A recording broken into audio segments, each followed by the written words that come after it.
Yeah, good morning. Good morning. Good morning. I don't really have no theatrics, no school bell, no music. For this one, I rather just actually get um, straight directly to the point. If you're tuning on in, welcome. You're listening to the BMT, BMT, BMT two podcast. You're also listening to that the charity, the realtor podcast. You're also listening to that of the BBN podcast. And everyone in their fair positions. We want to thank all our sponsors and all those who support us. Um, and I want to do the service correctly and honorably in this one. First off, my utmost condolences to the families that have lost three beautiful souls um, this following weekend, and I only could feel that really bothered me when I read that story. When I read that story and watched the news cast of what just happened, and honestly, I'm really hurt that these things are not being properly addressed, and we something has to be done. The Something really does need to be done. I myself, I do believe in that of the right to defend yourself and protect yourself, but this is really getting out of control.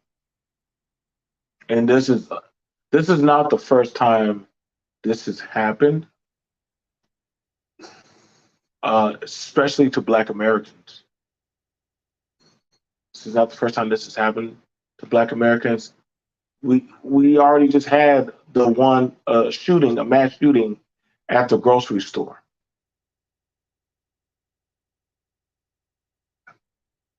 We already had a mass shooting now at a Dollar General store.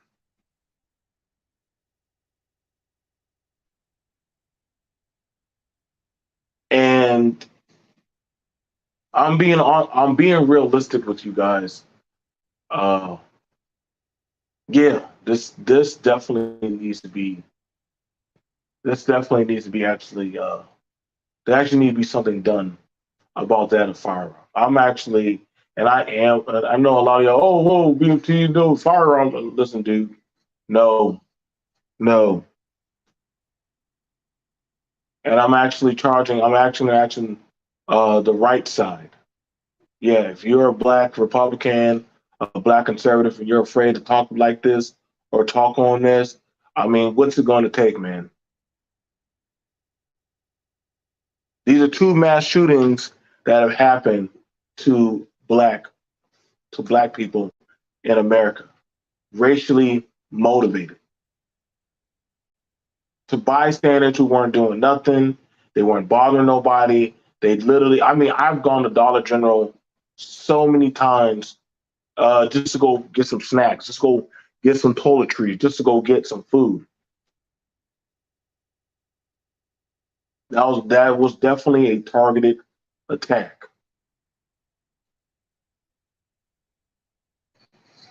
And I know a lot of people want to do well, that's not our problem. No, that is all our problem now. And there's nothing you can say about shaming people about voting Republican. No, I can truly understand why a lot of them. This is probably going to be the tilt to actually give more blacks to go to the left, to go to vote Democrat.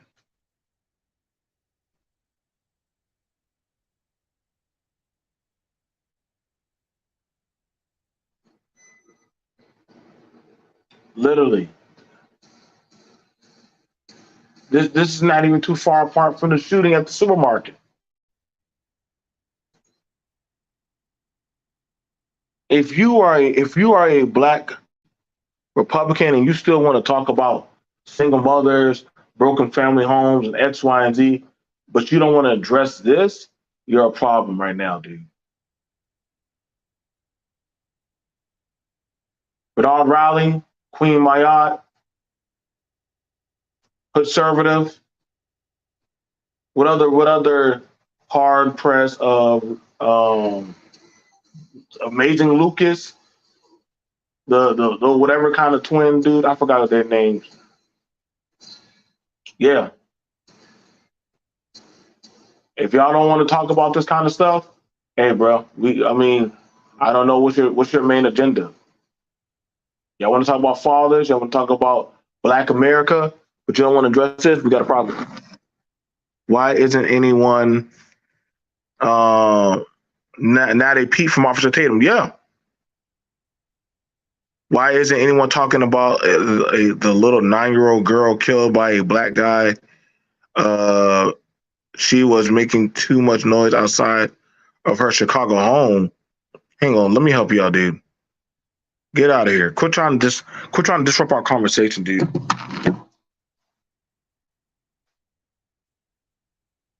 How about Ben Garcia? How about you talk about the trafficking of Latino children coming from South America? How come nobody's making a peep about that? Since you want to bring up about what's going on in the black community, why don't you go talk about that, Ben Garcia? I'm talking about one thing and you trying to deviate the conversation. I'm really getting tired of you staunch so-called conservative Republicans always trying to deviate the conversation when we're already talking about one thing. I know your games, I know your tactics. You're playing with the right one. I'm a proud servant, decorated veteran. I done did my time. I don't know what you did, Garcia, but I put in my time and my work and my effort.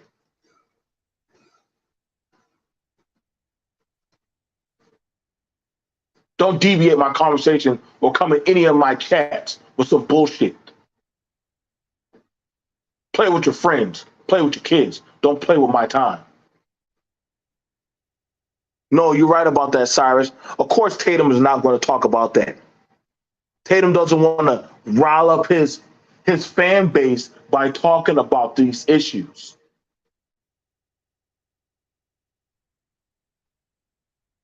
Tatum doesn't want to cause any issues. That will cause a disturbance in the force for them. Because they would have to actually admit that, hey, there's some racially charged motives going on in America against black folks. And listen, man, you can't ignore this. Listen, we can't keep on ignoring this. We cannot ignore this. We can't turn a blind eye. I'm tired of doing the sleight of hand. I'm tired of doing the bullshit games. No. We're talking about this right here. I lived in Florida. I lived in Florida for quite a few years. My kids went to school when there was a mass shooting with that little whatever kid, white boy, whatever kid that went there and shot up his whole school, literally, and nothing happened to him. He actually went home.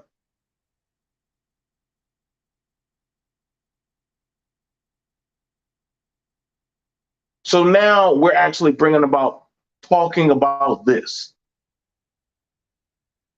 Now we're talking about this. People got a problem. People have a problem with this. Why? What's going on, code breakers? So now I'm definitely stepping to the right wing, the Republican, the conservative. Yeah, I'm definitely calling some names. Bernard Raleigh, if you talk about anything else, but you don't want to talk about this shit, bro, you're a coward. And you can email me, bro. Any of you black Republican men, or you men that like talking about single mothers, that like talking about anything else, but you don't want to address this, we got problems.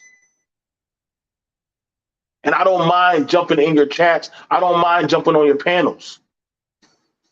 But I'm gonna say what takes more precedence than three of your own type of people, your own kin people being dropped in cold blood, that you want to always keep bringing up the lesser or the anonymous. Well, let's talk about the Lord thing. I'm not gonna lie, man. Y'all do the business of devils, man. Y'all, if y'all don't want to talk about this, y'all got problems.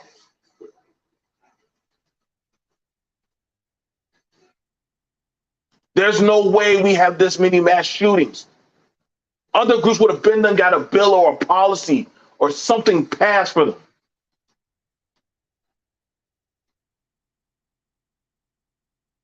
I don't want to hear no kumbaya Jesus shit. I don't want to hear no, oh man, well, blacks kill each other. See, y'all always say that dumb shit, bro. It's always that sleight of hand. Never onto straight on the topic.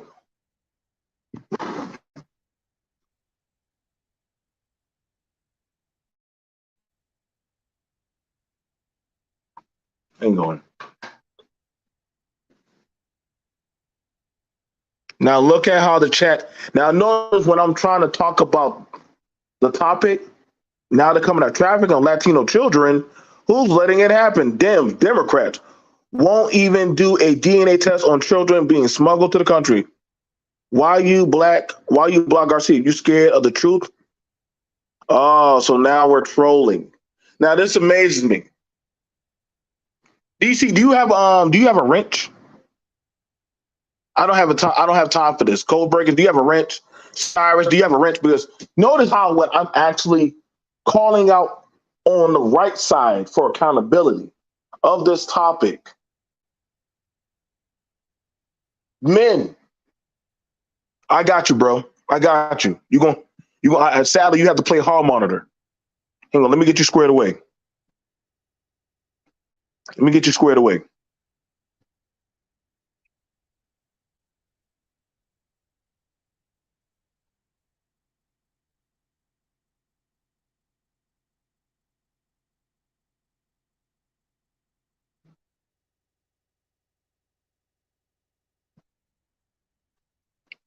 There you go. That's fine. That's fine. That's fine. Thank you. I'm glad you got 100 burner accounts.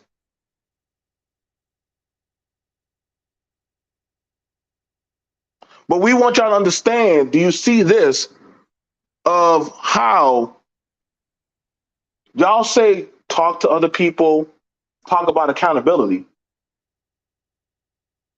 and this is what you got from the right. This is what you get from the right. This is most likely the same guy. This is most likely the same guy. He's fine. But honestly, he's showing y'all how the right cannot be accountable for such acts.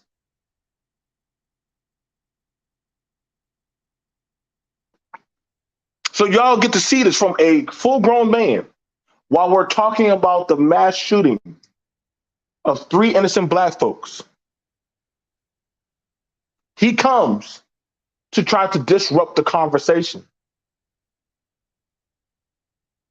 See, this is what we talk about. This is exactly what we had a conversation on how they don't want to be accountable.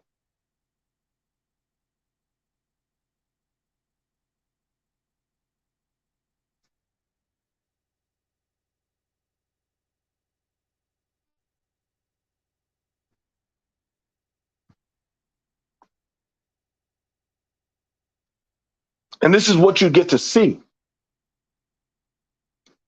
He proves the point right here in the chat. Here we're talking about how men need to actually speak and have a call to action on bringing about the accountability of these type of social atrocities happening to our country and community and black society. And they try to disrupt the conversation. Man comes all the way to our chat to where we're talking about this, to talk about something else.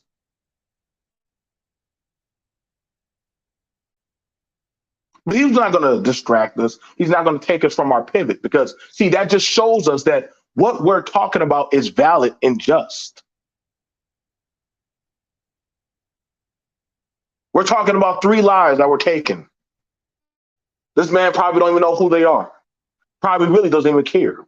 So long as I bet you if we were talking about black hate, I bet you we were talking about black excellence, I bet you we were talking about that of families or anything that was actually building, we would have never seen this person, this Garcia, this Theron ever in our chats. He will never come into our political conversations where we're talking about policies, structural building, economic growth, family, fathers and mothers, schools, public transportation. This man will never show up in any of our chats. But we actually get to see a devil in full blossom and full bloom. As we talk about it, see, whenever I try to do good, evil will always show its face and be present. Thank you, Saren, for showing us these are how devils move. Theron, Garcia, whatever the hell you want to call yourself.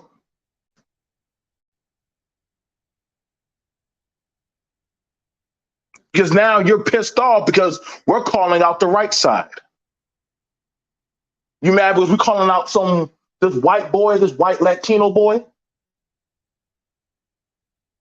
This ain't no racial hate. This is just that of calling out the straight facts of what just happened. And the fact that we're challenging other content creators that, hey, if you can't talk about this, but you want to tell us about the wrongdoings of Black America, but you don't want to call this shit out, you full of shit. You out of pocket. You wrong.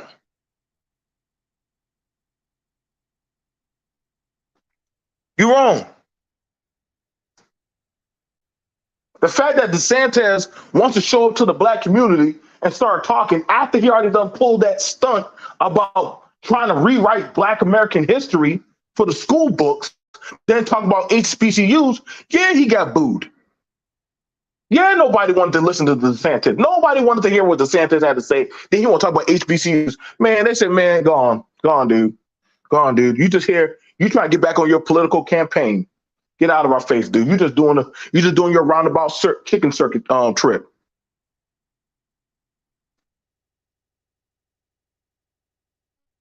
Y'all, DeSantis already lost that. Sorry. So I don't even know why he even went down there.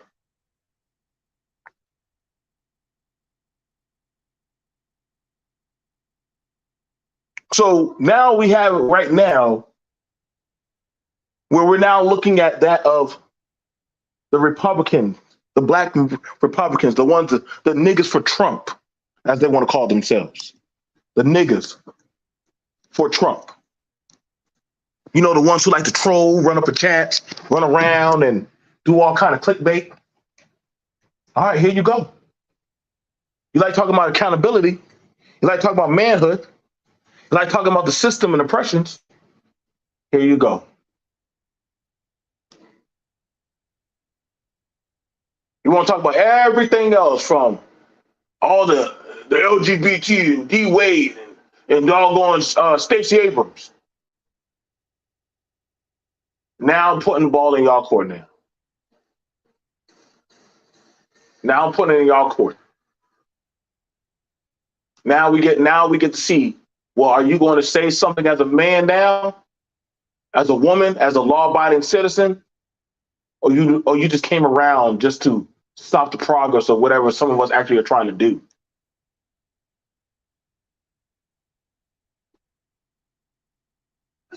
I'm trying to understand why the code breakers said, yo, bro, we gotta have a line in the sand on these conversations, man. We gotta have a line in the sand indeed.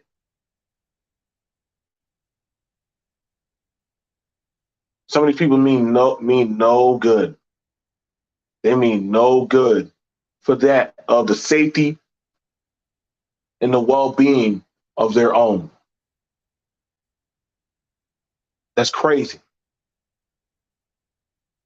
That's madness.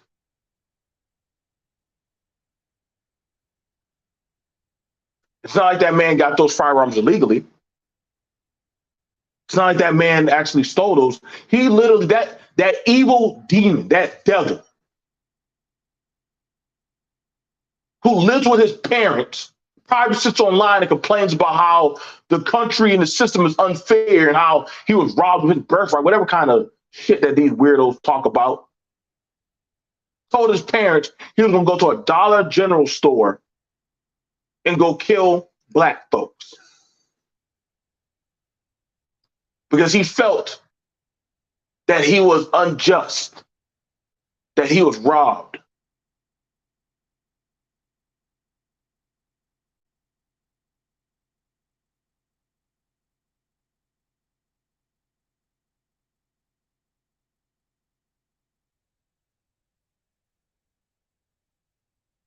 You got to understand the narrative of lies and hate.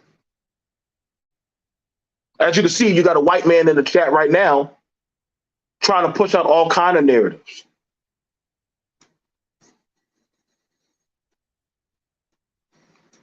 Because he's mad that his people are being called out. That's so I want y'all to see just how loyal they are to their own. Y'all get to see how loyal and evil some of these people can be. We're talking about something serious. And to see, the only thing that they can try to go to is what they're programmed to say: Chicago, Chicago, Chicago, Chicago, Chicago. Why don't you talk about Ohio? Why are you talking about those mass shootings and killings that go on out there in Ohio? Oh, right. You know, you're told not to talk about that. Why don't you talk about those suburban mass shootings? You literally got what? There's a court case going on with a white woman, and that her husband is some crazy shit going on, chopping up a boyfriend. Come on, dude. You won't talk about it. They're not programmed to talk about that type of stuff. Because see, then the narrative, which a lot of people already know about them, would actually be put back onto them. Been shown throughout history. When some things don't go right for people, they start to rage and roid and complain about how unfair it is. And see, this way it actually makes it kind of valid when people say that you get to see just how hateful and ignorant that they can be. You get to see it.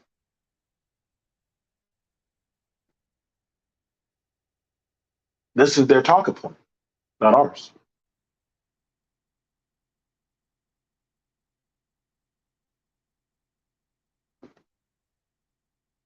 Right. Yeah, exactly. Now they're trying to, and that's crazy.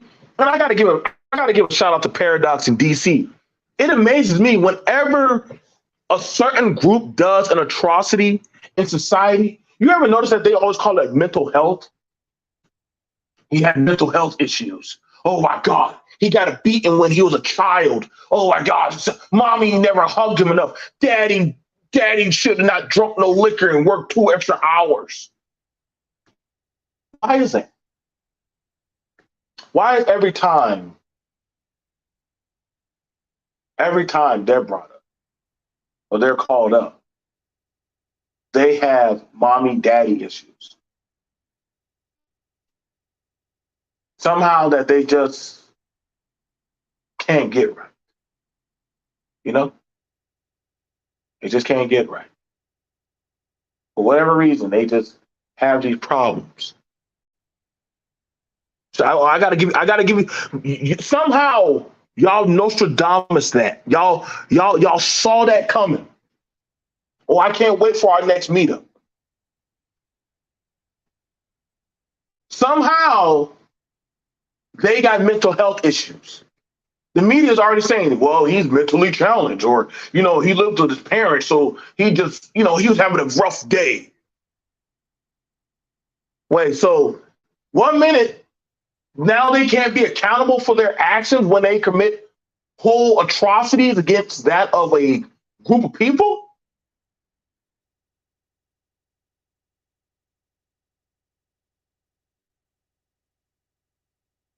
They can't be said that, yo, See, black folks, why would you stay Democrat? Do you not know that? See, they got you trained.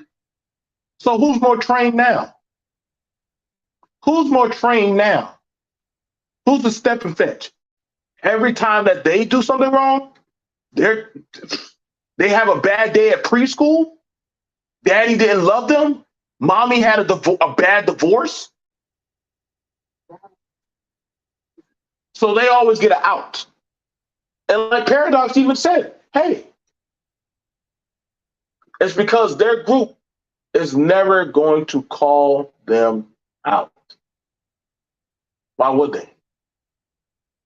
Why would they ever call them out? Why would they ever call them? See, this is why I'm starting to understand.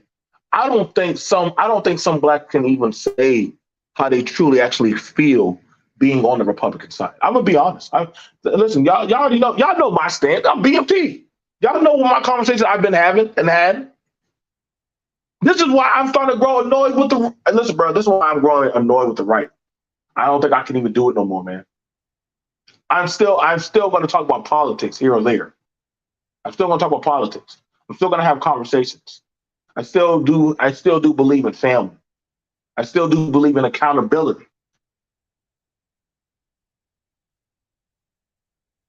But this bullshit right here,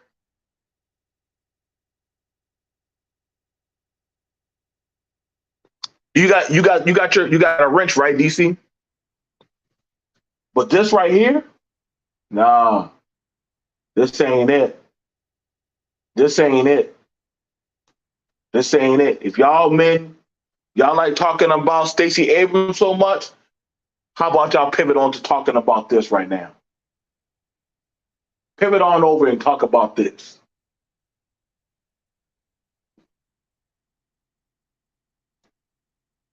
It seems like one group gets to go run around and play Call of Duty in the streets, and all we're told is that they're national heroes, that they have bad mental health days.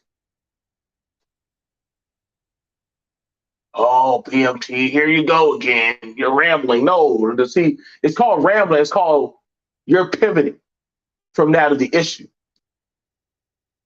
You're pivoting. You're showing your fear and your weakness towards what they say and do to you, but you're afraid that you'll lose your certain brand audience. I'm not going to hide my voice amongst your friends and your people that you like to be around for your comfort. I'm not doing that. My people are hurt. My people's blood is stained on the concrete. My people are burying their dead. Let that happen to any other group, there'll be a whole national uproar. There'll be federal government agents down there trying to keep some kind of ruckus from happening.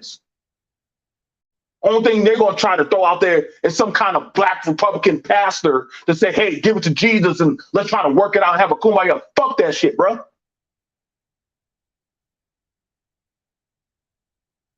It's the same okie doke play every goddamn time something happens to the black kid. Bring up Chicago. They don't know what they're doing anyway. They kill each other all the time. Every time some atrocity happens to us, there is always a sleight of the hand that, hey, well, maybe if they stop shooting at each other, these things will go away. So tell me, how does a white, fat, hairy kid that lives with his parents at the age of 29 figure that he was doing a just for black people by murdering them? I need one of you hardcore Republicans to give me the information on that.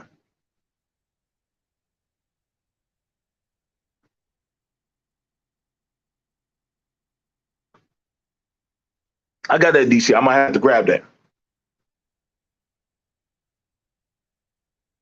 This is no time to be talking about single mothers. This is no time to be talking about Steve Harvey. This is no time. If y'all still want to keep talking about the bullshit right now, when we actually have a real crisis that just happened, you're an opt. You're definitely an opt. Okay, I got you. Thank you, Paradox. And if y'all want to send that there and dude out the door, Paradox, it's cool. If you want to send them out the door, Paradox, it's fine. Let me know if you need me to drop the link. What's going on, Joe? What's going on, Black America Television? No, I don't think. No, I know they won't give us an anti-hate. I know they will never give us an anti-hate Black American bill. Whenever they need a vote, whenever they say, "Come on, Black America," see, this is what happens. You know, this is, you see, this the Democrats allow this. See, it's always a sleight of hand of Republican jargon, and I get really tired of it. No, dude. You know, they always do. They listen, man. They always look for some stupid shit. But see, they don't want to talk about this that just happened.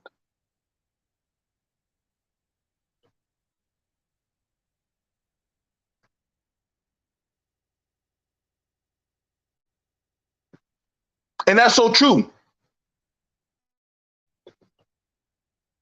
3 kids going to the woods, get lost. We need to go have a national outbreak for how to protect white kids from eating Tide Pods. We got to figure out how to handle this problem. 3 black folks get murdered at Dollar General. 10 black folks get killed in the grocery store. We still have ever had, mind you, we've had more goddamn massive killings done to us in anywhere else in this country. Show me any other minority group that has had more mass killings done to them. Give me the group that has more mass killings that get justified by their own government.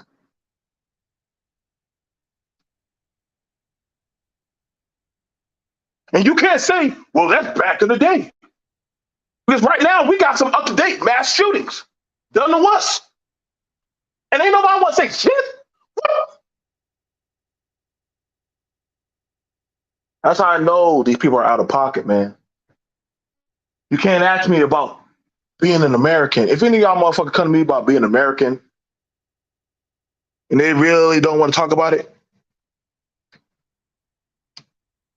no, see, they'll never call that terrorist. See, they'll never call that a terrorist, bro.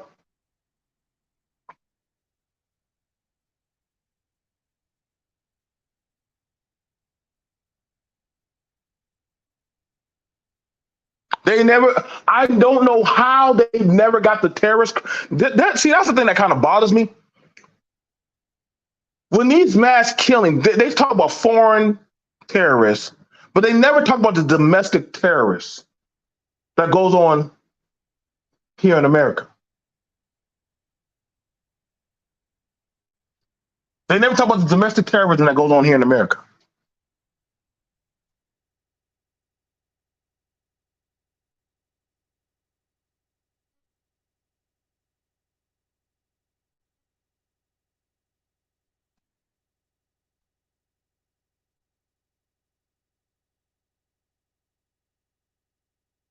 And that's very, very questioning. Come on, black folks, participate and vote. Come on, black folks, do your due diligence, go to school, go to college. Come on, black folks, don't you believe in your American justice system? Come on, black folks, all you need to do is vote for your next president. Okay, dude, so where's the payout? I'm starting to understand why some people say, hey, bro, I'm not really being seen the value of myself in this country because it seems like I can get dropped or anybody can be shot that looks like me and literally no kind of recompense. Well, they're getting rid of the police. Well, I mean, damn, how long did it take for them to crack down on the police about cracking skulls, about going ahead and doing bogus crimes and shit, about them going ahead and doing like strong arming into people's shops, stores, houses, daycares, huh? About throwing pepper gas into people's cars with their animals and children. How long did that take? Fucking 60 years? Why does the process take so damn long for the blacks But then they're telling us to pay into the process, follow the process, obey the process, do what the process says, but the process doesn't give a fuck whenever the process doesn't or fails us. That's the bullshit I don't be understanding.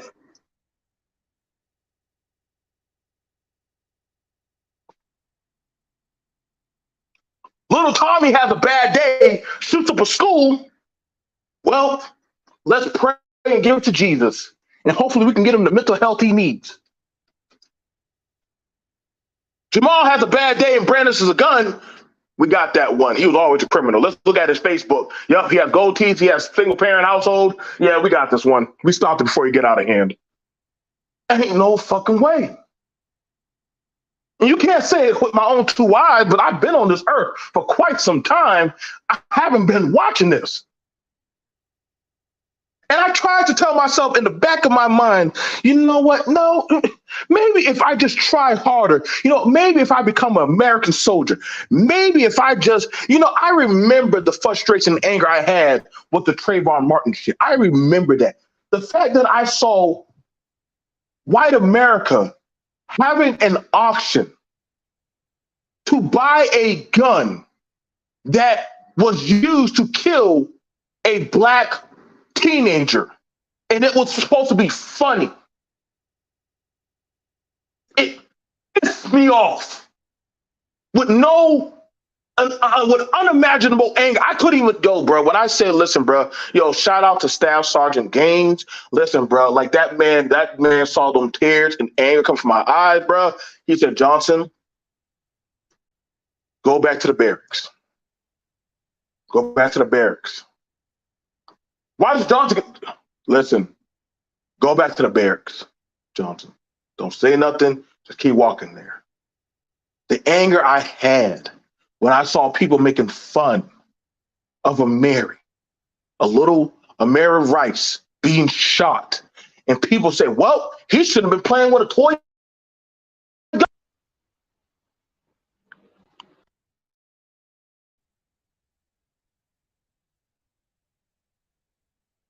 Yep, I sure did. I sure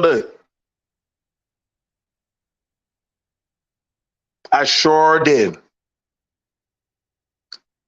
So when do we get to start getting? So when do the blacks get to start being angry? When do we get to act a motherfucking ruckus? Does it have to be a riot? Does it have to be some type of civil unrest? You get mad any other time we go out marching. So what does it take? Hey, if y'all come over here and eat some American pie, you know what I'm saying? Just be a full-on America. Make America. What part of America is great, ABL? What part of America is great for Black Americans right now? Candace Owens, are you going to talk about this? Of course you're not. Of course you're not. Of course you're not. You can't talk about this. See, this is why I question a lot of people who say that they are conservative. I question a lot of them when they say that they actually want to talk about Black issues.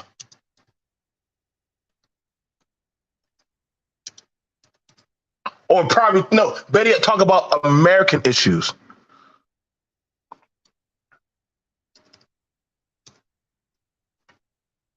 Because see, their handlers check them and keep them in line.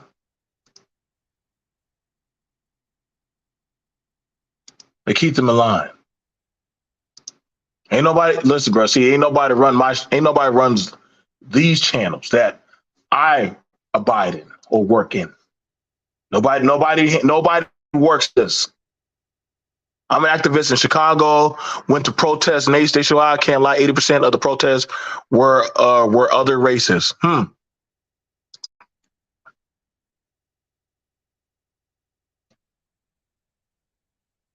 Like I said, I done seen enough. Hang on, let me go get onto my other. Let me get on my computer. What's up, Joe? Hang on.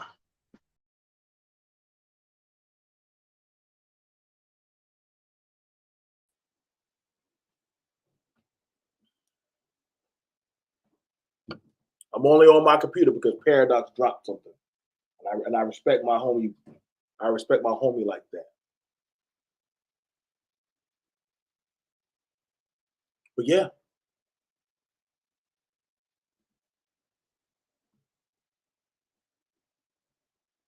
But see, the notion of the talking point is, well, guess what? Chicago. Y'all do know that's only a small part of Chicago that's doing that. Y'all must be don't be watching crime TV.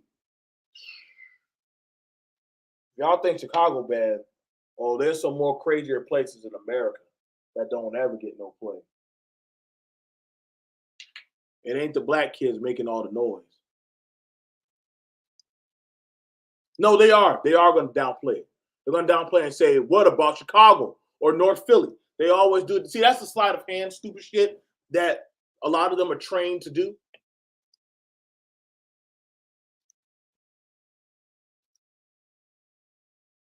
Versus actually, let's talk about this. We're talking about a mass shooting. They're just doing that just to rile up you blacks. Why would I not be angry? Why would I not be angry? Why would I not be angry that they literally had killed innocent people? You think I've been calling it out on all sides of the board. As long as you can check my resume and my work, I've been calling it out. So I'm well qualified to talk about this. I've been part of Neighborhood Watch, Crime Watch. I've done security for businesses, black businesses predominantly. I taught firearm safety. I'm a proud veteran. I've traveled and defended this country. Yeah, I can definitely talk about this shit. I'm definitely well versed and qualified to talk about it.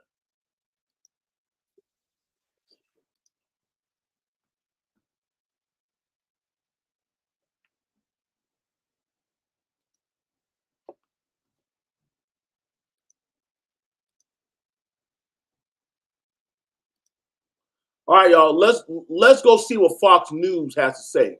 Let's go see. Let's hopefully we're going to be wrong. Yo, this Ramsey, this Indian dude, this guy is crazy, y'all. Like I tell you right now, man. I think when you run as a Republican, you got to just drop your race.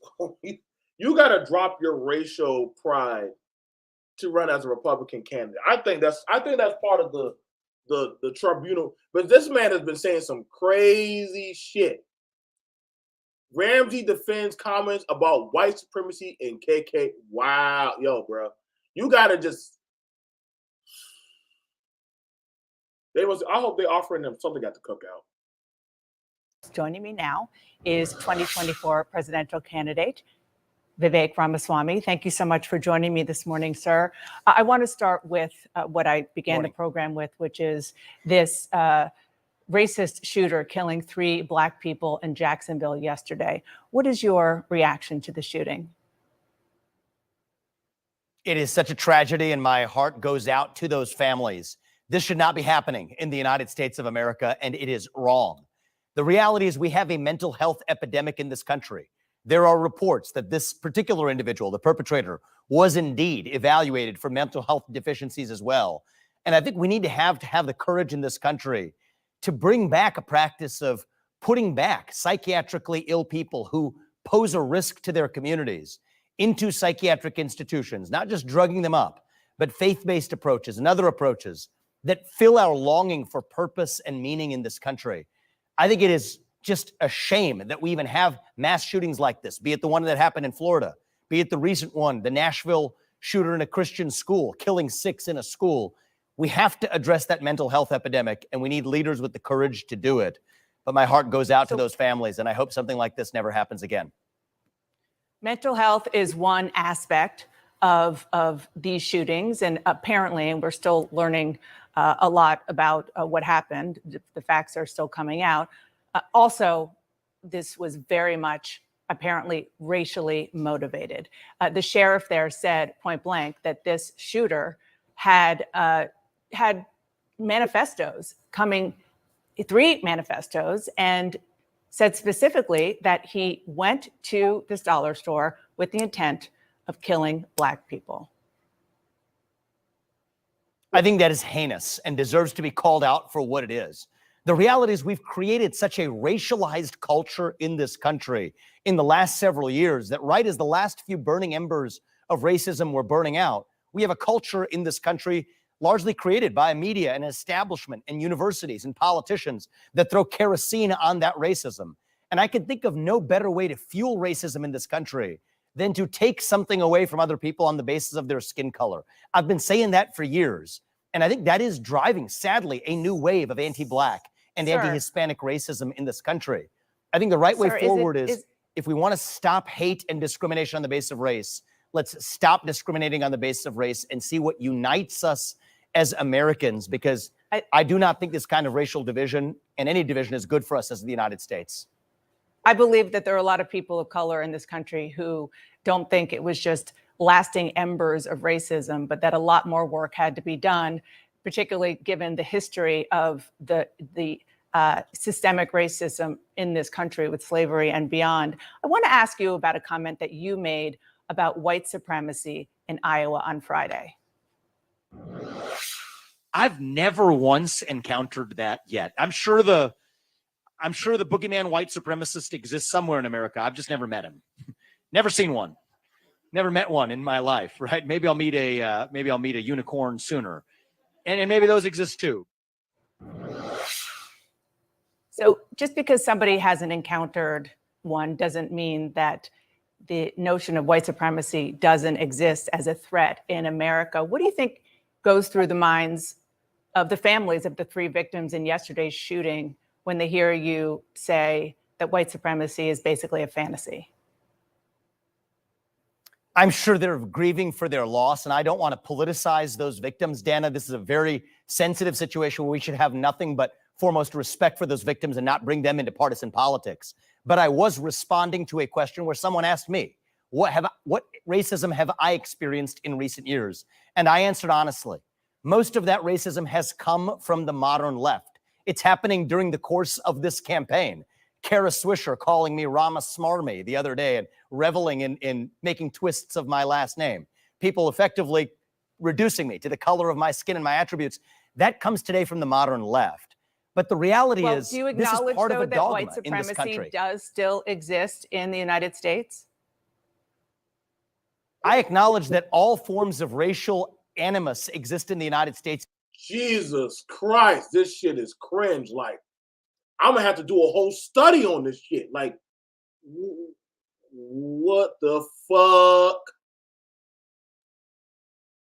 Here, Paradox. I'll drop the link for you, bro. I'll drop the link for you, Paradox. Like, listen, man. Listen. What's up? That's wild. That's wild. I tell you, man, like, there's no way you're gonna overjump that. Okay, so I guess I have to break it down. So let's start it from the top. Class is in session. I guess we'll have to do it the right way. All right. Paradox, hit the school bell. Let's do it properly. All right, everybody, take your seats. Let's actually go over this. What's going on? We just saw that, and we're going to actually break it down properly. What we're seeing. We're going to actually break that down properly. How we just saw that actually go down. We're going to see how the right is trained to actually address that. What you're going to have is a candidate from the right that is going to address that of the school shooting and how it should be looked at, how it should be interpreted. Joining me now is 2024 presidential candidate Vivek Ramaswamy. Thank you so much for joining me this morning, sir. I want to start with what I began the program with, which is this racist shooter killing 3 Black people in Jacksonville yesterday. What is your reaction to the shooting? It is such a tragedy, and my heart goes out to those families. This should not be happening in the United States of America, and it is wrong. The reality is we have a mental health epidemic in this country. There are reports that this particular individual, the perpetrator,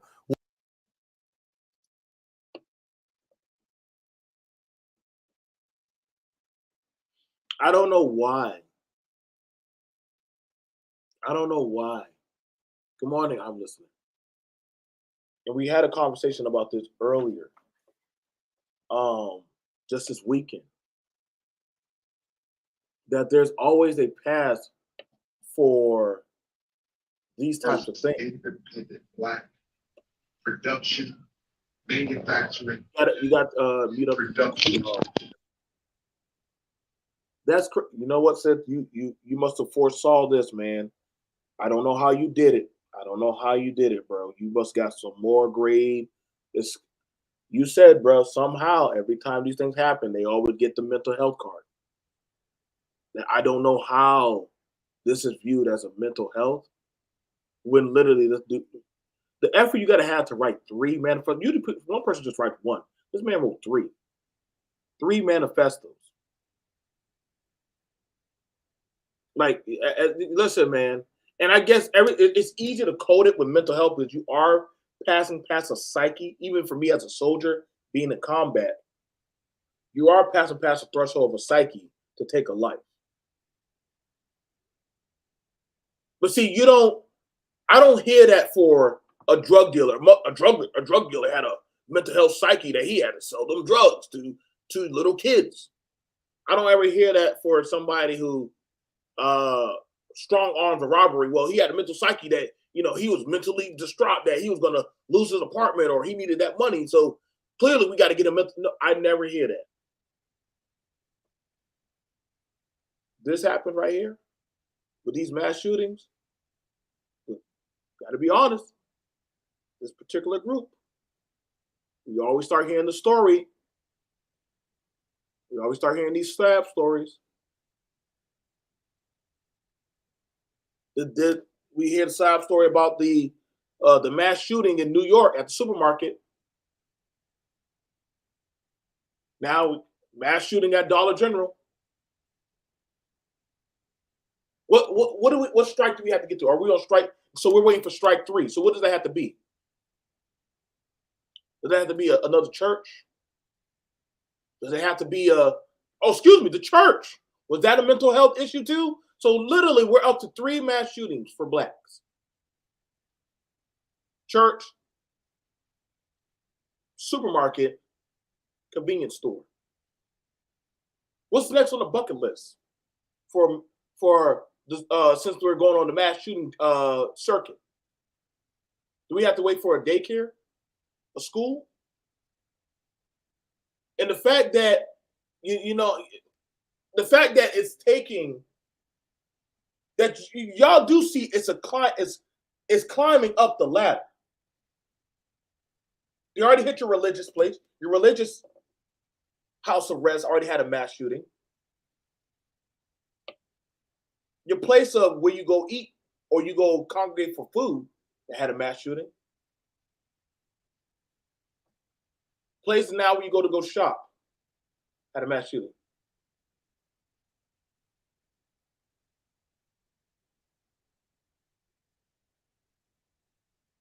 What's next, man? But you keep trying to say, hey, unite. Where the hell is that protection bill? Where's that protection bill for Black folks? Fuck all that. Where's that protection bill? Seth Lord Paradox, what's going on, bro? You got the floor. What's good, man? What's good? Appreciate you bringing me up. Anytime, man. Yeah, man, that video is crazy, man. Let me know when you want me to play it, bro, because this is wild, man. This is wild. Yeah, Ron DeSantis, it's not much better. Listen, bro, I don't think listen, bro. I'm not seeing the shining light for the right. If this guy and DeSantis are like their best shots. That's the best shot. Yeah. Oh, bro, y'all listen, bro. We getting another Democrat president, bro. Hey, that's a fact. Democrat president, man. There's no way, man. Not after what he's saying right now during this, like he can't even. Oh, it's the whole thing is bad. All 10 minutes is bad. Oh, let's keep going for this one. Let's keep going for this one. It's God damn.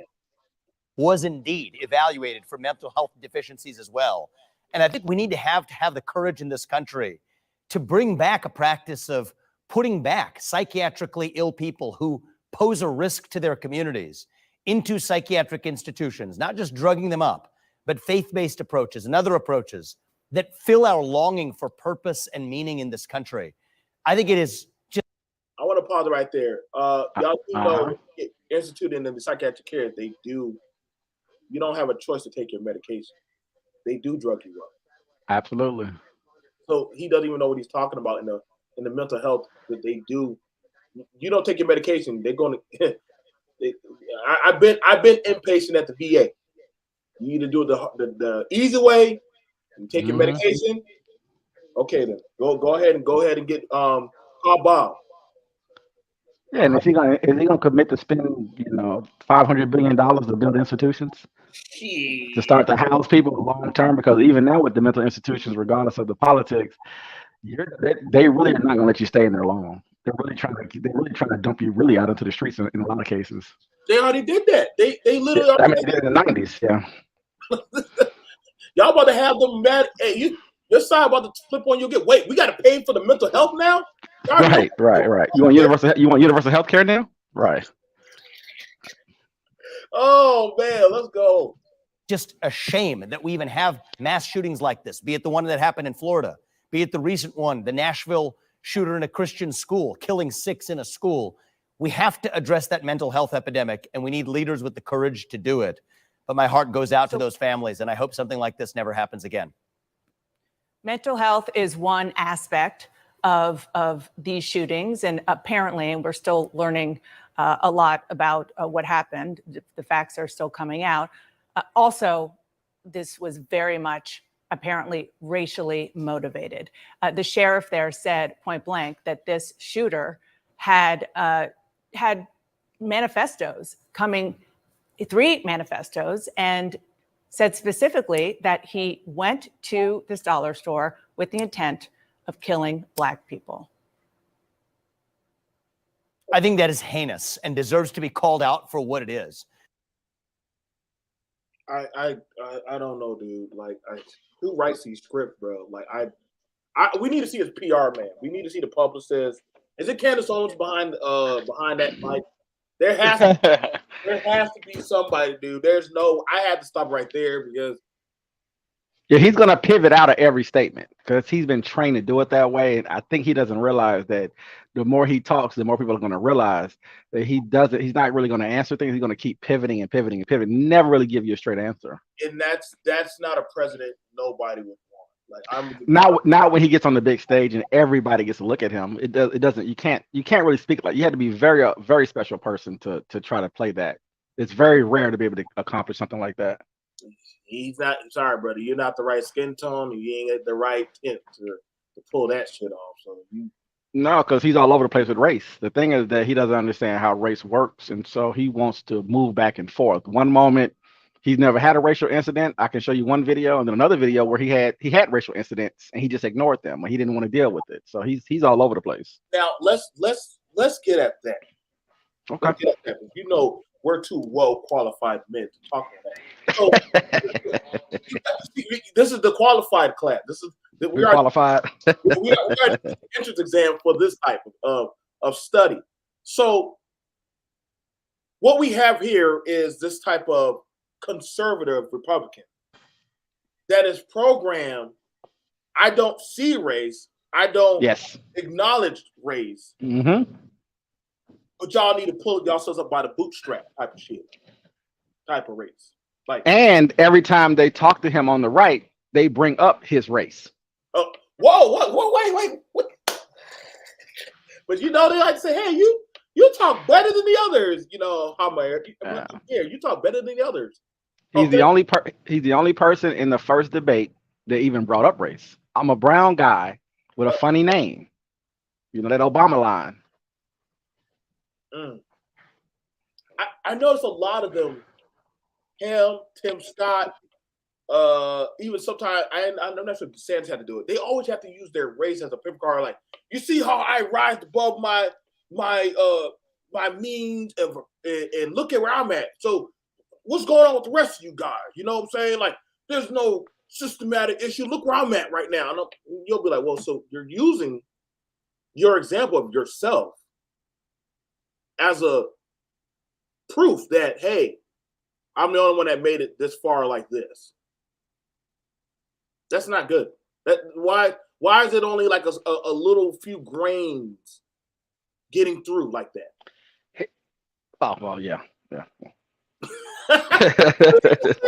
It's tokenism all day, of course. That tokenism is dangerous. Listen, bro. I'm sorry, listen, bro.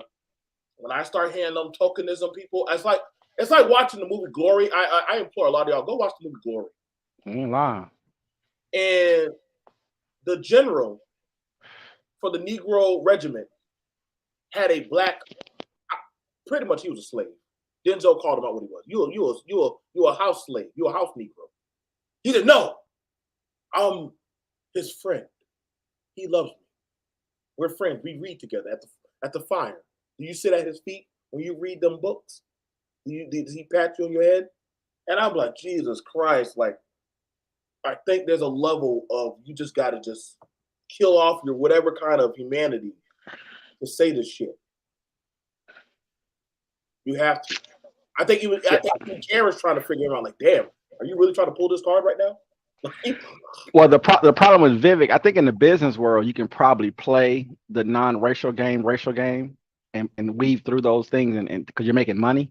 But in the political world, when you tell a white person on the right that you don't see race, and I never met a white supremacist before, when you start saying stuff like that, obviously you're dog whistling, but the people who you're talking to know that they're racist.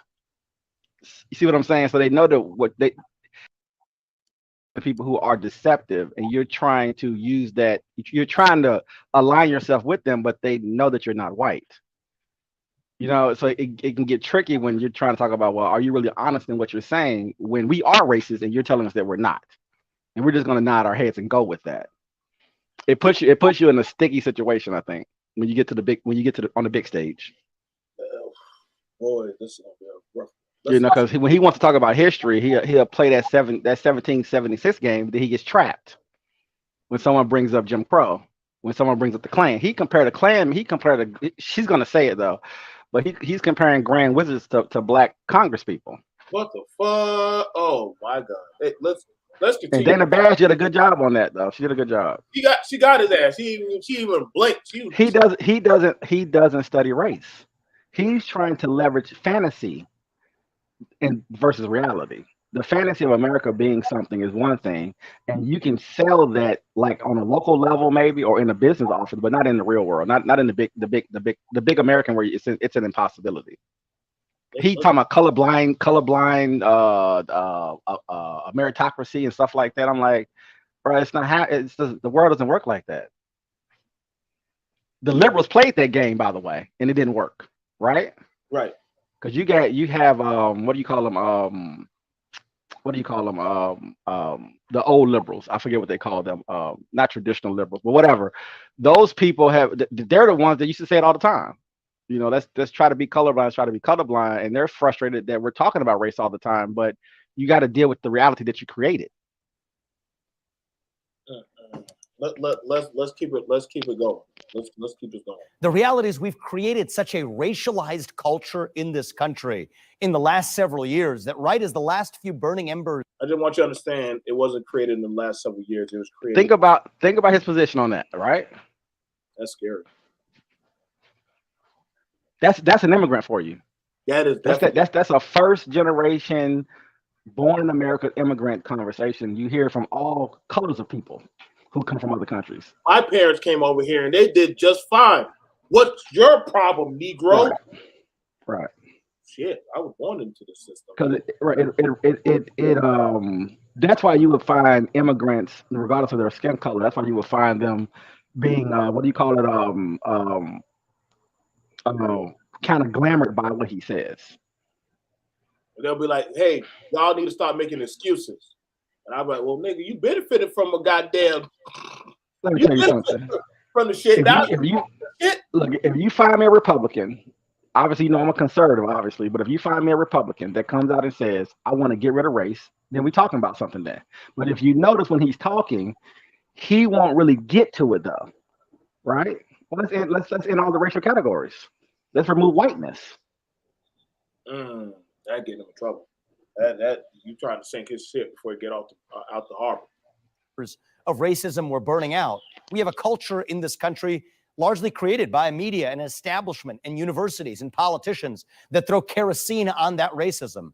And I can think of no better way to fuel racism in this country than to take something away from other people on the basis of their skin color. I've been saying that for years. And I think that is driving, sadly, a new wave of anti-Black and anti-Hispanic racism in this country.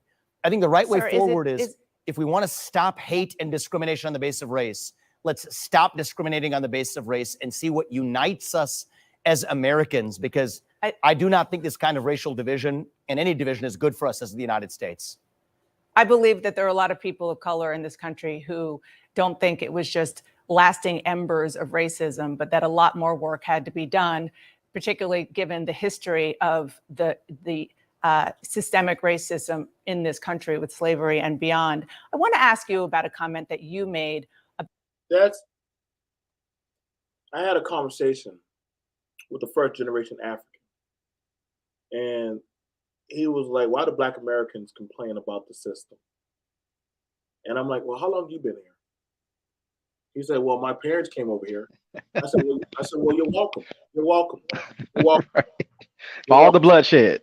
We did all the work. We done got the ass whooping for you. Congratulations. Welcome. You're welcome. I mean, to be fair, where you living in? Oh, you living in the nice suburbs. Mm-hmm. You live in a nice suburb. Congratulations. The nice white suburbs. Yep, you definitely. I know your ass don't live around nowhere. Right. Equal division. Well, they can do something about it. Well, you don't think they haven't tried? You don't think they haven't tried? Have you ever heard of redlining? Redlining's not a thing. What the hell you talk about? Redlining's still been a thing. It's still used today these days. I mean, yeah, it's entrenched in the system. Yeah, you can't get that shit out. Help. Maybe in 1,000 years, but not right now. Not today. Shit, no. Hell, sometimes they got a white. They still call it white flight. I'm in an area that was probably maybe about half and half, non-white and white.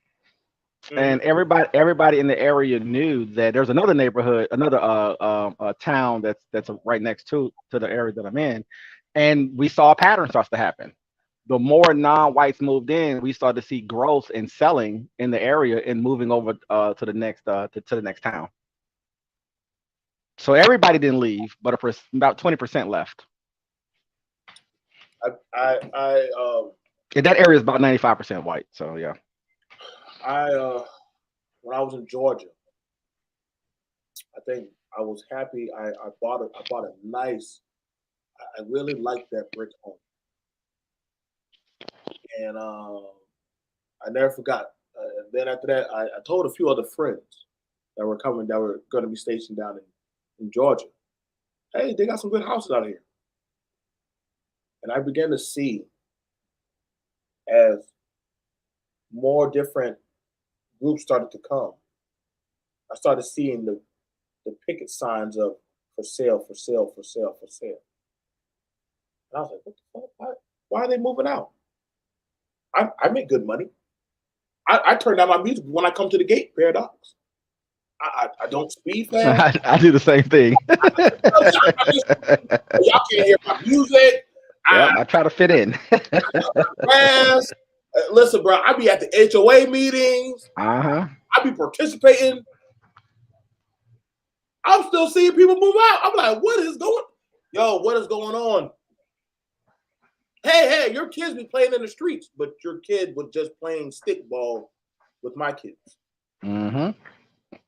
Why are you reporting to me about my kids? Your kid is literally riding four-wheelers in the street. That's not where the speed limit is literally 5 miles. How is your kid doing 35 miles on a dirt bike?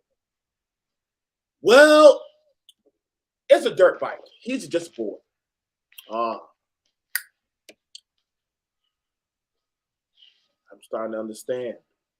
Yeah, and I'm in the area that does they do forced integration here, and they even have sent out a newsletter to everybody in the entire area, probably about 80,000 people, to say that we need more non-whites on some of the boards because, you know, they're all white basically, right?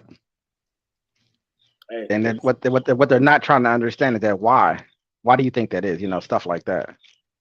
And the way they think and how they see the world is just different. And I don't think you can really change that, to be honest with you. you can't. It's a conflict, and so you tend to find yourself, even my neighbors and stuff, you tend to find yourself talking to your own people, and obviously you're not going to study why you're doing it, right? You just regular folks, but it tends to lean itself because of just the way the mind. It's almost how our minds are wired. It's just different.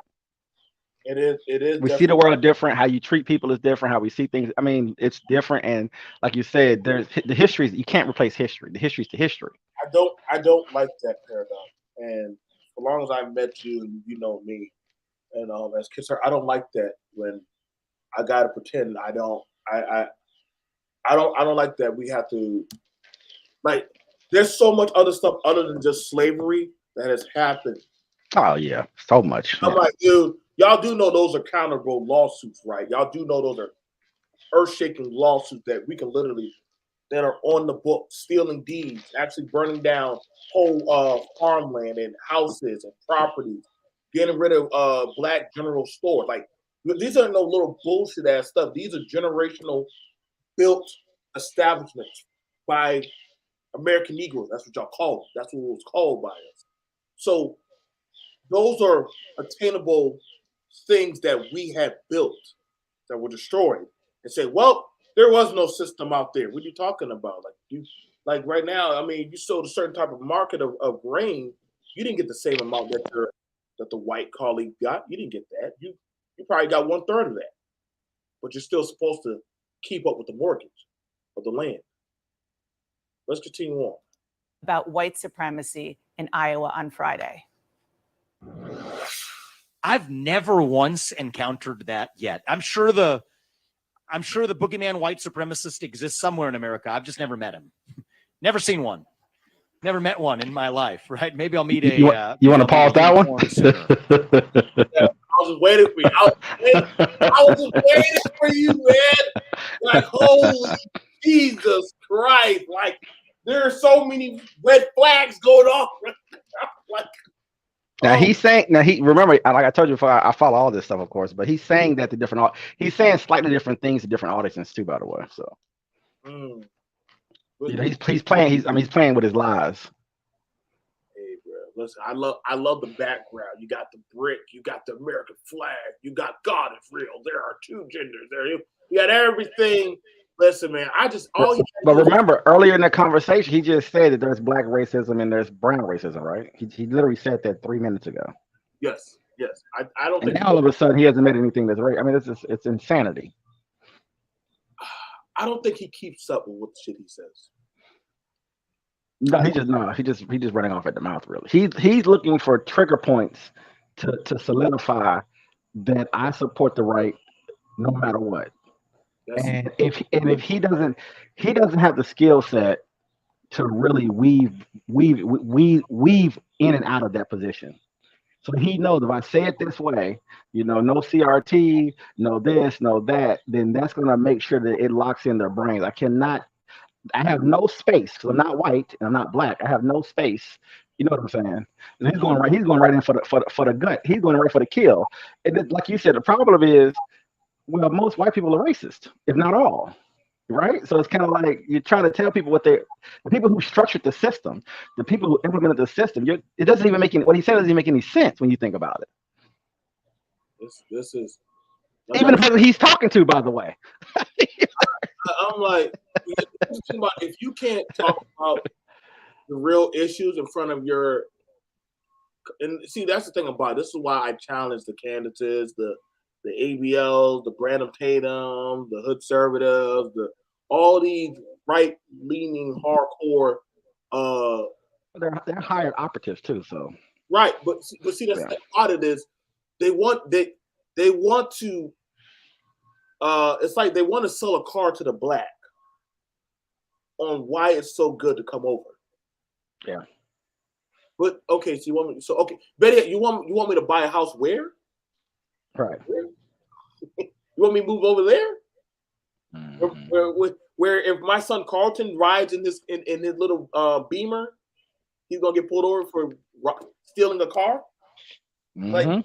Like When they start profiling, yeah. how did you get in that car? How'd you get here, Negro? How'd you get here? And Yeah, maybe those exist too. What'd you say, bro? Was that somebody else talking? No. What I was gonna say, and I was even teasing DC about it. I said, in a lot of ways, and it could be left or right, but you do have to suspend your race to stomach some of this stuff. But once you apply blackness very hard, it's going to be a challenge because you can't sell it. You know, I can give you some talking points that'll make you say, well, yeah, that makes some sense. But the problem is they're not gonna provide any cover for you though. At least on the left, you know, they're gonna provide some cover. They're gonna give you some. They're gonna give you some room to navigate when you're talking to your own people. On the right, they want you to eat it. They want you to eat it. They want you to take it with no grease. That's a fact. Let's Sooner. And maybe those exist too. So just because somebody hasn't encountered one doesn't mean that the notion of white supremacy doesn't exist as a threat in America. What do you think goes through the minds of the families of the 3 victims in yesterday's shooting when they hear you say that white supremacy is basically a fantasy? I'm sure they're grieving for their loss, and I don't want to politicize those victims, Dana. This is a very sensitive situation where we should have nothing but foremost respect for those victims and not bring them into partisan politics. But I was responding to a question where someone asked me. There's the spin, by the way. Racism have I experienced in recent years? You said what? I said that's the spin. That was the spin right there. I definitely want to pivot because she caught him in a lie. She caught him. Yeah. Hey, try not to make this about race. What? Yeah. Hold up. It was a whole racially motivated crime. What are you talking about? Like we clearly we're on strike three. Strike 3. Church. Manifesto. 3 manifestos. I went to go and kill black people. That's all it was about. There wasn't much mental health to that. It was right. It's not about black people killing each other. It ain't about crime. It ain't about education. It ain't about what's going. It's none of that. This white boy. No. It was just about I hate Negroes. That's all. That is it. They deserve to die. And like you said, now like you said, because the right doesn't listen to their black conservatives, right? No, the guys who are in those rooms telling them you need to say it this way, they can't do it. The right won't let you do it. Shit. He's literally a perfect example of this. This is a moment in time. Say what 80% of people who vote that's black voted for, or at least men voted for. I'm sorry. They cut it down to about 80%, right? This is your pivot moment, right? To say what you need to say so you can grow that audience. The contradiction he has is he wants to be a unified country, bring us all together. Let's all just be one thing. But then when this event takes place, you don't even have the language. And even if you had the language, would you be even allowed to say it? Well, it's interesting because who's that black Trump speaker that's still in jail? Like all somehow right. Somehow all the white counterparts got out. Went home in 2 hours. In like less than 2 hours. This guy's still sitting there. Still right now. He's still sitting there. But y'all were so unified, but y'all forgot him. I don't know, man. The patterns are pretty self-explanatory out there. They're pretty I mean, they've been here for 40 years. I mean, I've been living with it for forever. So I mean, they've been here. There ain't nothing new under the sun here. Hey, bro, there's no parachute on. Listen, bro, on the right side, there's no Nope. parachute, man. Nope, sure isn't. You go down, bro. Shit, fuck that. Hey, bro. There's no emergency parachute either. You don't got either one. No emergency parachute. No training instructions. You just jump out the plane. Just fuck wherever you land, man. Just. If you ever spend I don't know how much time you spent watching Candace, the Hodge twins, and Tatum, Yes. but if you watch them enough, you see the pain. Mm. You see what they're having in the stomach to tolerate what they're talking about, and I watch them all the time, of course, and it's interesting. It definitely is interesting watching right-wing content creators when things like these happen. And it's like a search circuit Manchurian programming starts to activate in them. Like, I didn't see nothing wrong. I'm like, whoa! Did anybody else see that glitch? Like they can't say something. It could be like the Ahmad, the Briannas, the Tamir Rice, you got so many different things. George Floyd is the big one for her. Anyway, that's made her career. Boy, listen, man. Rest their souls. There has to be some part of your soul you have to just kill. Well, I consider them monsters. They don't have souls, and I don't. And in the real world, outside of the politics, they shouldn't exist. But in a real sense, so that's my personal opinion about that. Well, like I said, when I had the conversation about the man being choked on the subway, and how that was attacked on by right leaning blacks, that white veteran did a good job. And I'm like, what the fuck, dude? Like, dude, no. That's fucked up. I mean, if they want to play that game, we can play that game now. But see, they don't want to play that game. Because see, our vigilante, in my humble opinion, isn't where it needs to be. And I don't want to get flagged for saying stuff like that. But I know, but see, that's the thing about it. We need balance and we don't have it. Listen, when the balance starts to shift, I can promise you, y'all not going to be calling us no Frank Castles and Punishers and Warriors of Justice. You're going to be like serial killers and goddamn people that are now starting to know. Y'all don't want that Nat Turner energy, bro. You don't want that Nat Turner energy. It's just it'll bring balance. I know people hate that I say that more of us should vote for Republican because we need to put more pressure on that party. It's an impossibility. It's theoretical, right? It's delusional, and it's complicated, But no different than you having these so-called Nazis, that these white guys who become what do you call it? Radicalized. Yeah. For us, our radicalization is always tempered down. For example, when Mike Brown's father got up on that car, I think it was a car or something. I think he stood on top of a car, and he turned up, which means we were going to all turn up. You get the Al Sharptons and you get the pastors coming out saying, no, don't. He can't talk. Don't let him talk. You gotta relax. Let the women talk. I don't know if you remember that. That was gonna be a what do you call it? A flashpoint, because the moment we're activated, the politics go out the window at that point, right? Because what's going to happen is the left obviously doesn't like certain things when it comes to violence in a funny, weird kind of way. The right will understand it and respect it, but they're going to be ready to go though, because they want some of that smoke. I don't know if they want what they think. I don't know how much they want. You know what I'm saying? I don't know how much they want, but some of them want, especially if anybody from the South. You live in some of these towns, these white boys. They had to get their asses handed to them a few times to let them know that it's real over here. Y'all may have the numbers, but it's real over here. And see, I'm gonna be for real with y'all. The best times I've ever seen change happen for blacks in the U.S. BMT will take this one. That paradigm. It's honestly when we just start fucking shit up. I don't know why. Fuck the talking, fuck the protesting, fuck the marching. But when we start doing the Rodney King stomp Oh my! I think they're serious. I think they're really upset.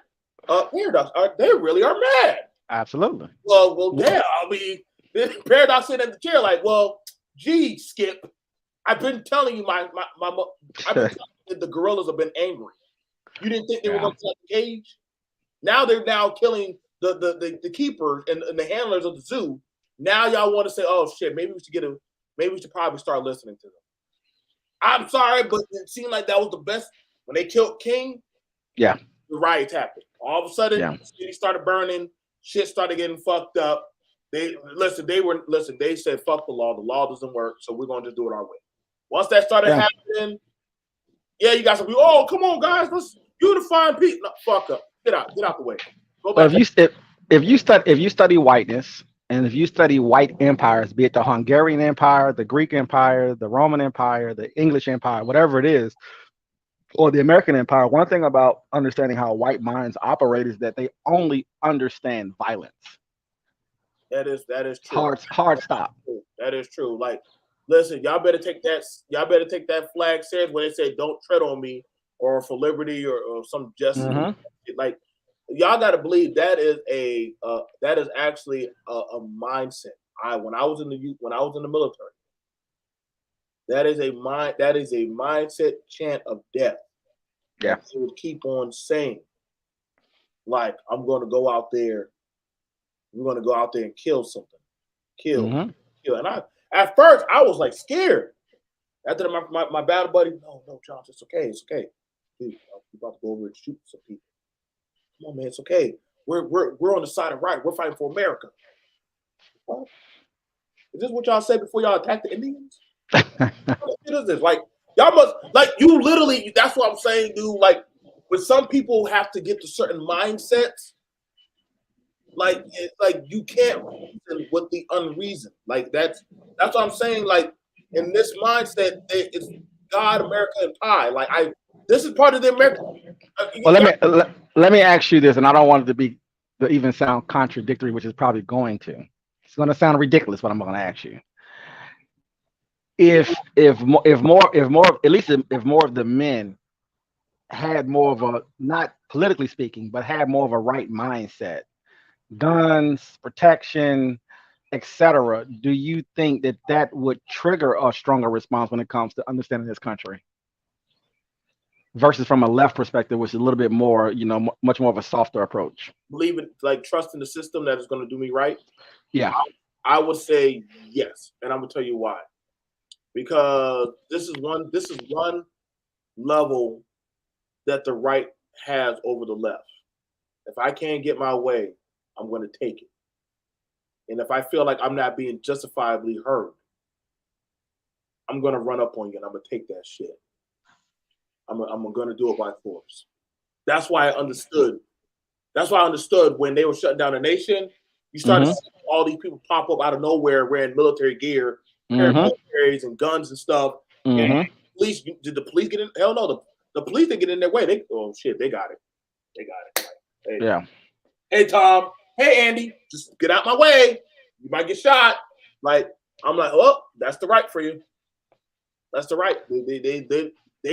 They literally implemented their own system right there on the spot. They just did it right there. They were literally talking about kidnapping political people. Hang Mike Pence.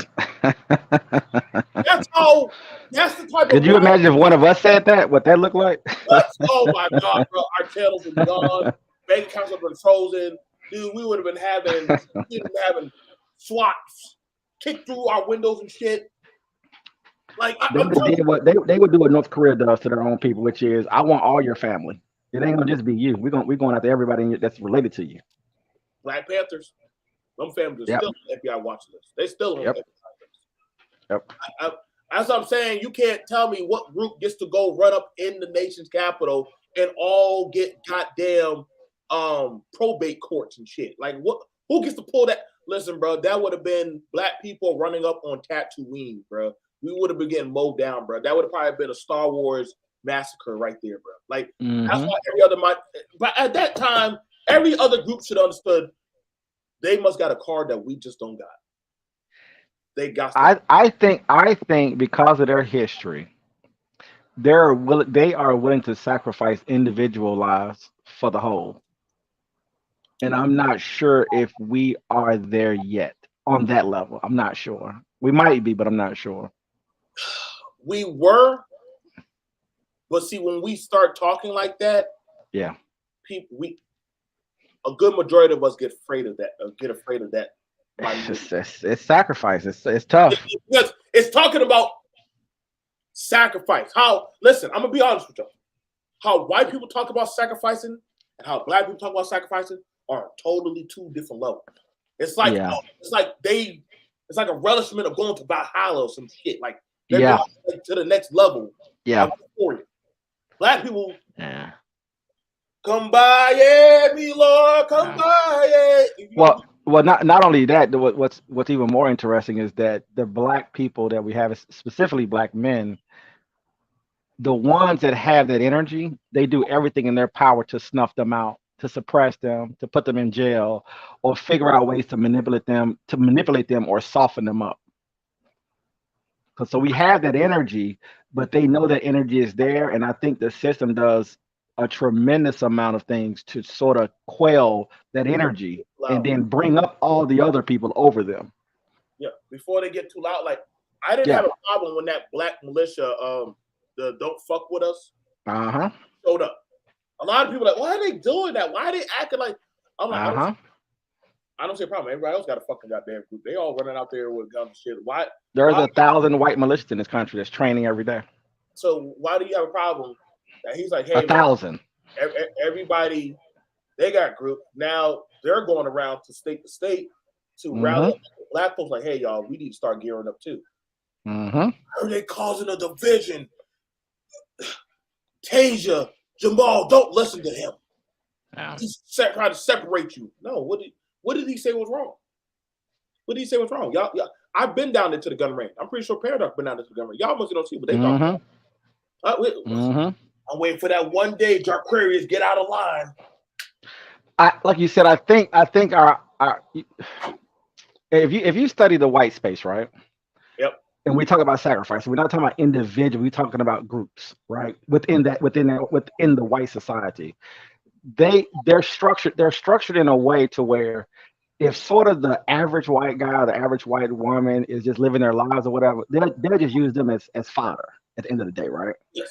That'll be a sacrifice that they have to have, and they can have their lives and live as long as they, you know what I'm saying, enjoy their lives, right? But at the end of the day, there's an undercurrent that rides their reality.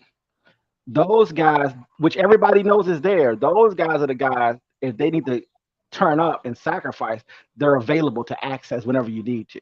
So if we as non-white people decide to really turn up in this country, they know that they have animals trained and ready to go. They can play the gun ban game. They can play all this other games that they play, but they know that that's still there at the end of the day. Guys who talk about that, you know, what do they talk about, the blood thing, all the sacrifices and stuff that you know how they talk about all that. You know how they start to romanticize the 1776, the revolution, and you know how they romanticize that, and that kind of runs very deep in those groups. And like you said, it don't take many to overthrow governments, right? It don't take much. It don't take much. And so it's a small few that makes changes, not the masses. The masses is there to get to really to be, you know, like I said, to be fodder. And so I think within our group, I'm not sure how we introduce it. You know what I'm saying? 'Cause like you said, the FBI is there. The FBI know that those guys are here, right? And they let them eat. The moment we stratify it across the country and start to have smaller groups saying, look, we're doing X, Y, and Z. We're training. We're going to stay quiet. We're not talking. We're not here. We're going to just live in our own little worlds. But our worlds is protection. Our worlds is training. You know what I mean? We're always under attack. Is my whole point. But see, you know the thing about it, Paradox, and I want you to understand when they be talking to that anger in white America, they're talking to him. They're talking to the Ryans. They're talking to them. So these guys you see working at GameStop and those places that driving the forklifts and feel pissed off that, hey, you've been cut out of your blessing. Them immigrants and them Negroes are robbing you of your civility. You got to remember when America was great, boy. and you hearing that, and I'm telling you right now, dude. Listen, bro. I'm trying to tell you right now. That last election, I listened. I've been in, like Maurice Delp. I was in your chat when a lot of these guys like this were in your chat. They were in your chat. Look, that's his firearm. That's his firearm right there. Mm-hmm. That don't look like no mental health. Those are the victims. He knew precisely. No, it's not mental. It's right. He was radicalized. It's not mental health. That's not mental health. Y'all gotta. No, he's radicalized. He's a terrorist. All these people mentally. No, Nah. they know what they're doing. I'm getting so tired of that paradox. That We're all mentally ill. We're gonna do that. We're gonna play that game. In that case, shit. You had a bad day with your paycheck. Well, I guess you had a mental. I guess you're mentally off. Roy, you have road rage. You're mentally off. I mean, Right. Everybody gets the card. Everybody gets card. Rather than to say this is just a demon. This is just a monster. This person wrote. Listen, usually I'm like, wait, he wrote 3 manifestos? Oh, hell no. Mm-hmm. This guy knows foot. Listen, bro, the time he put into writing 3 of them, nah, he knew exactly what he was about to do. But now, from a left perspective, do you think that they're being aggressive enough? Because I know their fear, as far as white people on the left, is, well, we don't want black militias. We want to get rid of. We want to get rid of guns. We don't want anyone playing soldier. And so I wonder, where do you find the energy to inject in people to say, your life is in danger. Stop playing yourself. We're going to need some of our guys to sacrifice here and live in a different world and have a different mindset. You know, that prepper mindset. You know how you have those preppers? Yes. You know, more, because those guys are sacrificing. Those guys are living in a fantasy to sacrifice themselves for what they believe the future should be. And if anything goes wrong, I got my guns. I'm here to go to work. Because in talking to, we have fellow left constituents that we talk with, we break bread with. I don't agree with that about why do you need a gun? Yeah. Are you not looking at the time we're in? Like, the fuck? Like, literally, the Paradox has to drive to work through that damn place, and he has to park his car and walk to work. Mm-hmm. Well, if he calls the police, dude, the police won't get to him in like 8 to 10 minutes. He's screwed. The cleanup crew? Call the cleanup crew? Sure. Right. And so there's an unrealistic, because see, what that does is that puts the accountability stick to say, I don't need your system to protect me and mine. No, Joe Biden told you don't. What did Joe Biden say? We have F-16s. What are y'all gonna do with y'all little guns? I'm like, is he threatening the American people? What is he talking about? Didn't we elect you? Like, what kind of country is this? Are you gonna crop bomb? See, y'all, we gotta really get better with these predators, man. Like we can't be leaving the guy with dementia by the goddamn red button, bro. We gotta stop leaving the guy with dementia by the red button. He might think he's calling in his nurse or he's calling in his dog or some shit. We can't be leaving him around that button, bro. But like you said, that's the other thing about information. And again, I don't want to try to project anything, of course, but you can look at European countries, you can look at Western European countries and say, well, the way they have things structured maybe are better for people. They maybe have better outcomes. You can make an argument for that, right? Right. But we don't live in Europe. We live in America. And I do know that when we start talking to, I think, kind of like pro-gun 2A or talk more pro-America, it's convoluted because you're black. And so I can leverage European systems and say, well, we'll let the American military, we'll let the American federal government protect us, which they have done for us historically, right? We would let them do this, so we're willing to give up more of our freedoms because we didn't even have any freedoms. But from the right, especially the far right, they're like, no, we believe in the Constitution. We don't want a government. We don't want anything. We don't want your own, survive on your own type. Even though they didn't really do that in reality, of course. But sort of the mindset of that. I don't know if many of us are in any spaces ever to even think in that kind of way. Well, to where we look at it as our country, freedom, independence, your own, you're doing your own, you know what I'm saying? Let the government handle it, let the cops handle it, etc. I don't, it's even though we don't get protected, that's why it's such a weird situation, Well, see, or we don't feel protected. I should say it that way.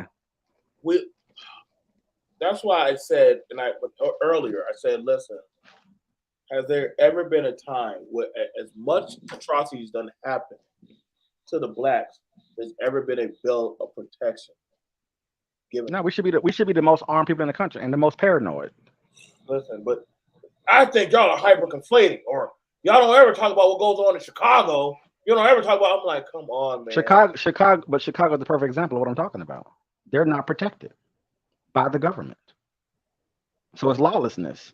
But if they had a mindset of this is not going to happen over here, maybe it's a different environment. Maybe, theoretically speaking. Well, see, but when criminals know they can do whatever they want to do, you can run propaganda on the left and the right against a place like Chicago because you know that I don't have the mindset, right? And you're not really going to protect me. You're going to play some games with that, not fund things correctly, not really set up true protection and play a little bit of games with me on that stuff. But I don't have a mindset in any of these spaces to say, you know what? I'm just going to start shooting all the drug dealers. I don't care if they're my cousin or not. We ain't having this here. I don't care about the state government. I don't care about the federal government. This is my country, and they're ruining it for me, and I'm putting them down. That mindset is you can't. I think it's very difficult to introduce that kind of thinking. See, I look at it as, but that in my world of RoboCop, that would be a utopia. When they I'm sorry, y'all gonna think I'm pretty dark down that path, but see. You can't get mad when they make whole movies, or you see them little TikTok and little videos of apple pie family, or some gun-toting apple pie Bible thumping family, and they're like, "Well, we'll kill those criminals and get them up out of here." Mm-hmm. That's goddamn American. So then the blacks say, "You know what? We're going to start killing off the drug dealers." Start killing. Wait. What about the process? We just did the process. We got the process out of here. Because it's okay to kill a bum on a subway. Yep. That's okay though. That's American. That's okay. But the moment as a black person, I decide to protect America, protect my land, protect my neighborhood. Now it gets complicated. Then it's a lot of rules and laws and protection. I mean, they got so many gun laws in some of these cities, bro. It's like, you want me to be violated. You want me to be vulnerable and beg for your help from you, which also psychologically, especially over generations, it has to do something to the mind when you never feel safe. And at the same time, you're told not to protect yourself by responding to things, not to go hide in the house and duck under your couch because there's a shooting, but to let people know, like, you guys can do whatever you want to do. You're just not going to do it here. It's only a problem when it's in the black area. I know. It's complicated. So long as it's in the black area, yeah, it's not a problem. So long as it's in the black area, but bring that shit over here. You see, whenever they talk about injustices, they never ever go over to the hood. They go to the nice suburban area where it's safe. You know what I'm saying? I'm like, what the fuck y'all doing? Shit. Go over there and tell that Arius and all that. Go tell them to get to you see you're not. These so-called hardcore militias, they don't ever go they don't ever go over there and deal with the threat. They won't let me and you just go ahead and get them out of it. No. But I'm like, no, that justice system that y'all got, somehow that dope dealer, he keep beating y'all goddamn process. For some reason. I don't know how the fuck he can get out. He done beat. And I'm gonna tell you, and another thing too is that historically speaking, I think when you look at white violence in America and how they handled it, we don't have that conversation, right? You go out to California back in the old days, and everybody's shooting each other because they're chasing gold and stuff, and there's no law. It's the Wild West, and they had to do what? They had to bring in order of law. They had to bring in whoever, the military, the sheriffs, and set up systems to be able to protect people because people were killing each other. But strangely enough, in our environment in 2023, when we're having violent things happening in our areas that are concentrated in our areas, we can't respond to it. And that's why it will perpetuate itself. because I want to respond to it. And then, okay, so now y'all see us that we're at war. Then, let's bring in order of law then. But the citizens who are legal, who are following all the rules, they're going to respond to those violent people who are breaking all the rules. And then once those interactions start to take place, it would probably force the federal government and state government to get more involved. Maybe. No, but see, here's the thing about it. We're gonna see what else this crazy stuff. It doesn't get better. Hopefully his brain will fizzle in to something. Like, hopefully that probably stop putting all that cream on his hair. And I answered honestly. Most of that racism has come from the modern left. It's happening during the course of this campaign. Kara Swisher called me the other day, reveling in taking twists of my last name. People effectively reducing me to the color of my skin and my attributes. That comes today from the modern. Fun fact. So he's comparing somebody making fun of his name to 3 black people being murdered. That's crazy. That's crazy. That's crazy. He thinks that's race. He thinks racism is someone making fun of his name. That's racism, right? Shit. That's mad. Turn left.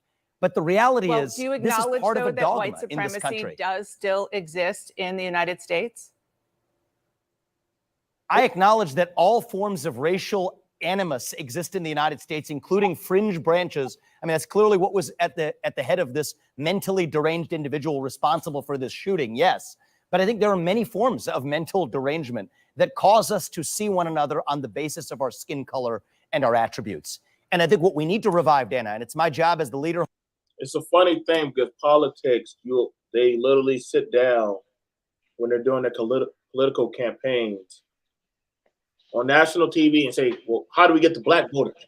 How do we get the Latin voters? How do we get the Asian voters? Well, hold the fuck up. You literally. The Jewish vote, how do we get the woman vote, all of it. So wait. So when y'all talk about how do we get, you're not saying how do we get the American vote. You're literally saying how do we get the black vote? How do we get the Asian vote? So the old person's vote. I mean, all of it. So you literally have groups that you section off people in to try to get their right. Because we all have different political interests. If you're 20 years old, your politics is going to be different than when you're 70 years old. I mean, that's not brain surgery. Man, I really need this guy to go take a civics class. I don't think they literally do enough background study. Did you notice how he stuttered? If you replay that again, if you notice him having to suck it up when he's saying what he's saying, I find that part, it's not fluid, which is interesting. If you watch a lot of his speaking, it's very fluid, very responsive, very quick triggered. And I laugh because he's almost taking a quick pause before he says what he's about to say, because he know it is nonsense. In my opinion, I'm not trying to cape for the monster. I would just want to be in a room with his parents and see what they have to say to him, and just right. But they're like, you say nothing but bullshit, right? You say nothing but bullshit. Well, let's see. Of mental derangement that cause us to see one another on the basis of our skin color and our attributes. And I think what we need to revive, Dana, and it's my job as the leader, hopefully as the next president, to do this, to revive our doctrine of e pluribus unum, not just celebrating our diversity and our skin deep attributes, but celebrating what unites us across that diversity. That's what we've forgotten in the United States of America. Our true strength is the set of ideals that unite us. That's my job to revive as our next president. And I think that the next generation in particular is so starved for that, starved for commonality, starved for a nation that is unified, bigger than the sum of its parts. That's what we need to recreate in this country. And to those who say the remedy to past discrimination is present discrimination, I say no. The right remedy is actually abandoning all discrimination and moving forward with colorblind meritocracy in the United States of America. You took it to another level on Friday. In addition to the comment we. This guy is. I know he's not gonna let that go. That was what, yo. It's great. It's great. I would say that it's great. It's great theory. I mean, it's great fantasy land. It's fantasy talk. Yeah, it's pure fantasy. I mean, it's delusion, actually, derangement. Oh boy, if there is ever something called trans-political, this is it right here, man. Like you take us back to what it was to how it used to be. Indian Hindu is saying that in this country. Didn't Obama literally have to put up a protection clause for Indians and that's crazy that Obama had to put up a protection because hardcore right-leaning Americans were beating them up. Like literally, I want y'all to think of the context, and this is why I said, well, people don't study history, not enough. This has to be a first generation.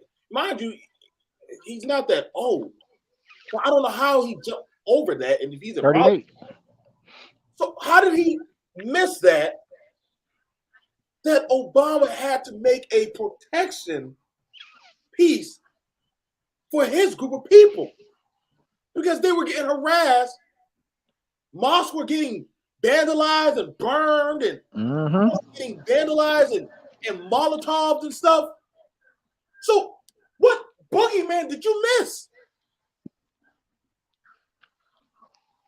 That's that keeping that head down and just working now. Because let me tell you, a lot of black people can try to say the same thing if they were successful. You know what I'm saying? You can pretend and block out everything and just try to say, "Oh, I just worked hard and that was it." That's what he's trying to play on. You know, I worked through all of this stuff, but you're not being honest about it. And like you said, and you're not being honest about the history of how you was able to even be here to even say the things that you're saying. Right, like this is wild. Played, you took issue with comments from Congresswoman Ayanna Pressley. She reportedly said, quote, "We don't need any more brown faces that don't want to be a brown voice. About that, you said, "These are the words of the modern grand wizards of the modern KKK." You know, I'm sure the KKK was responsible for more than a century's worth of horrific lynchings, rapes, murders of Black people. How in any way are the views you're talking about comparable to the views and atrocities committed by the KKK? It's that name shit again. Before we even start, it's that my name, somebody teased me about my name compared to 3 blacks dying. A colored person said, "You don't speak for colored people." I wanted him to say, "Don't call me brown," because he's it's weird that he's living a colored person's life. This woman just called you brown. If you want everything to go away, why wouldn't you just address her right at that moment and say, "Yeah, I don't do that. You know, don't categorize me as a brown person." Because once he makes that statement, then the people on the right is going to do what? Oh, you notice how he let that go? Well, as a brown person, oh, Indians are brown people now. That's their classification. They like them grants at the HBCUs and shit. Yeah, for sure. I said, as the Grand Wizards of the KKK would be proud of what they would hear her say, because there's nothing more racist than saying that your skin color predicts something about the content of your viewpoints. You didn't just say they would be proud. You said these are the words of the modern Grand Wizards of the modern KKK. It is the same spirit. You're right about that, Dana. I think it is the same spirit to say that I can look at you and based on just your skin color, that I know something about the content of your character, that I know something about the content of the viewpoints you're allowed to express. For Ayanna Pressley to tell me that because of my skin color, I can't express my views, that is wrong. It is divisive. It is driving hate in this country. This is dividing our country to a breaking point. That is a debate that is based on nonviolent discussion. That you just said you're using rhetoric, which she said she's using rhetoric. That's one thing. And another thing is to say that she represents and she is a modern version of a KKK, which, as you know, I don't got no words for this man. If ever there was a time, listen, I don't know how any Black person could vote for him. I don't even know how any Pakistani, any Arab person can vote for him. I mean, unless they are just that hard pressed race loyal, But it looked like he probably will fuck them over hard. Yeah, he digging himself a hole. He just, I don't know if he realizes it or not. He think, like I Listen, say, living in fantasy. Like I mean, shit. Right now, you're making Iliamar and AOC make sense right now. Mm-hmm. That's scary. You're making those three women. You're making those three radical left women make sense. They're like, oh yes, we got to get in the room with this guy. I just want to throw all four of them in the same room and just see the conversation that they would have About their treatment, about the reality of America.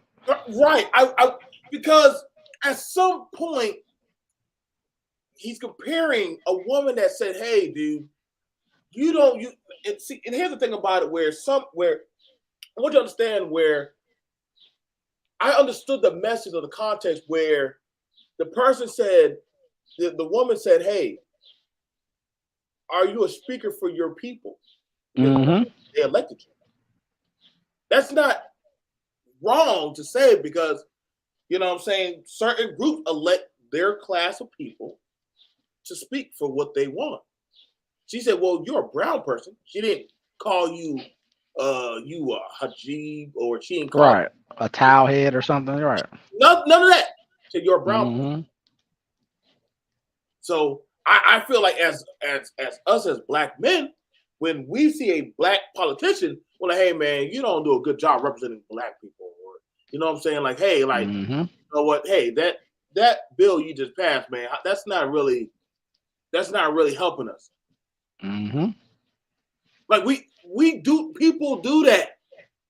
Why do you think they felt like Donald Trump was the next coming of Jesus Christ for some of them? Mm-hmm. Oh God, he cares about us Americans, especially us white middle class Americans and poor Americans. Mm-hmm. Without having to say what you just said. Yep, that's what they felt. Though he's never lived your life, never ever walked amongst y'all, but they Silver spoon. Silver spoon the whole way through. Whole way through. Yet they felt a connection to him. It's the same pressure on Ron, because I am surprised that if you're a Republican, that because the people who are on the far right, obviously they can't say anything, obviously on television. But I'm still surprised that even Ron came out and made comments about it, just because of how hard right he is. So he's feeling the pressure from a racial perspective that he has to address some of this stuff. So there clearly is some energy there around race. Well, he would have just ignored it, and they would have turned Florida upside down. So I think he must have had some phone calls with somebody and said, "You're gonna have to say something," because he wasn't gonna say anything. Or kind of like you said, kind of pivot out of it and talk about black crime or something. Yep. I was surprised he did not do that. He's probably going to, after he's made these statements, he's gonna get that blowback from the right, and then he's gonna probably adjust his statements in the coming weeks once things kind of cool off. I'm sure of that. They're gonna have to take him and train him on how to deal with these type of conversations, because other political candidates are going to come at him about this. Well, you would motivate black people to vote more. You would the same thing with George Bush. I mean, once you do Katrina, bruh. Once you do Katrina and the way you behaved with it is gonna make your life a lot harder. Because to assume that we don't have power in politics is insane, right? Even from a rights perspective. Let's see what else is crazy. Was dedicated to the subjugation and violence against Black people. How on earth is she a modern grand wizard let's be intellectually of that honest. kind of organization? Let's be intellectually honest and get to the heart of what this debate ought to be about. There is a worldview that says that the remedy to past discrimination is present discrimination, that if you're black or brown, you have to have a particular point of view. That's from Ibram Kendi. That's from Ayanna Pressley, the people I quoted in my speech yesterday. But can you have an intellectually honest conversation of who you are, when you accuse her of being a grand wizard? No, they cannot. We have yet. Can't run from that question. Like literally, I mean, she's like, all right, you want to start cutting me off? All right, yeah, you on my platform, buddy. I could cut your mic off. I was really on that type of demon time. But can you honestly have an intellectual conversation. Right, because white people know that they're racist. So answer the questions. You're the only one confused here. It's literally. Let's continue on. The debate. KKK. Can you have that think that the intellectually honest point is- discussion Nope. with that kind of rhetoric? Yes, I can, Dana, because the point I'm highlighting is that even the people who, in good spirit, we all agree that the KKK was an awful organization that is a toxic stain in our national history. So given that we can start from that point of agreement, now that allows us to say, well, who actually sounds more like that organization today? The people who are calling for more racial discrimination on the basis of skin color. So yes, I think that is an But it's not intellectually about useful starting point sounding for a provocative discussion The that whole- we need to have in this The country. whole point is And I the think that- I think the KKK reality, wasn't Dana, just is about we rhetoric. have to speak They openly. in this lynched country. Let me say people. this They real quick. murdered. Go ahead, bro. He's very slick. He's talking about white discrimination. I just don't know why he don't have the balls just to say it. So, but see, here's the thing about it. See, then, if you want to talk about white discrimination, Yeah, that's what he's talking about. That's the movement on the right. But see- Is white people are being racist, being racism and discrimination is now towards white people. That's the argument from the right. A hard argument from the right. but if he has to admit to that, then you have to admit that there is Right. racism. Right. So you can't. It's like your dad told you don't ride your bike out. You sneak and ride your bike and break your arm. At some point, you got to show your dad your arm, that you got a broken arm. How did you get the broken arm? Well, you want to say it, but you can't say it because then you have to admit that it's a thing. You have to admit Absolutely. it's a thing. You don't like it that the minority group is doing it on a smaller micro scale of discriminating against white people. This is why they feel like, hey, reverse racism versus something that has been done systematically and implemented into a system that you had to go get laws for. Mm-hmm. Keyword, you had to go get laws for that level of racism. So then you would have to acknowledge, okay, so how do you acknowledge these laws that had to get passed because of this? How do you acknowledge this for these kids to be allowed to go to school and have an actual education, to actually have a sustainable way of life? You would have to acknowledge that there was a system set up to prevent that. 13th, 14th, 15th Amendments, Civil Rights Act, Housing Act, on and on and on. So if you can't, so how do you want to be the president, but you can't? And see, that's where the Republicans are losing at. They can't. It's like they want to jump over history to say, hey, let's just unite. Well, nigga, why the hell do we need these laws? If we're so united, why do we need these laws to keep y'all in check? Yeah. And they from a rights perspective, as far as what I look at, they are pumping out what he just said. That is a hard position. They're using a lot of data with like not needing SAT scores, getting certain schools, and the kids who have perfect SAT scores who happen to be white, they're not being allowed to go to Harvard, and they're running so much information on white discrimination, which they're not calling it that, of course. Right. Like I said, man. People, they raped people, they burned their homes. And that was wrong. Simply That was because obviously wrong. Wrong. Okay, Obvious, so wrong. again, that is obviously a wrong if you thing want to for have them an to have done. intellectual Absolutely. discussion, Listen, she keeps trying to say, listen, dude, you keep cutting me off.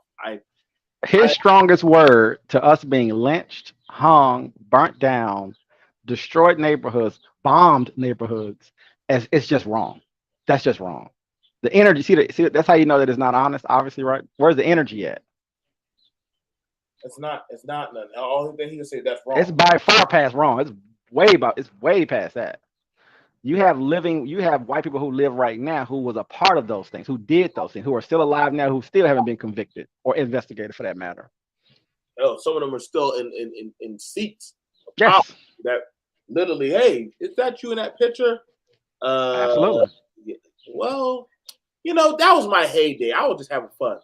Right? Mm-hmm. Jerry Jones. Jerry Jones. I don't know how that stadium is still open. I'm like, hold on, bro. Y'all ain't sitting this dude out the chair. Like, come on, man. Like, it's clearly. That's why politics and business is complicated when it comes to race. That's why it's complicated. Because when you go into an office building, especially if it's a mostly white office building, you're gonna have to suspend your race to operate. I don't care what nobody says. The moment you have to express yourself of who you are, conflicts will ensue, and they will do everything they can to get you up out of there. Because they know what it is. And that's why, like you said, that's why they're calling it reverse racism or calling it discrimination against white people. Because they know what it is. For you to get what you have gotten up until this point, regardless if you're left or right, it's because of mistreating black people. So you know for a fact, if you adjust those laws and we get more access to power, you're gonna feel mistreated, even if you are not, but you're gonna feel it though. And we're talking about 1%, 2%, 3% shifts, by the way, not 15 or 20% shifts. Think about that. They're angry at 0.5% here, 2% here, 1% shifts, right? ESG and all that stuff, DEI and all that stuff. It's the thing about it is and half of the left hates that stuff, by the way. That's what's funny too. See that's going to be a talk we're going to have. Like I said, that's why I keep coming back to. I'm just like a boxer, man. I keep getting back in that ring to take these blows, man. Because it's like, okay, man. Like we can own up to this. We can take these blows to the face. Can you admit that this? Can you take this blow? Can you take this gut wrenching body shot? And see, he can't stomach the blows she's throwing. He cannot intellectually, just like a lot of black Republicans that join on. Yeah. So a lot of minority Republicans that want to be MAGA or whatever type of cult that they're in. Mm-hmm. They can't take these intellectual discussions because then, well, I don't get why are you talking about that? That system doesn't exist. There's no. Hey, bro, you got to explain those amendments that were passed, man. You got to explain those. And you don't want to explain the indoctrination into whiteness. The majority of white people in this country are not from this country historically, right? No, they're not. And they made a bunch of babies, the baby boomers and stuff. They made a bunch of babies. And at the end of the day, they had to be in, even though they got pulled more back to Europe because of all the immigration, in my opinion, when you look at like Hollywood and stuff like that and movies and just ideas. But ultimately, they had to be indoctrinated into whiteness. Because they could have came here and said, well, we don't want to do that. We just want to be Americans, right? Mm-hmm. But that's not the case. They're carrying the water of whiteness.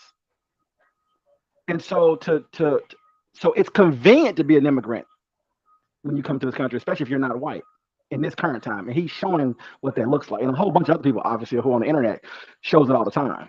I know you don't have the historical pain, the historical it makes it so easy to have these conversations when you don't have to be accountable for the past.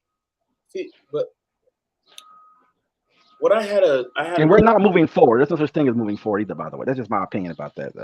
No. Listen, that's another discussion down the pipe.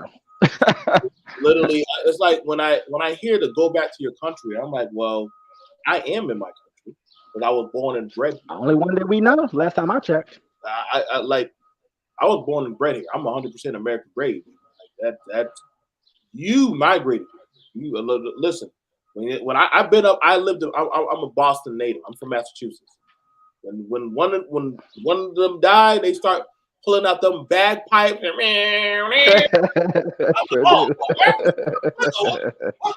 right back to England, right back to Ireland. What part of is that? What part of American is this? Hold on, bro. What is that?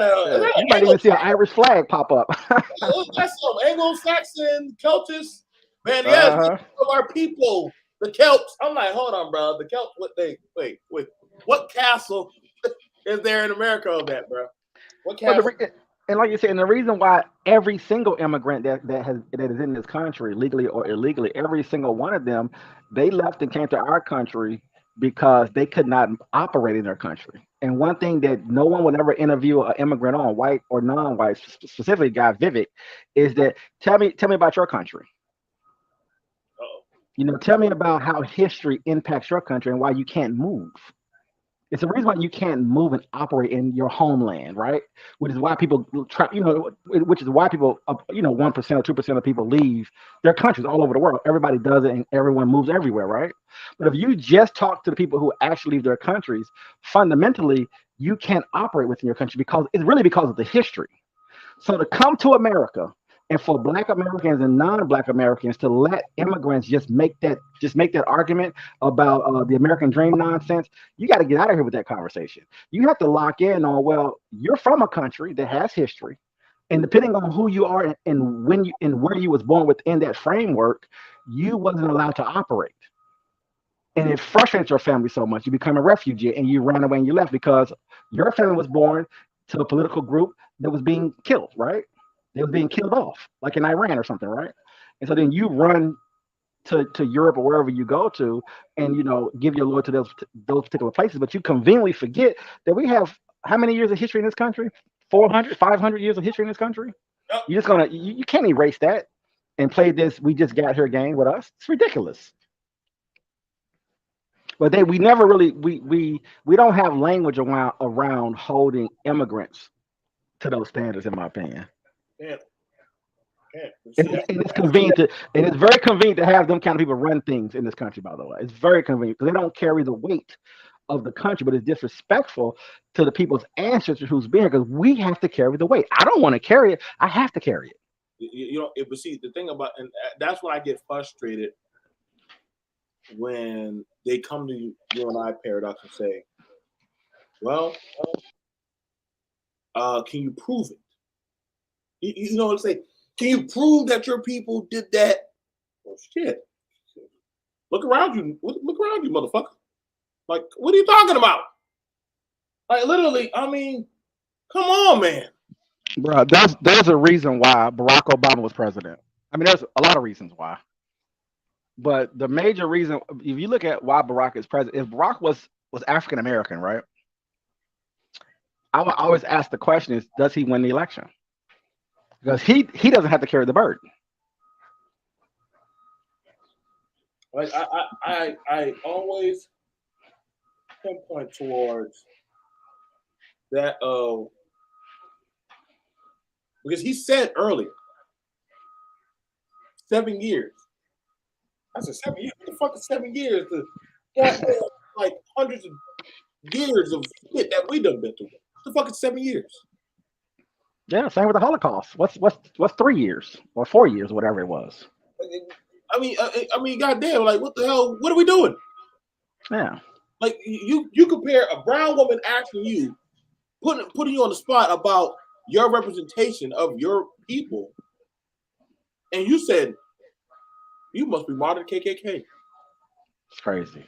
That's wow. And by the way, the other thing that I would always advise Black people who listen. I hope it gets out to the whole world, of course, which is we need to stop explaining ourselves. And I hate giving advice, by the way, I hate giving advice.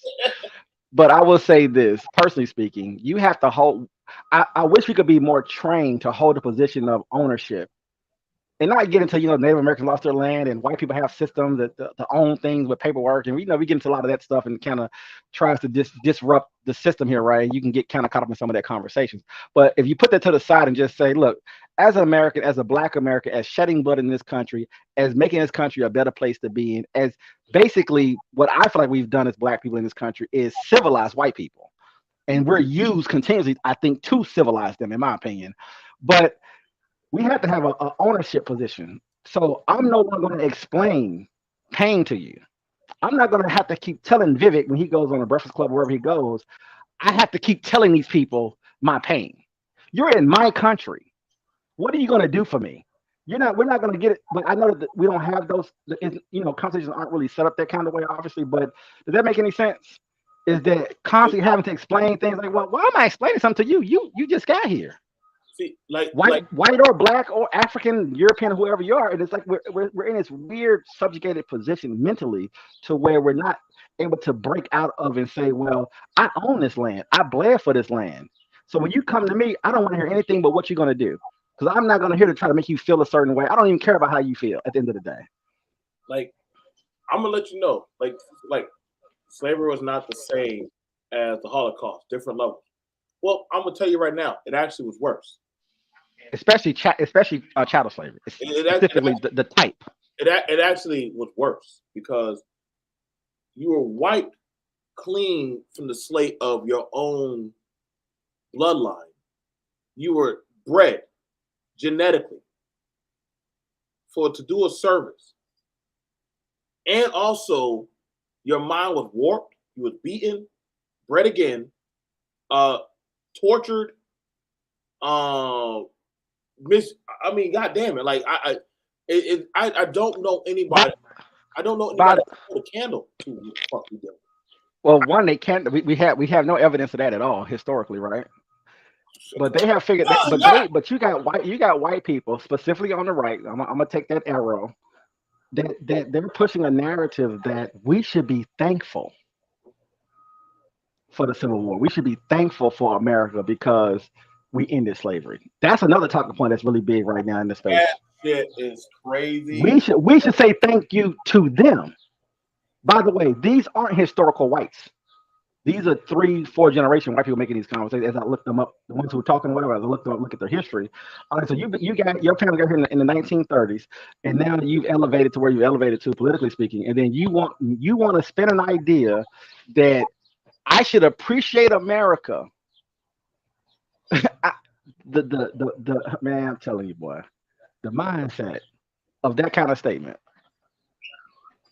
Like it definitely is a thing. It definitely is a thing of an issue.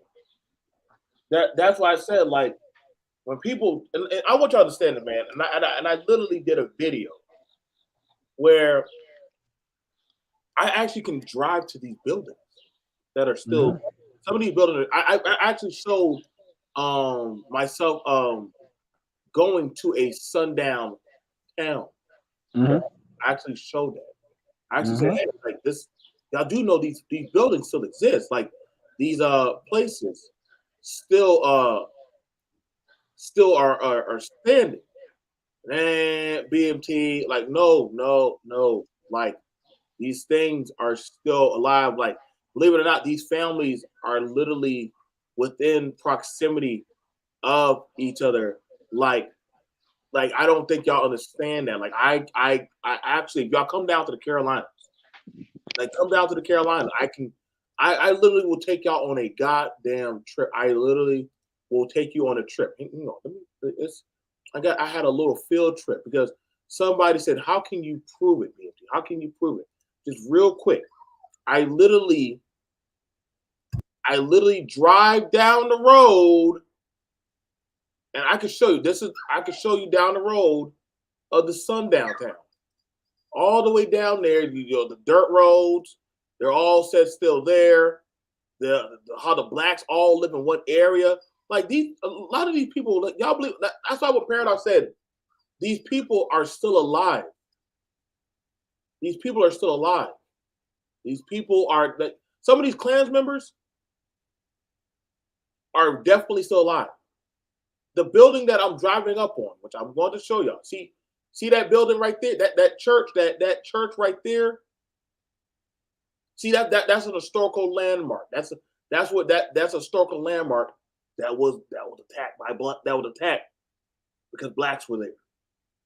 You put that right there to prove that, hey, like the blacks are still alive. I walk up on it. 1830. Now, how long ago is that, Paradox? 1830.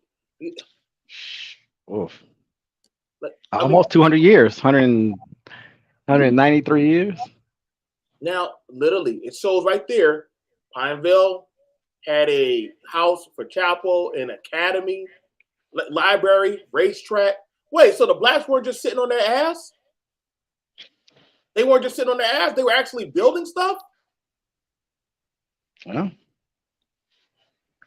But see, I don't know what group has been told after being resetted so many times in their country to just unite. And be thankful. That's the key, by the way. Humble. Be humble and thankful. Thank God. Thank you, Jesus. Yeah. Be humble. You should be thankful that we allow you to be here. Building right there. Ain't raggedy, ain't messed up, ain't nothing. Hell, you can still go in there when they have the doors open. Fully functional bell and everything. I don't know that. Listen, bro, y'all gotta show me the group that gets resetted as much as us, bro. It's like It doesn't exist. It doesn't. I can't. You know, I'm just thinking through different countries right now in my mind. I don't know where it would exist at. Show me the group in America that can. And like you said, we're talking about real time. It's not even. It hasn't stopped. It's still happening. So when you tell a group that after a mass shooting, hey, what about little Tycon in Chicago? He got shot. Y'all ain't talking about that. Mm-hmm. And you saw it. I'm like, what the fuck? What's up with these pivots? Why is it that when you have it being brought up on the national level on the news? Well, when I become the president, I hope you never become the president. Jesus Christ. Well, you know, I also wonder is the issue that they're going to have left or right, because the left is giving you a lot of space to live out that reality as far as acknowledging it, recognizing it, and trying to erect statues or something to sort of preserve some stuff, right? Right. I wonder from a Democratic perspective, how much can they do without making us so angry, regardless of your politics, if they unleashed it and really talked about, because at the end of the day, white people are evil. If you want to get right down to it, right? We get outside of the politics, outside of the American conversation, and look at that society, what was done to us in this country, which obviously we wouldn't even be voting if we really learned this information. You're right, you know what I'm saying? We wouldn't be participating. If we were, we'll have obviously our own political group and do what we have to do to get the resources we need, but we'll never forget, right? And I don't know if it's so horrific that the only option left or right is to sort of forget it. And what we do remind people of, we're going to soften it. Because living in the DMV, the amount of history that happened in Virginia and Maryland, it's unforgivable, to be honest with you. This is the original South. There was no other country. There was no other states, really, right? So you know, the things that they have been doing here since the 1600s. I don't know if you know what I'm saying. I don't know if you can introduce that much information to people and for them not to want to burn this place down. You know what I'm saying? I don't know how pro-America we could be if you really opened it all up. I wonder about that all the time. It would cause a shock. Because like you said, I can take you to museums here. You're seeing black people at airports in Baltimore. Aviation, right? And so many millions of other things, of course, but that's one of the things that really shocked me some years back. I said, we got an airport here? Jesus. Well, you're told, get over it. Just get over it.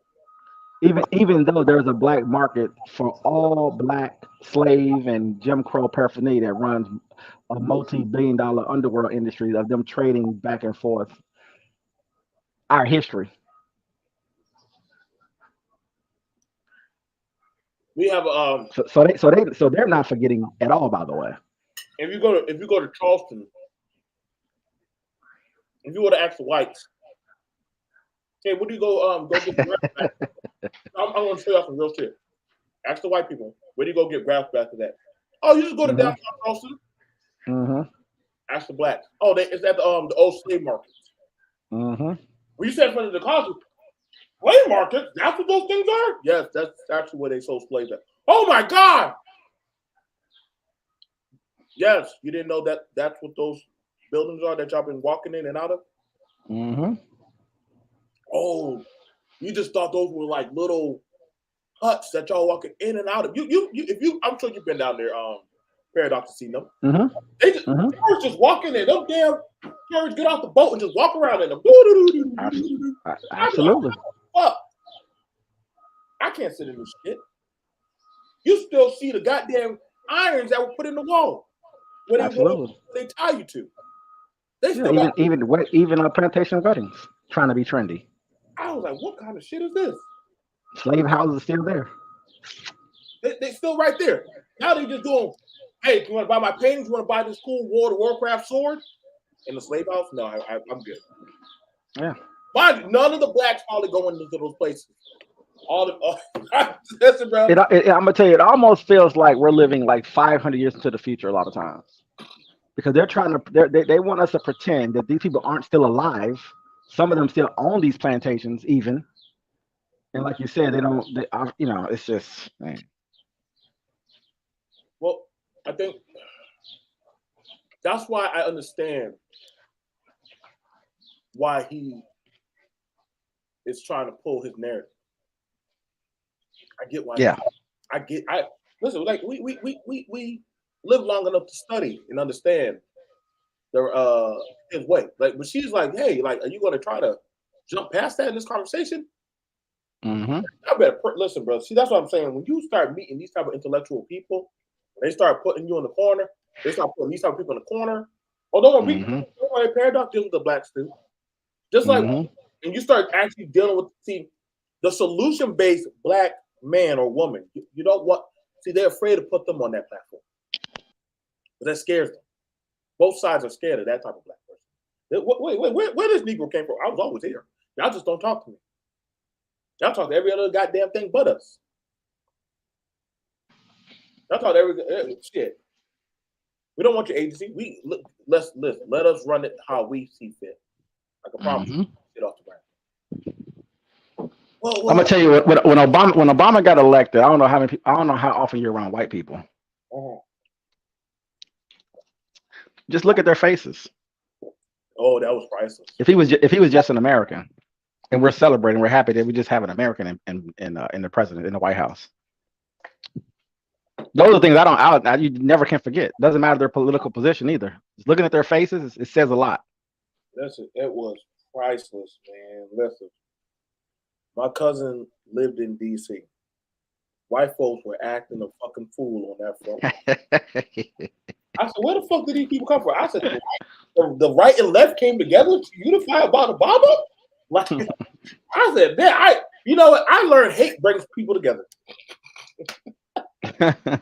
They thought he was about to allow a whole cookout on the front lawn, that literally we were going to start hearing rap music, that we were going to start. I mean, don't worry, don't get wrong. We had our grievances of shit that we didn't like, but y'all, motherfuckers lost their damn mind. Why is that nigga in the office? I've never seen a president get so much scrutiny than he. I mean, I guess Trump not doing it. Yeah, Trump is definitely competing at this point. He got so crazy. Yeah, to be fair, Trump is definitely he's definitely running in the market for that. But I was like, damn, y'all ain't just going y'all went after his kids, y'all went after his wife. Oh, everybody. I said, damn, hell, you went after his own damn mother-in-law. I said, shit. Yeah. Now Obama did a good job of the entertaining side of the world. You know, he couldn't do some things he probably wanted to do. I don't want to get into that because I'm not necessarily a supporter, but he didn't do some things he probably wanted to do. But from a show perspective, bringing in, letting black folks come hang out at the White House, and I mean, it was just making people. It had the world upset. I kind of enjoyed part of that. I have to enjoy it. I'm black. I mean, my sadism side was like, yup, I'm enjoying it. Hell, y'all let little Tommy get done shot up in the street and roll around and play Call of Duty. Y'all let him to the White House. Right. Go ahead and let the niggas in. They got Rick Ross or Snoop Dogg smoking weed in the bathrooms in the White House and all type of stuff. So, some of it's entertaining. I have a tremendous amount of criticisms for a lot of it because I understand how the left plays some of these games, but it still was entertaining though. Can't say that. It was definitely an entertainment piece. But I think if he would have backed it up with a hard policy specifically for black people, they probably would have killed him. So I do give him that respect from that position. Now, not saying that he's pro-black in any kind of way because of his upbringing, because he's not. It's not. But leverage from his wife, leverage from Eric Holder, leverage from other blacks, just in general, intellectuals and stuff like that, academia, he probably could have done something very aggressive. But I just don't know if this country can digest something real. They can be mad at the entertaining stuff, right? Beyonce coming to the White House and Jay-Z. They can be mad at that, but that's very different than policy. That's why when they pushed at him, like, "Hey, so what are you gonna do for the black folks?" Mm-hmm. Shit, I knew this was coming. I'm pretty sure Michelle was sitting to the side, like, listen. I know. Listen. Yeah. By the way, back to that sacrifice I was talking about. Yep. That's what I mean about the sacrifice part. He preserved his life and his family's life over sacrificing for the entire group. Because his sacrifice, if he would have gave his life, his sacrifice would have multiplied on a level that he doesn't understand. He may have been almost looked at as a god if he would have gave his entire life for the movement. And that's the thing about it. I'm pretty sure because Michelle was there. Michelle, a lot of the family was there. She was there. They were there. Just like talking to the snake at the Garden of Eden. So, are you going to allow reparations for blacks? Mm-hmm. I might be land. Look, we want a Homestead Act for blacks. Woo, boy, Baba, I know listen, boy. I know you must have felt that red beam laser on your forehead. You must have felt that shit. Yeah. See, the problem, like you said before, you have what people have to realize instead of being so trapped in white success, people have to understand white poverty. You understand white poverty, to me, things make a lot more sense in this country. They don't get talked about, they don't get exposed, they're not on the nightly news every night like we are, even though black men are only 6% of the population, right? But you don't understand, there's 50, 60, 70 million white people who are in poverty. If you give black people something, you're gonna have to deal with those people. They're gonna run with it, boy. You about to start seeing listen, that Dave Chappelle thing, when Dave Chappelle did that little skit about when niggas got reparations. Yep. Hit the ground running, boy. Listen, boy. I can promise y'all about to start seeing a lot of blacks start to. Y'all think that? Oh man, they about to blow. Yeah. Oh, we're gonna do some shit with that money. You gonna see us do some shit with that money, boy. They're gonna see some stuff. Fuck the PPP. Like you're gonna start seeing some shit happen. And America is very, very ruthless. It's a very ruthless place. Also, it is not a friendly, nice place. Yes. You know what I'm saying? We need to really. I know we all know that, of course, but people in general have to understand because, like you said, we're sort of many of us, like many people who live in this country in general, are very glamored by this place because you don't get to see how the sausage is made. They clean it up. They clean it up very well, I think. It's like one of those things I had to learn. I learned that in the military. Mm-hmm. There's nothing. Uncle Sam doesn't give nothing for free. If I give you a water pump for your village, I get the water for your village. When do you leave? Well, do you want us to take the water pump? Well, we need the water pump to get the water out the ground. Well, then I have to be here. That was the deal. Well, you didn't say how long you're gonna be here. Well, come on, Hafiz. In perpetuity. Come on, Hafiz. You said you want water. You want some food. You want to make sure you get a school so y'all can go in there and clap and have a good time. Well, shit, I gotta be here. I need a position where I can put my sniper up on your school building. Yeah. We have to be on the school building. Shit. Why do you think we built it that high? You can go down. You can learn in the basement. I just gotta be on the top. Everything comes at a cost. That's why I understand that minute King opened up about his mouth about time to get that check. Oh, gotta go, King. You saw you. Yeah. Yeah. White people as a whole have a really serious issue with progress when it's not them doing the progress. I'll say Yeah, right. they have a real legitimate issue. If you what you know, and I don't want to bring up the China thing, but when you look at how China has been structured historically, it makes sense why they're able to do what they're able to do. But a lot of countries around the world are very disorganized because they have their own groups, their own tribes, their own language, their own thought processes, and everybody don't want what we have in those spaces, right? Some of them may want it, some of them may not want it, which creates a lot of conflict. It allows them to exploit those places and they know that, by the way. So we'll drill a couple of wells for you and put up a drone base here, but that's about as far as we're going to do. We'll throw you a couple of dollars here, build a bridge or two for something, but we're going to hold you where you are. Though we're not going to let you progress.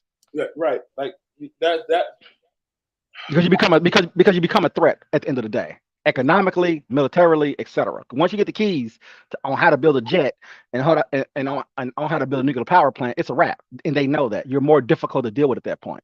you see, and that's the thing that was feared. You can check the history books on that.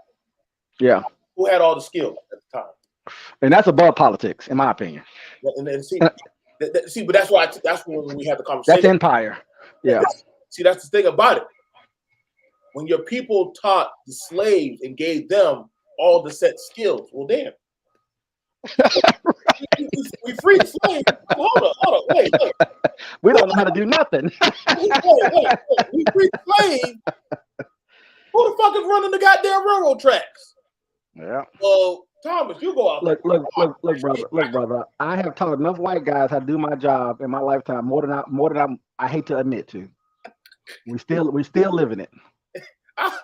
This white boy don't know nothing. He's 20 years younger than me, and he's replacing me. Oh, okay, I got you. And you still there having to teach. I said, man, that might be 1870 shit. Listen, man, I done had that shit where I done sat there. What's your name? Spencer. How you doing, Spencer? I'm gonna be you gonna be the last out here? Yeah. So I'm your replacement. Week 1. Spencer, you still holding up? Yeah, I don't know how you do it. It's all right. I just get done one day at a time. Mr. BMT, I don't think this is a position for me. Of course it's not.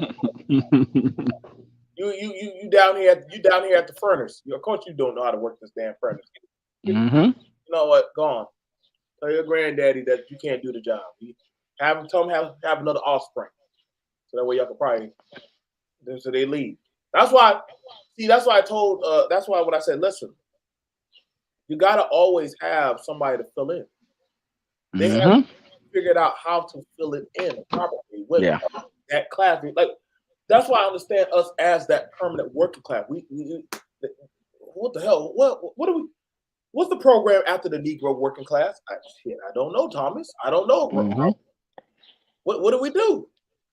Yeah, well, that's how we know race is forced on us, because I want to work with everybody. I want to be a part of everything, but you're forcing race on me to respond. That's why I want my own black company and my own black employees. And you're putting me in that position to do that, and then you're going to call me racist for not hiring anybody that's not black. But that's what you've taught me. That's what I understand. That's what I know. Because like I told you, I've trained too many of them. And I'm going to tell you something. I don't know if you had this experience. Have you tried to learn from them before? And what that looks like? God, boy. What does that look like? Yeah, boy. This is at a micro level. I can't get away with none of the shit they get. Hey, man. Not get away with. What do they teach you? Because have you sit with some white guys? Because I have. Listen. When it came to driving the truck, listen. Oh, you trying to get me killed? These people trying to get me killed. Like, what are you trying to get me fired? Aren't you? Listen, what the hell is going on here? Listen, I learned this.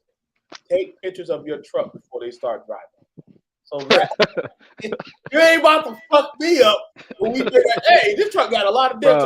What you do? Nope. You said for him to train me. You didn't. He was gonna be that checking the corners, fucking up shit. No, talking on the phone. You're not supposed to talk on the phone while you drive a truck. This guy pull out the phone and look down at the map. I'm like, oh my God. And he'll tell you things like, oh, don't worry about that rule. Don't worry about that law. Oh, you can actually send that. You can actually do that. But I'm not white though. Why are you playing with me right now? Don't worry about filling out the accident report. You'll be all right. You'll be all right. I do it all the time. And if you're not race conscious, you and many of us in the millions have lost jobs because we're not race conscious. Because you can't see it unless someone has trained you, in my opinion. I mean, you'll learn after the fact, of course, when you're on the unemployment line or you're in jail or something. No, but see, here's the thing, James. You misunderstood. Me and Paradox, we do deal with whites. Somebody in the comments? Yeah. No, I'm just letting them know, like, deal with them all the time, my whole life. What are you talking about? It's ridiculous. I deal with them the whole time. It's just that I understand. See, it's the thing about it, like how my father told me. But my father has been doing concrete, lumber. He's a jack of trades. Yeah. He said you'll never get away with the same shit that white boy get away. Of course not. Unless it's your system. Of course not. Yeah, he said you will never get away. No, I know, James. I know. But see, that's actually my grandfather and my great grandfather are from segregated towns. Yes, and they was able to attain land, build properties, and own vehicles, own things, right? Yes. And at the end of the day, they were very race conscious, and so they knew what they had to do, but they also understood what their white counterparts got. Now, my grandfather and my great grandfather, they worked with white men their whole lives. My parents have been working with white men for over 35 years, right?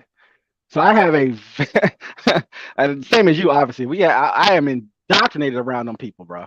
Right. And the way they operate and the way they think is something different. If you spend any time around them, they're running on a different system, and they may pull you in sometimes. I can give you some positives. I'm just not going to do that. But they can pull you in and pull you out whenever they want to. I can give you some positive stories, but I'm not. It's not necessary. Honestly. Well, that's the thing about it is that so long as I don't bring up my Negro side around them, they'll talk. That's one thing I learned about working with my white counterparts, military, and you got some in the background. I had a 60-year-old white man. One of my mechanics I have. I was telling him I was going up north, right, to do some stuff, and he's gonna tell you gonna go up to New York. Wow, what that place still exists? I was like, what? I said, isn't Fox News up there too? Oh. I said, what are you talking about? Republicans live in New York City the last time I checked. Is it your former president from New York? But just how the mindset is my whole point. I didn't want to just throw that kind of random fact in there, but it's just the mindset of how these games are being played. It definitely is that. It's like because see, I know I was trained how to work with them. I was trained how to work with them. But I can send you videos of white boys talking about how much they love living in Chicago and how you should move there. I can show you those videos. I was trained on how to work with them. Well, for sure. What I learned in the hard truth, they weren't trained on how to work with people. To manage Yes, they were. Like you said, they're trained. Hi, everybody. This is Attorney in the Show.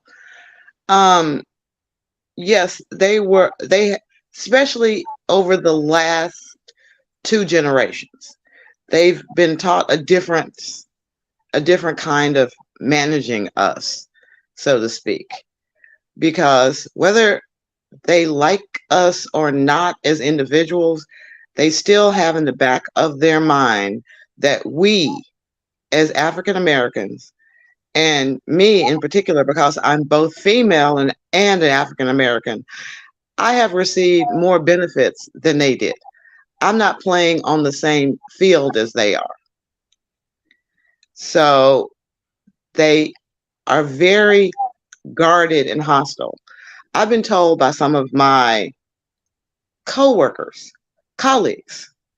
things like, are you sure that you took the same bar exam as we did?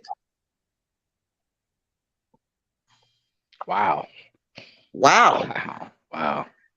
like there's some secret code that the government's hiding from the rest of us, that they just know that this person taking the bar exam, this person taking the medical exam, this person taking the CPA exam is a minority, is a female. So they get extra points.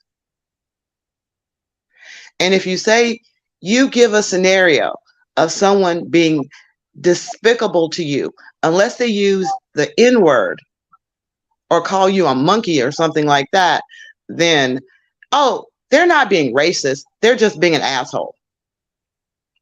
I've had to tell them, I said, all racists are assholes, but not all assholes are racist. So if I tell you something is racist, they're doing it, they're being an asshole because they are racist. They're doing negative things because of race or gender. Okay, so explain to me, because we have it where they're trying to explain CRT in reverse racism. If they're so much on the managerial side, right, then why is there such a complaint about Blacks having access to certain things that were not allowed to them? They're having some, mind you, they just said that you got it where the white male is feeling cut out of the system. He's feeling cut out of his pride blessing of America. So how can he say he's in a point of authority when we're seeing that of the different minority groups are starting to rise above him, and he's saying the poor white class is being overlooked by that of the Mexican, the immigrant. Don't let them damn Negroes. They're using the system to get into jobs. They don't actually have the skill. They use the system. So how they in so much of a position of manner? I think it's the old dog. It's not the young. The young white man. He don't even know how to run. He don't even know how to turn on the buttons. So how can he be in control if he don't know how to even work the goddamn system that his granddaddy set up? Well, see, a lot of white people feel betrayed by the system or their grandparents, because basically, think of it like this, that the greatest generation tried to kick everything down the line. They kicked the can, so to speak. That one day we'll deal. I'm sorry, my phone. Give me 1 second. Okay. And I'm sure they're going. I'm trying to get to my do not disturb. Give me 1 second, gentlemen, and I'll come back and answer that question. You hear what I'm saying, Paradox? Because yeah. I showed that picture of that male. Mm-hmm. How lives with his parents, angry at Blacks, right? 3 manifestos. That must man. Yeah. And yeah. As much as he told them, he said, "Listen, I feel like these Negroes at Dollar General are taking a pay of." You need to meet that line. Somebody's phone is vibrating. I'm trying. Give me 1 second. Hang on. But see, he's saying how he's feeling wrong. Just put it on solid, sir. But he's saying how he was robbed. How he was robbed. Yes. Now, when that woman, when that interviewer asks that candidate, mm-hmm. how do you jump past this and say it's a mental disorder? Illness. Mm-hmm. As they all say, but somehow I don't know how they always get that card every time they do some shit. It's always a mental disorder. Mm-hmm. You know what I'm saying? That's their card. That card must be the best card. I don't know that many people that get that card, but they will get that card. You cannot. They will not lock up the 10 million white people who should be in prison right now. They won't do it. Ooh. No, because in their minds, you must be crazy to act upon what we're all thinking.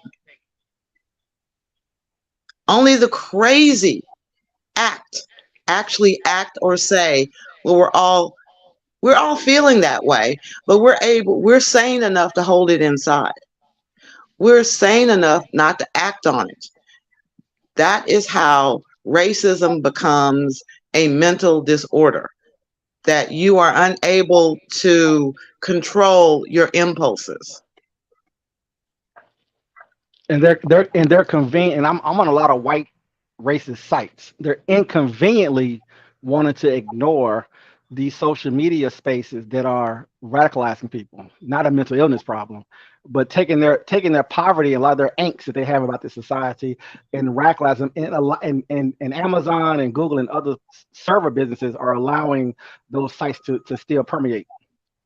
They ignore that whole conversation, by the way. And that's the thing about it, where it's not being touched, because that's why I attack that red pill. Red pill is that of a radical white talking point. Yeah, they're a part of it. Yeah, they're definitely a part. That's major part of it, actually. Yeah. And they're I mean, hiding it under relationship stuff. A lot of this started in their minds. I'm gonna say it. You know, we as attorneys like me may have been partially responsible, but disparate impact, that when we started arguing, the law may not be racist on its face, but it has a disproportional impact on minorities. When we started arguing it that way, that's when white people really started saying, wait a minute, I thought we were supposed to apply the law equally. And it's hard to sit up there and explain to people, because I've tried to say, look, as a lawyer, when I prep my clients, I try to prep my clients to remind the judge, the jury of their own family members. And it's very hard to remind a white judge who's not part of an interracial family that this person reminds him of his grandfather. This person reminds him of his son, his nephew, the cousin he grew up with. When you are a white male, and you look at this kid that came in and let me give you an example. College kid at Stanford University accused of raping a woman. What does the judge ask the woman? Well, wasn't there a way for you to keep your legs together so that he couldn't have raped you? Real court case. Because this kid reminded him of his friends during college. So he had that familial relationship already with this kid when he walked into this courtroom. It's like, this is a clean-cut white kid. If there had been a black guy that never would have gone through the judge's mind to question the woman about keeping her legs closed to keep from getting raped. By the way, she got raped from the back, by the way. She was bent over and raped. Was it good either way? Was it good either way? I mean, telling us either way how that happened. But I think when you, in the whole hindsight, like, we're looking at how the guy is bringing up. We're looking at how the candidate is bringing up, and I don't see Republicans winning at all. I don't see Republicans winning at all on this one. I think it's definitely we're looking at another 4 more years with a Democrat. And I be honestly, it is what it is. I mean, they don't have no strong candidate that can answer questions, that can actually say anything. Hell, Black Republicans are afraid to actually challenge their own counterparts in a lot of these arenas. But they're like, hey man, like there's a protection. They cannot afford to lose the white vote. Oh, that's the problem. So then, because you probably will get a true 3-party system if you do that. And it's also the economics of scale. Okay, basically, this is the way the Democratic Party and Republican Party think. They think in terms of dollars to votes. How much does each vote cost us? So for Republicans, they look at it like this. They need at least 1 vote to cancel out a Democratic vote, and they need 2 votes to get ahead. So how much does it cost to get those 2 votes? Well, they've looked at it and said the black vote costs $5. It costs $5 per vote, advertising, marketing, and all that other good stuff. The Hispanic vote is coming in at about $3. Asian vote is coming in at around $2. White vote is $1. So when you were sitting up there looking at your budget and looking at the numbers that you could possibly need to win, you start going, it's costing too much to get the black vote. The amount of money we'd have to spend to get the black vote is $5. Let's see if we can concentrate on the Hispanic vote. It's more of them anyway. Even though technically Hispanic is white, but hey, who am I to argue with the way Nixon set up stuff? Okay, again, you know, people of color. The whole idea of people of color is the biggest bunch of bullshit, because let me explain who the people of color are in this nation. Muslims are not people of color. Muslims are white by law, because there's a famous case out of California where they were denying entry to Muslims because they were not white. So Muslims said, wasn't Jesus born in our neck of the woods? Didn't Jesus hide out in Egypt? Didn't he blend in Egypt? Therefore, whatever color Jesus was is the color of Muslims. So guess what? Muslims were allowed to immigrate into this country as white people. Islamic people. They had a court case, I think 1934, where an Indian man said that since he's Aryan and from the Caucasus region, somehow he wanted to have a law that said that he was white, and of course they denied him and kicked him out the country. But right, they've now put Indians in the category of Asians. Mm-hmm. So you basically we're back to 3 ethnicities: white, including Arabs, Jews. They're all white. Arabs and Jews are all white. North Africa, Middle East, yeah. They finally realized Spain is part of Europe, and all those people with Hispanic last names are descendants of the Europeans.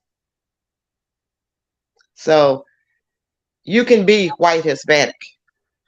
You can be black Hispanic. But have you ever heard anybody like Filipinos? Asian Hispanic? No, they just go under Asian. Yeah. So in those government forms, make sure that you break out the black and white Hispanic too. Mm-hmm. Yeah. So unfortunately, we're in a situation now where on the Democratic side, they're convincing people we've gone back to being colored people again. I mean, it's like, I literally had a city council member talk about minority outreach, and he's like, we really want to reach out to you. What do you guys call now? You coloreds? And me and 2 other Asians just walked out. We just had to walk out. The Hispanics sat there and listened, but we walked out. Couldn't say the guy was particularly racist because his wife was Hispanic, but again, white Hispanic. You get where I'm going with this. I mean, I am in a profession where women that marry Hispanic men suddenly become Hispanic attorneys. So for the purposes of marketing, they're Hispanic. They've killed 2 birds with 1 stone. They've got a female, they got a minority, and she's blonde and blue-eyed. Of course, we know that there are Castilians that are blonde and blue-eyed. So what you have in the Republican Party, like you said, you have a lack of people standing up. Why aren't they standing up? Because you don't get paid if you stand up. So how is it benefiting blacks? And how is it benefiting blacks to join a party where they have to be silent about who they are, but other people in that party can literally say the white vote is being suppressed? See, he didn't have to be quiet about that. He just posted to his face. Exactly. So how is that working out? But I don't give a fuck. I'm gonna tell you straight up how I feel. I give a fuck about how you feel. I mean, I don't care about these old whites or these little friends or anybody. I'm just saying, holy shit. This shit. I'm doing this video right now. I can promise you, go across the majority of right-wing, Republican, conservative, Black YouTubers and content creators. They're not gonna talk about this shit. They're not gonna talk about it because they. So, to me, you're afraid of your own political party. Well, have you noticed that Candace Owens' biggest followers are white? We know that. They are in blackface. That's the biggest YouTubers that happen to have black skin are really appealing to the white audience. Or they're appealing to the black audience that can't stand the rest of their family. Yeah. I can see that. Like, there is definitely a reach for the self-hating Negro. Like when y'all there's definitely the hate, there's definitely the reach for them. Or to where they reach out, hey, look how they treat Chicago, or look how they got this going on, or look at that. But they'll never bring up something of a functionality, or listen, we have to work and go over there to them. They're our saviors. They're the only ones who can save us and get us, get us right. And I'll be like, why can't you do it? You see, they never say, hey, we got to go over to the blacks and work with them. They never talk about ever fucking with you. They just tell you that, hey, you need to learn how to. I always see where we have to learn how to work with them. But see, they never ask you to come over there to them. To actually. Because when the Republican Party, this is back in the day when Reince, however you say his name, was head of the National Party, and they had $5 million for minority outreach, and they wanted to understand how was the best way to reach minorities. I was on that conference call, and I know who said what, and it was basically niggas are just dumb. They just dumb to vote for Democrats. If niggas only knew. So that's where you got this whole, if you only knew, if we could tell you how good we used to be to y'all come back to us. And I'm like sitting up there going, dude, that's like an ex-boyfriend coming up to you talking about, yo, baby, I see how bad your husband is treating you now. You should come back to me. Wait a minute. I left you because you cheated on me. You did me wrong. Why would I leave my husband? He may not be perfect, to go back to you after you publicly humiliated me. And they didn't get that. I said, and y'all talking about stuff that happened how long ago? Are y'all ready for the what have you done for me lately to come back at you? No. That ain't nobody going. I said, you guys do not think like women. When you are being asked to market to anybody, they will tell you that women have the tendency to be the ones that actually buy. Women are the buyers. Men go for what they need, not for what they want kind of marketing. It's just one of those things that, if you need to get people out to go to a restaurant, who do you try to appeal to? Women or men? Even though both of them are going to be presumably sitting there eating. Yeah, women. Yeah. But you had two older men trying to tell the rest of us to shut the hell up because they had been waiting in line for the money for the longest. So you have Candace Owens, who can motivate middle-class white women to come out and vote for the Republican Party because, hey, if she feels that way and she's black, she knows black people better than I do. So maybe I should trust what she's saying. It's not us, it's them. Black people are just dumb. Black people are just stupid. Don't they realize how stupid they look voting for Democrats? Democrats don't think they can even go out and get an ID. That's how dumb they are. Democrats don't think they can get a job without affirmative action. That's how dumb they are. Democrats don't think that they can do anything without government help. I mean, we all get caught up in that in one sense. It's like, why are so many black people in jail? Why are so many black people selling drugs? Well, maybe because so many black men are trying to support their families the best way they know how. And just like there were a whole bunch of white moonshiners out there during Prohibition. I was about to say, why so many white men sell drugs in and now or always, really? They sell more drugs than we do.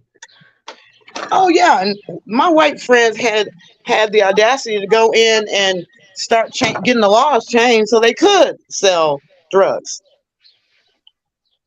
You know, all those dispensaries that suddenly became legal in a lot of states, or a lot of the medical marijuana that's suddenly legal even in Texas.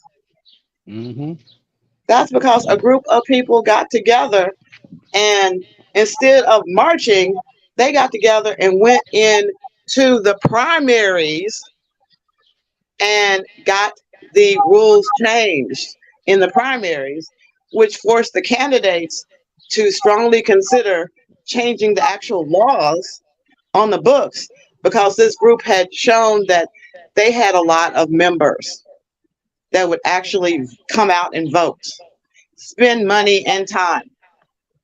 Because if you participate in the primary process, nobody's funding your trips for, was it three nights, 4 days, where you are literally taking off from work, going to whatever city they're having the convention at, buying your own food, paying for your own transportation, spending all that time for rules, platform rules that are not legally binding on anybody. I want to showcase this. Give me this. I know, what I'm saying. Let me grab this candidate. Say, mute up real quick and let's play. See his pivot. Well, hopefully he's back on track. Hopefully. Do you think that maybe comparing her to the Grand Wizard and the notion of what she said to being a modern leader of the KKK was maybe a step too far? And by what you said, I stand what I said, to provoke an open and honest discussion in this country, because there is a gap, Anna, between what people will say in private today and what they will say in public. I think we need to close that gap. I think we need to have real, open, honest, raw conversation as Americans. That is our path to national unity. And there are many Americans today who are deeply frustrated by the new culture of anti-racism that's really racism in new clothing. And we need to have that debate in the open. Dana, I think I'm that not you're so doing, sure how with due provoking respect, a what many in the discussion. media do. That's crazy that he says that. And she asked him, how does somebody asking you for the stuff that you have said is not conflated towards that of white supremacy, reverse racism, or anything? How does that make any sense? This is crazy. But any other group that would have been said about, they would have literally had shut down CNN that day. They would literally have to shut CNN when they have to be like, look, listen, bro, you cannot come on any of our stations again for that. I don't. It's gonna come up when the Jews get hit before the election. He's gonna have to answer for it. I'm hoping that the left throw that card at him. So what do you think about Holocaust? That's so hard to like. I'm hoping that he walks into that shit. Jews are already putting pressure on him and putting pressure. That's why Nikki Haley brought it up, and they're putting pressure on Ron DeSantis. They've been protesting him as well to put pressure on him to bend his thought process when it comes to Jews. You could just tell. He said, "I want to have that conversation, Paradox."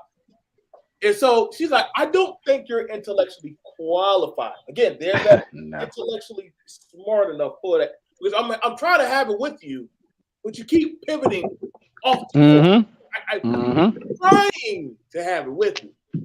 maybe you could probably explain that part of the KKK thing. You know, mind you, I mean, it don't exist. Oh, he's trying to erase race. He is doing his darndest. But that's his You know thing. what I tell my very, very extreme friends, because I have some. Yeah, you do. Yes, you do.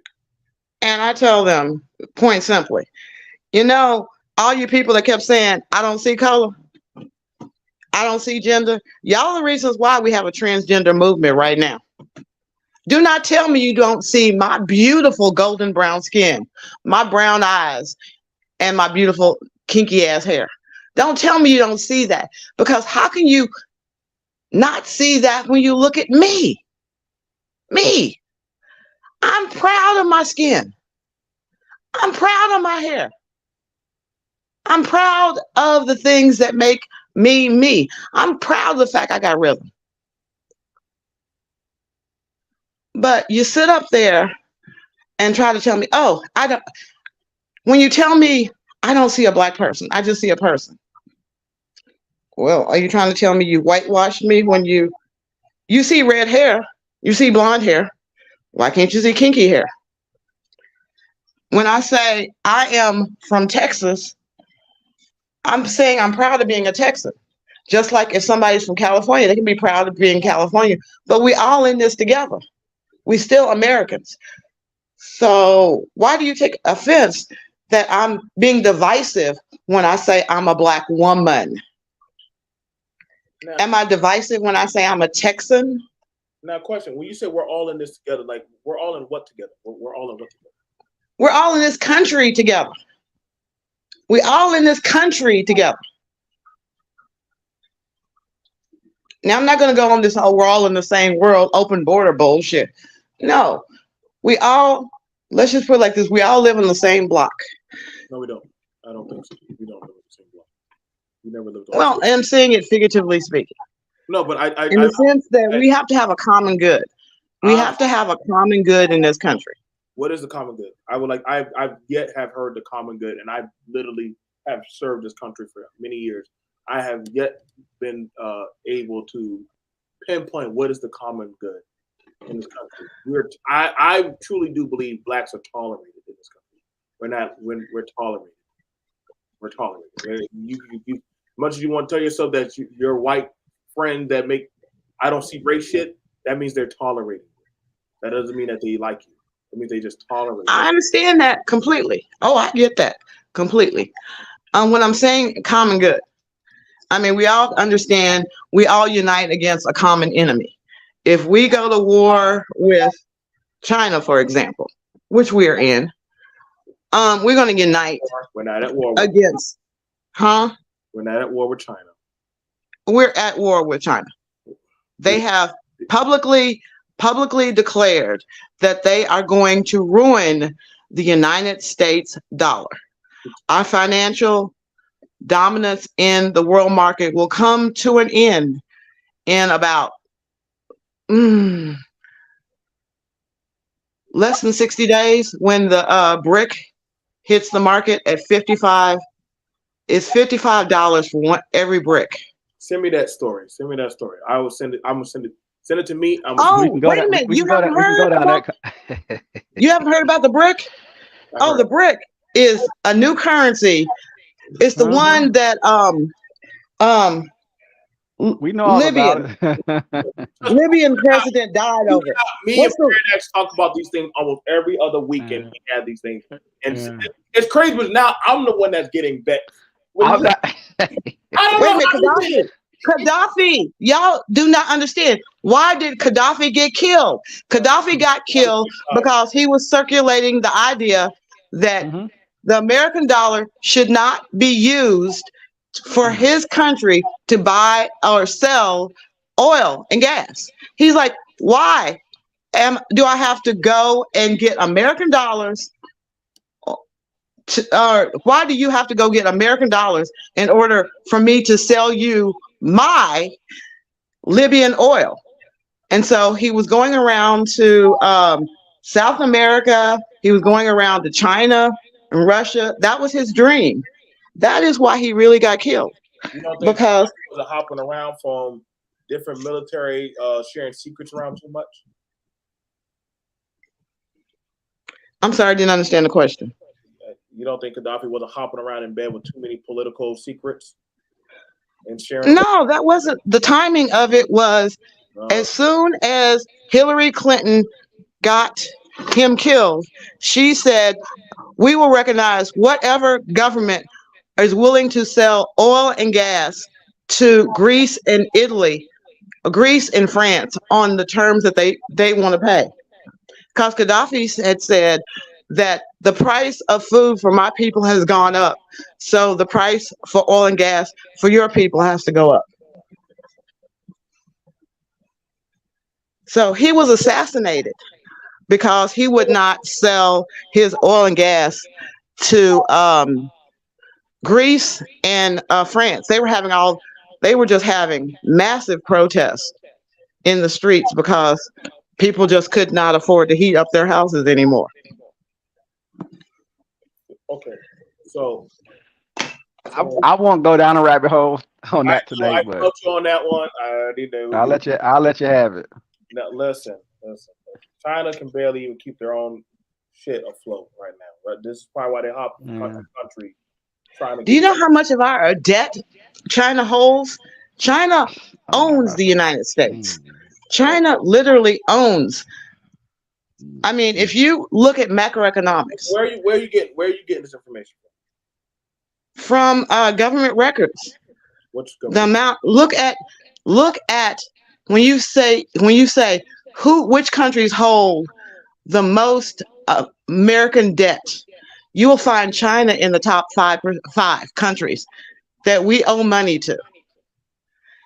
It fluctuates. Sometimes it's like the United Caribbean nations. Sometimes it's China #1, but they're always in like the top 5 that we owe money to. Okay. Real estate, they dominate in real estate. Okay, so I'm not doing it. All right. Michelle, get the information and submit it, and we can look at it. Get your information. Get it. Look at it and submit it. You know. Well, I would just say look at the other side of it. There's another position on what you're saying, but no, see, I had to go like this is like that goddamn last debate that happened, and I'm like, okay, I don't. That's not doing it. I don't think people are reading it anymore. I really don't. I had to shut myself up and go read. I had to start shutting myself up and go read, and I'm understanding now why. It's like I'm trying to get you to buy my insurance and tell you why to buy my insurance. And if you don't buy it, then you're gonna get caught with your ass out. And then after that, I said, well, okay, well, you don't even use your own damn insurance. That doesn't matter. Just use my insurance. You don't even okay, I'll read it to you before I send it to you. No. As of January 2020, we're staying on this. I'm sending it to you and reading it to you at the same time. Okay. As of January 2023, the 5 countries owning the most U.S. debt are Japan, we owe them 1.1 trillion. China, we owe them, they're #2, we owe them 859 billion. The United Kingdom, 668 billion. Belgium, 331 billion, and Luxembourg, 318 billion. Okay, and so we don't actually owe them anything, but that's, like I said, monetary policies at the global level is a different conversation, really. like so It's a lot of this stuff is propaganda and political spin. And it's a lot of your talking points, a lot of forward talking points that you do hear, obviously, on the news. But there's a different conversation when it comes to why when you're the world's currency, why you put debt in different countries when you're managing money and when you're doing different trade deals and when you are having to do what do they call it? Even your local monetary policy when you're doing I forget what it's called right now. But I will say this: it's some complexity when you're talking about moving debt around. More so than just them owing, just owing them the money. You see, the thing about it is that I would ask. So, if we stop buying from China, Do you know what that would have done? Do you know what that would do to them? If we stopped, They would collapse tomorrow they would collapse tomorrow. and be a third world country again, which they're really not even a first world country, really. If we stop buying from them in one day, to say, one day, let's go a day without buying from China. Let's just go one day without buying from China. That would be it. That would be it. And China can't even feed itself. The real estate market is a sham. Their economy is probably 60% smaller than you think it is. So I don't want to open up that conversation. I know, but I had to go look at that. You stop buying from them. Don't send them that one ship for just 1 to 2 days. Hell, 2 days is pretty much pretty much a whole world disaster. Well, forget that. Let them try to protect shipments from going out their country without our protection. I mean, we can get into the shipping thing alone. The shipping thing alone is hilarious to me. The Somalian pirates will be having a field day. They'll be like, "This must be the greatest day ever that we stop protecting." They can't even. Which we're going to, by the way. That is on the way. People gonna learn the hard way very shortly here. But then I'm listening to y'all talk. I'm listening to y'all talk. But do y'all realize that the federal government just had to scramble and come up with $8 billion to start building microprocessing chips in the United States because of the situation in Taiwan. Why? Yeah. Because the DOD set up there and said, "Oh, we want all of our chips to come from the same suppliers. We want the parts to be interchangeable." My client was Indian. He had been a supplier for the Army. So when he bid, he said, "I have relationships in India." They said, "We trust Taiwan more than we trust India." India shady. Who didn't get the memo that Taiwan is part of China?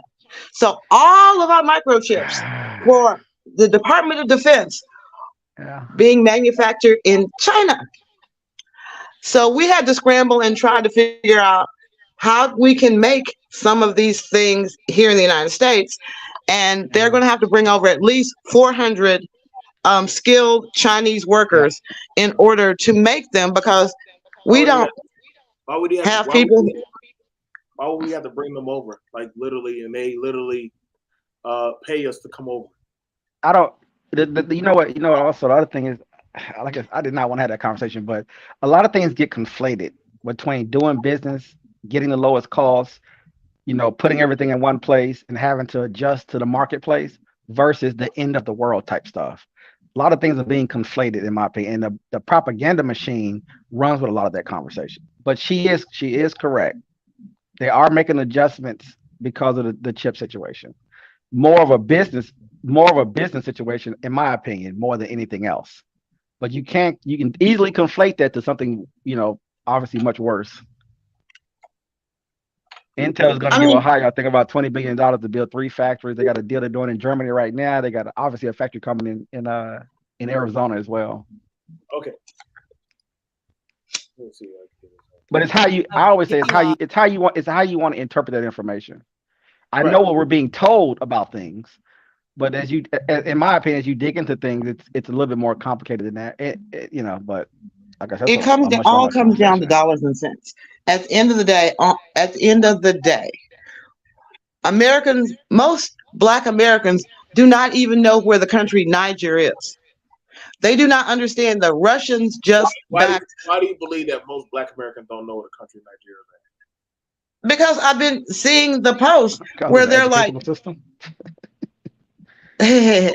no, I still deal with some of our Black media output. Wait. So wait, hold on. But you said most Black Americans do not know where the country is, right? You said they don't. Right. Now, it's interesting that you say that, right? Now, are you saying that because of you've gone to these schools or you deal with that? I mean, I get the education system in the U.S. is trash as fuck. But you believe that the Black Americans specifically do not know about Nigeria? Yeah, because when they were burning the books in Timbuktu, did you hear a lot of outrage about the books in Timbuktu being burned? from Americans? Black Americans. Was that on Black media? Was that on Black media Okay, about the books wait. in Timbuktu being burned? Now you're doing the pivot like this dude right here. I'm not pivoting. I said, ask the question very simply, because on Black media, like anything else, you have to sit up there and say, this is our programming. Who wants to advertise? These are our advertising dollars. And if they sit and go, we're not interested in that. We don't think our buyers, the people that buy our products, would be interested in that. It doesn't get played. You don't get a lot of play if your actual sponsors don't believe that their demographic would be interested in that. So yeah, there are a lot of Black people who know about it because they're interested in world news, and they don't just sit up there and you know, just listen to the latest, you know, Beyonce news. Black Twitter has not been trending on, you know, coup in Niger. So if I would have asked you, Go ahead, I'm sorry. No, it's okay. I'm about to. You want to take it first, Paradox? I was just gonna say, to keep everything all kosher, I was just gonna say, even if you know geography, which I know geography pretty well, even if you know geography, understanding geopolitics and understanding things that are going on inside of countries, it's much more complex than just knowing where a place is. So just because the person even knows where a place is, even Mexico for that matter, or Canada for that matter, they're really not gonna know the politics of it though. Right. Like just knowing that a coup happened or a conflict happened, it doesn't really, to me, honestly, it doesn't really mean anything. Having that information, you have to actually know and spend some time actually learning about the politics in, say, Mexico, which people in general obviously do not know. I like, it's like, because somebody said, well, y'all don't know what happened in Nigeria, and I'm like, it's like, would they have known what happened in South Carolina? Would they have known what happened in even that, yeah. happened in New York or Texas or anything? Like, I doubt giving a shit. I wouldn't put that burden on Black people. I wouldn't put that burden on anybody. I'm not going to put it on Black people. Yeah, but tremendous amount of information to try to maintain I'm as saying an individual. that was a pivot. That was kind of a pivot, because saying that, well, most Black folks don't know, and I'll be like, well, shit, I've done talked to plenty of Black immigrants that don't know anything about. Oh my God, I know Black immigrants don't know nothing about their own country. Forget. So I mean, the education for them is kind of like, that's only for a select few who might get access to that. Like, that education is very fragmented, bro. Very fragmented. So to say, like, again, like, when it comes to that, you know, like, that's what I said, like, using the piece. Well, it's like when I hear some people say Black Americans don't know how to vote, and you would ask them, like, well, shit, that's right down the street, across the corner. You go right there to the old library, man. You can go right there and you can go get this and then, like, that's what I'm saying. The talking points. No, like, what I said was most. First of all, I said most, and second of all, my research is based on the trends that get you your money to promote your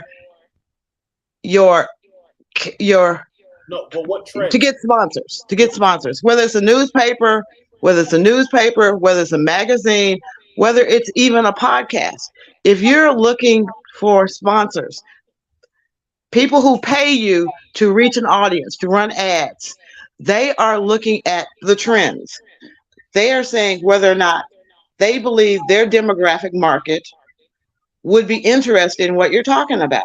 So wait, hold up. So what trend is out there that is saying that Blacks do not know where Egypt or Niger or Ghana? I didn't say Egypt. Okay, but you're saying Nigeria. So what market or what type of propaganda is pushing out there?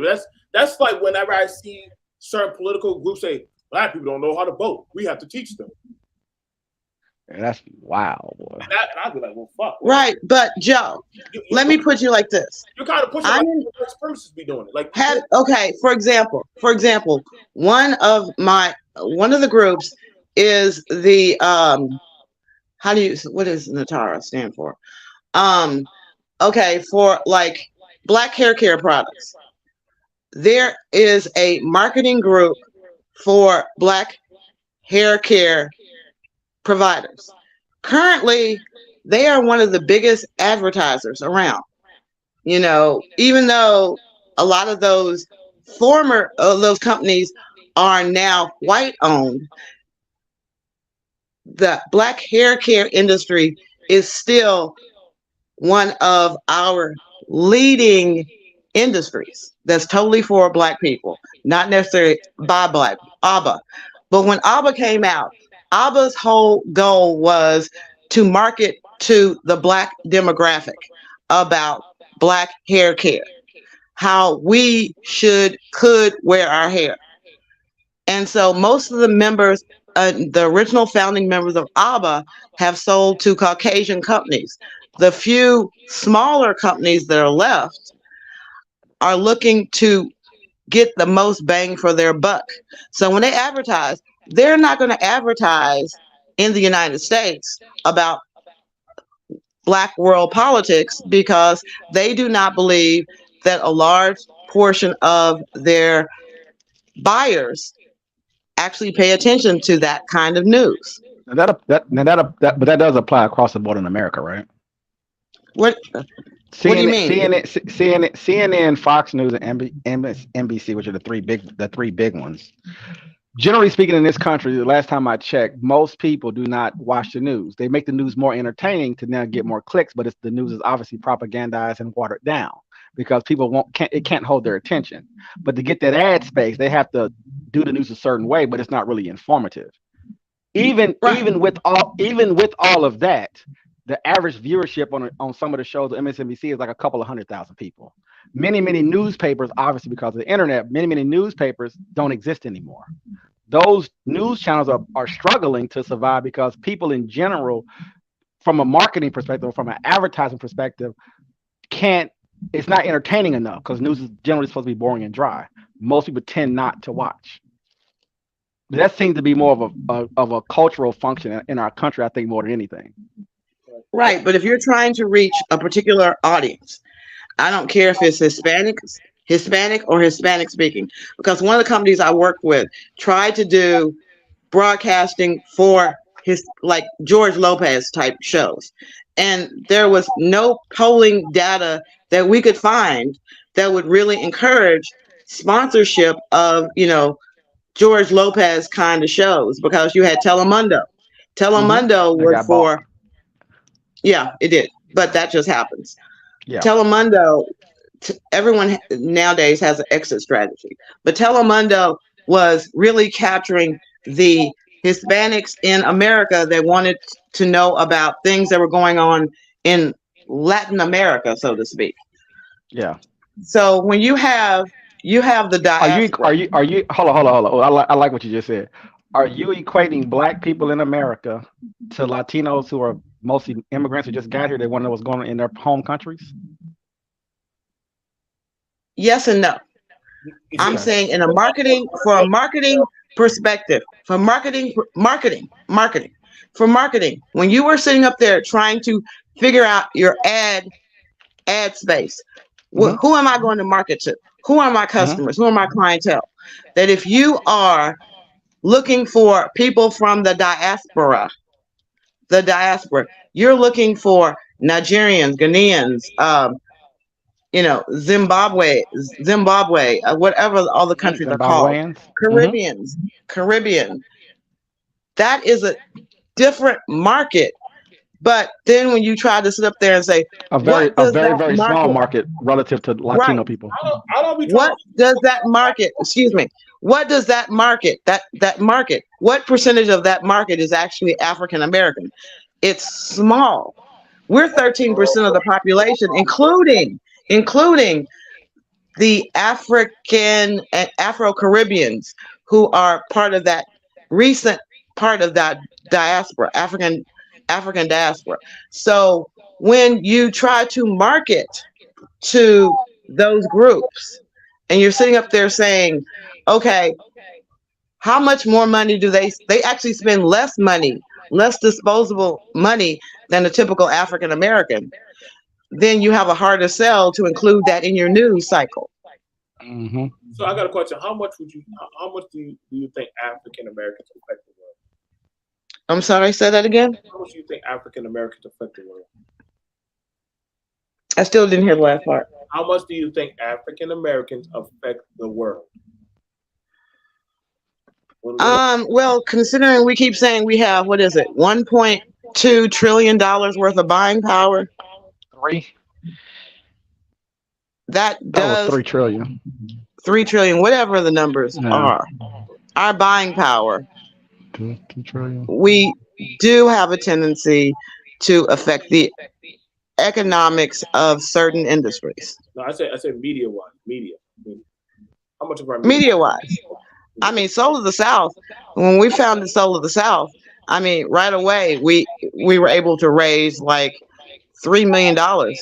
It was like, oh, we got this idea of a conservative Black network. Oh yeah, we'll love that idea. We love that idea. But then it got picked away at very quickly because the control that they wanted. And then you got hit hard with what's the return on investment? If we advertise with you, what's the return on our investment? How many more customers are we going to penetrate into the market? So I had to, as a lawyer, I had to learn things like planogram. Where's your product on the planogram? You know, how are you going to add value to their product? Okay, now you're so what I'm saying is in getting back to why a lot of Black podcasts are not covering certain things is because they do not think they'll have a wide enough audience. They don't think they'll get enough sponsorship. So you're talking about market research then, right? Things. Yeah, I don't think she's doing when you look at market research, I know that we dream that we want I'm not saying you per se, but maybe I'm misunderstanding what you're saying, but we dream a small percentage of us that Black people think and behave a certain way. But when you look at what holds our attention, you will find out what really works in our space. Now you can obviously condition buyers to operate a certain way, possibly. But I mean, there's enough research out there to show you what gets our attention, what do we prefer to buy, and what do we prefer to watch. And a lot of those things is not going to make people who are more conscious happy. But that's a reality when it comes to our sales and marketing industries, to our entertainment, our ad space industries. It's been that way. One of the first. I mean Black people, and I'm talking about Black Americans specifically. Just right, Black specifically. Yeah. When you look at there's an old marketing spiel that was been re-released. It was from what was it? The magazine. Everybody had it. Ebony. Ebony said that if you want to sell to the Black person, you must advertise in Ebony magazine, because Ebony magazine knows how to sell to Black people. So they were the gatekeepers, from simple things like toothpaste to McDonald's. They were all coming to Uniworld to try to get Uniworld to do all the advertising so that they could make white things like McDonald's. You can make it cool in the Black community. Let's do Mickey D's instead of McDonald's. Let's make it cool and hip. IHOP instead of International House of Pancakes. Mm-hmm. Uniworld was great at doing commercials with Black actors, hiring Black crews. They were great. But then at the same time, you had Frank Mercado that came in with African Heritage Network that would sit in there and say, Black people are different than any other type of demographic. We don't even have to advertise for African Heritage Network, because as soon as Black people start flicking through the remote control and they see Black people, they're going to stop and watch the show regardless of the quality of the content. I would say that in answering the question, that African Americans affect a vast, a great majority of the world's continent. I mean, when it comes to music, when it comes to certain cultures, sports, there's already a perception. You don't even have to know who you are. They just, oh man, it's a black man. Hypersexual behavior, clothing, wear. Yeah, we affect the great vast majority. As far as it goes to, and that's how they look at us culturally. Like, oh, that small percentage, that must be how all black people act. Like they all love rap, they all love hip hop. They're not. I barely ever hear them say, oh, they like jazz, they do this, they do that. Well, damn, where's the culture at? You're telling us what you think or you perceive.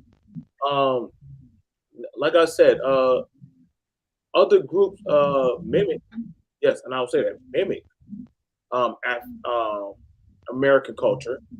You know what I'm saying? They mimic Black American culture. I didn't want to say how Jesse we couldn't call African American culture, but I never was born in Africa. I was born in America, I'm a Black American. But I get why he used that. And they're, oh, yep, so y'all are African Americans. Then all of a sudden, trying to be American.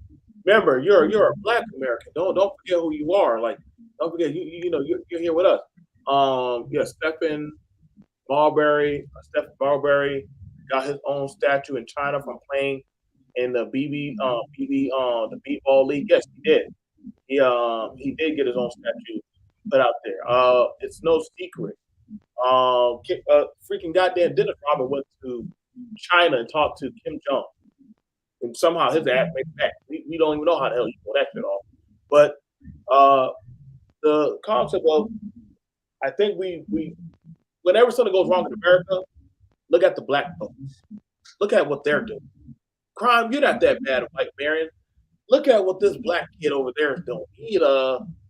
He's fucked up. So you can't be that bad. And I'm like, wait, hold on, man. Like, we're pivoting. We're not addressing the issues that are going on.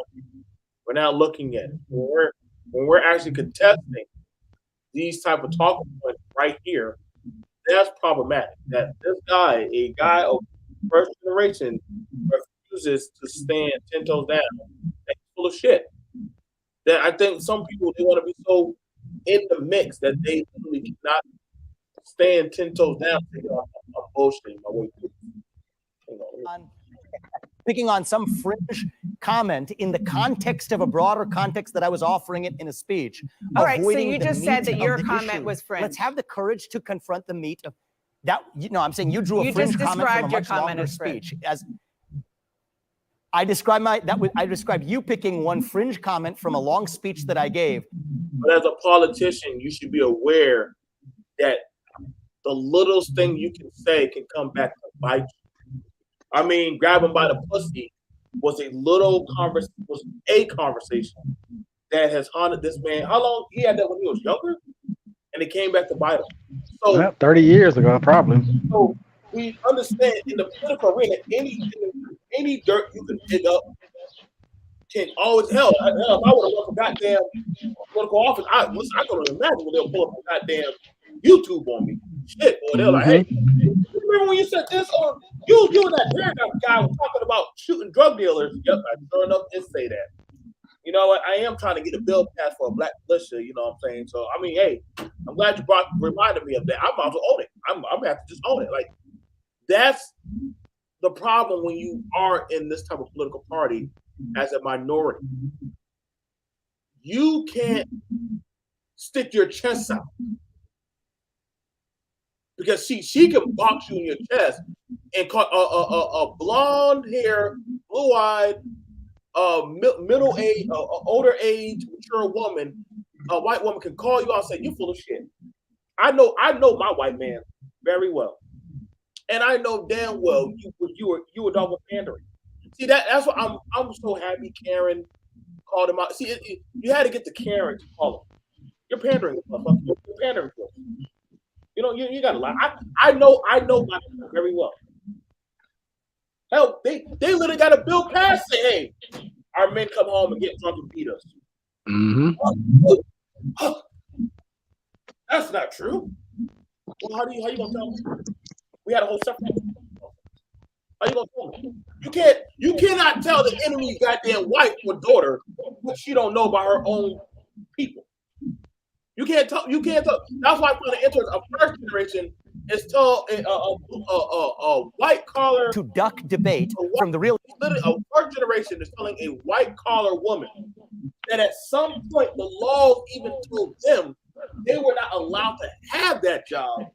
Mhm. There's not a person that doesn't exist. That's what's ironic about this conversation. And can I add a little bit to that? Go ahead, man. Put some season on that. When Donald Trump ran for office, right? And when he was turned all the way up to 1,000, right?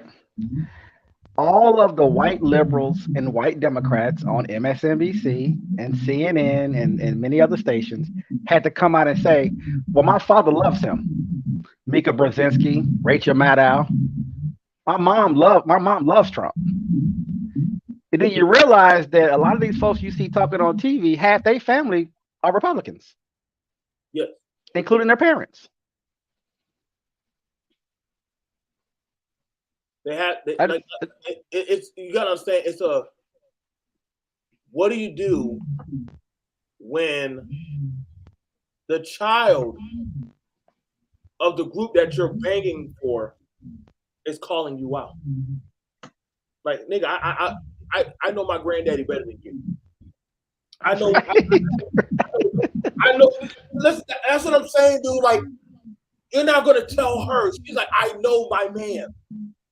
I know my people very well. I know what they have at the dinner. You get invited to dinner, but see, you're not there when we talk about before you get there and when you leave. Mm-hmm. You're telling a woman that her man made a system for her to use that minorities use, that she gets to use, that there isn't a system. As she is also so-called a minority, by the way. As she is a minority also. That would mean you'd have to tell Republican women that there's no system that y'all have benefited from. And I can promise you that will tank their votes immediately. That they didn't have to replace qualified white men and put them in those places. But they really don't. I've had these conversations with them. I've had these conversations with them, and their belief is that whether we like it or not, is that they didn't take anything from anyone. They earned it. Unlike where'd you hear that at? Let's see, the federated women, that their argument is that their women do not. If you're a member of the Texas Federation of Republican Women or the National Federation of Republican Women, you don't get certified as a woman-owned business because that's cheating. You're coming in through the back door when you are qualified enough to come into the front door. Now, mind you, a lot of these women have great businesses, but it's a matter of pride and principle to come in through the front door, not sneak in through the window or in the back door. So yes, there are national talking points about women-owned businesses and how to compete without selling out. And you said the key point, the talking points. But obviously we know in the real world, the right is not allowed to do identity politics. So you have to train all white people and black people, for that matter, or anybody who's on the right, that you never bring up your gender or your race. Oh, wait a minute! I was a member of the National Federation of Republican Women for 10 years. Now, did you notice that title was called National Federation of Republican Women? It was a badge. They were proud to be women in the Republican Party. But if you said you were a black Republican, somehow or another, it was divisive. why do they have to make a party? Now, I want you to understand that because you're not catching it. One, you might be part of that national conversation, but I can promise you're not in that household with the white women when they're talking about their business. I'm pretty sure they're not inviting Maybelline to the white women why we need to get our business. I can promise you, you're not sitting there in bed with her husband when he's saying, I'm going to put you in that business. I don't mind you signing the paperwork, but I'm going to be Senator Palpatine telling you what to do. See, everybody believes Darth Vader owned the goddamn Death Star. He didn't own that shit. He just got to sit in the management chair. Palpatine, when he called him, tell out my chair. See, you weren't sitting in the room with the siblings. You got to just visit by there and just get to stop by. But you wasn't sitting in that room with her. You're not sitting in there. I can promise you that. Y'all, I think some of y'all black women might need to understand. You're not sitting at the table. Damn, Joe. I mean, you may not be in the room. You may not be in the room. But did you not hear me say? Did you not hear me say that back in the day I was on the teleconference? Do you not hear me sitting up here today telling you that I am sitting up there arguing with DeSantis's camp because he sat up there and put the Divine Nine as a hate group? Yep. Mm-hmm. No. The people that are sitting there, right there at his table, that are talking, a lot of them, like I told my contact there, you're mad because you got blackballed and you were not able to pledge AK. You thought you were cute, you couldn't pledge AK, so now all of the Greeks and fraternities are racist. But they're not. Why did they have to be HBCUs? Why did they have HBCUs? Why do they have HSBCUs? Why did they have to? Because of segregation. Okay, so if them biracial children, you think that white woman want to see that biracial child with her white child in the same school? Say came from the same daddy. Came from the same daddy. Why did he say put that kid? Listen, you put that child down the street. You don't think that white man that put that child down the street? Why do you think that they have done their best without any empirical data to say the house niggas were the light skin and the field niggas were the dark skin? When if you go through and you read the diaries of white women, you go through and read how they did the wills and stuff for white men and white women. It's kind of like if you had a light-skinned servant in your house, everybody was looking at you like, your husband been dipping in the ink. He been dipping in the ink well. And he dipping that dirty dick in your white ass. So it was a custom to try to get the half-breeds out of the main house as quickly as possible. That ergo Sally Henson or whatever her name is, Hennings. She was the half sister of Jefferson's wife. He didn't want to mistreat his daughter, but he couldn't keep her in his house. So she had to be shipped away as soon as possible. But see, your argument that I'm putting out there that me and the paradox I've been talking about for a lot of Republicans is you're thinking that you're having the same conversation with your white Republican counterparts, but you're not. You're only having a certain level conversation. They're on the 8th and 9th level, saying, "Okay, let them come in. Let's have the conversation. Let's have the training module, just like Ramaz right up on the panel." See, they trained him what to say, but his mind started to know just how far of what to say.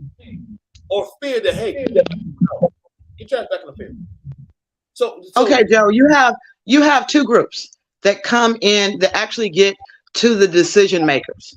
You have a group that just wants to come in there and yell and scream at them, and you have another group that pretty much wants to just be quiet and figure out how to get a hold of the money. Those are the two main groups. Then you have a few people like me that can sit down with the actual decision makers in the party who can listen and hear them say it costs too damn much to get the black vote in the shell. That has been lost on this whole conversation, that it costs too much. You're thinking that, how do you think, okay, so you're coming in, you came in at the tailpipe end, saying that's been lost. Well, me and Paradise had already articulated and covered a majority of things, already even that. And we're telling you, and it's amazing, but you're having a hard time comprehending that you're not part of that conversation, that they never really allowed you in their conversation. Why is that hard? Oh, that's what you keep telling me, because you have not been in that conversation. What I keep telling you is that when I sat down with Mark Cuban, have you sat down with Mark Cuban? No, I've sat down with Mark Cuban. Mark Cuban asked me a simple question. Why? Huh? Who's Mark Cuban? What race is he? White. Mark Cuban sat up there and asked me a simple question. He said, Nichelle, I'm really trying to understand this. You mean Why Jewish? Yeah, whatever. Listen to the conversation. He said, Nichelle, why is it that I have Black business owners coming to me, a white guy, telling me I should invest in their business because they can sell to Black people? A Jewish guy. Yeah, he's a Jewish guy. He said, that's like Jewish. a woman coming to me saying, hey, invest in me because I know what women want to buy. I don't know what women want to buy. I have a wife. I have a daughter. I'm guessing at what they want. So he went to find out what, rather than just talk straight to those people. His whole business is built off of Black men's bodies. Yeah, that's interesting. See, that's the thing about it that I'm catching. Like, so he went to you rather than just talk straight to No, them. I went to him. Okay. With several, I had gone to him with several Black business owners that needed investments. I only had one that was one that was a broad spectrum. She wanted to appeal to everybody. But that's why he asked me, because I had finally came to him with a Black business that wanted to sell to everybody. And he thought that was unusual. And so he finally asked, why was it that most Black business people would come to him and they only had the Black demographic in mind? He's like, that's only 13% of the market. And you're lucky if you can get like 3 to 6% of right. So his whole thing was, why didn't Black businesses want to sell to the greater market? Why would they limit themselves? Why were they always limiting themselves to say, I have a great Black product? I'm a great Black. And I didn't have an answer for him. I didn't have an answer. I didn't have an answer because a lot of time the businesses that I knew of were specifically trying to cater to the market that they knew about. When you had people like Joy Wallace that was like, hell yeah, I'm ready. I'm ready to compete. I want to be the best in frozen pizzas. That's what I want to do. I want to be the best in frozen pizzas. She had a hard time. I mean, you can answer. Well, first of all, I definitely appreciate you doing that, just as a Black person in general. But I think there are answers to those questions, though, depending on the product that you're talking about. Because some products you do want, I would prefer them to start to seed it first into our space and expand it outward. The thing about the Black marketplace is that we have so much influence on trends, is that you can definitely make an argument to even Mark Cuban that depending on the product, if you filter it through Blackness, it would actually become popular across all demographics, all marketplaces across the world. I.e. hip hop is an example of that. You'd be FUBU too, and he doesn't even buy that anymore. That whole wouldn't even be able. It's just trends. Yeah, it's trends. Right. I'm saying that the founder of FUBU, came to ABBA, the founder of ABBA, to basically say, look, you did something great. You convinced Black people to buy Black hair care products from Black-owned businesses, even though all of the patents were owned by white people, white companies.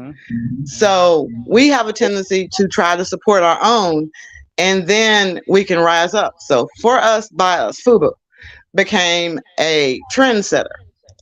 You also had the whole idea of Marc Ecko. Marc Ecko was approached by P. Diddy to do a line of hip hop design. And Marc Ecko was like, why do I need you? I can do it my damn self. ergo Echo Red.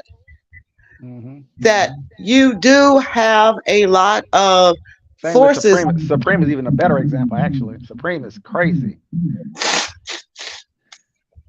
But you also have Supreme and Fashion Nova, both actually. Yeah, Fashion Nova. What Fashion Nova and Supreme is going through a black market space, which you can prove that to Mark Cuban and say, well, you have these non-white people who are running everything through black market spaces to then expand it out through the globe because we're going to set the trend for you. But you also have retailers like Marshalls, or excuse me, Ross, who set up there and told their board that they were coming out with a new ethnic store because they had found that these ethnic brands did better if they were put in ethnic markets. And that way they would have less cleanup and less shoplifting in the Ross stores themselves. So you also have to deal with product placement. How do you go from Walmart to Macy's? You don't go from Walmart to Macy's. That's a lie. I gotta push you. I gotta push back. Name a company that started at Walmart and is now carried in Macy's. Name a product. Yeah. You got Shaq's. No, I just did that. Quickly, I just did that. Shaq. Which brand is Shaq? Shaq has a patent on just about every trademark or patent on just about everything. His own eyeglasses. When he came out with the Shaq eyeglasses, the shades, Shaq shades. That one was designed to be in Walmart when it was first designed, and then the demographics didn't really buy it, so it was pulled and rebranded to try to be a more. Now, here's the thing about it is you see it as only like, you see it as, well, the Negro or probably the minorities are stealing. I can't tell you how, BMT, you got a lot of feedback. I think that's you or somebody. Yeah, I think you got feedback. You know how you have feedback. I can't tell you how often I've seen poor whites put shit in their undergarments in those goddamn rooms, those changing rooms, and run out the damn stores of Ross and TJ's. And I'm like, damn. And my kid be like, Grandma, did he just? Yup. I said, it don't be. I've been there with the Latinos being there, the whites being there. You probably might see you got black going there, but to be fair, I mean, it's amazing how they pinpointed the blacks or the Negroes or the thieves. And I'm like, well, damn. Like, white people shoplift 10 times more than we do. Listen, man, listen. Them not even close. Them motherfuckers can train their kids to go behind the jury case and go take that shit and get on out. Oh yeah, no, yeah, you're right. They love some Eritrea. Like it's literally some shit. While the security guards watching that one black dude, them old white women out there taking everything out the store. Like, listen, bro. You know what's crazy? They done showed videotapes of you. I know. I know some security guys. I know. It's crazy, actually. You watch the damn black kids so much. Why didn't you catch that damn white woman and her fat husband throwing all that shit on that damn roller cart? Because you profiled. You racially profiled. Yeah. That was the thing about it. What's going on, D. Darrell? I know you. Hey, brother, how you doing, man? Oh, what's up, Sith Lord Paradox?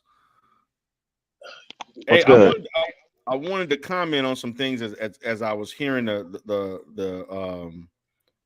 kind of the opinions about marketing to other groups and things like that. And I know BMT. I know you're aware that I just started my own dollar store and everything. And so I basically, in going into that situation. Congratulations, by the way. Appreciate it. Thank you. So in that process, I had to learn how to market to the Hispanic community in Houston. And I'm gonna be honest, man, it's not as easy as people may think it is. It's not it's a lot more to me, in my opinion, and I'm not saying this, just my experience, just being in business. If you go into marketing with these with certain ethnic groups, particularly the Latin community, in which you got people from Mexico that have certain cultural, tendencies, than someone from Guatemala and someone from Honduras. It's a lot more complex than than it may appear. And I had to learn that. This first year doing this, it's been a journey in which we had a certain model of what we were going to do, and then you find out that there's a difference between people who are second, third generation Hispanics living here, as opposed to people who just moved here and ain't been here but less than 5 months. And so when I began the process, and knowing the area that we're at, I assumed that area was basically second, third generation plus, Hispanic. But when you're dealing with new immigrants, that 90% of my customers don't even speak English. You know what I'm saying? So and you're saying they also haven't been really trained to be consumers as well, right? Or sophisticated consumers, I should say. Yeah, they're not necessarily sophisticated consumers, because overall, and looking at the demographic, and listen, I'm talking about reading tons of magazines, consulting with the Hispanic community. A lot of their buying habits are culturally and family based. So if you don't sell things consistent with their culture, they're not buying from you. Matter of fact, there are a lot of Hispanic people that if they walk into a store and you don't speak English, you don't speak Spanish, they're not buying from you. And I actually witnessed that firsthand. With my store, I would work on the weekend or what have you, and the first thing when they saw me, they asked, do you speak Espanol? And I'm like, no, I don't. And then they walking out. Hablo Espanol. Yeah. Yeah, and so now, unfortunately, which is what I had to hire all Hispanic employees, which I did, and I didn't go in with that with that plan, because I do like hiring my own people. However, you got to also look at what's going to allow the business to be profitable and functional, and what the what the consumer is more comfortable with, and with certain communities, they have. Matter of fact, I also have this other guy who is that I've done some business with in mental health and so forth. I've partnered up with him with some things, and he discussed how he's an Indian American. His family's from India. He's second generation in America, and he talked about how particularly at these what do you call the little places where they may buy secondhand things or use, like thrift. Indians are cheap, boy. I'm telling you, son. Yeah, but he talked about how when they sell to other people, they give their people discounts that they would not give to other people. They, like, if another Indian person came in the store, oh, can I get 10% off or something like that? Okay. But if I came in there, no, this the price, the price is the price. So there's a lot of dynamics with that when it comes to marketing to certain groups of people. Yeah, God not in San Diego, his family, they are first and second generation Asian folks, and that was their biggest issue with Indians, that they don't buy anything. They used to hate them coming into their stores. Yeah, and it's another thing that I end up learning, like the Indian people that would come to my store actually was watching the store to see how I operated, and then some of them would actually buy stuff and they would buy in bulks and then sell it at their store for 2 or 3 times the price to another group of people, or or whatever. I've seen it happen several times, because everything at my store is $3 and below. So I sell usable goods, disposable goods. And so let's say I remember this Indian lady came in there, and we had these cups for like $1, right? She bought about 50 of those cups. And we was wondering why she bought them, and turned around, she owned a store, and then she went back and sold it for like $2 to $3 at her store. You need to charge a tax on bulk sales. but this stuff, my position, and I'm gonna be honest with you, if I had to do it all over again, if I would have not been in that location, because of having to deal with the difference. Because to me, Black people are a lot easier to market to. Not just saying that because I'm Black, but because we are big spenders. We're just as a group, we spend a lot. Actually, we spend a little. It's easier we just spend a little more reckless than most people. I mean, and we're very American. That's what you're saying, honestly. Yeah, exactly. And I would have been in a Black area if I had to do it all over again. If I decide to open up another location, it will be in a Black space, or a mixed space that's more Black, white per se. Like nothing that's like you got a little bit of everything, because it's a little bit more, as far as what you're carrying is a little bit more difficult to market to a variety of different groups of people. It all depends on how you set it up. But that's my experience when you're trying to market to different people.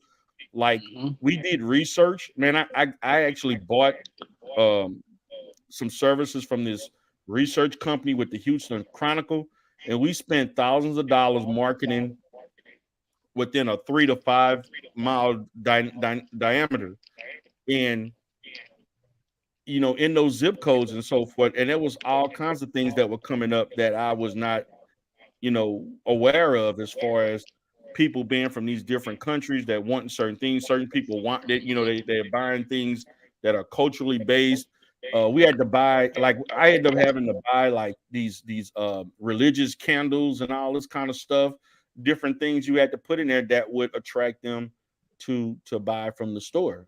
So you got to do your homework. You got to really, really, really know your consumer. And that was my whole point.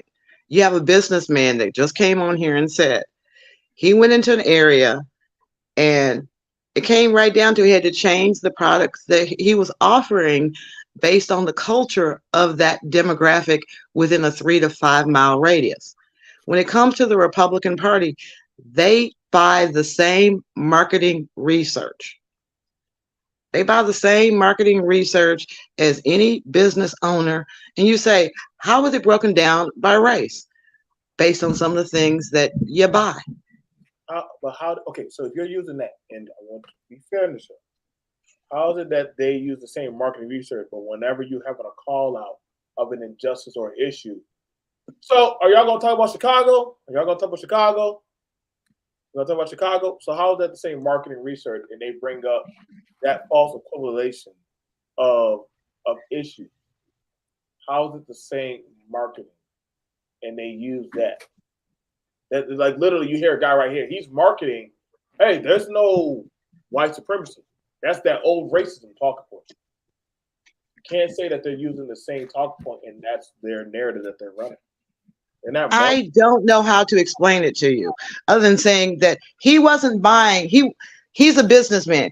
He wasn't trying to buy tactics that could, maybe if he had a competitor that was saying something bad about his business, then he'd bring in a public relations consultant that would show him how to counter what was being said about him. Remember, the arguments, you have marketing and then you have public relations, publicity. so to speak, to make up for negatives that have been out there. So one of the things that you have when the Republicans get caught up on one issue, they'll go and try to get someone that in public relations that comes up with what remarks tend to shut down responses that they don't have anything to come back with. So when we as a Black entity come out and say, well, look at this, they've gone and got a public relations person say, yeah, but look at this over here. You know, it's like the male-female arguments we have all the time. When women sit up there and say, this is a trifling man, men will say, well, look at this trifling woman.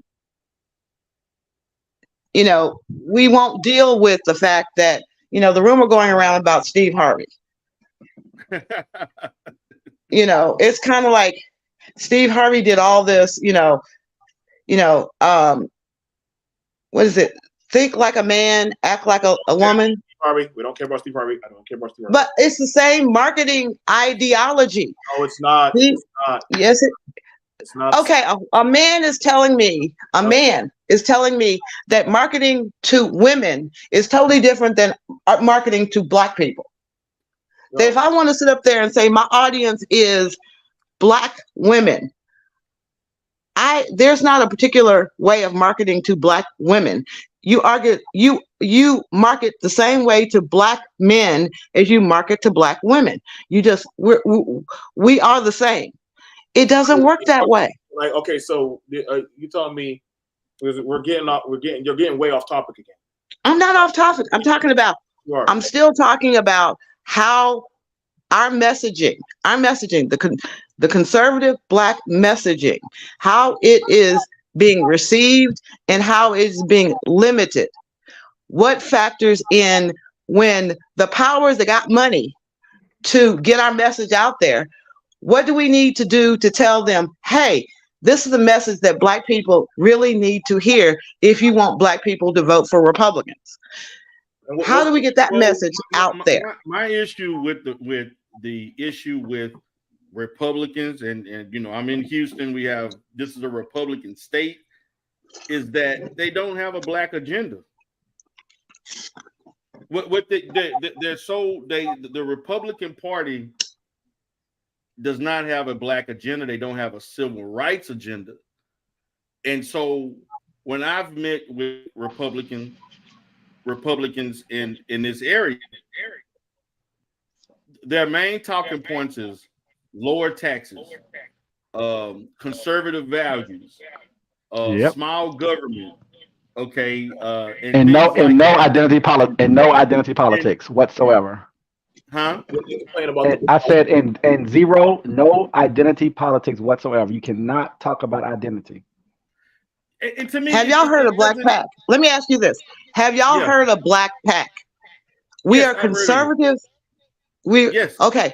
What are the three talking points that Black PAC has been trying to get the Republican Party to embrace, because it embraces Black people in general? Look at it. Listen to what you got to say. Black PAC. You got to literally separate yourself in your own group just to be able to have a talking point. But then they'll say there's no such thing as race, but you got to call yourself a Black PAC. So that means their own party does not listen to you. That's literally what I've been saying since the goddamn morning. Like, okay, again, one more time, Joe, one more time, because it is the way the marketing demographics are set up. Oh, just say white people don't give a shit to listen to what the fuck you got to say. Okay, fine. On one hand, you say that. On the next hand, did you just not hear a gentleman say the problem is they don't have a Black agenda in the Republican Party? So anytime listen, Michelle, you have to suspend race on the right. The people, us on the right, you got to suspend race. You got to suspend that reality. You're talking, but just a fact. I've actually met. I'm talking about a group that's been in existence now for about. Let me see. First, Black PAC came in formally came in about 16 came in about 2012. Yeah, okay. But Black PAC sat up there and said very simply, school choice. School choice. Very important to Black people. Their children's education is very important. It's important to Black people, it's important to white people. We need school choice. That was number one agenda. Then they started talking about transportation. Transportation is very important to Black people. It's important to white people. We don't like a lot of toll roads. We don't like inefficient public transportation. Next thing, water is very important. Water quality, food, water, the ingredients that are going into our food, our water, that is very important. That the more those of us involved in Black PAC kept saying, they're like, those issues are not Black enough. What do you mean, not Black enough? I mean, in my opinion, with Black, because I've actually talked to people from Black PAC before. I like the agenda. To me, I actually like Black PAC. I don't have an issue with that. But my thing is that when I'm looking at the totality of the Republican Party, is that when you talk about these things, it goes on deaf ears, or they try to move the goalposts or deter away from things that are exclusively affecting Black people.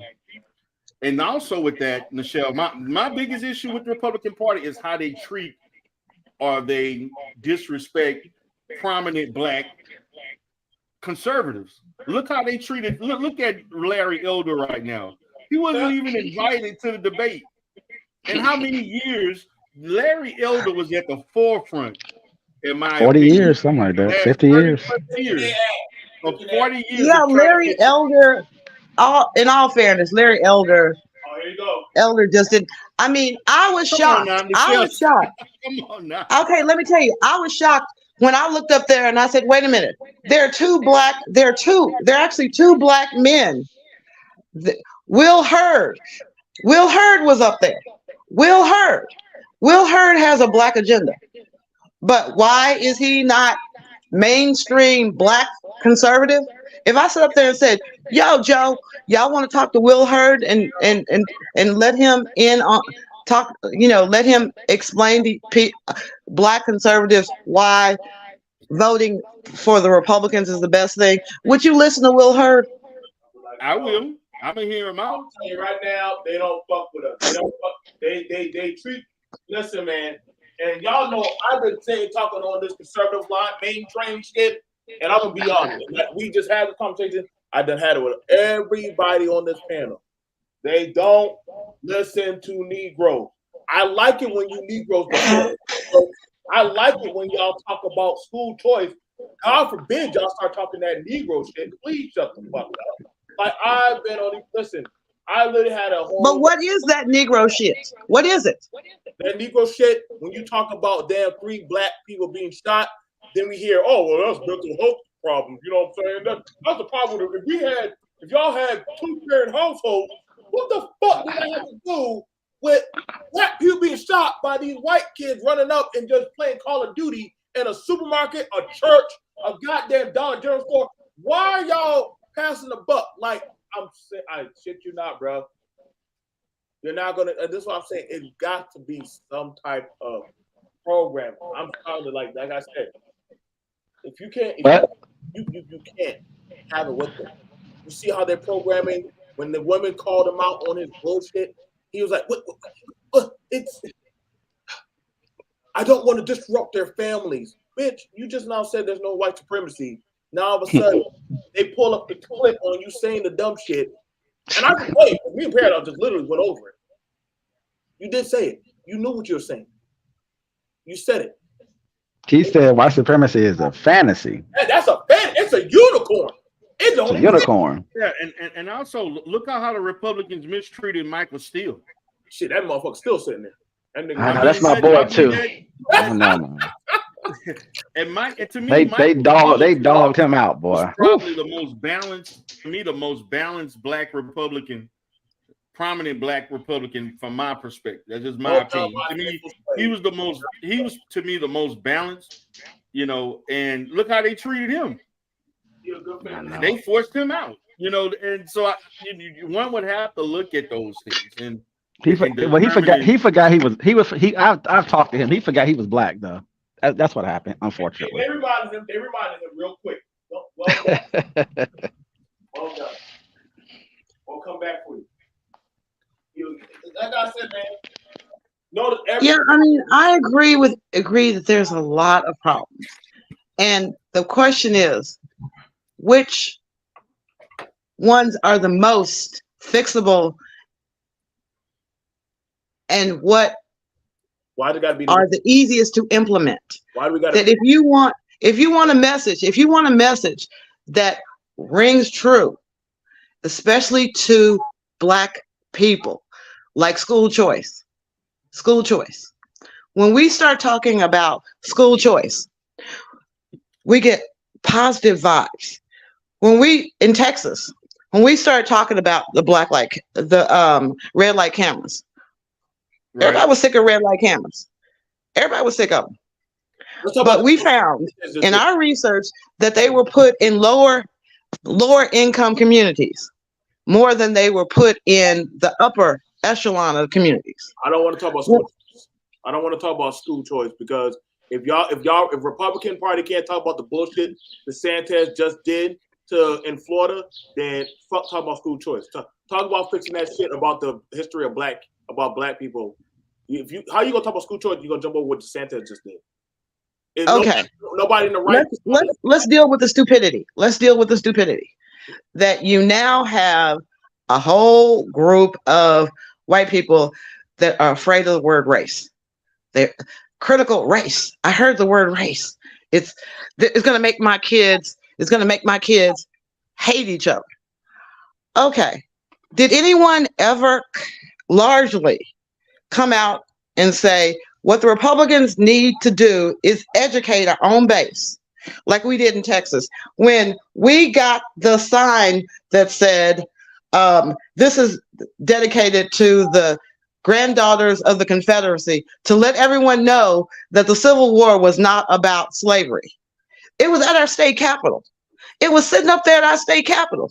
How the hell are you going to tell a lie when people walk into our state capitol? And I said it very well. I said, I do realize that a lot of my my Caucasian friends sincerely believe that their grandfathers, great-grandfathers did not have a racist bone in their body. And you're probably right, because they couldn't read back then. So they didn't know why the Civil War was going on. They just knew what they heard. They might have heard about somebody's cow tipping over. They heard things about the Northern aggression. They didn't even know why they were fighting. Really think some white folks did not know why the fuck they were running? Yes, I do know that, because even though the articles of Confederacy are online, that when we sat up there and had to get those plaques removed, so many, I'm talking elected officials, people that had backgrounds in law, medicine, CPAs, they did not know the Articles of Confederacy existed, and they damn sure did not know what they had said. That you still have people in Texas, large groups of people, they're like, Texas can succeed from the Union anytime they want. No, they can't. It's already been decided. Only on my channel does this. I must have that is a wild statement that they didn't know. That's wild. They said they could break that treaty of 1834. I mean, you can't sit up there and say people know all the things that they should know. You're not going to tell me that the white folks did not know that, hey, man, I think they're taking the slave. You're not going to tell me that. Like, I know. But that's what I'm saying. Or they don't know what it means to be white. Joe, Did you know that the majority of white people did not vote because of the poll taxes? Did you know that?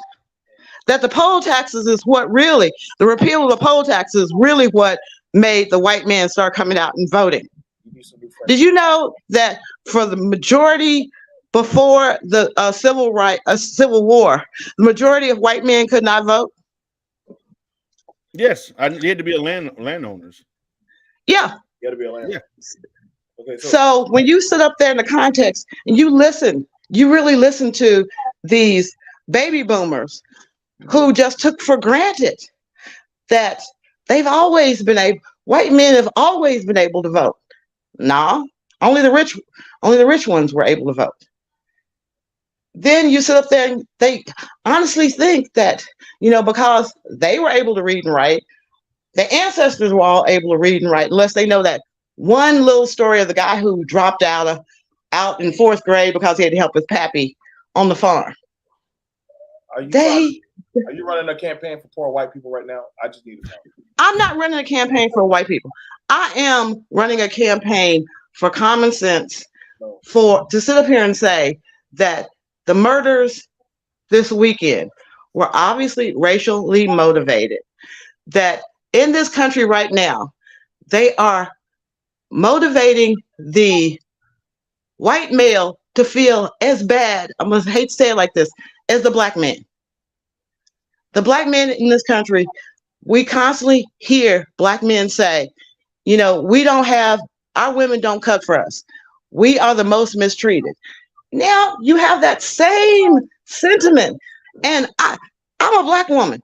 So I'm gonna sit there and say, maybe white guys talk to me differently. Maybe they don't feel as threatened by me, but they open up to me and they sit up there and say, you don't know how, Nichelle, you don't know how hard it is to be a white man in this society.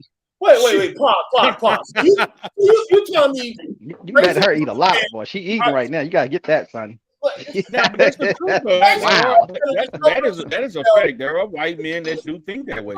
Michelle, I don't care what they think. What the fuck, Michelle? Do you? Okay, look, y'all know my Facebook page got all kind of people, and I'm not afraid. Excuse me, I'm not afraid. So when somebody comes on my page, excuse me, did I get to finish my thought? When somebody comes on my page and says it's not fair, black people got BET, what do white people have? And I started laughing. I said, CBS. Everything else. I said CBS because I know how to deal with them. No, you don't. I said CBS, Caucasian Broadcasting Station. Nichelle, I didn't know that that's what it stood for, because that's the way you have to deal with a situation. You deal with stupid. If somebody throws something stupid out there, you can only deal with stupid, because they are not ready for the truth. You don't argue with a fool.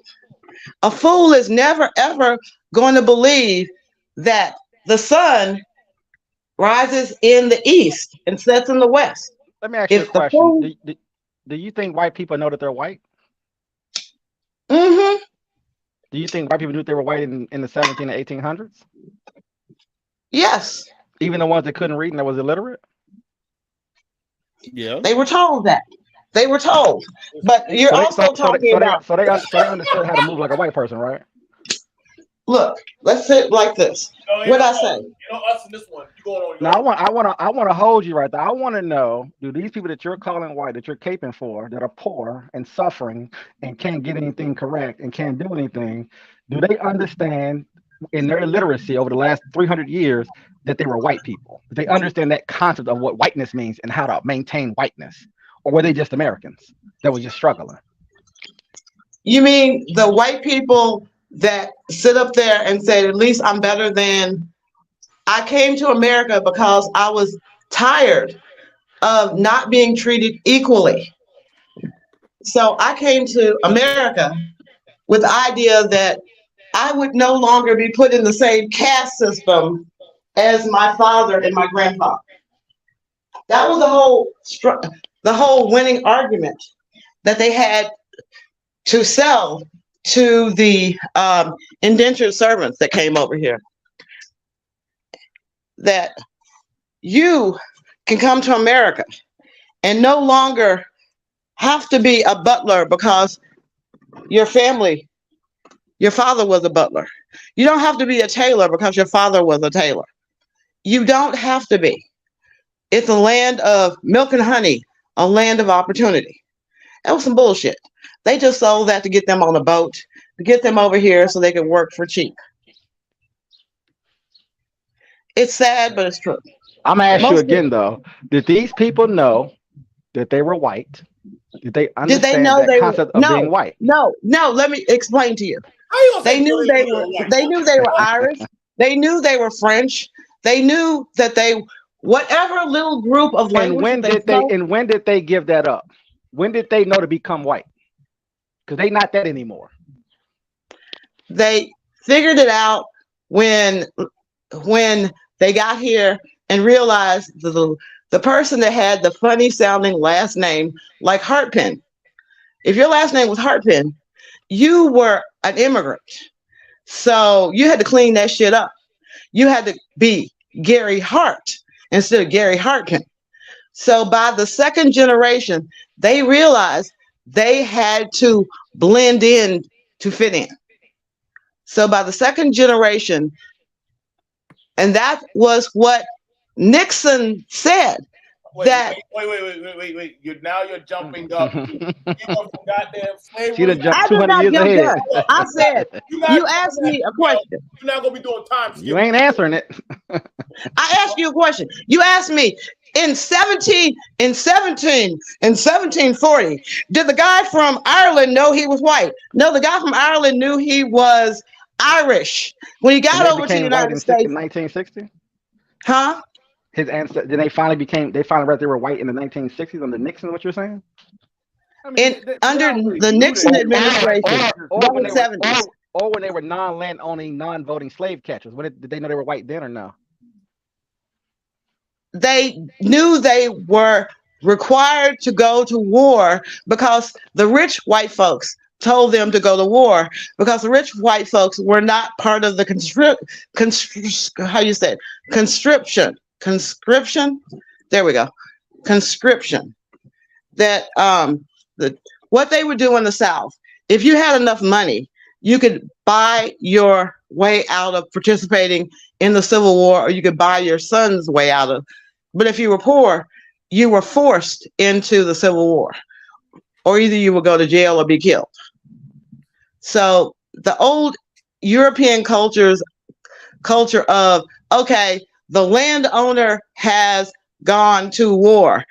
All able-bodied men must come to war with him. They didn't know why they were going to war. They just knew that they got rounded up, or if they didn't join in the army, they got killed. That's just the way it was in Europe. So you were either in the in group or the out group. In group, out group. Right, black or white, right? Right, black or white. If you want to be that cold. In 1600, it got so bad in England that there were so many starving white people on the street that the Queen, Elizabeth I, issued an order deporting all of the slaves. You got to go. You got to go because they needed to feed their English subjects. And the rich English people would rather have a slave than to have to pay somebody enough money for food, shelter, and clothing. So you also have the weird thing that, guess what? Severus Septimus was the Roman emperor that conquered Gaul. So when you go to Europe, especially up in Bath, you will see statues dedicated with afros. Why? Because the Welsh are descendants of the Roman soldiers. The Roman soldiers at that time were predominantly African.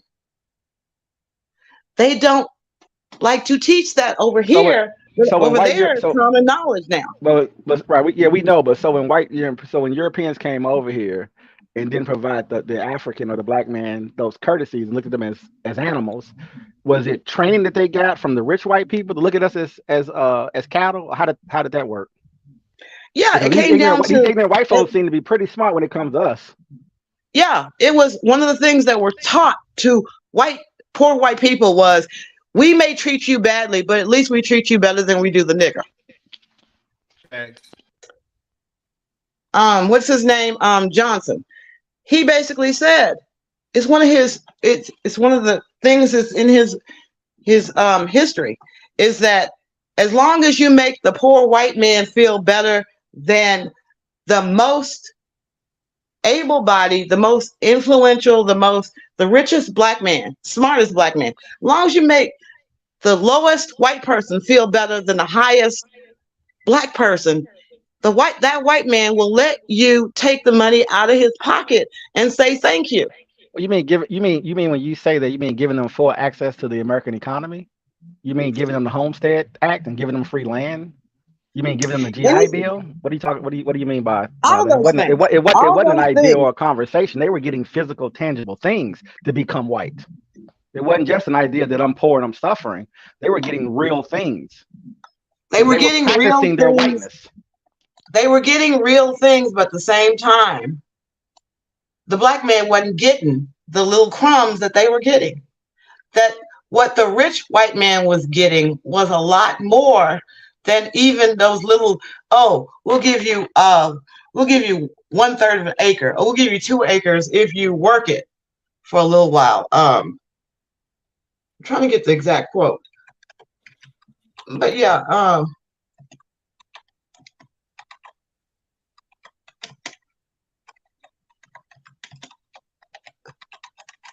but yeah, they were given things to appease them. Yeah, like like all the union jobs, all the police jobs, all the fire station jobs, all those jobs. Yes, they were jobs that they were blue collar jobs. To have houses that they paid $5,000 and $10,000 and $20,000 for, that they passed down to their kids that were worth $300,000, and then they passed down to their kids that are worth $5 million. Those same people. Yeah. Okay.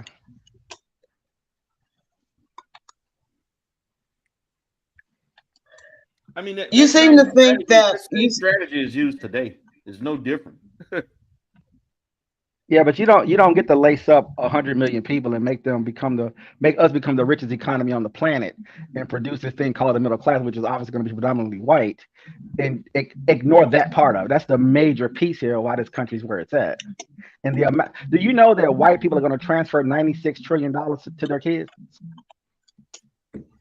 Transfer of wealth, $96 trillion from the baby boomers. That's the wealth that they've accumulated on our backs for the last 200 years plus. I think they're fully aware of that. And they understand the benefit of whiteness and the amount of wealth they've been able to accumulate over there and stratified across the country.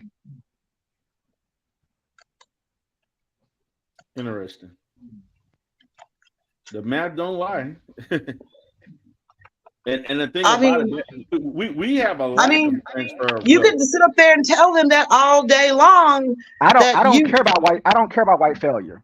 I don't care about that they got that they failed at what they've done. That's on them. They've had full and absolute access to this country for 250 years. White, poor or rich. Okay, we're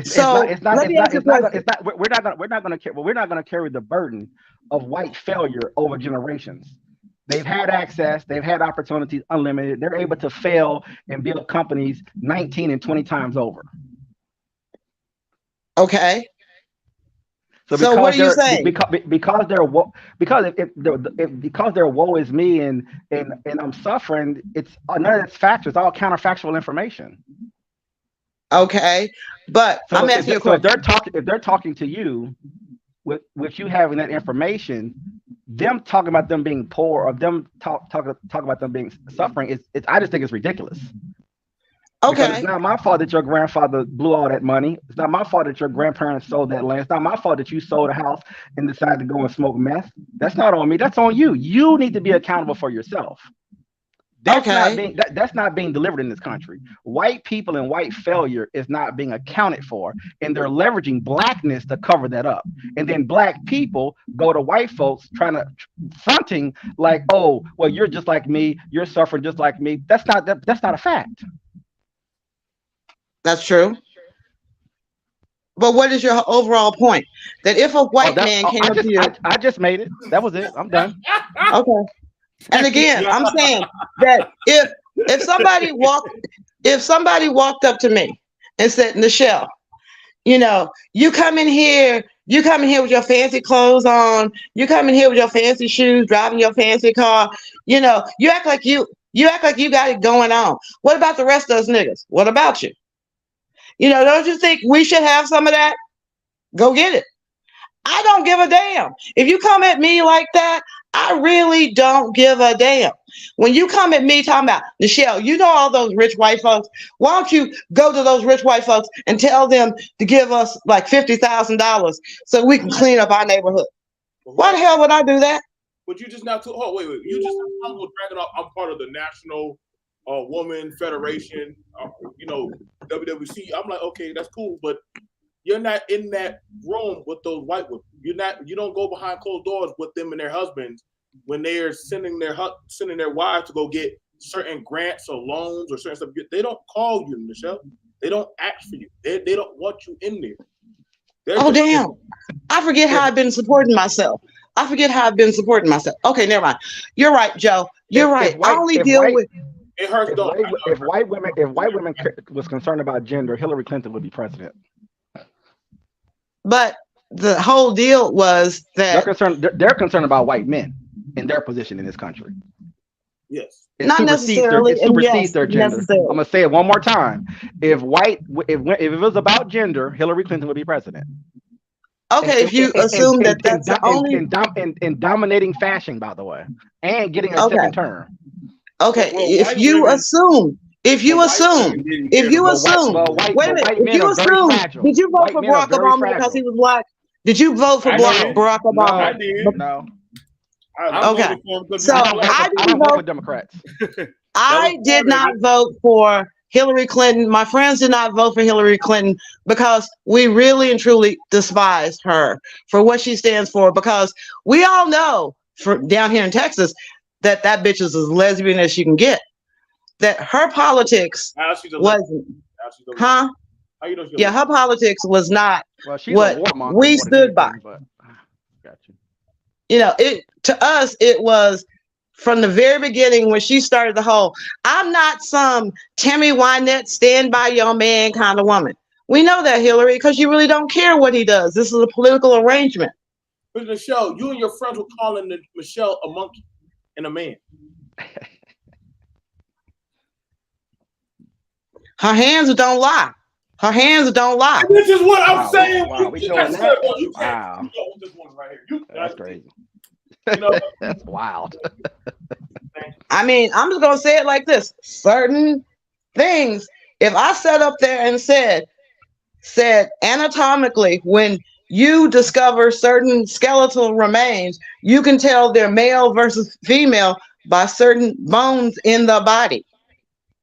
And if those bones don't add up to being female, they just don't add up to being female. I'm starting to understand why those white people like you coming around. I'm starting to understand that.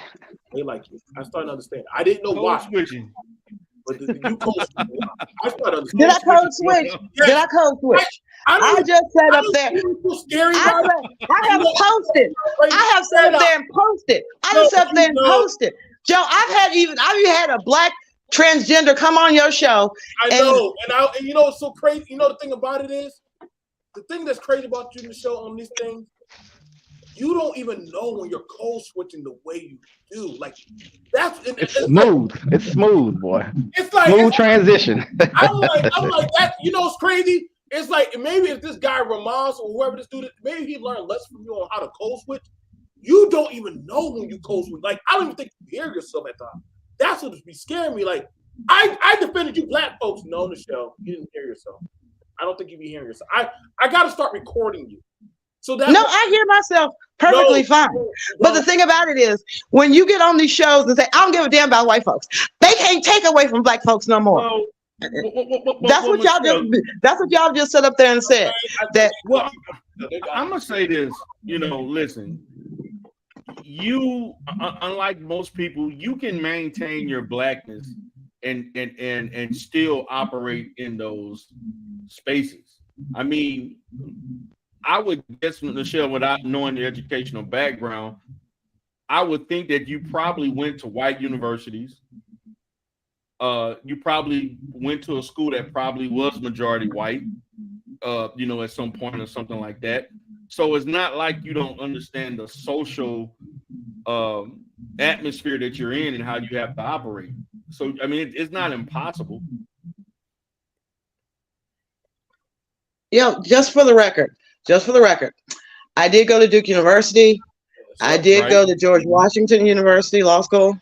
Right. And when we went on these campuses, I'm saying when we went on these campuses, my first couple of weeks on campus, it got to the point where black people, we had the Black Student Union. We all met up, all got the invitation to join the Black Student Union. We had Jesse Jackson and Montel Williams as our speakers.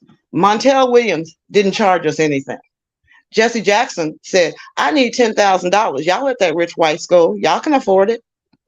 But we wanted Jesse Jackson. So we got Jesse Jackson. He gave us a used speech. Montel came on there to inspire us. That we learned right away that the white kids on campus, what they told them, they told us as well. But we had to hear two different things. Because Durham, North Carolina is a predominantly black, upper middle class town. It has poor parts. Duke is right in the middle of the poor parts. Right. And we call the workers on campus Durhamites. Does that make you feel better knowing you went to Duke? Yes, it makes me feel very good that I went to Duke. Very good. I mean, Duke is a great university. I mean, I wouldn't be ashamed of that. I mean, I don't see why not. Great institution. I'm not saying it's not. I'm not saying it's not a good school. You know what I'm saying? You feel prideful in your education. But I'm asking you, and telling us all of this, the thing we're asking you about is that some of the stuff you say in the show, right? I don't think you catch on how much. I know I'm talking to black men, and I've said it. I've said the things that I hear as a black female is probably different than what you hear as a black male. Okay, so that at the end of the day, so I would just say, was you open up earlier? I don't know why the white man feels so comfortable to come to me and tell me how unfair it is. He cries to me, and I'm like, well, again, I don't know why me. I don't know why me. Because I have a lot of friends that come from the same background that I come from. Maybe they just don't talk. They don't have the same kind of rapport with people that I have. But the thing about me is that I have one friend right now down in Houston. I've never met him. We've been friends for 10 years. I mean, I listen to him talk. He shares things with me. He's damn sure not trying to get into my pants. I'm damn sure not trying to get with him. You had to mention that. Yeah, you had to mention Yeah, because that's a lot of things that I'll hear. Oh, Nichelle, you're a sexy woman. You know, of course they're trying to get you to feel sorry for them so they can get in your pants. No, I don't think so. But the thing about it is, just like the transgender black person that's a politician came to me and talked to me, is because I made myself available to listen. I don't agree with that lifestyle, but that's their lifestyle. It's to the point now that when I'm with this person and they start flirting with somebody that does not know that they are transgender, I go, oh no, she married, get in between.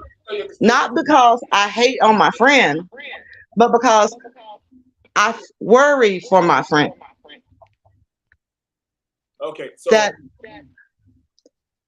I'm trying to figure out. I'm trying to bring it in. Joe, do you think that my friend, I'm the person you know, do you think that they could openly come out and talk to you about what it's like to be born a man but living their life as a woman? I mean, that's their issue. That they want to live. That's their kind of. But could you openly talk to them without going, ugh?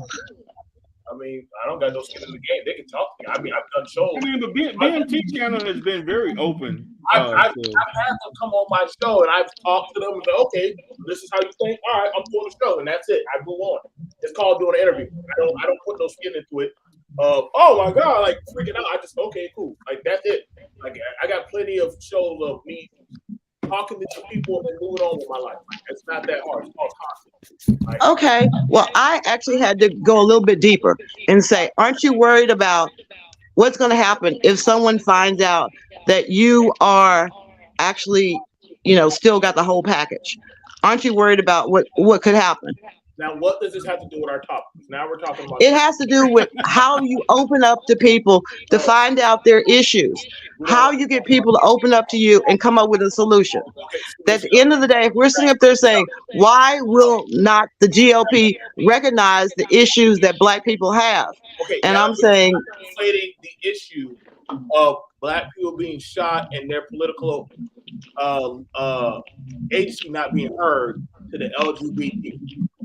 We already got enough going on right now. We do not want to bring it into that category. We're trying to bring it back to focus on the Black and the protection piece of Black. We're not trying to go into the LGBT. Now, if you want to go talk about that, that's fine for you and your transgender friend to go talk about that shit. okay, again, let's get down to what I've asked. Top 3 things that you want the GOP to fix. Well, you already just said that you sympathize with the poor whites. That I said what Black Pac was doing. Now I'm asking y'all. I can give you Yes, my your 3 issues. I can't speak for every Black person, but I can definitely speak what I think are the major issues. And my 3 things would be, the first thing would be access to capital. Number 1. Like, the second thing that I would look at is ending privatized prisons and just totally redoing the criminal justice system, getting rid of a lot of things that have been targeted to Black people, particularly Black men. And the third thing would be housing. Those are the 3 things that I would talk about. They're never gonna fix that. They ain't gonna fix that. That would fuck up their whole. Okay, so let's deal with one. Let's deal with anybody else have any others besides those? Access to capital. How about a Black protection policy? How about we get that? How about we get that done first? How about before anything else, get a Black protection policy, protecting Black people systemically as well as their agency. How about we get that knocked out? You know that shit. When you start talking about that, that will literally cover a whole massive shit. But we know Republicans never that. We know Democrats never let us go far enough to ever have that type of agency. That's not a thing. Okay, so Joe, let's start with yours. Black protection policy. So we want something in place before something happens. We want the government to pass some kind of laws that say Black people are protected and you cannot do these things to Black people. Just like the Asian hate, which was easily passed with no fight and pushback. We want something similar to that. Every group got it. Almost every other group got protecting these but us. How the fuck that work? And see that's my issue, Michelle. Like something like the Asian, and to be honest with you, in speaking to those who were Asian, they didn't even like when this all this propaganda about all this violence towards Asians. A lot of Asian people were wondering where the hell all this came from. They didn't experience any of this stuff that was put on TV. Sith Lord, do you want anything to talk to the Black Pac? I mean, they might even call you, like go out to them and allow you to sit on their couch. Okay, so access to capital. Yes. Okay. Do you want on when you talk about access to capital, what criteria and what would be the return on investment? Would you be willing to pay higher interest rates? I mean, why should Well, what do I they would get? say we should be willing to pay the market rate. And to be honest with you, not only the market rate, but that those funds in itself should be backed by the government, just like an SBA loan.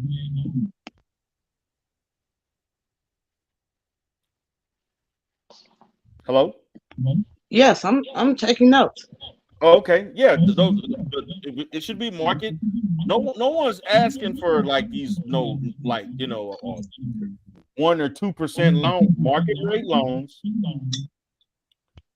grants, or what have you, along with the fact that these loans are backed by the United States government, by the Federal Reserve. Loans, payback, regular market rate, but you would have loans that specifically an amount of money that says if you meet these qualifications, you will get this loan. Right. You have to go through a process, of course. Okay. So kind of like the farmers loans that are out there right now. That would be a good start. That are being challenged as being discriminatory. But I'm just saying that those were one of the ones that we just recently got that are being challenged in court now as we speak, because the rich white guy does not qualify for those loans, even though he has always been able to get a loan, but he can't get a loan. So why would that? How do we get past the argument that these loans are reverse discrimination? Real fact, this is actually going on right now. Okay, the reason why my position is that the reason why it's not reverse racism is because the white man who's crying about it already has access to the same capital.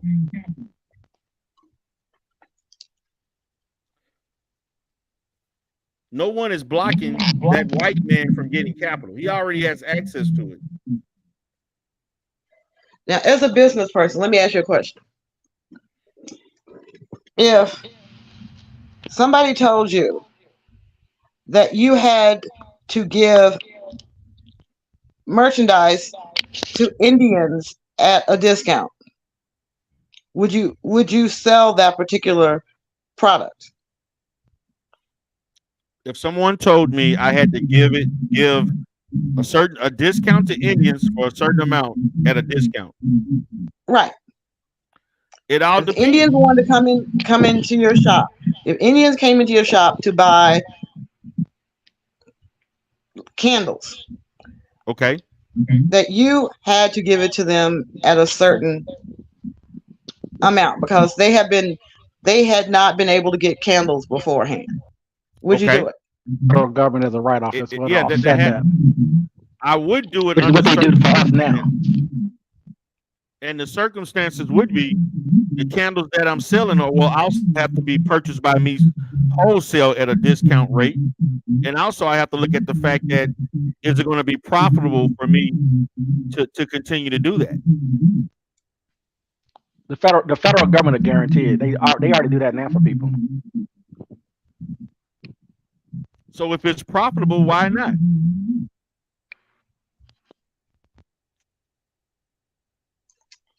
Okay. That's one reason why. Hold on, wait a minute. So in reverse, Nichelle, because let's reverse racism doesn't exist, by the way. So in return for your services and your legal expertise, because you do charge like $600 an hour. Let's say that was something in which you in turn had to basically provide legal services for a large percentage of the Indian population at $500 an hour.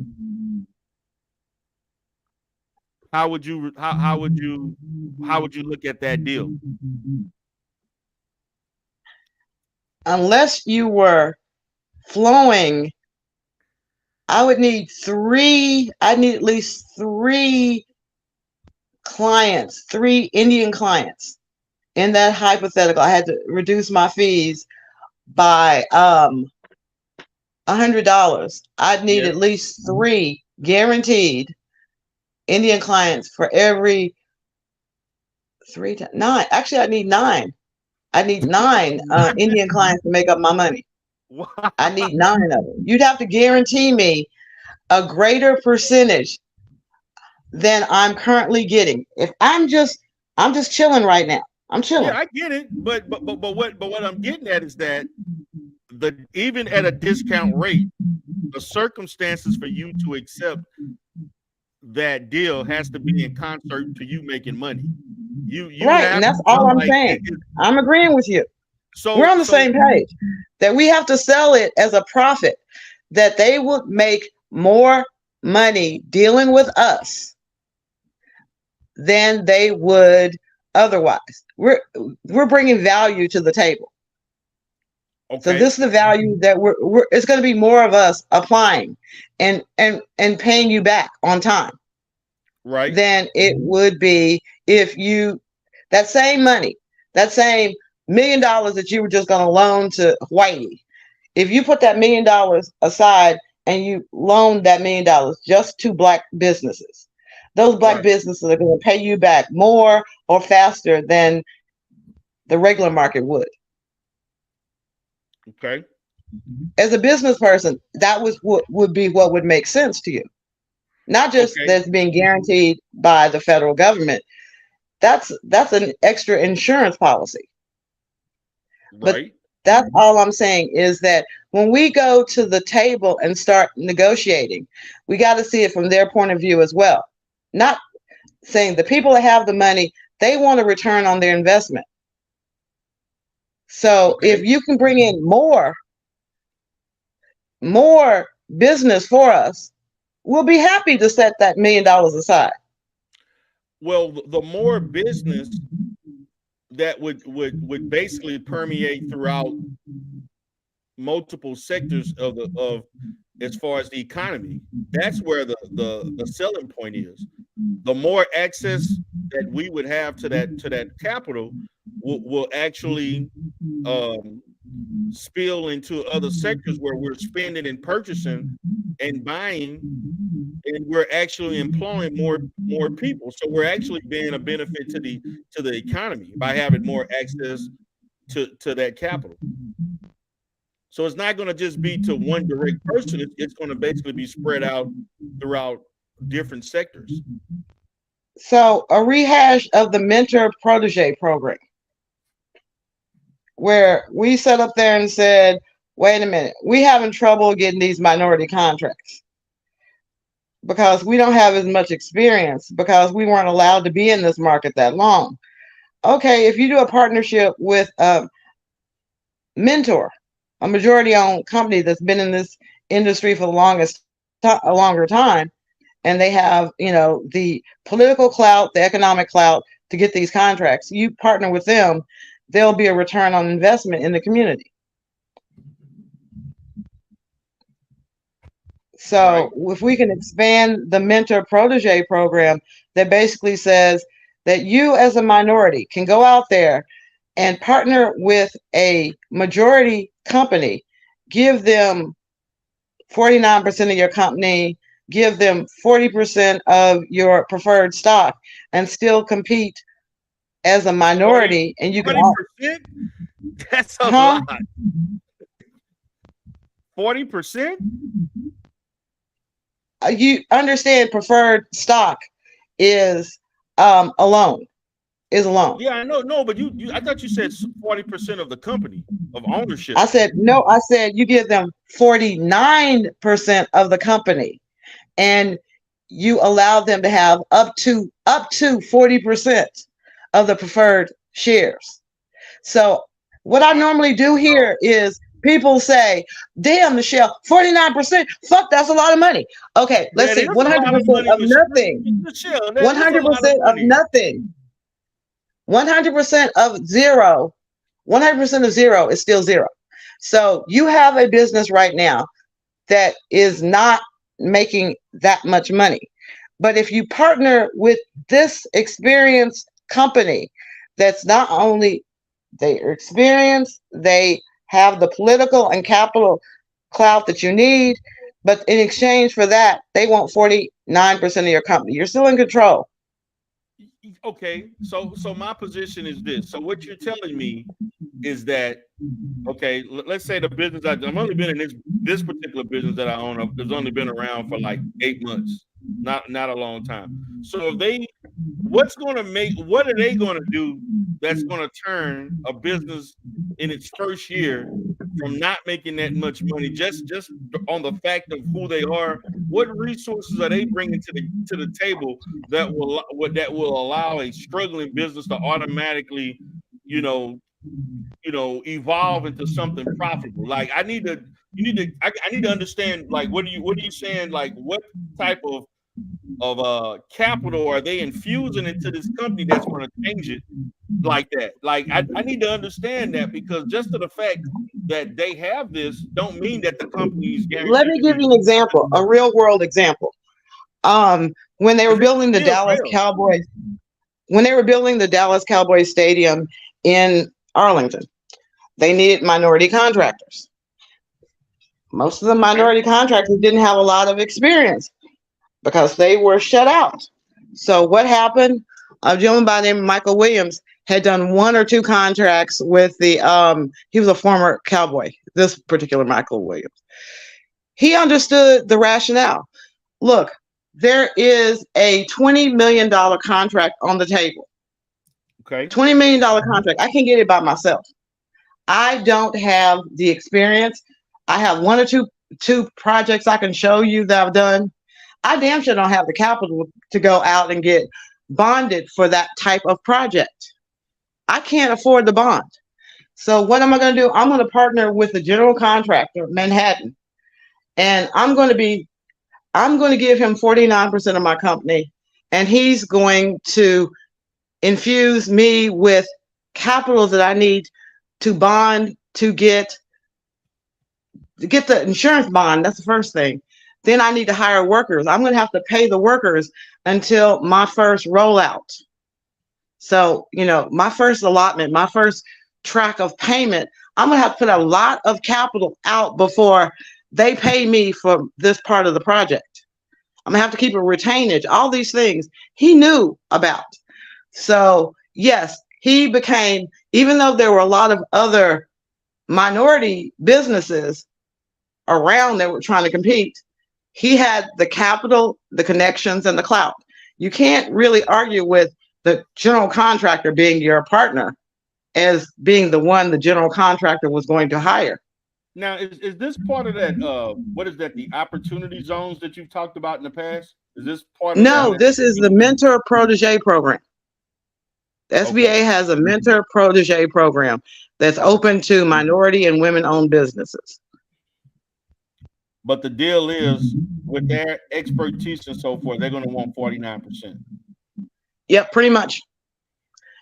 Everything is negotiable. It might be 30, but they're going to get a substantial share of your otherwise, not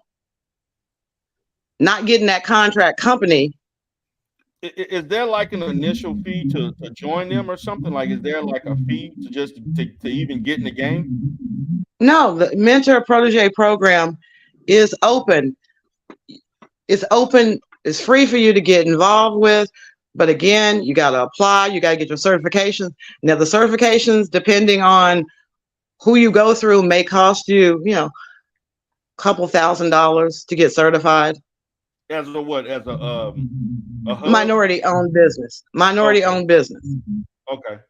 An HUB? So you may have to go through and get the certifications.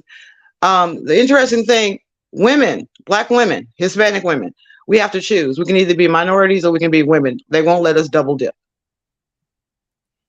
But all thing I'm saying is there are solutions, but we got to, do the give and take. When we talk about prison reform, Right. that shit. I mean, the first choice or first whatever. Well, let's go to the prison reform and to me basically the criminal justice reform is really what we really need. That's just as far as the prison aspect of it. I feel like it should be unconstitutional to have private prisons. That's my position.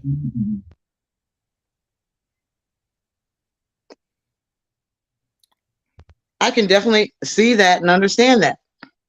Because my position is that if you're going to privatize prison, it only increases the likelihood of more people being in prison so that people can make money. And that's not the purpose of prisons. Should be. True. It shouldn't be. It shouldn't be. It's basically, kind of like slavery almost. But the fact of the matter is that I have issues with that because, there have been incidents of judges and so on being criminalized, being prosecuted for extensive judgments and giving lengthy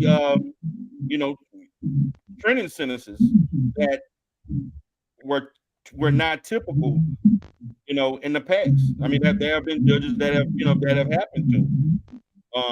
Matter of fact, I was just looking at a situation where there was a judge,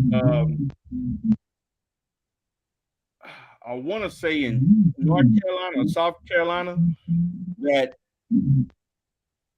they found that there was some issue with how they were giving juveniles lengthy prison sentences longer than what they should have. And those juveniles were in this privatized, they were all being, I guess, transferred to this privatized prison where this person was given like 6 to 8 months to a year longer term for the average person than what they were supposed to. I mean, technically speaking, there was some issues with that. And also the fact that there were kickbacks given. Right. I mean, you do have that problem. That's why at one point in time we went to, on the national level, went to mandatory minimums because of some of the sentencing disparities that were rightly called out. Then when we needed apparently more and more prisons because of the war on drugs, then you suddenly had the places where people are poor. I don't want to call any states out, Mississippi, Alabama, Texas, where the government start saying that they're too poor, that they have limited resources. So do we put resources into building jails, or do we put resources into fixing the roads, building roads? Which one? We have limited resources. We don't think the governments do have limited resources in one sense, but we know reality. They have to do a budget just like all of us. Yeah, but they're contracting and paying these privatized prisons millions of dollars. Well, that's why they did it, is because they suddenly said, wait a minute. The county started saying, wait a minute, we got to let these people out of prison because we don't have the resources to house them humanely. So this is what the population, this is what you got to deal with. We're going to just run them in through real fast, real quick. They're getting out real fast because of overcrowding. Because constitutionally, we cannot be cruel and unusual in our punishment. So we got to give them air conditioning. We got to give them food to eat. We got to give them a place to sleep at a reasonable temperature. You started having the population saying, fuck those people in the prisons. Fuck them. We don't care about their situation. They're criminals. One famous judge here in Texas was quoted as saying, you're lucky you get fed at all, much less get fed a particular diet because of your religion. Okay, I'm I just get it. being told. But It was like, damn. And he's still on the bench. But if you want to minimize that,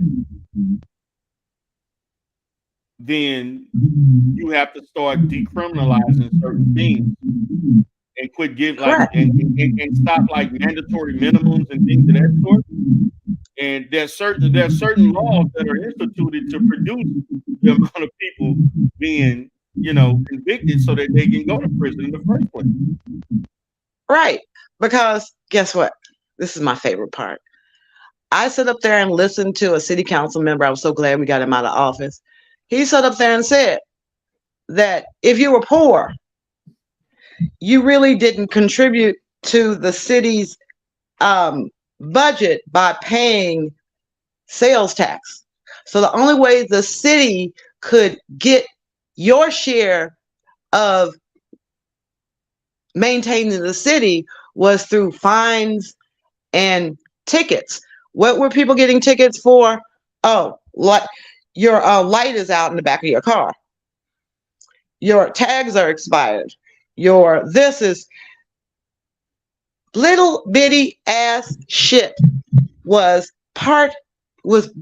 figured into the revenue. They had already gone and sat down and said, okay, we have this many of people making less than $50,000 a year.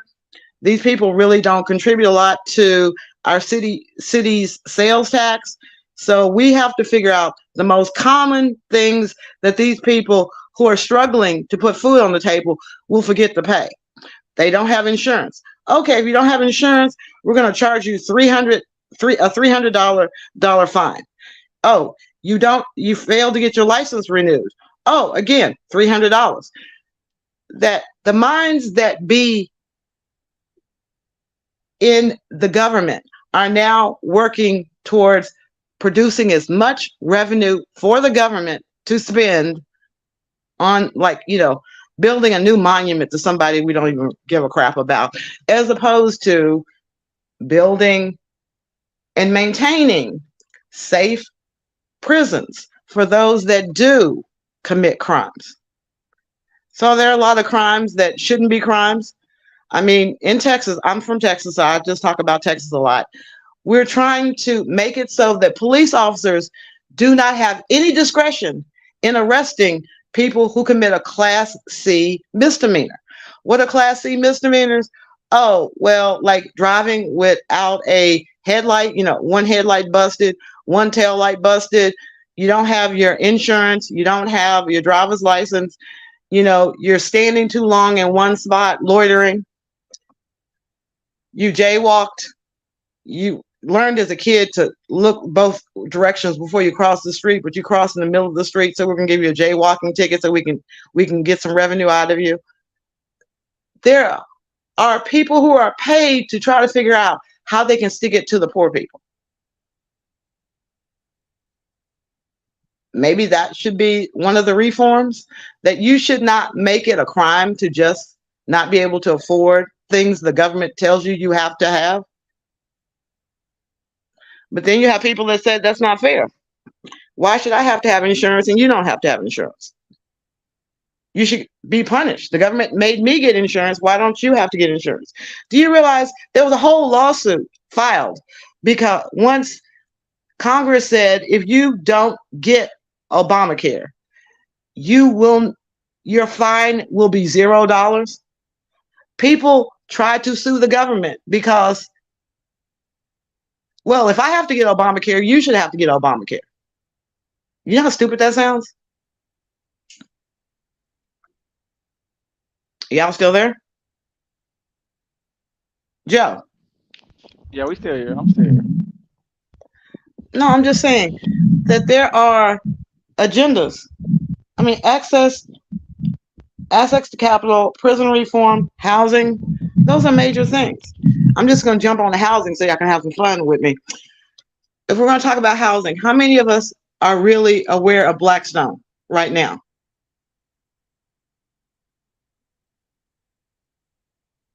I love all the great conversation.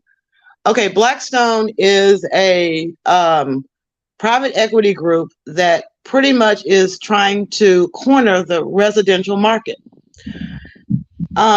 This past year, they introduced a new company called April Ventures. They sent out a letter to their shareholders saying, we just put 90,000 homes, primarily in the state of Texas, on this great government program where we're guaranteed $3,000 to $4,000 a month per house for the next 20 years. You know what that translates to? April Ventures just bought up 90,000 homes that they're going to put on Section 8 throughout the great state of Texas. For their shareholders, it's great, but what is it? How did they spin it and say so that it was palatable to the people that were getting foreclosed on? It's great. You know, if you can't afford a house, the government will now have these brand new houses that you can move into, and you can use your government money to rent them, or maybe one day buy them.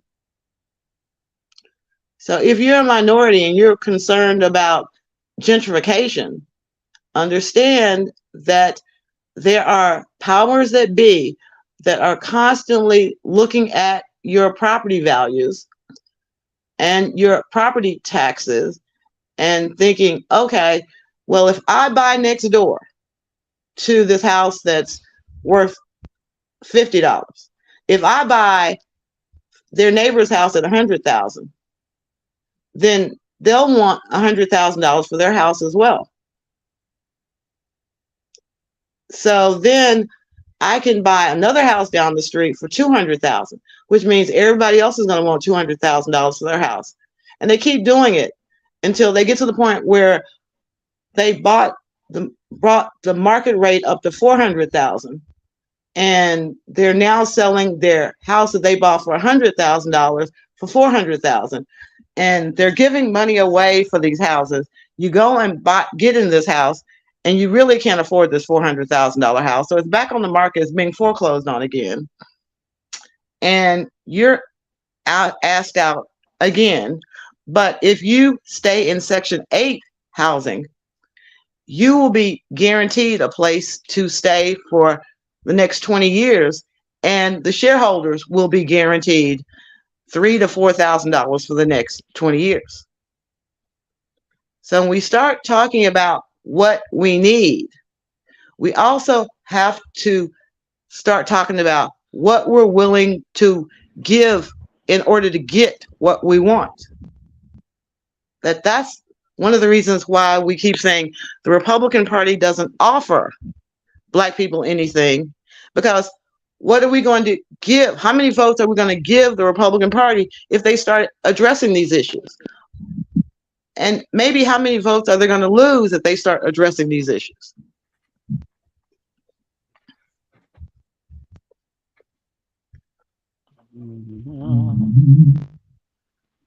Well, they won't vote, don't they? I'm sorry? I said they want the vote. If they want But the vote.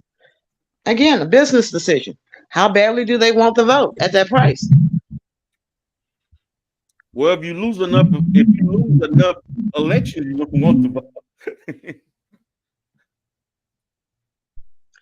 Oh, they're going to lose elections, but it just comes down to their motto has been, if they can scare enough Black people from voting for Democrats, they don't care if they vote for Republicans. It's easier to scare people out of voting. Just give up on the system altogether. Your vote doesn't make a difference. You just don't vote. Interesting. Well, sounds like our host has left us again. Well, BMT. So BMT and gone to pick up the kids. I'm gonna say this now, as it relates to, we do have a demographic. We're slowly changing as far as the demographic in in this country. I mean, the white population is slowly decreasing year by year, and the Hispanic population is steadily increasing, and other minority groups are increasing. So there's going to be changes, and you know, I'm like this: the GOP cannot no longer just rely just on white male vote, and either you're going to be assertive and change with the demographic, or you're going to follow. You know what they've already basically told me? That looking at the changing demographics, they've been doing this since Nixon. Nixon already had it in place that come, 25 years out, the Hispanic made up group would be broken up to eventually identify as white, because you would get to the third generation and they would identify as white as opposed to Hispanic, because Hispanic was made up anyway. Okay. I have a question about that. It's funny you saying that.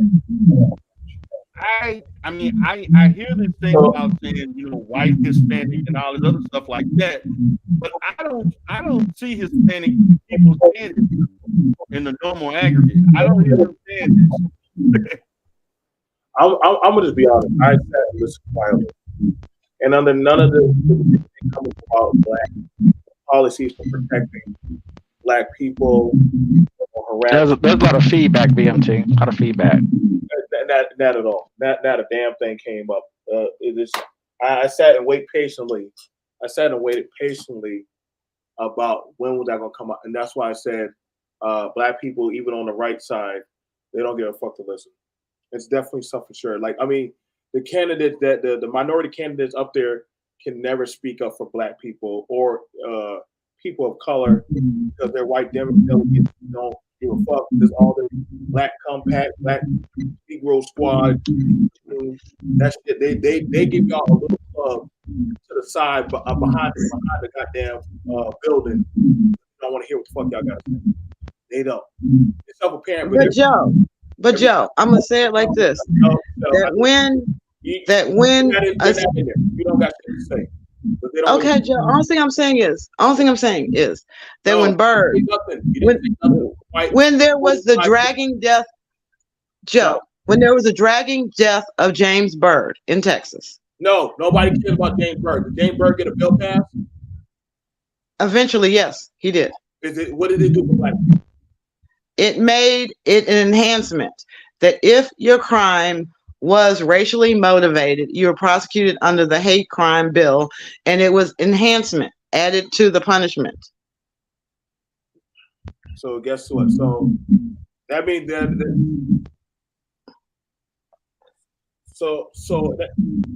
that was after a whole nother race was targeted. Then all of a sudden they look at it like, again. No, this was before. This was before. But the pushback was very simple. The pushback was very simple. And we get caught up in that. Okay. Joe, every time you go from here to there and say, no, white people ain't gonna never change. Okay. They ain't been changing. It's not like they listen to you. Joe, all thing someone would have to do is listen to this conversation. Well, listen to this conversation. If I say, these are the negotiating points. Fuck those damn negotiation points. Let me pause right there. Do you think white people actually negotiate with you? Yeah, I do it all day, every day. I do it. I do have to do that. Have they ever asked black people that they need to negotiate for them? Yes, they have. What bill? Keep going. No, what bill have they asked black folks that they want to negotiate for them, for white women or white men or white children? What bill was that? One was ending red light cameras. The other one was ending bifurcated registration. The other one has been charter schools. That at the end of the day, the things that I fight for. Ending cameras on speeding lights, right? Those that their people get caught for running the lights, jumping up in police officers' faces and stuff. What else? Doing all kind of traffic lights, high speed chases and stuff. So they wanted to end that. Now you also talk about charter schools, which their kids get mad at because they literally go past that of the district that they're supposed to be in. Their schools, their choice. So what else is there? You're mainly bringing up stuff that they break the law. I'm bringing up stuff that we've had results with. You're not bringing Joe. up anything that they made a deal with black folks. Like they don't have to. Everything. See, this was the deal. You sat up there and said, you're not dealing with anything that had to deal with black folks. And when you sit up there and say, the reason we were behind these bills is because they helped black folks. The things that we were doing was to help black folks. The reason why we are still pushing for the end of asset forfeiture is because it helps black folks. The reason that we are sitting up there trying to deal with the end of what they say is not quotas for police officers is because we're trying to help black folks. That at the end of all of our encounters, we have to negotiate. We have to negotiate. That you protest to get at the table. Once you're at the table, now you got to start bargaining. You got to have to say why it's worth their while to give you what you want. What negotiations have they made? What negotiations have they made with me? Yes. That when I got the plaque taken down from the Texas Capitol by sitting up there saying, okay, this is a lie you want to tell. This is a lie you want to tell. Why are we as Republicans fighting for monuments to the Democrats? The logic of it makes no sense. How much money are we spending trying to protect Democrat? These statues were put up by Democrats. We asked now, Sith Lord, you heard exactly what I said, right? You heard. I'm not speaking. Yeah, I heard it. I'm not speaking Dow. I'm not speaking PG. I'm speaking straightforward. I asked him a question, but this is something that me and Sith were talking about for almost 2 hours and a half about when it comes to being a Republican and especially a candidate for their talking points, you have to walk your race for them to choose you. Only unless you're saying, hey, black folks, what are you complaining about? Yeah, me, I'm Tim Scott. I got here because guess what? I didn't complain about white people. I just worked hard and I did X, Y, and Z, and I made it here. Or you could be like Mark Robinson and sit up there and say, as a father, I'm pissed about these things. Okay. Can't say that Mark Robinson, everybody knows Mark Robinson is black. But he's not pissed because he's a black man. He's not pissed. He's pissed because he's a father first. That yes, sometimes there are situations in which you sit up there and you know damn good and well that you are being targeted because of your race or your sex. Why can't Mark Robinson talk as a black father? He would. What goes on for a black father and a white father? Two separate things. He would, except for one thing. Mark Robinson sat up there and started to talk about the things that he had done, there would be someone who would always say, but specifically, what did you do just for us black folks? And then we'd ask, what did you want us to do? We want access to capital. Well, okay. So we give you what has already been done for access to black people, specifically for black people. Well, that ain't enough. Okay. Why you keep what do you want? What else do you want us to do? Now, prison reform. We go to prison reform. We go, okay. Black people. So we ask simple questions like, what would you like? Do you think prison reform was just simply for black people? As many black people have been thrown and incarcerated, been doggone, falsely accused. I literally watched a man was crying and happy because they let him out 2 years early, 6 years early. He had been in prison for 44 years for a crime he didn't commit. And the white woman said, well, he should have done his whole thing. And all he could say was, thank you, Jesus, they let me out. Nigga, you lost 44 years of your fucking life. Tell me the bright side of that. There's no bright side to that. Okay, so, There's no bright side. What did I tell you? I said that one of the problems that we have, Joe, you looking at, Joe, when I get ready to get my witnesses, when I get ready to get my clients, again, you don't understand the problem, so you can't come up with a solution. That I know before going in that the judge and the jury, I need to make my client look like somebody in their family, somebody they already love. The white judge empathizes with the white boy off the rip. You said that an hour earlier. Okay, and what have you said? What solution have you given? What solution have you given? You keep saying, yeah, Michelle, you said that.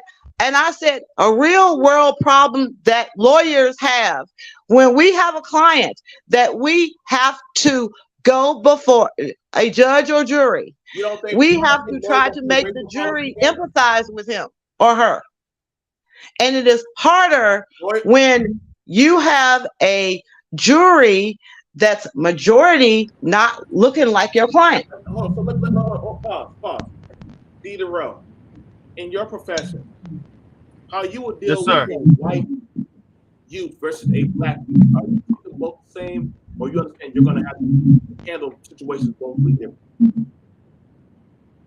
Say that again. I'm sorry, kind of went out a little bit. A white child versus that black child. Do you talk to them both the same? Like, hey, it's just a person I'm talking to. Or you understand, hey, I am dealing with a different diaspora that I'm going to have to start to look at from a different lens. Yeah, I have to. There's some aspects have to be looked at differently. Not totally the same. Now, when we're talking about politics, mind you, you're in law or training the show. You don't think they don't play racial gambit cards in the political arena? Didn't I just say that?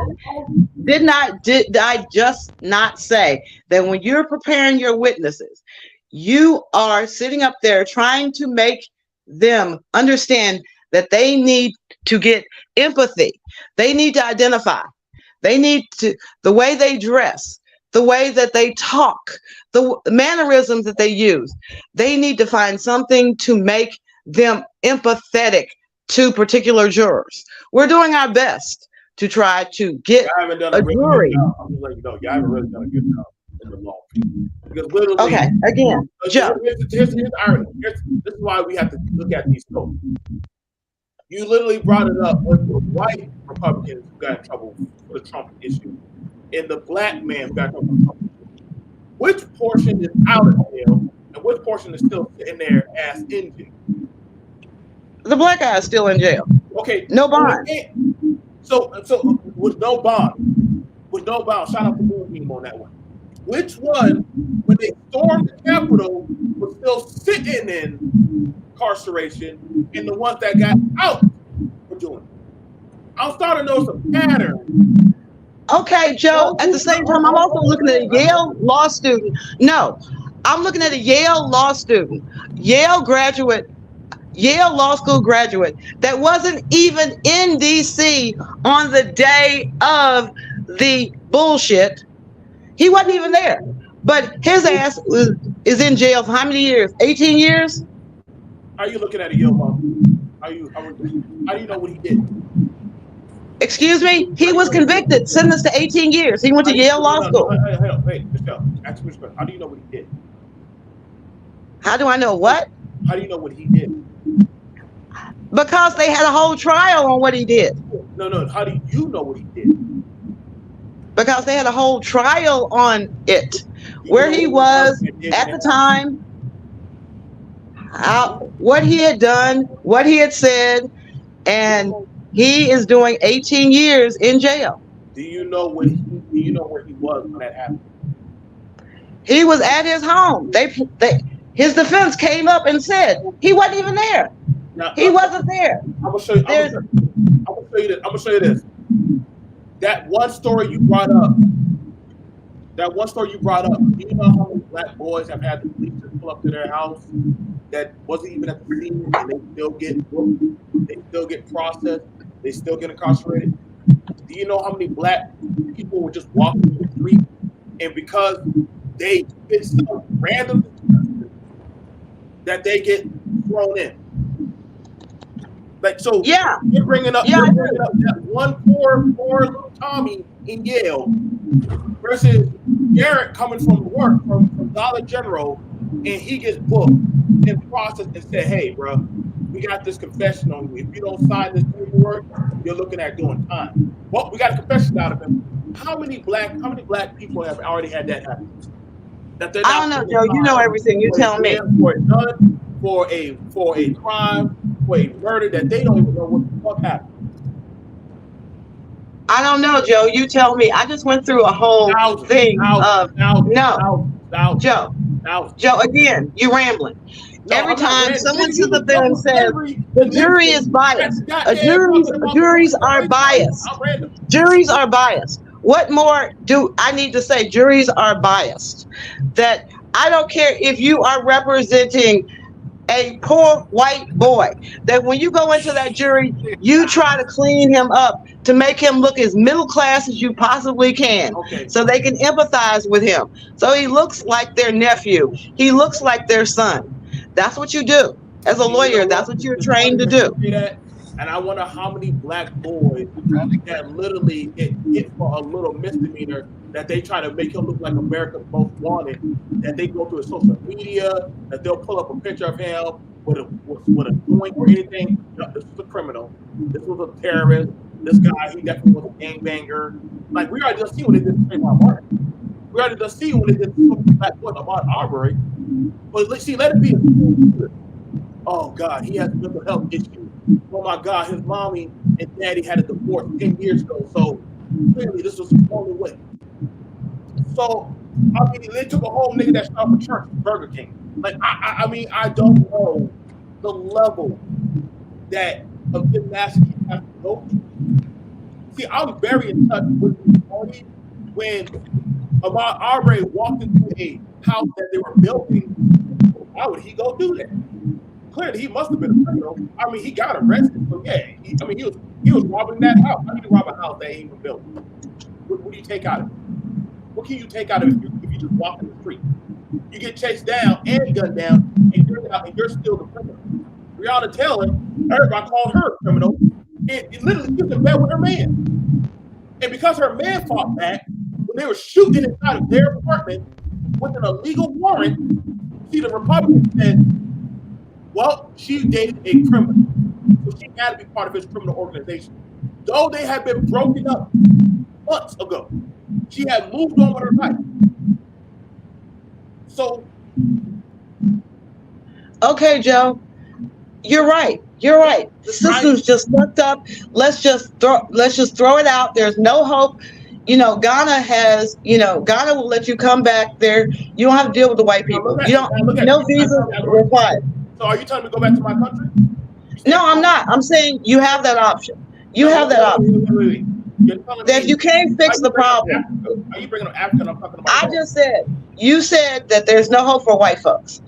They ain't gonna listen. They ain't gonna change. So honestly, I'm saying is things like this. Identify the problem. You have white boys running in your office and crying on your chest about how bad it is. Yeah, and I said, wow, damn. Let me look at it from your perspective. How the hell do you as a black woman looking at it from a white man's perspective? But that's the art of negotiation, Joe, is understanding how to look at it from the other party's perspective. That you can't sit up there and play chess by sitting up there saying, my king moves here, my king, my part. You have to look at their side, their game that they're playing. In order to figure out where you need to move, you need to anticipate 2 moves ahead. That is the only thing I can see is where my man is on the board. I'm playing checkers, not chess. So what I'm saying is that right now, as we speak, hold up. Right now, as we speak, Minnesota, where my daughter goes to college, is the first state that finally came out and said, you know something, we have a problem. We have Black women going missing 2.7 times than white women, 2.7 times. We need to do something about it. They're getting killed, they're getting missed, they're coming up missing, and nobody's investigating this. Nobody is worried about the Black woman. What's going on here? What did the white male and Black male both join together with? Well, they ratchet. That's why they ratchet. That as soon as Black women start talking about actual, look at the numbers, 2.7 times higher than white women. The Black men suddenly unified with the white men and said, hell yeah, ratchet ass bitches. So at the end of the day, we have to. I don't know about that one. Yeah, I see. Let's test this pivot point right here. Okay. Let's see how we get to look at it. We're talking about Black. You're separating Black and Black women. We're talking about Black issues. That Black issues that we need the government to help us with. That one of the issues that was brought to the forefront was the number of Black women that are being killed or wind up missing, that those numbers are almost 3 times the number of other races. That is a real issue in the United States. That in Minnesota, they are the first state that has been able to try to start addressing that problem. Okay, the problem is the pushback. Why are you talking about separating the gender? Like one gender is above the other. What did I just say?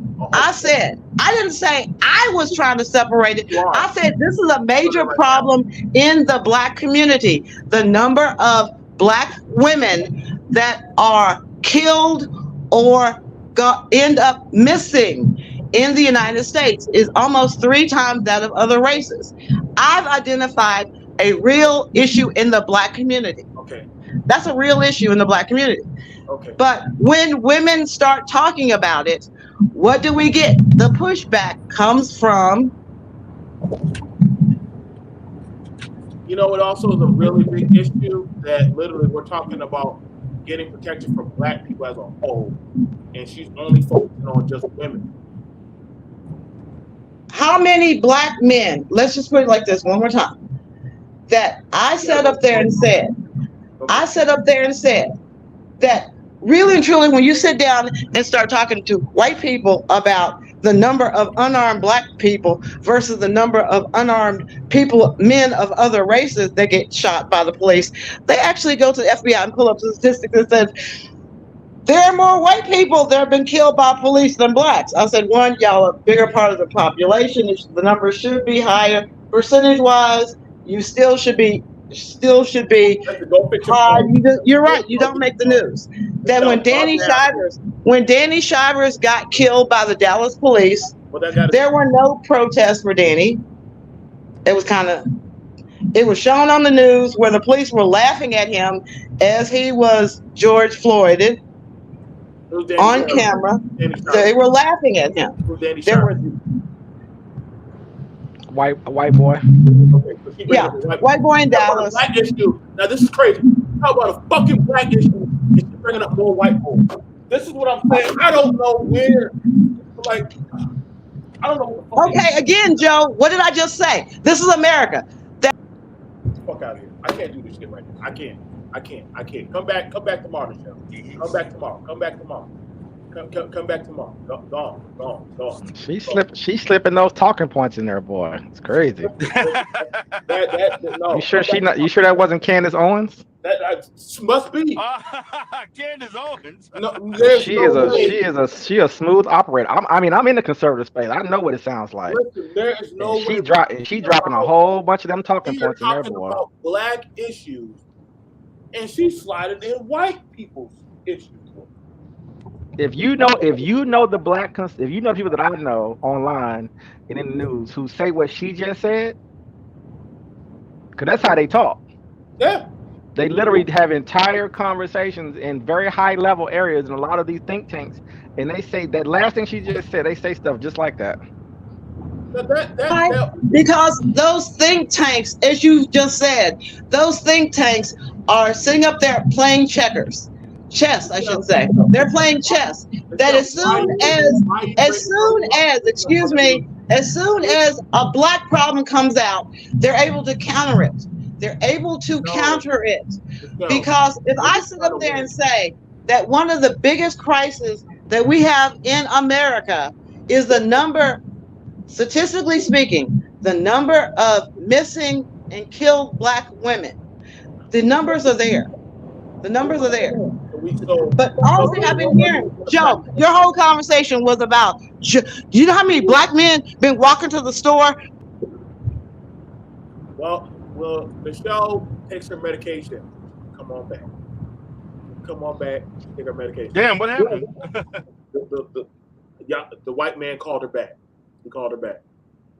She's having a factory breakdown. She literally had a Candace Owens moment. Now, I didn't have to say black men need protection. I didn't have to say black women need protection. I literally said, and me and Paradox talked about it early on, that black people need a protection piece. You never hear Asian people say Asian women need protection, Asian men need protection. They say Asian diaspora need protection. Now, see. Yeah, we try to stay off of gender altogether. Actually, we did a good job staying off on purpose. On purpose. Right. On purpose. Because we're trying to go at it as a collective to get something for us. But see, you get this sleight of hand. Let me tell you about this poor white boy on the farm that got shot by the police. Hold on, wait. That's their people's job to handle that. The fuck you telling us? You think they care about little Jamal getting stomped on? You think they give a shit about that? I asked specific questions. Boy asked specific questions. Either asked specific questions. I was quiet. She's definitely on their chessboard. Listen, she is the perfect pawn. You are a good pawn. I am not gonna take that. And this is what happened when you're a rapper. Listen. This is what happens when you drink the Kool-Aid too much. You don't even know. Let me show you that it's almost to the level of how it's like this for this guy. Watch him. Watch what he has to say. For the last couple of years, of racism we're burning out. We have a culture in this country largely created by media and establishment and universities and politicians that throw kerosene on that racism.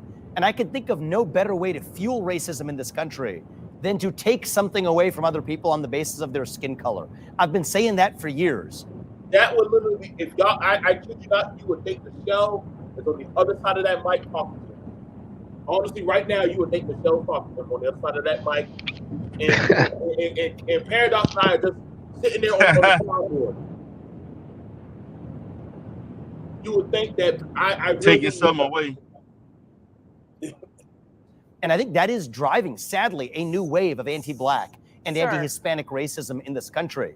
I think the right way forward is if we want to stop hate and discrimination on the basis of race, let's stop discriminating on the basis of race and see what unites us as Americans, because I do not think this kind of racial division. You know the interesting thing about that? Other groups try to keep their identity. Facts. Go ask That's other right. groups. Go ask other groups. Hey, sir, you gonna give up your Latin identity? No. Don't ask them. No, go ask a white person to stop being white. Just don't worry about nobody else. That's the only one that matters. Yeah. You start asking white folks to give up whiteness, and then we can start talking about the other races. Because, in my opinion, the only reason why other races exist is because white is the master dominant race that created everything else from it. We're only reflecting off of them. You ask them to give up race and see what happens. That's great. And like I said, we're having, listen, y'all, we very respectful. It's just that when we start deviating from the conversation too far, man, I gotta start getting y'all stuff out of here. I got but goddamn it, we already had it earlier this morning. She has great points. Oh, she knows, but see, that's what She's well Oh, trained. so she know her politics. She knows. Michelle knows her politics. Shit, I can't take that from her. Oh, I don't take that from her. But if you're not well trained in how to listen and separate the bullshit from the truth, she'll slide it in. What? So did you just say, oh no, you didn't keep shooting them on in there, shooting them darts in there. Now the elephant getting sleepy. Now all of a sudden you got a whole white delegate president sitting at the top. Well, I did see I was coming. Didn't you listen to the show? Fuck. I knew you said something. I just didn't catch it. Yeah. And I'm gonna tell you something else too. I hate chess analogies, by the way. I don't know if y'all follow chess and the levels of chess, and when you get to chess masters and how they process making moves in chess and how a lot of the game has already been played out before they even touch the chessboard. And it's a whole other thing going on besides talking about we're playing chess and making little moves and stuff. People who are at the highest levels who run things, it's really kind of beyond those kind of analogies, in my opinion. Those are sort of trivial little analogies. I hate those things. They're playing chess. They dominate the planet. What are we talking about chess for? Playing no chess. What does chess have to do with them mowing down this nation and taking it and setting up shop? I don't even understand that dynamic, honestly. I want you to hear this right here. They own the chessboard. They own both sides of the chessboard. They own every. I mean, they can morph and manifest and terraform everything, every reality. Change all the language around. I mean, it's so far beyond playing chess, in my opinion. It's way past that. You know, generally in chess, it's equal sides, right? You know what I mean? It's equal. In any division is good for us as the United States.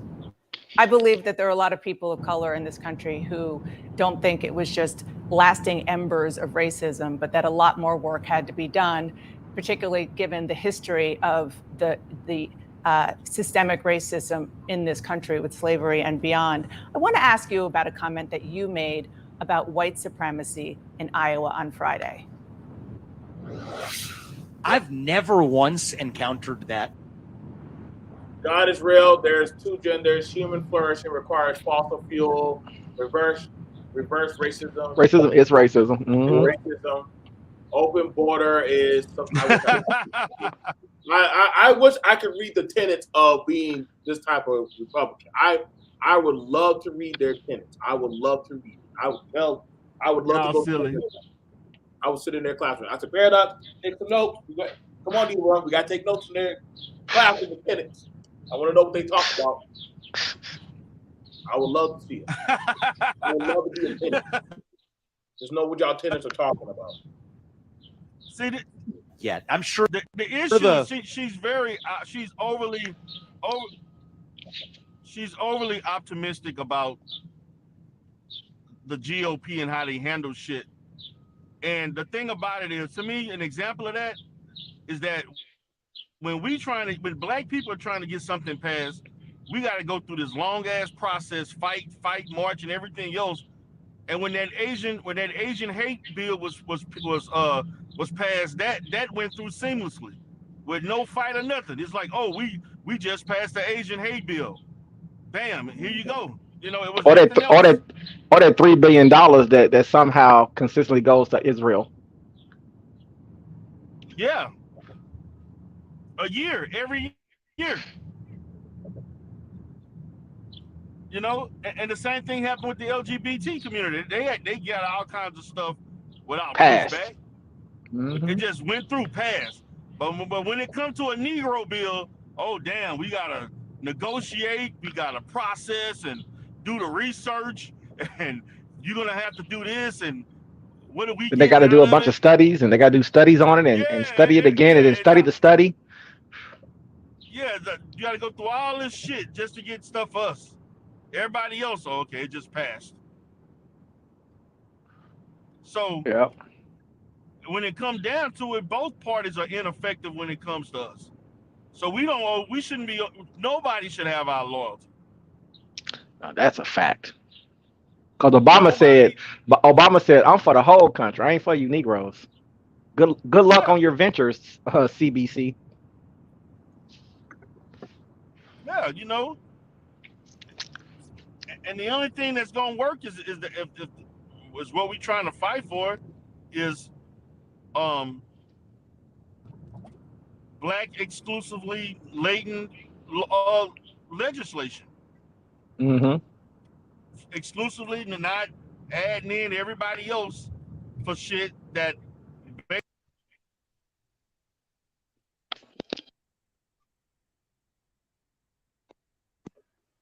Let me go ahead and play it for y'all. I'm sure the boogeyman white supremacist exists somewhere in America. I've just never met him. Never seen one. Never met one in my life, right? Maybe I'll meet a unicorn sooner. And maybe those exist too. So just because. And the thing about it, I want y'all to understand. This is coming from a first generation immigrant saying that white supremacist boogeyman does not exist.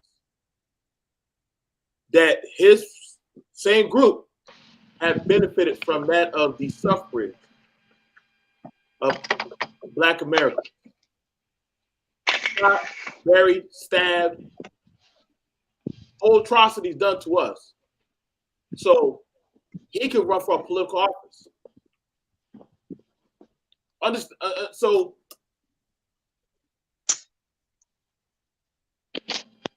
yeah, and so that's the irony about that. What you can add to that too, I think, is he's constantly talking about history. You don't want to talk about our history, right? But if you listen to how he does all his talking points, everything is based off of what happened previously to get us here. It's just interesting how he's able to twist. He's not just him, but many people on the right, especially on the right, knows how to sort of twist it and kind of run that, you know, traveling through time and then watching all the struggles that people have had, but remove us out of that history completely. He basically trying to erase us completely. Because she's giving him historical facts that he refused to recognize and pivoting out of it. But then when it comes to some of the things that he wants to go back to 1776. He wants to revitalize America. He want to take America back. It's insane. For him to take it back would mean he would have to take out himself. For him to take it back. For him to take it back, this guy right here. Granted, I hope he knows that centralized part of America that he's trying to defend.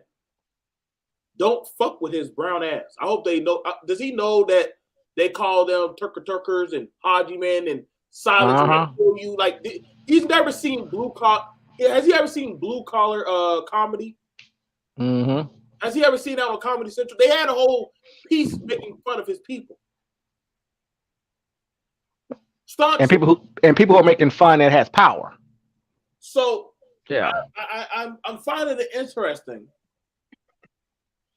how he has to shit on his own people, minorities, and the suffrage of what Black Americans have done to say, hey, why are y'all complaining and talking about that racial stuff? Those from the past. From the past. However, just a few years ago, they had a piece on media. Catch this. We do not like it when brown people are misrepresented by media. Hold up. Why did y'all need to go say that and tell that to white producers? Stop misrepresenting Apu on The Simpsons.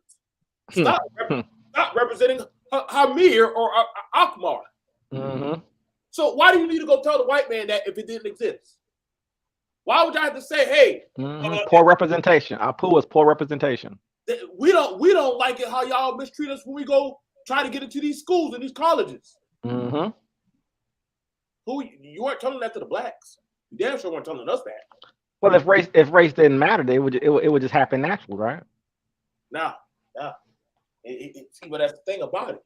You're telling a blue-haired, middle-aged white woman that systemic Racism doesn't exist. But if you can ever find some interviews from non-white people in Silicon Valley, as successful as a lot of Indians and Asians are, and how much money they do get paid well, obviously in many cases there. If you hear some of their story, it's a different conversation. Yeah, because they start talking about how they don't get access and they can't get a particular job and they can't become CEO and they can't really get the funding to start their own business. Because I always tell people, have you noticed? Have you seen a lot of Asian and Indian CEOs running major corporations or setting up and starting their own from scratch? No. That it even shows that he's an outlier to that, by the way. And then he complains about Black. I keep want to call it BlackRock, not Black. She said Blackstone, but I think it's BlackRock, if I'm not mistaken. But he complains about BlackRock all the time as a venture capitalist firm and how much power it has access to. He's complaining about white people. That's what's crazy about it. In his same industry, when he was struggling with the FDA trying to get his drugs approved, and when he was trying to compete against the larger pharmaceutical companies, he was being suppressed by white people who ran those businesses. There's both BlackRock and Blackstone. They started out. Blackstone, yeah. Blackstone's not as big as BlackRock is the big boy though. That's the number one firm in the country, right? $13 trillion of assets that it manages. I get them confused. Yeah, me honestly, too. I've been thinking about Blackwater and everything.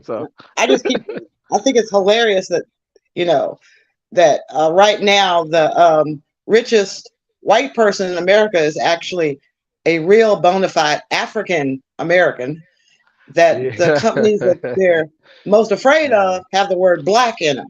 With his grandfather and all those diamond mines, yeah. Yeah, so yeah, you're right that that's why Elon Musk knows he's a white man, but he knows he's a white man though. Yeah. He's not confused about that, by the way. I follow him intently. Yeah, like I said, when it comes to when I work with a Muslim law group, Pakistani to be exact. I was kind of shocked when I walked in. He's like, look, they only let in the best and the brightest from Pakistani and India. So we have to be cream of the crop. And he was very proud to represent the cream of the crop. But what I also they call them the model minorities, by the way. Yeah. I also knew one thing, that not all Pakistani and not all Indians were, cream of the crop in this country. Yeah, they work in gas stations. Yeah, but I had to figure out how they got here. So there's a thing called iVisa that's for those that have $1 million. Wow. Those with the big boys come in over $1 million.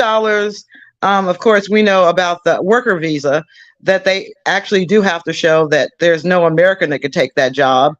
So they have to get an Indian or Asian, or Indian or a Pakistani. But the other one I didn't know about was U visa. And once I found out about the U visa, I got a little racially upset, because the U visa is a visa that they give to the immigrants, visitors, someone that comes over here on a regular visa. They could be a student visa, a tourist visa, but they could get over here and they're part of a crime and they're a witness to a crime. They were assaulted, they were robbed, something bad happened to them. So as long as they cooperate with the authorities, they get on the list to become an American citizen. They get their residency here in the United States. And I'm sitting up there one day with my little Lyft driver, and he's like, "Oh, you work for so-and-so law firm. He great lawyer." And I'm like, "Yeah, he is." He's like, "I used to have convenience stores, and I was going to bring my family over with the U visas during convenience stores, but now that's very difficult. So now I'm doing Lyft so I can understand how to start my own taxi company so that I can get my relatives in through a taxi company." I'm like, hold up. I'm looking at all our cases. $5,000 up front, no questions asked. We need $5,000. You said that you were visiting your cousin from India and you were at his convenience store while he was in the bathroom and a black guy came in and robbed. all the cases were black guys in hoodies, black hoodies, black hoodies, black hoodies. And I'm like, y'all could have gave us a cut of this shit. Y'all could have gave us a cut of this shit because y'all sitting up there charging $5,000. Y'all hire one little black person to make it look a little bit better when I got to come into the court and say, well, my client is cooperating, Your Honor, because this black person in a black hoodie was the one that did assault him, and that's why you should grant him asylum in the United States. I'd be damned. I don't think so. That, like I said, Really? There's only so far my lack of blackness will go. When I actually do realize lack of blackness. Lack of blackness. You know what I'm saying? Suspending blackness is what I say. It just basically comes down to, I have Democrats that tell me they're glad that I'm willing to take one for the team. Yeah. Really?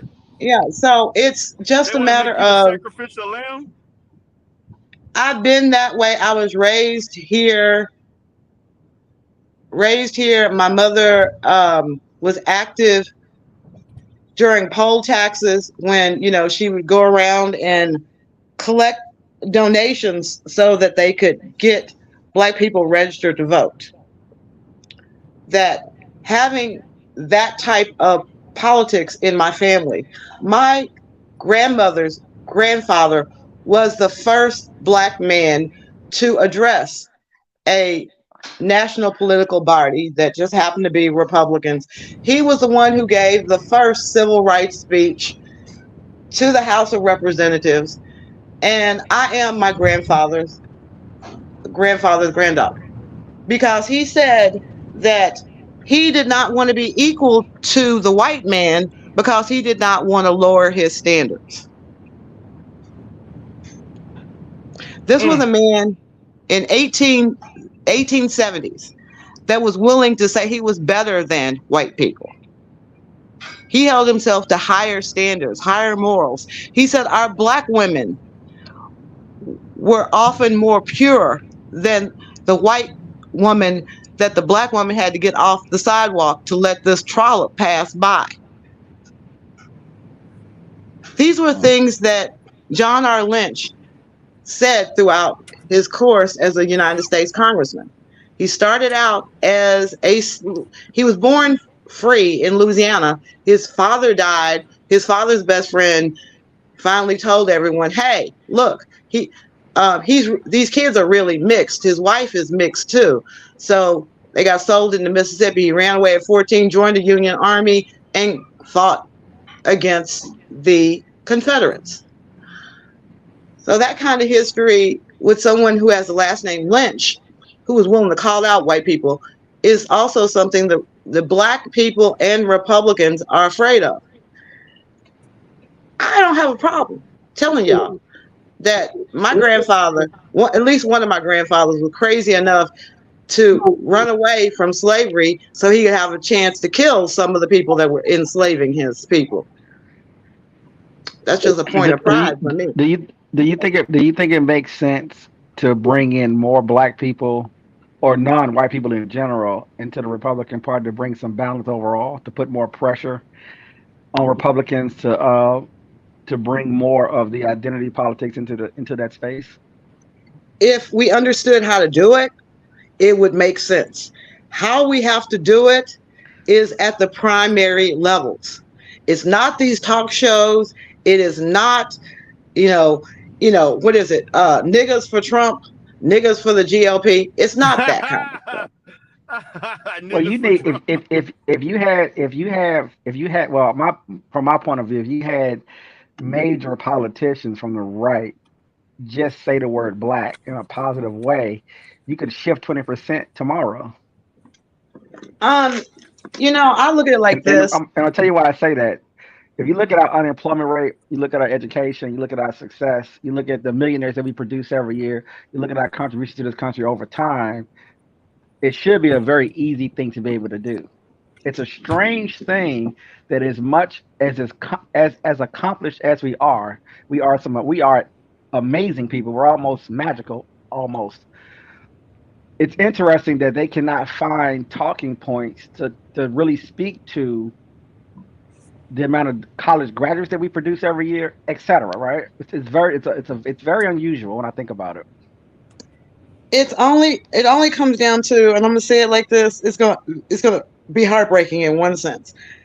How many of us realize the amount of work Katrina, not Katina, but Katrina Pearson put into trying to make things better for Black people? Mm-hmm. But as much as she tried, that it wasn't enough for a little light-skinned Black woman to be the national spokesperson for the Trump organization. She light-skinned. Fuck her. We need a real Black person. Who was a real Black person that came up? Omarosa. Oh my God. Well, yeah, but the thing is that if you study race and you understand race and you understand how we're programmed and what our trigger points are, or from a marketing perspective, how we process information, there are things that you have to, for one, you know already that the left has filled us up with talking points and mindsets and ideas and trigger words. The right needs to counter that. It can't just be, well, she's light skinned and she's not Black enough. That stuff should be easily dealt with, though. That's not an excuse. There's ways to talk around stuff like that. It should have been. It's just like Will Hurd. People, even here in Texas, that you would think that Will Hurd, in fact he'd been in Congress as long as he had been, that he would have been a point of partnership. Mm-hmm. But all of a sudden, it's like Will Hurd's not a real Black person. Well, why isn't Will Hurd a real Black person? I missed the memo. I know. No, I know what it means. I know you know what it means too. Okay, so especially if you're on the right, there's the thing about Black Americans, in my opinion, is that you have to speak our language. And so, if you become a Republican and you're on the right and you're a politician or anybody, if you keep refusing to speak that language, it's always going to be a problem. We speak a certain way. We listen for certain things for you to say. It has to sound a certain way, and that's not going to change. And so if you're from the right and you're having a conversation, matter of fact, not even that. If you behave a certain way, the average Black person is going to discredit what you're talking about, right? If you start talking about things that you do, like maybe I don't even want to put anything out there, but just anything that you do that doesn't fit the sort of the average Black person's lifestyle, they immediately start to write you off.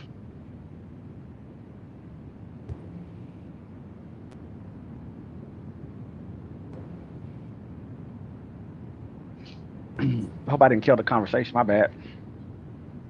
I mean, it's facts. Like, can't argue with that. I've tested it. If I speak one type of way, I get a better response. But I know if I switch up and start talking another type of way, I start to lose people because I know that they want me to say things a certain way. They want me to orient myself a certain way. So I understand how people on the right, it can be a struggle because they don't want to sort of contort themselves to be able to do some of those things. It's called being bilingual.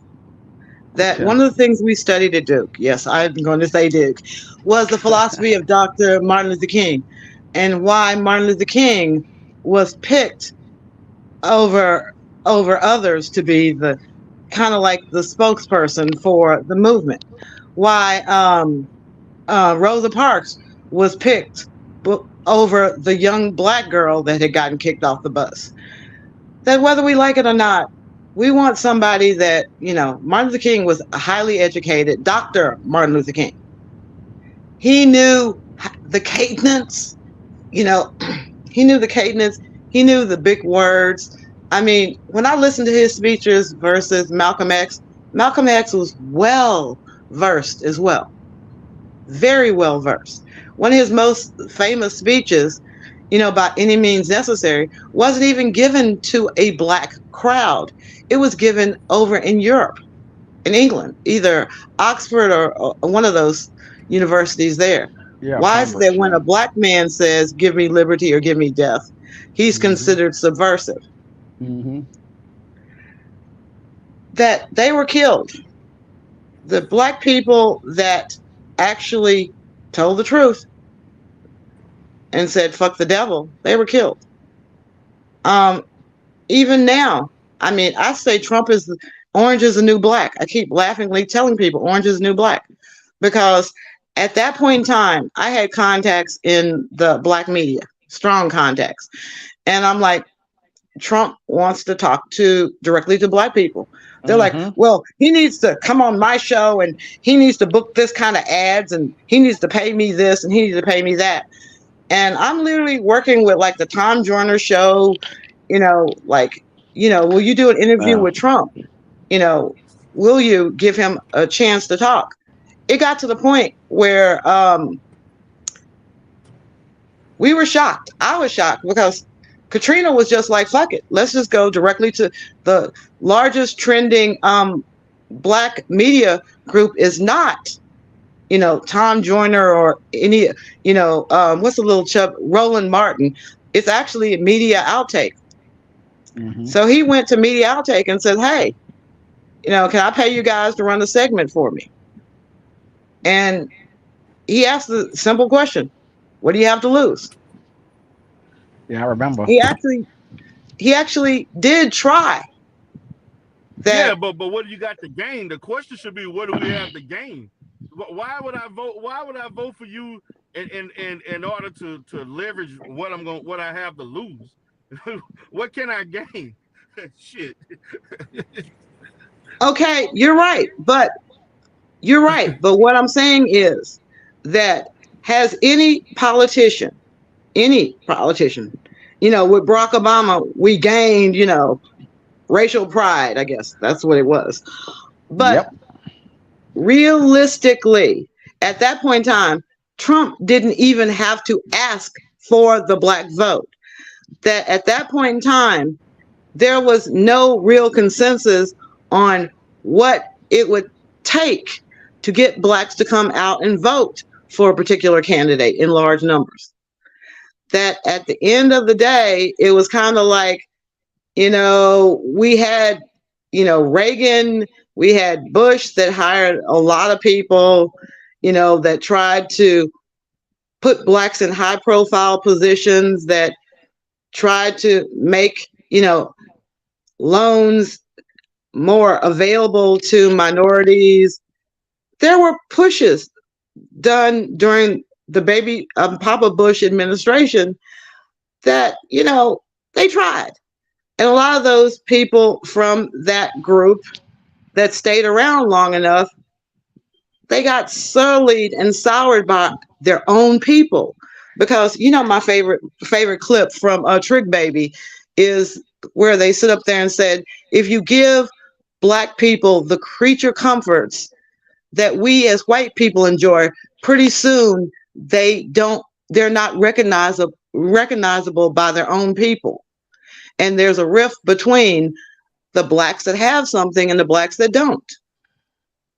I'm gonna show y'all a little clip. No, I think I took it down. No, I think it was taken down. Somebody sent me a clip of them talking about how blacks love to be slaves. It was the happiest day in a black person's life to be a slave for the white.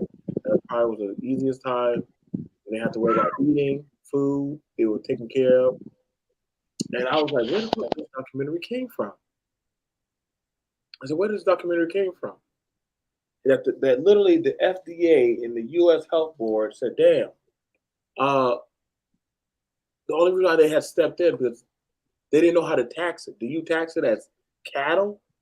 Or do you actually tax it as an employee? See, that's the only time they actually had to figure out these type of atrocities. Are we benefiting? Are we getting paid for this also? Or you only get paid? Like it's a night and day of fuck shit. Now, again, I'm going like this man, this Rama, whatever. Like literally, I mean, they don't got nobody on the Republican side. They don't. Either it's DeSantis, that fool. All the Republican people are a waste of fucking time. They're all clowns. And their Messiah Jesus is right now sitting in that county, figuring out what's going to happen for him on the last days. So I don't know. It's looking like we're going to most likely get a left side candidate because. But y'all forgetting about Robert Kennedy. Don't put Robert Kennedy out just yet.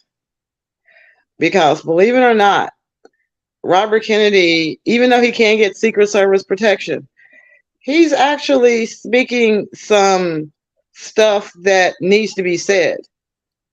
So at the end of while we go through this whole thing, there could be a big shakeup that people are not anticipating. And those of us that are strategizing, they're actually trying to make things happen.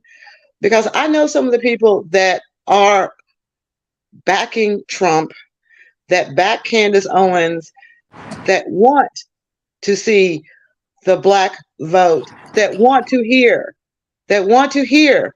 what it would take to get the black vote without it costing so much money. What kind of proposals? And then what are you willing to give in order to get that? I'm not sitting up here whistling Dixie because it's my time to whistle Dixie. It is. The black vote in itself is extremely valuable because you have to take into account if more people vote to the right, it's gonna give the right way more power than they've ever had before. So I think the return on investment will be monumental, to be honest with you. I mean, part of me is optimistic. Part of me knows that there's really not that much difference between the power structure behind the Republican Party and the power struggle behind the Democratic Party. But as far as the grassroots voters are concerned, what you can really get people, not the 1/3 Democrats, the 1/3, it's the 1/3 of those independent, it's the majority of those independent voters that are out there that are ready to listen, whether they're black, white, purple, or green. There are white people, there are independents that can sit up there and see the injustices that are going on in this country, the injustices to black women, black men, Asian women, Asian men. They can see that, but they can also see that, things ain't too good for us either. So the Republicans and Democrats do not want lower class people to unify. That's what I'm saying. And I'm not neither party wants that. Because remember, white people do not vote their interest. They vote against their interests all the time. And that's what I'm saying. That there are, that's why I said, don't forget Robert Kennedy is out there now. Robert is as much of a fan I am of him. He stands no chance because the way the Democratic Party is set up, the super delegates are not going to vote for him. Yeah, you got it. Yeah, super delegates are not. If you look at his talking points, right, it still goes back to sort of a little bit of a fantasy thing, like maybe 20 years ago. What he's saying would make sense, but I think this country is somewhere else, and he thinks he's strong enough to pull us to another place, and I don't think he has that level. He doesn't have that level of clout, and I don't believe either party is going to back it. The only thing that we can hope for, and this is going to be crazy, but remember back in was it 2008 that Rush Limbaugh called for Operation Hillary, where Republicans went over to the Democratic primary and voted en masse. I remember that for Obama. I remember that. Okay, I forgot all about that. When people ask me, how can black people make the parties listen to them?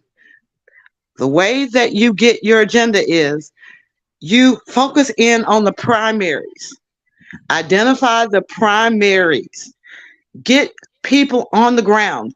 If you can only get 1 or 2 people in each precinct to show up, just 1 or 2 people to show up. Do like Reagan did. Reagan was a Democrat, but he got people to show up at the primaries. Look at the Ron Paul now. They're libertarians. They don't even bite their tongue about it. They are libertarians, but they get people to show up at the primary system. And those people Rand Paul and which one is it? Which one is the father? Ron, right? Ron. Yeah. So Ron and Rand, when people hear when the general population hears their politics, they get scared. It's kind of interesting. Right. But they have such a grassroots organization at the daggum primary level. I was sitting up there like, God damn, hold up. I saw those mofos here. They're ran by a preacher.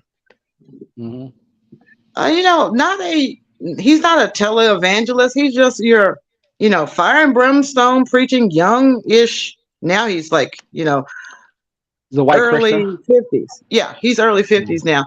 But he's the kind of guy that has a little blonde wife and they got their 7 kids there because, you know, he's a man. He got a woman that, you know, that spreads her legs and gives him babies whenever he wants to.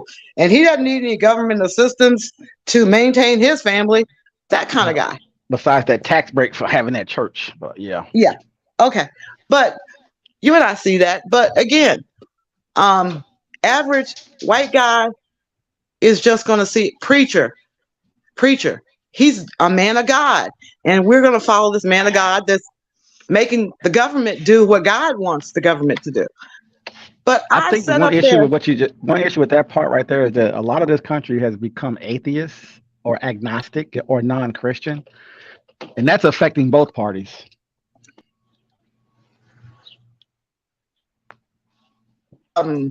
Left more than our party, because the conservative movement, what's left of it, I should say, is very much, you know, God, guns, and glory.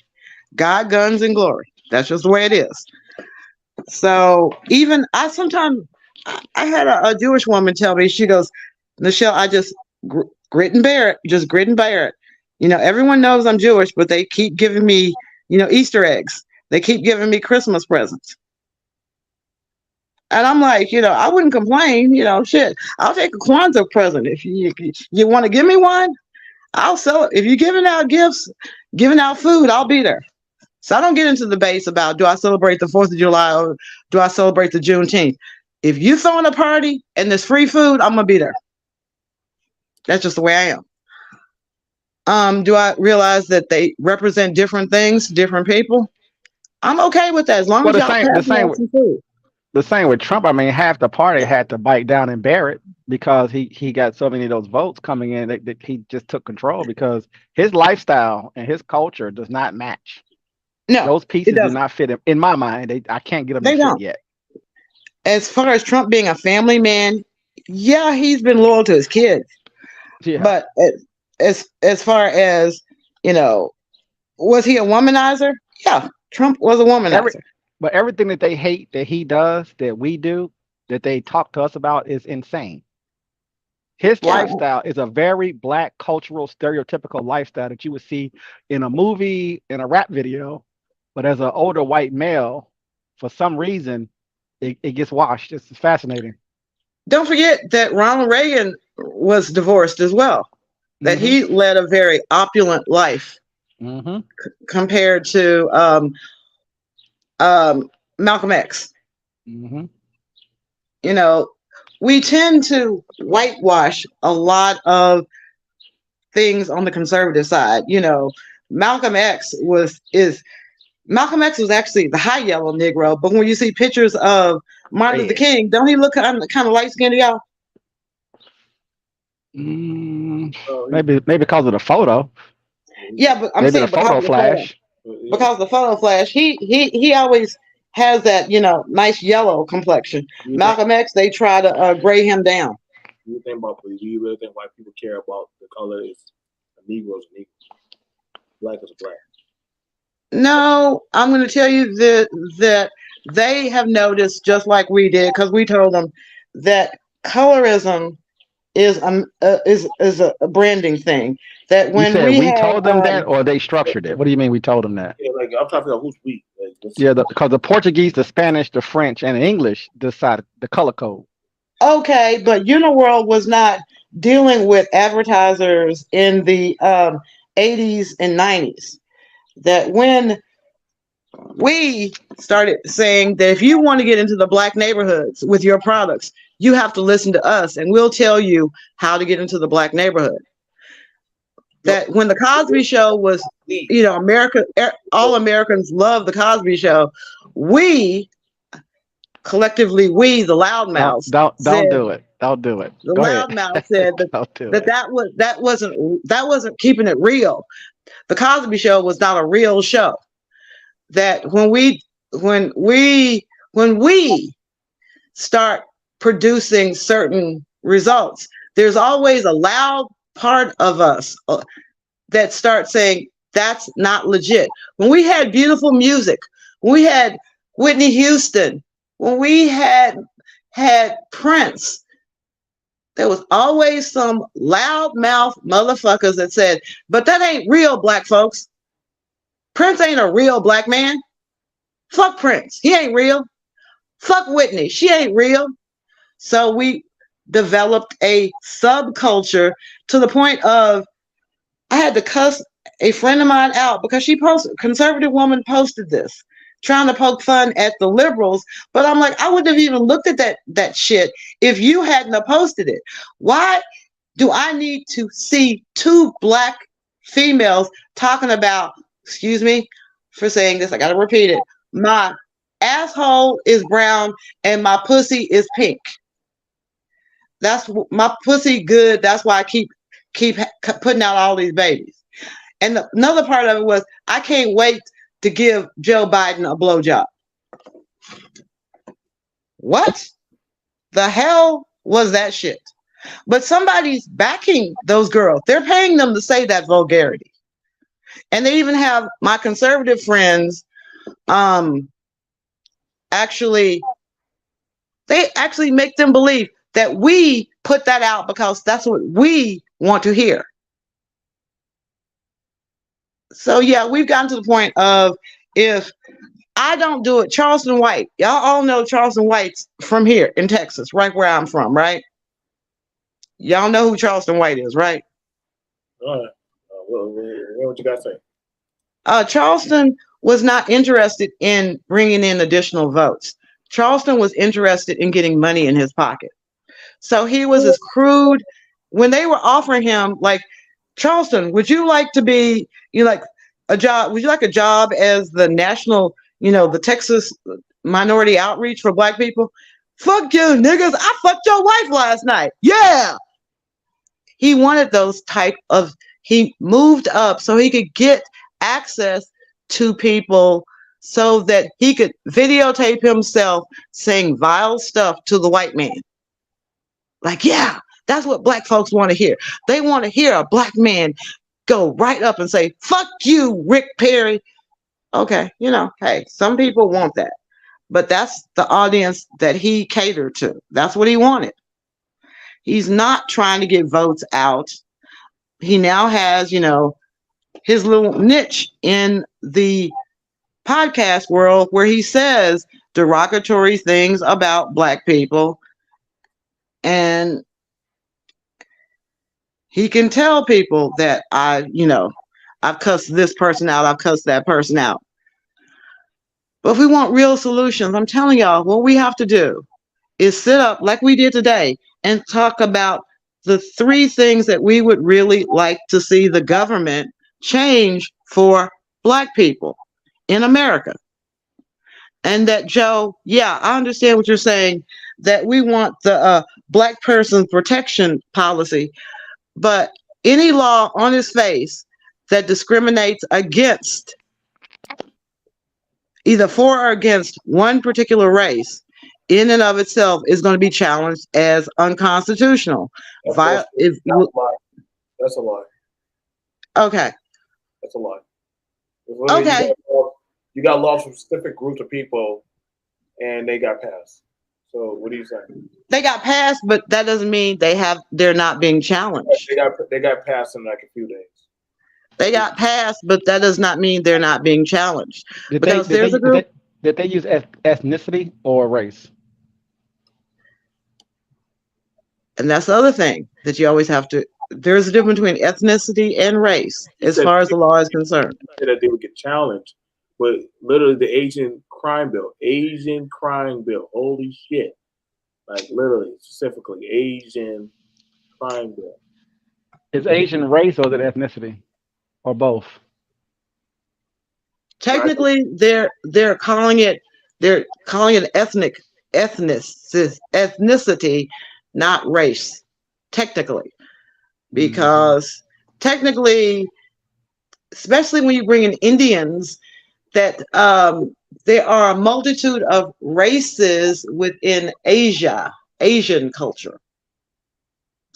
I don't make this shit up. I just sit back there and go,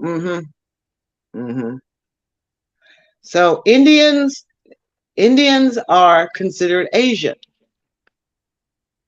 Even though Indians are the cousins of the Muslims who are considered white. I don't make up these rules. I just tell you what they are. Literally, India is an Asian. Southeast Asia. Pakistan was once part of India. Until the war. Yeah, but it's still in that same subcontinent. The majority of Indian countries are in Asia. Yes, but again, there's Indians in North India who look like Chinese people too, and they're not Chinese people. Just to put that out there. Yeah. Right, and I'm just saying the political aspects of it had to do with a lawsuit that kept Muslims from coming into this country, that the Pakistani have brought back onto that. They piggybacked onto it that Pakistani are classified as Caucasian. Indians are still classified as Asian when it comes to the Census Bureau, and as far as immigrants coming in from Asian continents, the Indians get hit with, and I'm proud of them that they have now surpassed China in population. I'm proud of them. More than one way to fight these system around the world that disfavor people of color.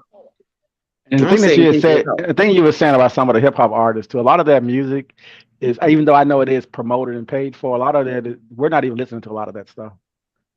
No, I mean, a lot of their audiences are mostly white or foreigners. Yes, ever since Tipper Gore. A lot of us are very diverse in music, especially if you go through generations. They listen to any of that kind of music and don't even agree with it. And so when a white person tries to make some of these statements, that's where the racism pops up at, because you're trying to tell me that we have about 20 genres of music, and you're trying to think that all black people support something or all black people listening to something. And a lot of times, a lot of those songs that come out go somewhere else. When you look at the numbers. Right. We've been saying there's been a vocal minority of people that have been saying that since Tipper Gore wanted explicit warnings put on music. That the long and short of it has been that as far as getting together and unifying and saying, these are the top 3 things that we need as a voting demographic. If you give us these 3 things, this is the percentage of our vote we can guarantee you will get. And let me hold you one more. Let me hold you a little bit more on that music part. I don't know if you listen. Do you listen to European music, white music? Yeah. Do you listen to heavy metal? Some of it. Stuff Metallica. like that. Yeah. So you listen to heavy metal. You listen to a lot of the punk rock and some of the other music. Some of the things they talk about, like I said, if it's us saying it, it gets attention. But some of the things that they talk about, a lot of their music is devil worshiping music on top of everything else, explicit devil worshiping. It's interesting that a white person would even bring up hip hop, to be honest with you. You go through some of their lyrics. No, I mean, one of And my their favorite. behavior and their mindset and their culture, even though I consider some of our music very suspect. But popular music in general that's not black, a lot of that music promotes debauchery, promotes um, atheism, obviously devil worshiping. I mean, just it's an innocent amount of things. Not country first, selfishness, greed, etc. So we're from a race perspective, we're still being tagged as something. Right. And because white people want to hear what they want to hear and they'll pay for it, that's one thing. But black people make love music to this day, all day and every day.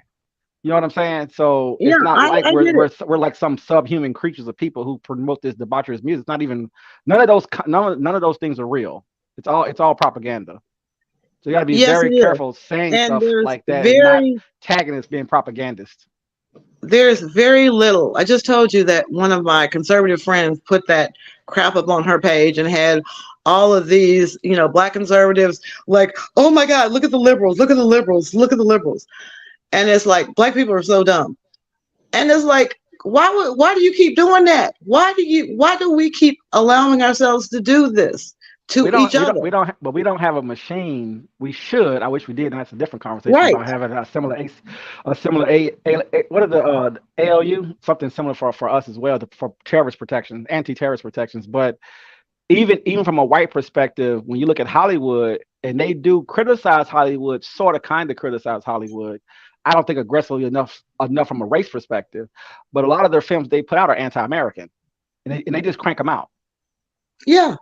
And you're not seeing conservatives really target some of those things. New world order. You have a new world order thing that's going on that really doesn't care about race. It's just you're either part of our new world order or not. It's very ethnically diverse. But it's race based. My awakening to what was really going on had to do with. If you could acknowledge that there is like this new world order thing, and they are actually above the race game. Actually, the new world order wants you to play the race game. This is what the world order wants. They're gonna collapse all the societies with racial grievances or whatever. But if you can say that, knowing that to be a thing, why should black people continue to be race first? Shouldn't we find another value system if that value system is the one that's being used to lead us astray?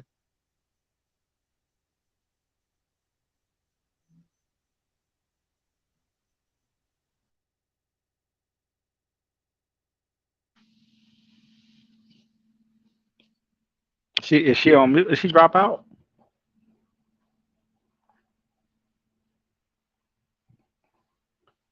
Oh, she did drop out. What happened? I couldn't hear you, bro. What'd you say? I didn't mute her.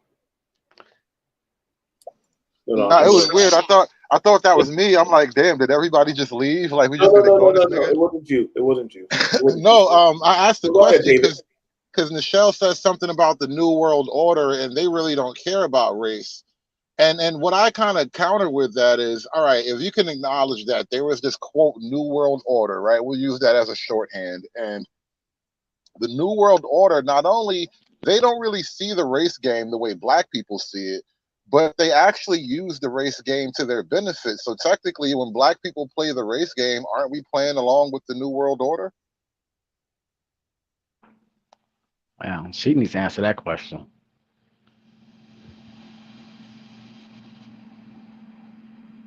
That's just kind of how I feel about the whole thing, especially knowing what I know. Like you started talking about Hollywood and all that just now, being anti-American. Like, there's two things Hollywood really, really likes to make fun of: Americana and Christianity.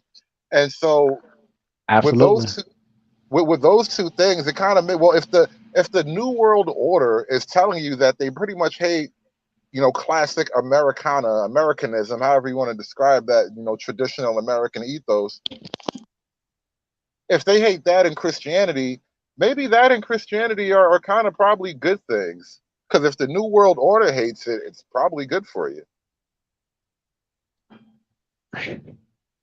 I can't tell if you're serious or being facetious. I can't tell. I'm dead serious in my facetiousness. It's it's it's I know it's an uncomfortable thing to for black people to face, right? But what if our march for racial equality has just been a long march off the cliff? Hmm. I mean, I have a comment on that, but I wanted her to orient herself around that question. Is she Well, coming I back mean, up? Nichelle is, I don't know. She's doing the Nichelle thing. She'll be back tomorrow. Okay. But I mean, because I was listening to you guys talk before I even spoke up on the panel. I was just sitting quietly for a second, and we've been having the same kind of racial conversation for a long time, and I think we don't dictate race. There's not going to be a racial cliff. We don't drive race. I don't personally believe we do any of those things. Well, when you say we, you mean black people. We don't drive race, right? No, we've been identified as something. We've been categorized and we've been forced into a classification. So it's really nothing to do with us. Well, I don't take issue with classification. We're just working within that framework. Fine, I'm accepting of that. I don't take. Now, if we had an empire, then we can have a different conversation, right? Well, we will never have an empire. Empires don't belong to the people. No, it's not an if. It's not an if. I challenge the construct of your framework when you mention the empire. There will never be a let me rephrase it. Laying it out. No. A black man can have an empire. Listen, if a black man has an empire, then he can make the rules. But you're turning this into a we thing, and it's not that way. Right. If we was under an empire that we would classify as black, and that empire had a position, then maybe we could have a conversation. Yeah, that ain't happening. That's not happening. I was just making a point about that, but that's not happening, obviously. I get it. Fine, because if was a fifth, we could all get drunk. Yes, I get that. I'm operating from the framework that I'm living in, and so people are pushed to say race because that's what's been set up that we're working through. That's all I was saying. I wasn't trying to get into anything heavier than that. Well, I challenge even that when you say people have been pushed. Because have you ever looked into the origins of the so-called pro-black movement? Like, at what point in American history could you actually point to like people who spoke and acted, like organized around this construct of black people being oppressed by white man?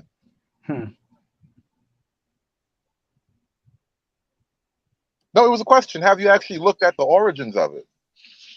But the origins of how pro-black was created or started, or the ideas exist, or the language exists. Who are the very first people to create these constructs, use this language, start trying to organize black people that they need to sort of defend their blackness against whiteness and that whole back to Africa stuff? We're all Africans. Have you ever even looked into who gave us these thoughts to begin with? Yeah, I mean, I've heard it out there. I've been hearing it for years. I mean, you have people like Marcus Garvey having movements, and people in the past having movements. Talented Tenth, have all type of people talking about Nation of Islam. I mean, it's plenty of people who bring up some of this language because obviously, language has been introduced to us over time, and then at some point we became this thing called black. So, how it happened, I don't know. Why do we accept it? I don't know. I don't even know. But it's being put on us, in my opinion. I do feel that. I don't know if that's true. Even I mean, I get what you mean when you say like somebody wrote the dictionary and they got to classify whatever things were, like they did the naming. But I think it's if from an objective standpoint, there are at least more than one racial category for the human species. So to say that we got categorized as black, I don't see any kind of slight in that. Yeah, I don't see no slight in that, but we've always had there's always been categorized since the dawning of this country. There's always been different categorizations of people, class, ethnicity. You had the Redskins or the Indians. You had the Asians, and you also had the Negroes, and then you also had the whites. And sometimes when they feel certain populations are not enough or that certain groups are growing, they start to galvanize other groups into their group to actually balance out the number. You have and that's all through the Americas, mestizos and mulattoes and Europeans made these decisions. Europeans decided how they want to structure things and how they want to classify people and who got what resources from Brazil all the way to Canada or Alaska for that matter. Well, let me ask you a question. You said you mentioned if we had an empire earlier, right? So if there were a black empire and we like restructured things so that black people were somehow on the top, would that be like somehow like automatically just because we're on the top? I'm not going that rabbit hole. Nope. Oh, I have I got you, but now. Empire? Well, we can look at other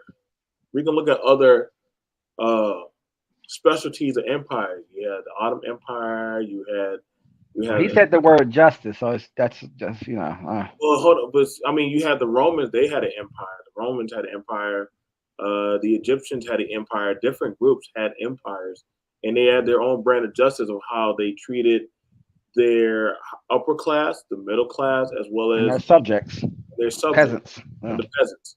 So, I mean, it would kind of fall into the same category. I mean, that system has been played by all empires, even down to Babylonian Empire, Sumerian empires.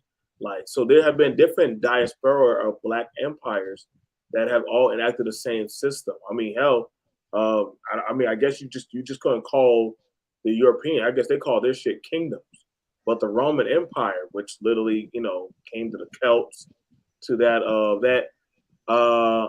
yeah, they've had their own empire. That's what they call their kings and their into dynasties, in the East. Yeah. Yep. So everybody's had a type of empire that they. The thing I was kind of getting at, though, is when you name all these empires and you kind of acknowledge what the the empire had to do to maintain its empire status, right?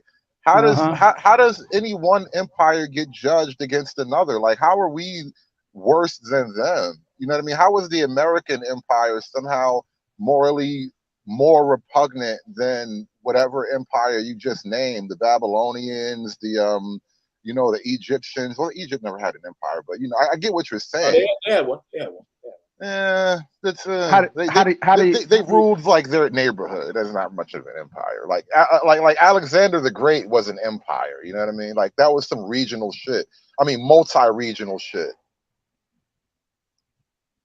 So okay, all right. So you're saying I want to leap over that question. What position are you trying to get to? Because I can take a hard position. Well, don't leap over the question and have that talk.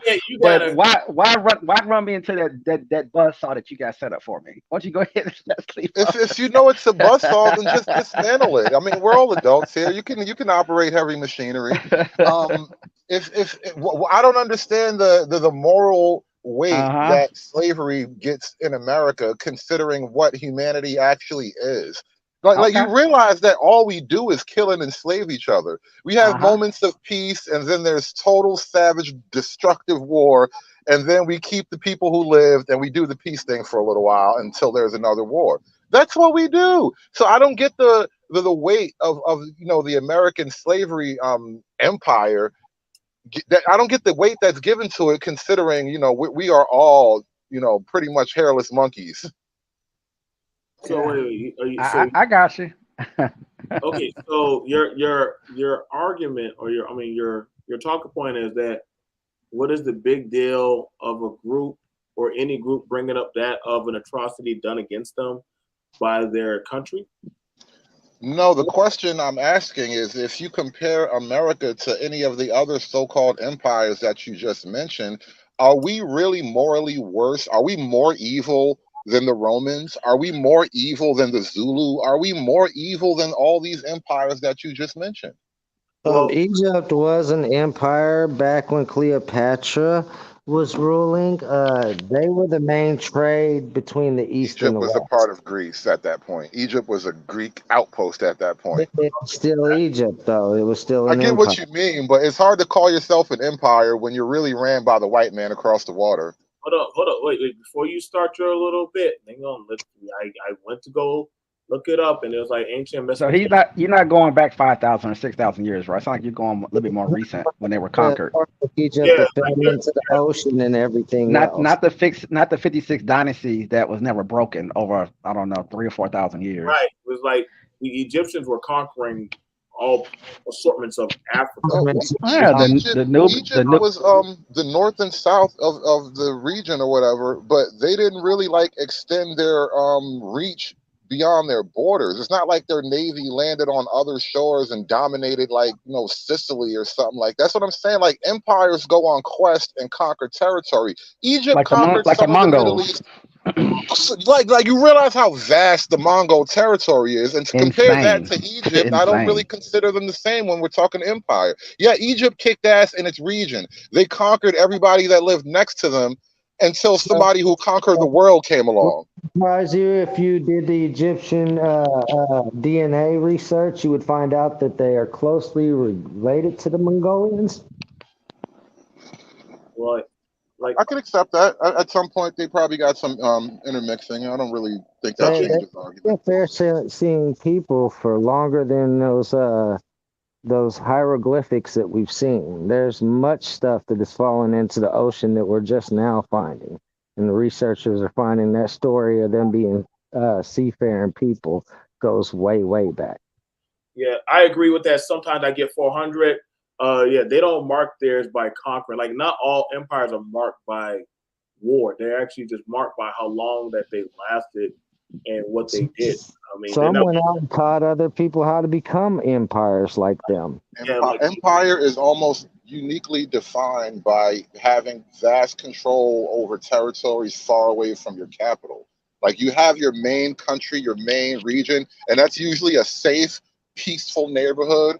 And then you have so much control over all these other regions. That's the Romans are the most famous example of that, but there's plenty of other ones, right? I don't think the Egyptians ever had the kind of territory that even Rome had. And this is like, we're talking about the Greeks. When you mentioned the Greeks, and I already called it, that's when Alexander had an empire. Egypt was a part of Alexander's empire. And the reason why Cleopatra was a thing is because she was one of the last members of the Ptolemaic dynasty. The Ptolemies were part of Alexander's army. Like it was all part of someone else's empire, bro. So what do you call the empire, the Aztec Empire? Like it's not like they're like, oh man, let's leave for South America and go find, Africa. Like they literally just did their thing. And well, I can't speak too specifically on the Aztecs. Like, no, because I just don't know Aztec detail. They may very well listen. If the Aztecs ruled a giant swath of territory way far from Mexico, then you get no argument from me because they sure as hell were hated by everybody around them. That's part of the reason why they got conquered because they were conquering everybody else, and then the Spanish came along and was like, you know what? I'll help you niggas. Well, here's the thing about it. They really didn't beat them by force. They beat them because they brought disease to them. They're like, what the hell? Like, why are we getting chicken pox? Like, what the hell is this? Those are two different things. The Aztec conquest is documented, bro. Like the conquistadors are documented. They weren't fighting sick people. They were having actual combat. That you're talking about two totally different phenomena that happen at the same time, but in different places. Listen. Listen, they're the empires. Looking at those empires. Now, can we compare an American empire, which, I mean, honestly, to be fair, I mean, we have territories, we have stuff. BMT, are we better than the Aztecs? Is America more evil than the Aztec Empire? That was my initial premise. No, actually, I would probably say we outdone a lot of other empires because I don't hear other people calling themselves the world police. I don't hear people saying that. I don't see. Yeah, that shit crazy. So see, I could talk this on this level. Like, we're a superpower, by the way. It's a new word. We're literally, how long have we been a superpower? Like, we've been on the top of the food chain for like a long time now. I mean, we're so high up the food chain, we created something called the world police. It was impossible before America came along because there was a technical advance that had to happen. There was the Industrial Revolution. Like a lot of things had to come into place before America could comfortably be the world police. How much caping do you want it to do for white people? But before I start making saying a bunch of positive things about how great this place is Yeah, like, on record. I'm just Just to- saying. I'm just glad. to I'm prove a glad we point. got to that point. I'm glad we got to this point. It's all great. I appreciate this type of back and forth.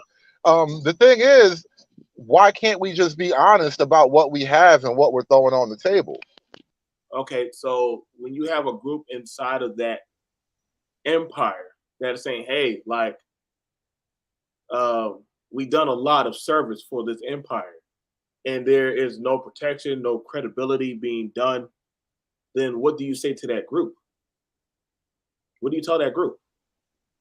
Well, one, if it's true, that's the whole question. You gotta verify every claim, but let's assume it's true. Then you redress your grievances. Are you telling me that America gives no one space? It doesn't give you space to redress your grievances? We've been doing that for over 200 years, if not And longer. you haven't been 300 getting. years. And so what? Hold on. And you haven't made any gains. And you haven't made Yeah, any my gains in 300 years. my family are millionaires. Yeah, we made gains. I got you. Okay. So, because you're Dutch, that's nice. Good. I'm glad to hear that. Now the thing is, why is it that some people can make gain and other people can't? I think that's the question. Are we gonna go? You gonna take me back to micro? Or are we gonna stay macro? No, I think the Because two are intertwined. you're moving me around a little bit. Yeah, stay on one, David. Stay on one. I think at a certain point the two have a relationship. So you can't tell me that individually black people can succeed under the system, but somehow holistically the system keeps black people down.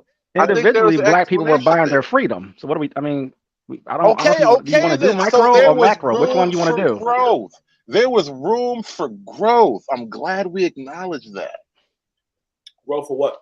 We're not in denial here. I'm not here to play. I'm not here to play around with that. No, I haven't accused you of anything. I'm just saying there was room for growth. And so how is it that in the system that has arguably the most room for growth ever in the history of all systems, do we judge this system as worse than every other system to the point that it should be destroyed or challenged? How many, David? I'm gonna ask you a question. How many black people had to die for that room for growth? Well, it wasn't just black people. A lot of people died. Okay, but we're talking about how many people overall had to die? Yeah, but we died to civilize this country. It's a little bit of different sacrifice here. There's a difference. Yeah. So hold on. Are black people now? Are we like America's moral conscience now? Really? Wait, hold on. I know you heard that term before. No, I'm just throwing that out there because you said we civilized the country. Like you're using that, right? When this literally is a country that uses moral high ground for in God we trust, liberty, pursuit of happiness, spreading democracy. Right. So you're literally using the moral ground when that. Don't mix up God and democracy, bro. They've been playing that game for a long time. God is not a democracy. Are you a Christian? I appreciate the faith. I don't call myself a Christian, but I am appreciative of the faith and all it's done. Hold up, your country uses it as a talking point. It's literally on your press, on your money. No. I was just saying, don't confuse God and democracy. God is not a Democrat. God doesn't believe. Heaven is not a democracy. Hold on. But that's a moral talking point that was used. The first laws in this country were that of the Bible, of a Christian Judeo Bible. The first laws in this country were British laws. No, the first laws in this country were of the British Crown. And then no. What is the First Amendment? Right. The first laws in this country were the Bill of Rights, if you really want to get down to it, because once we break from the British shackles and we start writing our own ticket, the ticket we wrote was the Bill of Rights. Okay. Go ahead. I'm listening. We're listening to you. So now you're telling me that the first laws in this country were somehow about worship God, and I'm like, not exactly, no. The first laws, I mean, before the Bill of Rights was printed, what were they going by? By the King's doctrine, whatever the Crown's rule was at the time, Victorian legalese. I don't know what you call that shit. No, they were going by that book. That book. No, they were going by the king. They were under a monarchy they were under a monarch's empire. The British Crown had an empire, and they were subjects of the Crown. Ordained by not the Bible. Because look, even the Bible at that point, England had its own fucking church at that point. Wait. So Church of England. Yeah, so let's not make it about God, bro. It's so complicated. No, And this is another thing black folk do. We get hung up on all these elements of history and don't really know the big truth because there's so many sticky parts of it. But you just said you want to stay away from that. You said you want to stay away. Well, it's a lot of it is debate and philosophical. Though. I don't want to say us black people. I don't like phrase. I don't never understand why people do that. Say that statement. Strange to me. But if you listen to scholars, I can send you a bunch of scholars debating that stuff all day long, and no one is saying, "Well, us white folks," you know. It's we say that's weird to me sometimes because they're always trying to interpret and reinterpret history and reframe history all of the time. According to the founding fathers that read that document, they said that the framework to that document was your 10 Commandments out that book. Mm-hmm. Yep, sure was. And they had a preacher right in that damn room when they were writing that damn shit.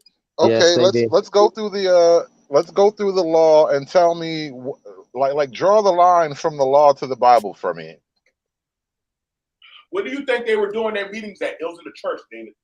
They were doing it in the church. I'm not arguing because for one, listen. America had a religious base to its founding. I grant you that, right? But you realize that the actual people who wrote those documents were not like they weren't Bible thumpers. Don't do it. Are you sure you're not an atheist or a left-wing progressive? I'm not an atheist. I just a nigga that reads, bro. The white man taught me the magic of letters. I follow all this stuff. Once the white man taught me the magic of letters, help him out. Exactly. Once the white man told me there was magic in letters and numbers, I've been on some other shit ever since, bro. I'm not an atheist. I just read. You say the opposite of that church, your ass would have been burned. No. Listen. Again, the founding documents of our country are not against like the Christian order in any way. But they are not like just transcribed straight from it. This actually took years of legal philosophy to comprise. It's not just something like, oh, God said. Dude, they had it where if you they have to put a moral framework around all of our documents, and a lot of that framework comes directly out of the European church. I mean, and even the Christian, the religious persecutions and why people even came over here. Well, one reason why people came over here.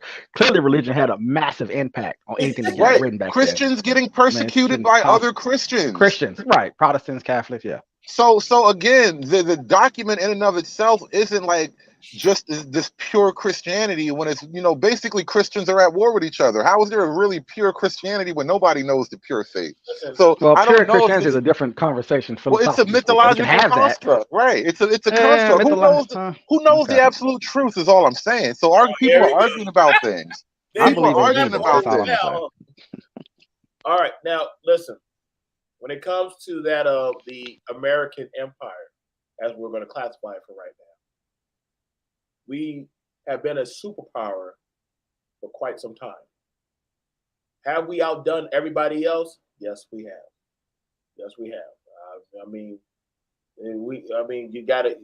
The other two superpowers, we kind of got them beat in all three quarters of it. We got them. They can't outmaneuver us. They don't have more technological advancement than us. We control all routes in the sea. That's not a guess. That's a no. We literally are the empire. That's why whenever there's an issue, or we said we're going to pull out of certain UN meetings, out of certain stuff. No, not America. Yeah. Why? What's wrong? Y'all got it. Because they want you a part of that. That's not a guess. That's a no. So yeah, I would. It's fair to say we outdid everybody. We kind of been at the top for a while. Is it putting a strain on our system? Yes, it is. It most definitely is. And the thing about it is crazy because now the ones who are living within your system, the Black Americans are now. Is it wrong for them to voice their issue? I don't see a problem with that. We have contributed to this empire for as long as we can remember. So why would it be a problem to have an issue that is going on in-house? That's not a problem. At this point, I don't think Black Americans major like what you guys are complaining about. Like, all right, the thing that made me even notice your stream is I saw you talking about the whole shooting and Vivek and all that stuff. That's the problem. Yeah. And it's our Black constitutional folk- right to complain like every other American. Do Complain not all you isolate me. want. Do not isolate me. Do not use blackness to try as some kind of pejorative though, which unfortunately people tend to do. Would you not say that is a? I may or may have done that. I'm hold on. I said I may or may not have done that. You know, I speak freely, but the point I was trying to make is that when it comes to like this race thing that black people are talking about, like now we have this guy. We got an obvious shooter. I mean, obvious racist. Like they've got a manifesto and all that stuff, right? And black people are now to believe that they are under some type of threat from being gunned down by like a racist white man. And I just refuse to believe that that is somehow either black people's or even America's big issue. It's not our big issue that some crazy white guy doesn't like black people and he shot a few niggas. I'll tell you what, Jews have a much easier time with one another talking about when they're being terrorized. But it's a weird thing with black people that want to move the goalposts, move around, start using all this other weird language, not really grasping the concept of being terrorized. Doesn't understand what terrorism even does. I don't think. And what I'm not interested in the Semitic brain scheme. I don't want to think like them. Okay. So you're saying? Are you serious? Or are you joking? No, I'm serious. I don't want to think So you're telling me you don't grasp the concept that when you hang a person and leave him in the middle of town, that doesn't have massive impact on the people who are living at that time and the reverberations of that event over generations. You don't understand that concept. Well, those 3 people got shot. Did you bleed? Oh my God. Okay then. Oh, all right then. You said that I what now? Did I do what? I said those 3 people got shot, and did you bleed? Absolutely. You just what sighed. are you talking about? Oh, what'd you bleed? Metaphorical blood? Hypothetical blood? Jewish blood? You're not living in reality. No, bro, you're playing an emotional game. You're playing an emotional game, and I refuse to give your emotions my power. You don't know what you're talking about. Okay. Have you ever heard of generational trauma? I mean, witnessing people of your same complexion going through that just because of their complexion, and being raised and told that you can't do this, you can't do that because this or that might happen to you, bro. That does cause trauma, man. Well, one, I think in order to feel traumatized, you have to directly experience the trauma. I don't know that our generation of black folk are the traumatized generation. We are not the traumatized black people. If they stop killing us, I would agree with you. It's going to happen, and you're seeing it, and you're witnessing it all around you. But you don't get to go in a church and murder 9 people and then tell me that it doesn't impact black people. All right, so you're not black then. I'm gonna make a. So in 4 years, that happened 2 times. So you got the church guy. No, bro, no. Oh, nigga, please. So in 4 years, as a black person? You shouldn't be using the Don't N-word. stop asking me about these gay questions about identification and shit. No. In 4 years, we've had 3 guys. So we had the church thing, the Buffalo thing, and this guy, right? How many niggas killed niggas? And you tell me I should be afraid of those 3 white people.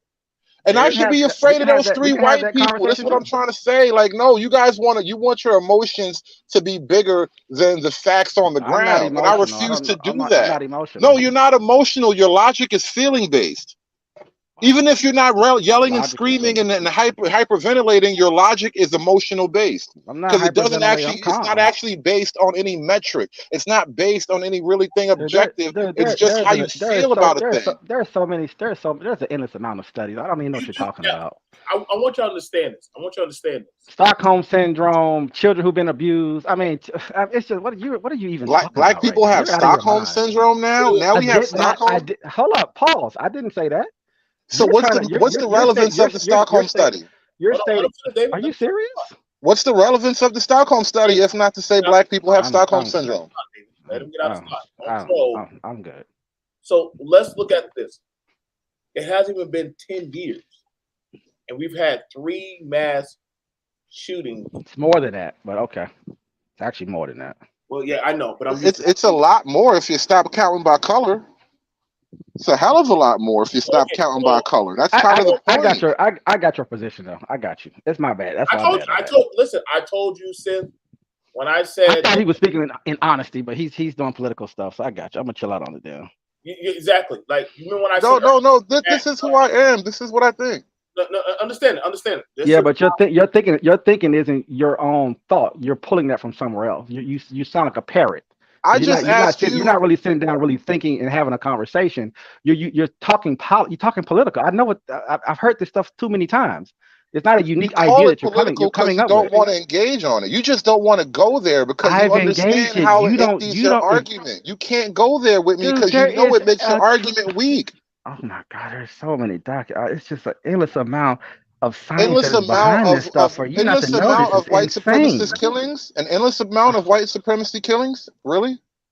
Yeah, I know there's an endless amount of studies because, affirmative action and shit. That's what these motherfuckers do in college. They write studies. So I want you to give me numbers on the killings. I want you to give me body counts. Right. We can't weigh body counts. What's the number you need? I want a factual body count. I'm not looking for a specific number. I want actual numbers. Do you think thousands of lynchings had any impact on black people when it happened? I'm sure it did. No, I'm asking you, did it? I'm sure it did. I am sure it did. I'm not sure. I'm sure. Okay. So my grandfather's brother who got lynched, he should just get over it then, right? And move on with his life. No, you should get over it. That's what the fuck I'm talking about. You should get over it. And then I go into a church. Now this is yours. I go into a church and I'm chilling and relaxing, and then 9 of my church members get murdered. That's okay too, right? I mean, because you're worried about Chicago. Because you're worried about Chicago, right? That's what you were. You worried about a black on black violence when this Nazi dude comes into my. Well, let me ask you a question. So we're not. Why is your life worth more when it gets killed by a white person? Why is your life worth more when a white person takes it? Why are you making assumptions? I'm not making assumptions. I'm observing you. I'm making an observation. Right, but are you trying to hold a position about violence in poor neighborhoods? No, I'm holding a position about the scope of all violence. What are you talking about? I'm holding a position about being terrorized. That's exactly what I'm talking about. We can talk about poverty. We can talk about things that produce violence, and then we can also talk about people who are literally being. Poverty is terrifying. Hold on for a second, bro. What I'm trying to say is this: when you are being, what's the word? When you have the suicide bombers, what do they call it? When they get those guys? No, not jihad. No. I can't think of the word now. No. When they manipulate people to do something, either the CIA, the FBI, or people on the internet. Brainwashing. Brainwashing is brainwashing the work for me. My thing is that when people are being brainwashed to go and murder innocent people is a very different conversation. Is a very different conversation than talking about poverty and what poverty produces and what that all means and the trauma behind that stuff. Those are two separate things. Now, people who have this weird thing that they want to try to us being terrorized isn't a situation, regardless of the race. It's interesting. You want to run to something else, but we're dealing with this one particular issue. We're not talking about that issue. Why would you try to merge those two things together? That doesn't make any sense. Well, one.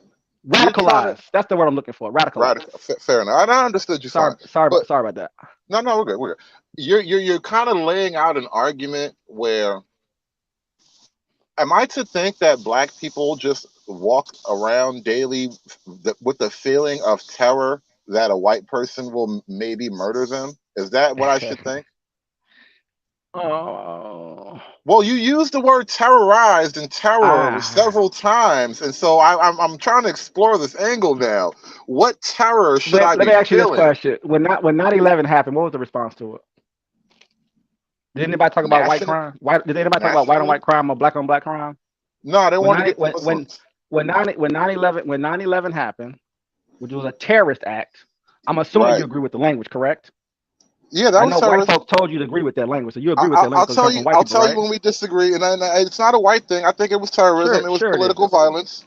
All right, sure it isn't. If it, listen, it may or may not have been an inside job, but it's still terrorism, no matter who did it. Look, we're good on that. I agree. Yeah, we can. I'm trying to stay. I got you on that one. So Right. You think I'm such a bad guy and shit? we can do that. We can work that angle. I'm with you 1,000% on that for sure. But if you think about this, right? If you say, well, why would these people do that? And then if you trace it back and look at the things that are happening in the Middle East, you have answers to that. Now that doesn't have anything to do with poverty in the Middle East. That doesn't have anything to do with empire in the Middle East or dictatorships or kingdoms in the East. It's two separate things. So when 9/11 happens, I'm not going to talk about, well, they're violent. They shoot each other they shoot each other all the time over there. They suicide bomb each other all the time over there. I'm not going to move. I'm not going to, but I can't move the conversation all over the place when the fact of the matter is that 9/11 happened and there was a response to it. There was laws put in place. Things change based off of one event that only killed, guess what, a few thousand people. Well, a few thousand people die every month. What's the big deal? Brother, you're saying words, but I don't know if there's a point I can work with in there.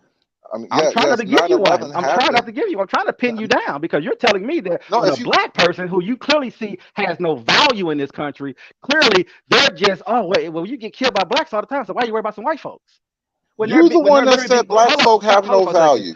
You just said it. I don't say that. That's what you're presenting. But why do you think I have that argument? But the moment I tell you 9/11 happened and a few thousand people died, what's the big deal? Well, what's the big deal? No, see, and this is why I lose your point.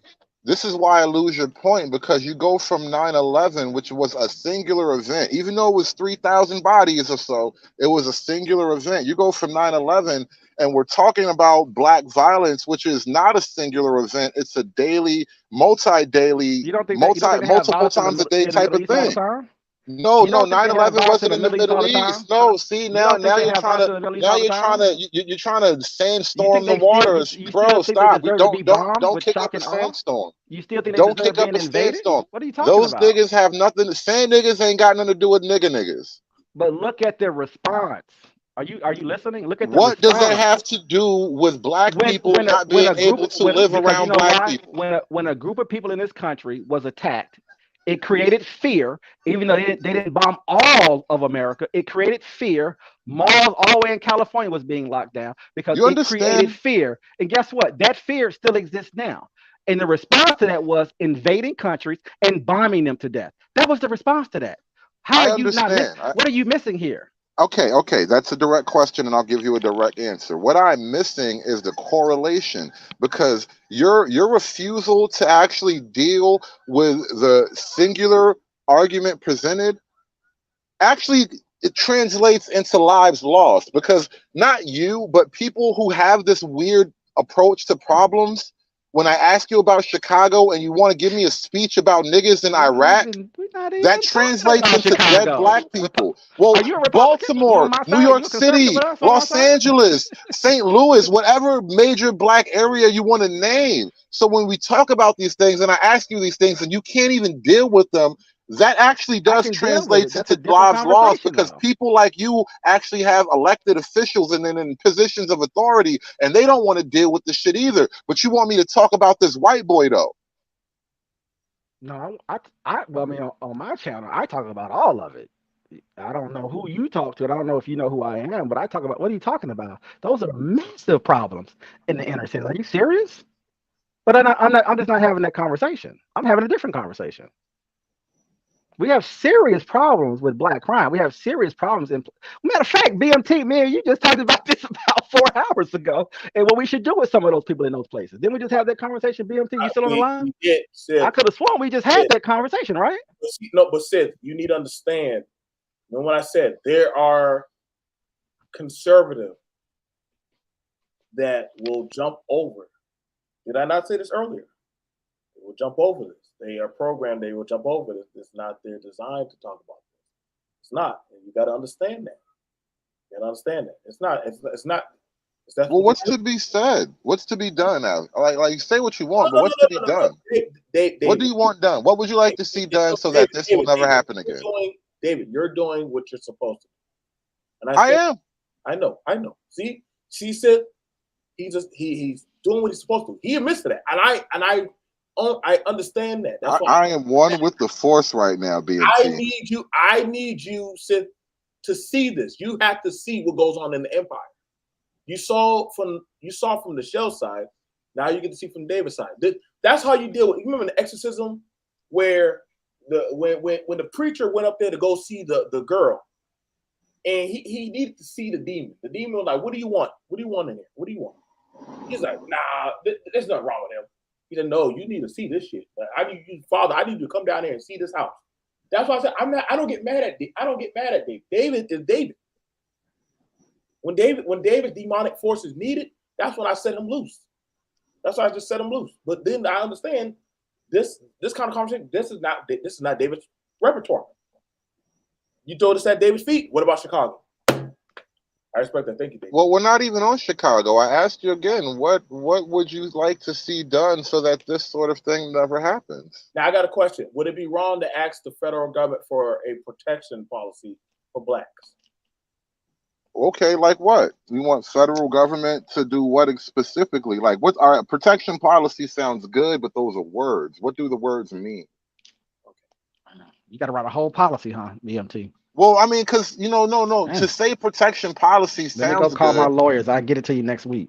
I mean, are you saying there are not enough police around black people? I mean, like, give me what does that mean? Because I don't want a slogan. I want to get to something I can actually like argue and Sink your teeth in? dissect. Yeah.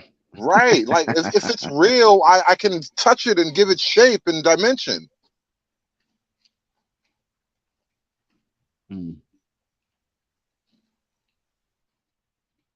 I'm a gas for words.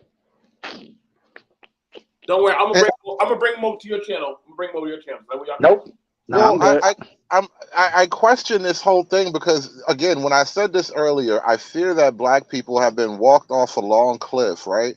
So we've gotten all these amendments and civil rights law and all that stuff. But what they recognize, You can vote, can't you? You can work, can't you? You own property, you can run a business.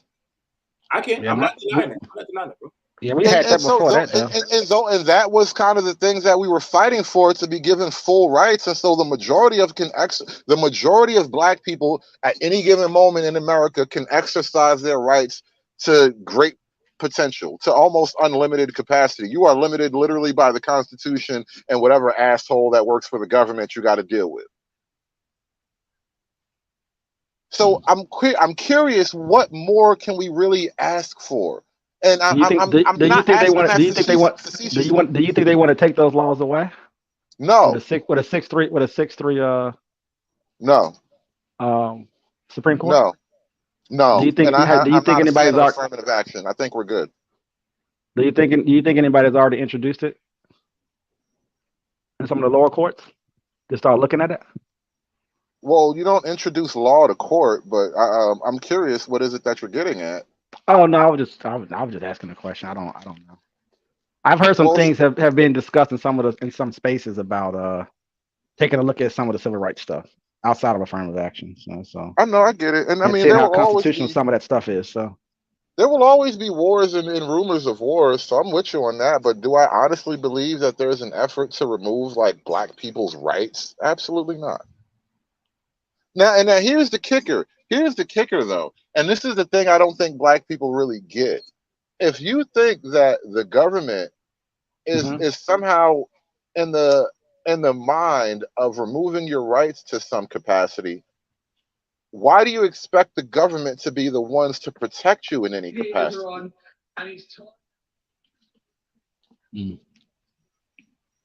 It's a weird conundrum. Again, being marched off a long cliff.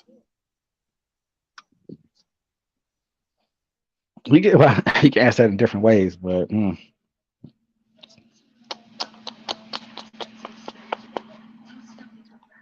I mean, I don't want to dominate the floor here, but you do what you do. Pose questions, brother. Like, ask me whatever. I'll answer you directly. But I'm putting these questions out here, and I know that people who I'm sorry. Go ahead. I didn't mean to cut you off. My bad. No, I was saying that people who are in the habit of sort of like speaking for what's good for black people and all that are kind of in a similar tradition for the last couple of generations now.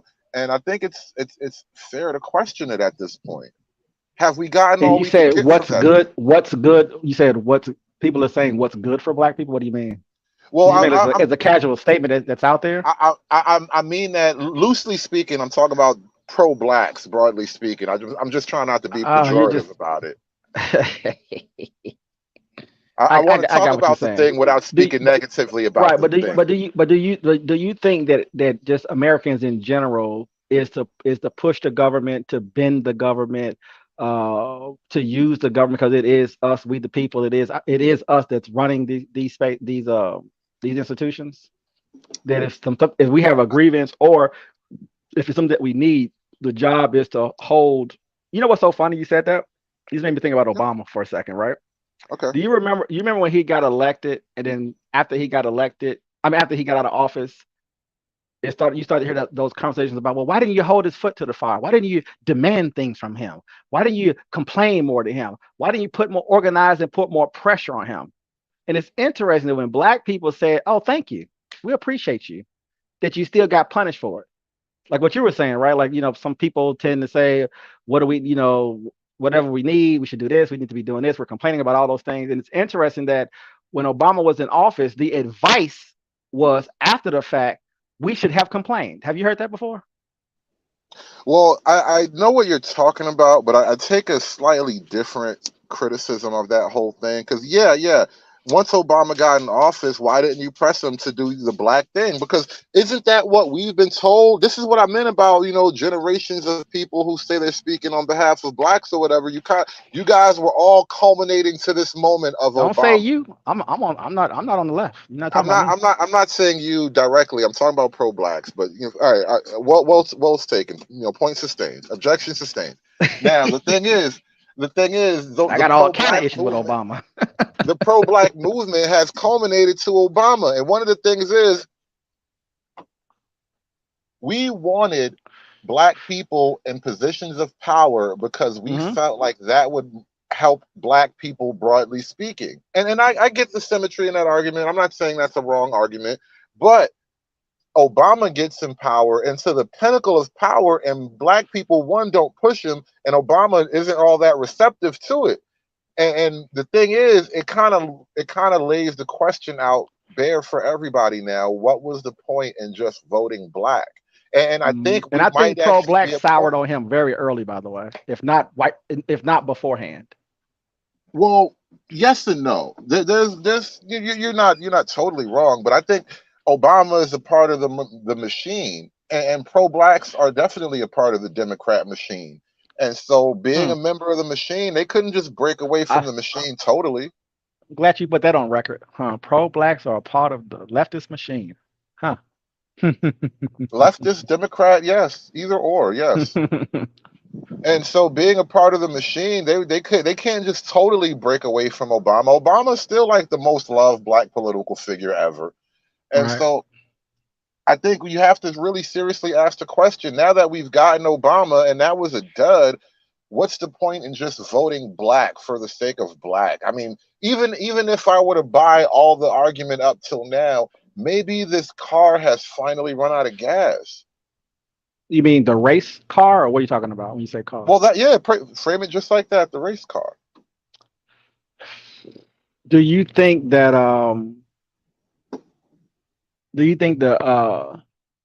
that white society wants to get rid of race?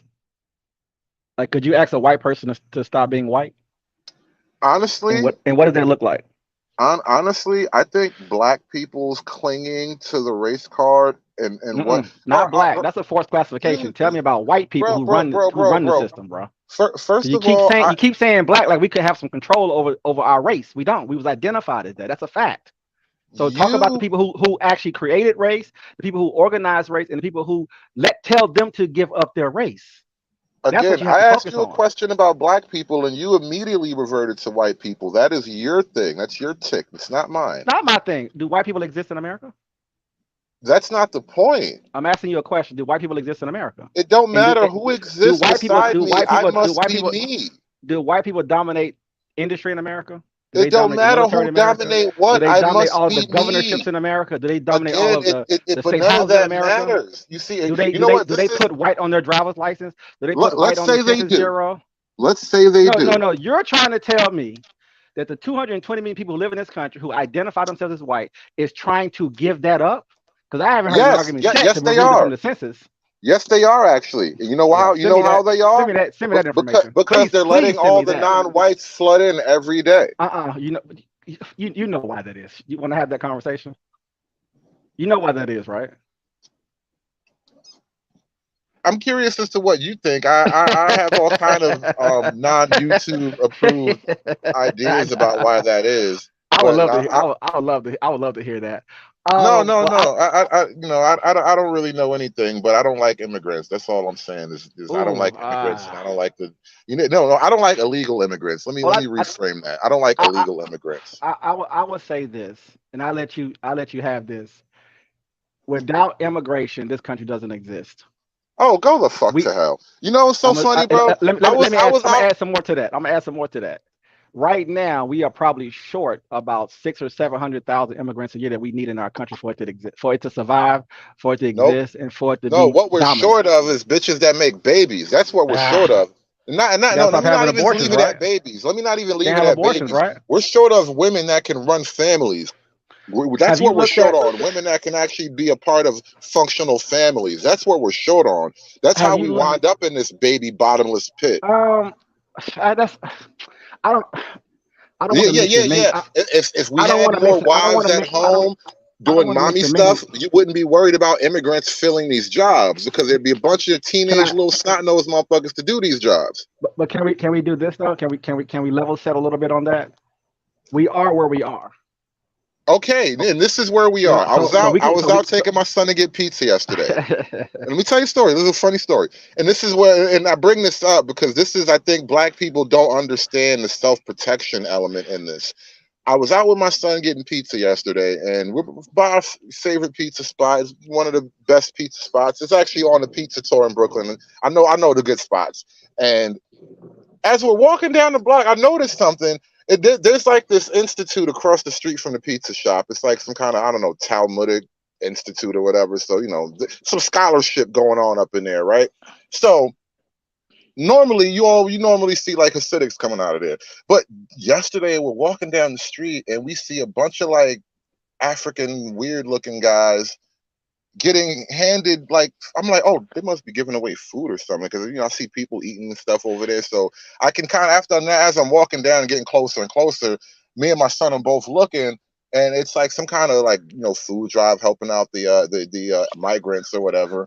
And so my son, he asked me, he's like, oh, are those migrants?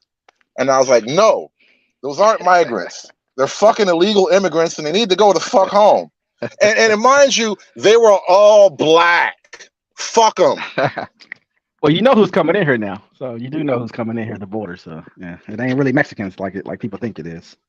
Yo, but the point I've made to my son is that the way this country works, and the way that the things that you could expect from this country, the things I saw and the things I could expect from this country as I grew up, by the time you're grown up, a lot of these things will essentially be destroyed. And it's not all because of them, but they are a big part of it. They're like the in-your-face representation of that shit. So the whole immigration thing, you can miss me on that. Don't act like all these other black people are black people that share our values and belong right next to us. Like, niggas, the motherfuckers wasn't whipped next to me on a plantation. I want to hear that slave shit because these Africans get over here now. You from up north, right? I'm from America.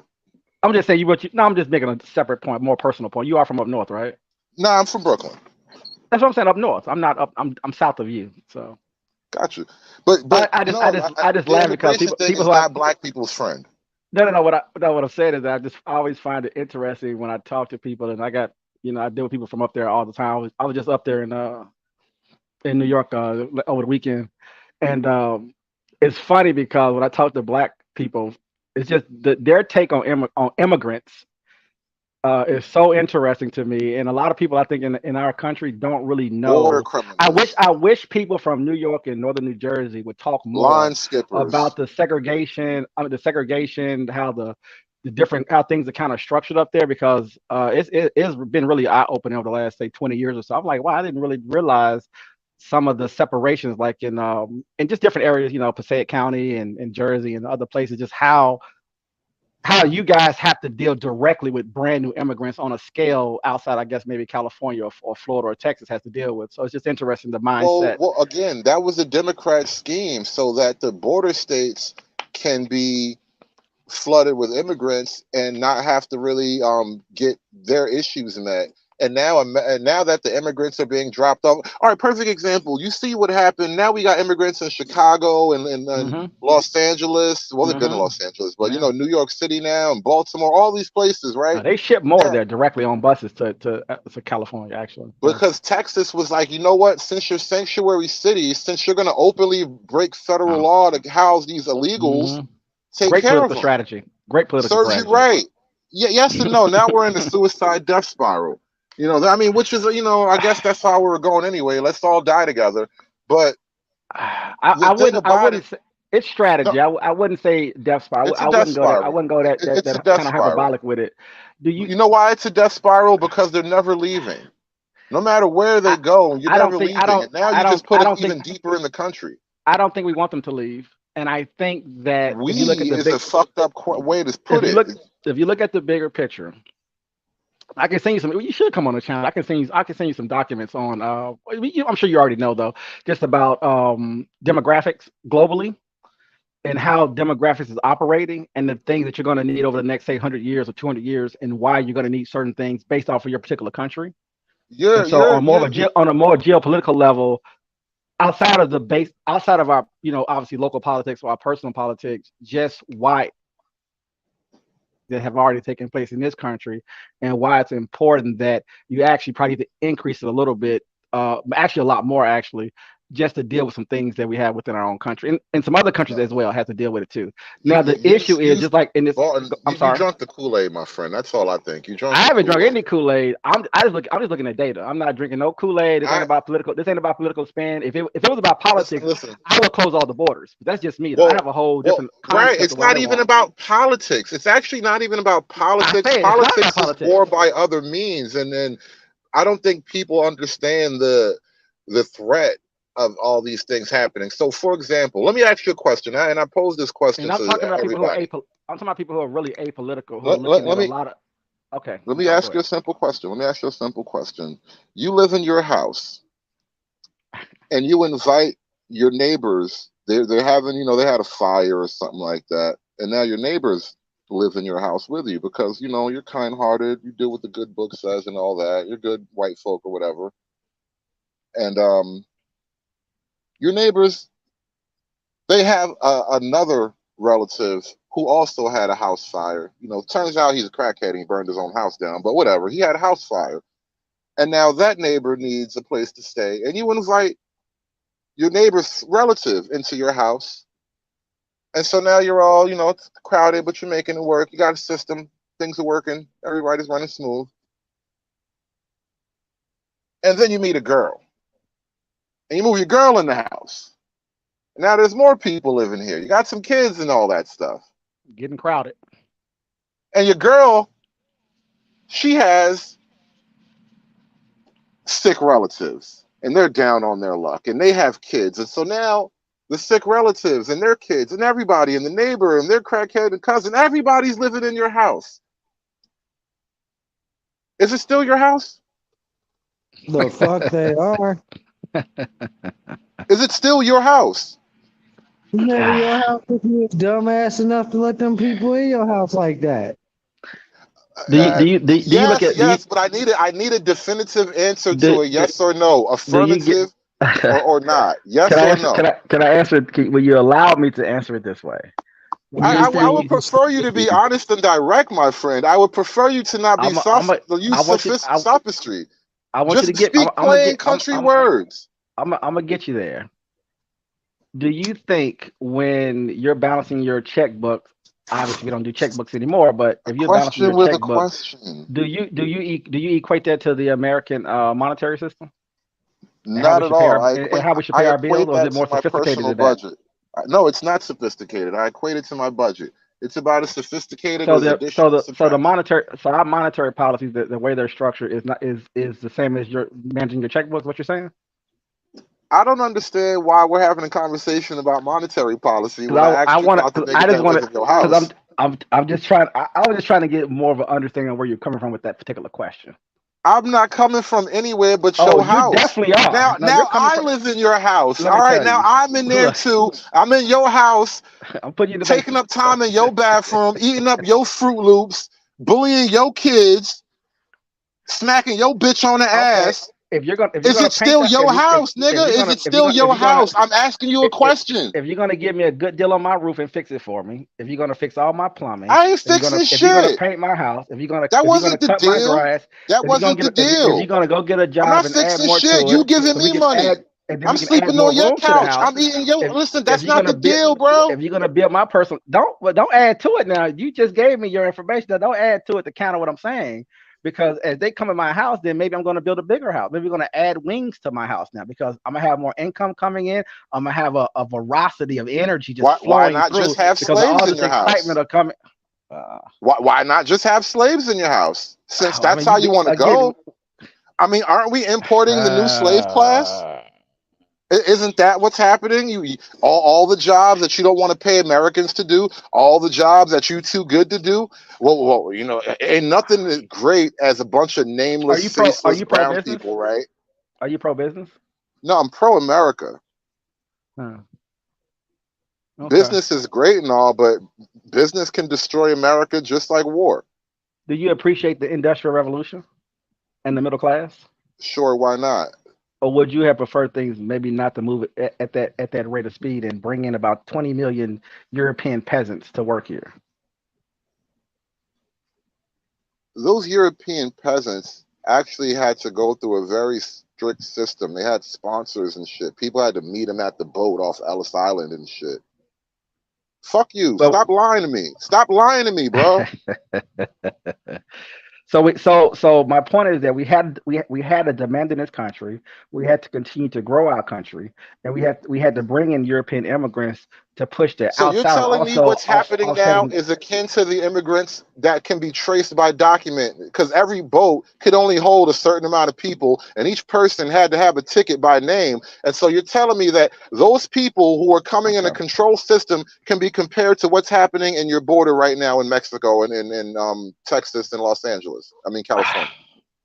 They're very much the same thing. Is that what you want me to believe, sir? Okay, I got you. I touche.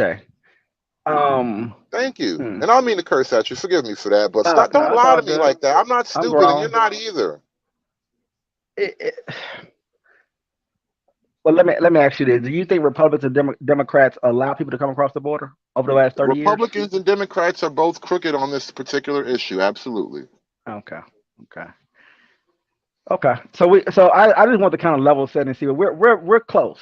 We're close. It's just that when I start looking at some of the data from really apolitical people who sort of look at geopolitics, there is a very strong absolute argument that you're going to need immigration, and you're going to need a lot of it. No. Now, how you get here and how you want to process people is one thing. And generally speaking, even when the Europeans came here in the late 1900s, you still obviously had an issue of clashing up with the current citizens and with the new immigration. So generally speaking, on a personal level, people tend to feel crowded. People tend to feel like they're losing something, and they're just a part of the process. Well, yes, until they assimilate.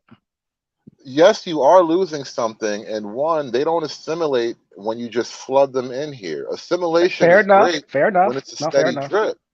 And then two, again, when those are immigrants, and I tried to say this earlier, and we got diverted to something else, but now you have the immigrants being moved into like black neighborhoods specifically, in black schools. Like they're literally putting them in the schools that they got your kids illiterate in. Your kids go to these schools and get illiterate, and now they're going to house the immigrants in there. Do you think your kids are going to learn to read now? Are you saying literate or illiterate? No. The schools got your kids illiterate. They go in there. They were born. They go in there illiterate, and they come out illiterate. They go in illiterate and they come out illiterate. Well, I should have had you on the call that I had a couple of days ago on another call. Maybe Because so. I told you. I was told, a separate conversation by the way, but I was told, I'm gonna do a whole program on it actually. I was told, because I was taking a privatization position on school systems, that the school systems are fine. They just need some more money. All the schools are No. okay, and private schools are just as bad as public schools, and America's fine with that. That's what I was told over and Public over schools again. probably have an issue too, but nothing like public. Everything is schools. going to have an issue. Nothing's perfect. Obviously, you can play a political game with that conversation, but in reality, we know. I have Well, so the much point- data on literature, and I said, I was going to do a lot of different subjects. I said, I'm just going to focus on reading. And when I went to Houston, LA, Chicago, St. Louis, Memphis, DC, Baltimore, Philadelphia, and a whole host of other cities, I was just going through some of the data. It's disturbing. And I'm Listen, how we even gonna that. win the race war with an illiterate army? Don't get me started on that, bro. You having I don't believe in no armies. I don't believe in any of those. All that stuff. I don't believe in any of that stuff. You have No, to I'm work just the throwing it system out based there. off where it at. Yeah, you have to work the system, work on that. But if it was up to me, I would privatize most of the schools and maybe have a little bit of a public partnership with that and figure some things out with regulations. I would I'm slash with the you on military budget. I would slash most of the federal government anyway. So I have a whole concept that we're not really having that kind of conversation, but. You and I agree on that kind of thing. I'm with slashing a lot of the federal budget, but the Yeah, point I wanted to bring be up, efficient and just the point I wanted to bring up is that the schools where they're housing these migrants, when those migrants landed in Martha's Vineyard, they didn't say let those guys stay in our kids' school. They didn't say we have all this space. You understand how big the gymnasiums have to be in Martha Vineyard high schools? Do you understand how big the fucking the swimming pool? You know how many fucking Mexicans you can put in one of them swimming pools? Nah, bro. Nah, and they didn't do any of that. It was a They master didn't try to stroke. house It them was a up there. master stroke, by the way, by what was the governor's in Texas name? It was a master stroke. Greg Abbott, yeah. Yeah, Abbott, and then yeah. Master stroke. like I said, now we're in a death spiral. So it's good, but it's not good. The thing about it is black folk act as if, and we have been sold this particular ticket as if it was our path to freedom. Like, yes, you bring in all these other people and they will somehow stand side by side, lock arms, shoulder to shoulder in your struggle against the white man. And as it turns out, most of these non-blacks, they don't like you. They look at you worse than the white man. That's the kicker. That is the irony of it. We are about to get flooded by non-black, non-white people who think less of you than the white man that you've been living next to all this time. But remember, black people, though, who are Democrats, who are liberals, they did get activated, though. Because all of a sudden, you sound like a white person now. You don't want them in your neighborhood either in Chicago. I found that even interesting in itself, by the way.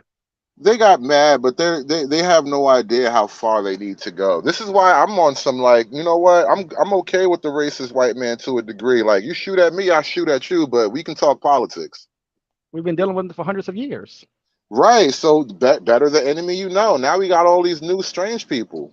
Fuck them. Yeah. And it makes it more confusing. That's why when you deal with a lot of black immigrants who get talking points and who get put on platforms, and you get what you get from them. It's the reason why. I mean, I'm not even gonna go down the whole FBA ADOS thing. We don't have to go down. I'm just making a point that when you bring in new people, regardless of their race, I was just using it as an example, but regardless of their race, they're not carrying American baggage. They left their countries where they had their own baggage and dumped it at the border and came to our countries. Two different types of people until you get in here about 3 or 4 generations. It is ironic though when you actually bring that up, because I covered this on my channel once, and then I was on Bernard Riley's. I think I brought this up as a subject one time too. But Bernard is rough, bro. He rough. Oh, he rough. Yeah, that's my nigga. Listen, I'm trying to drag Bernard slowly and. We're gonna be black Nazis by the end of this fucking process. All right, I'm trying to drag Bernard all the way to the right. But y'all too rough for me, man. Nah.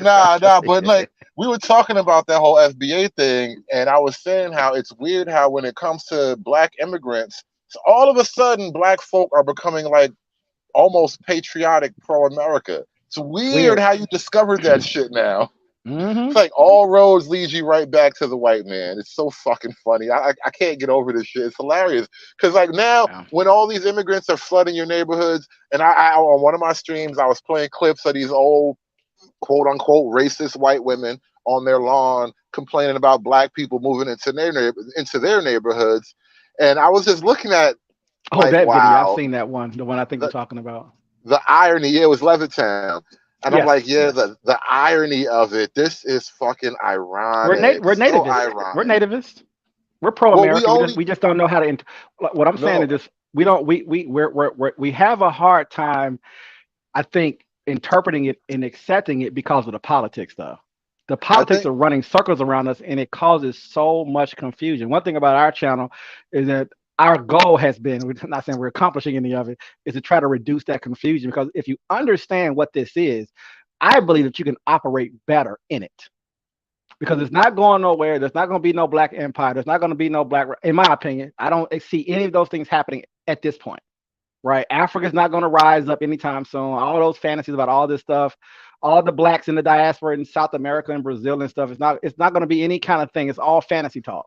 That's on the far pro-black side, but within the politics of it, the left does they do a very good job at deception.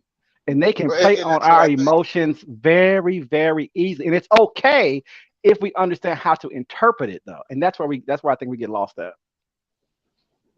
Yeah, I think that's kind of my main gripe with like black politics is pretty much that we're kind of stuck in this mental box of like 1950s and 60s era civil rights struggle.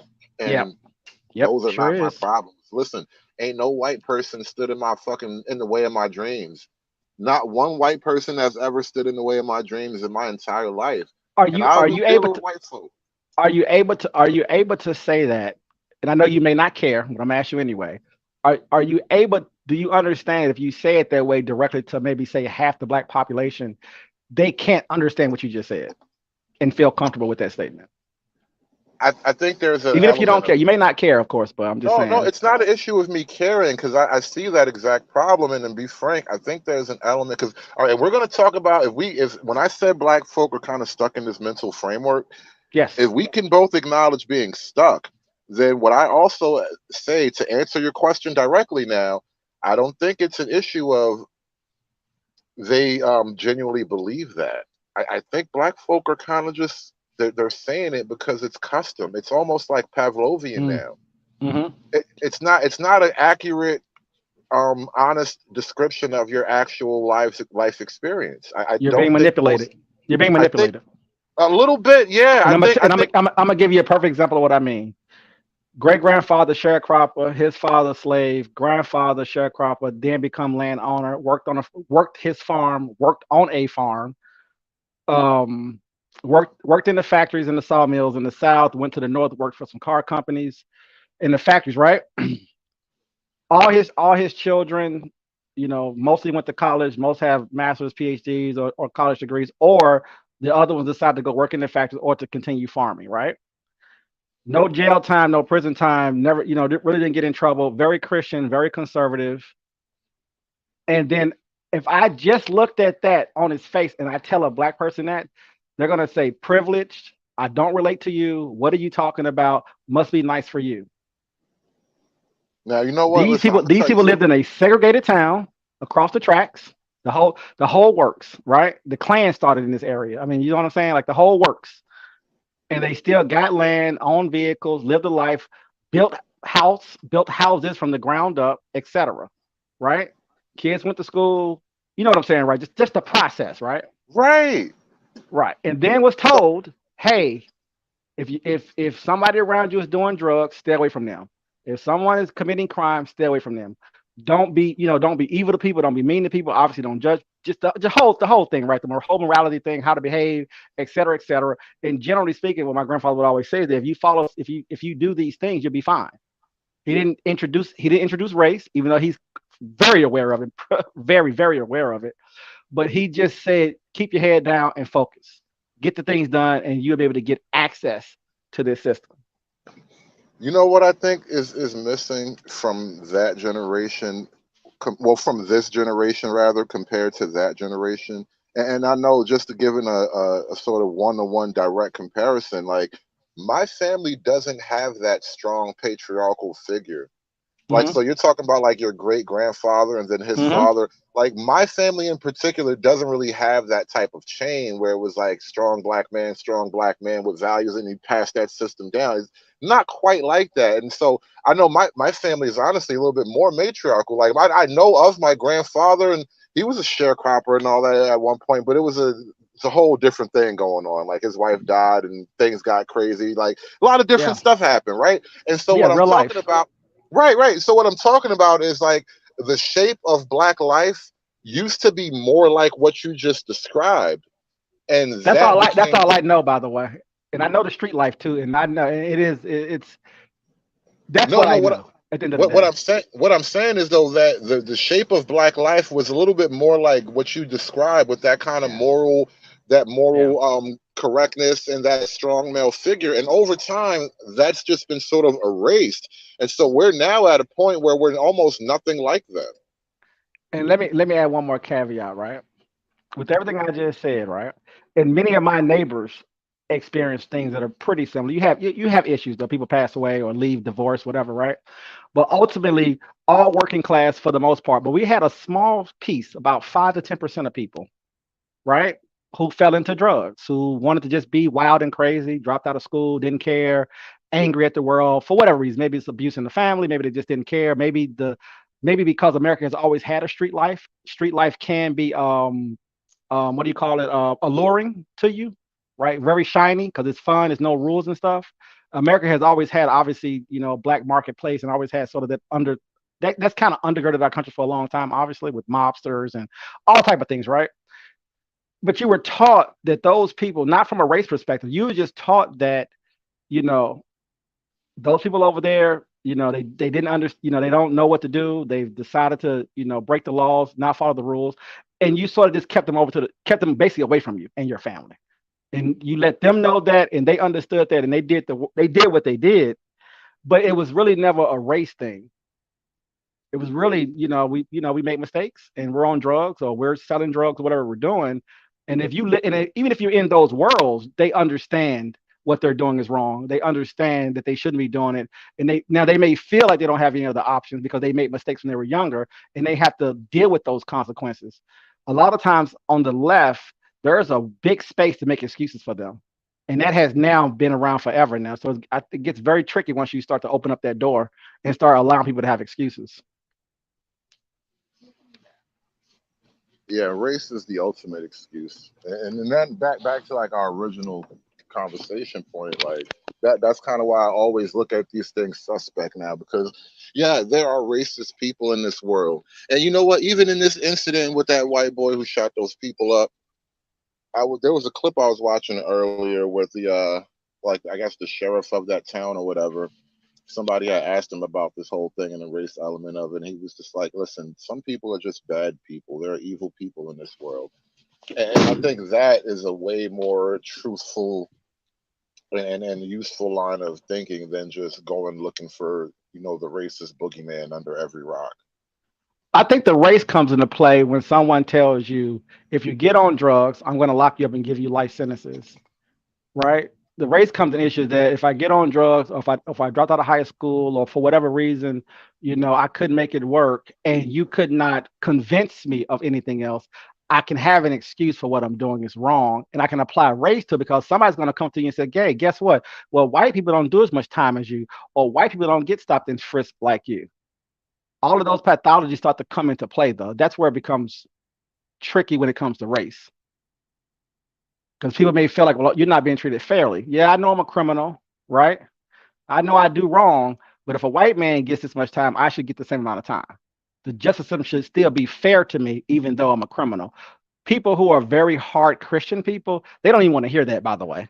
But you do have to deal with mental illness, people who get on drugs, people who get depressed, people who lose everything because they made a bad bet in the stock market. You know what I'm saying? Whatever happens, you're going to always have a class of people that you do have to deal with. And necessarily locking them up and throwing away the key may not be the answer. And the politics, they just exploit all of those weak. They exploit those people because they are weak and can be exploited.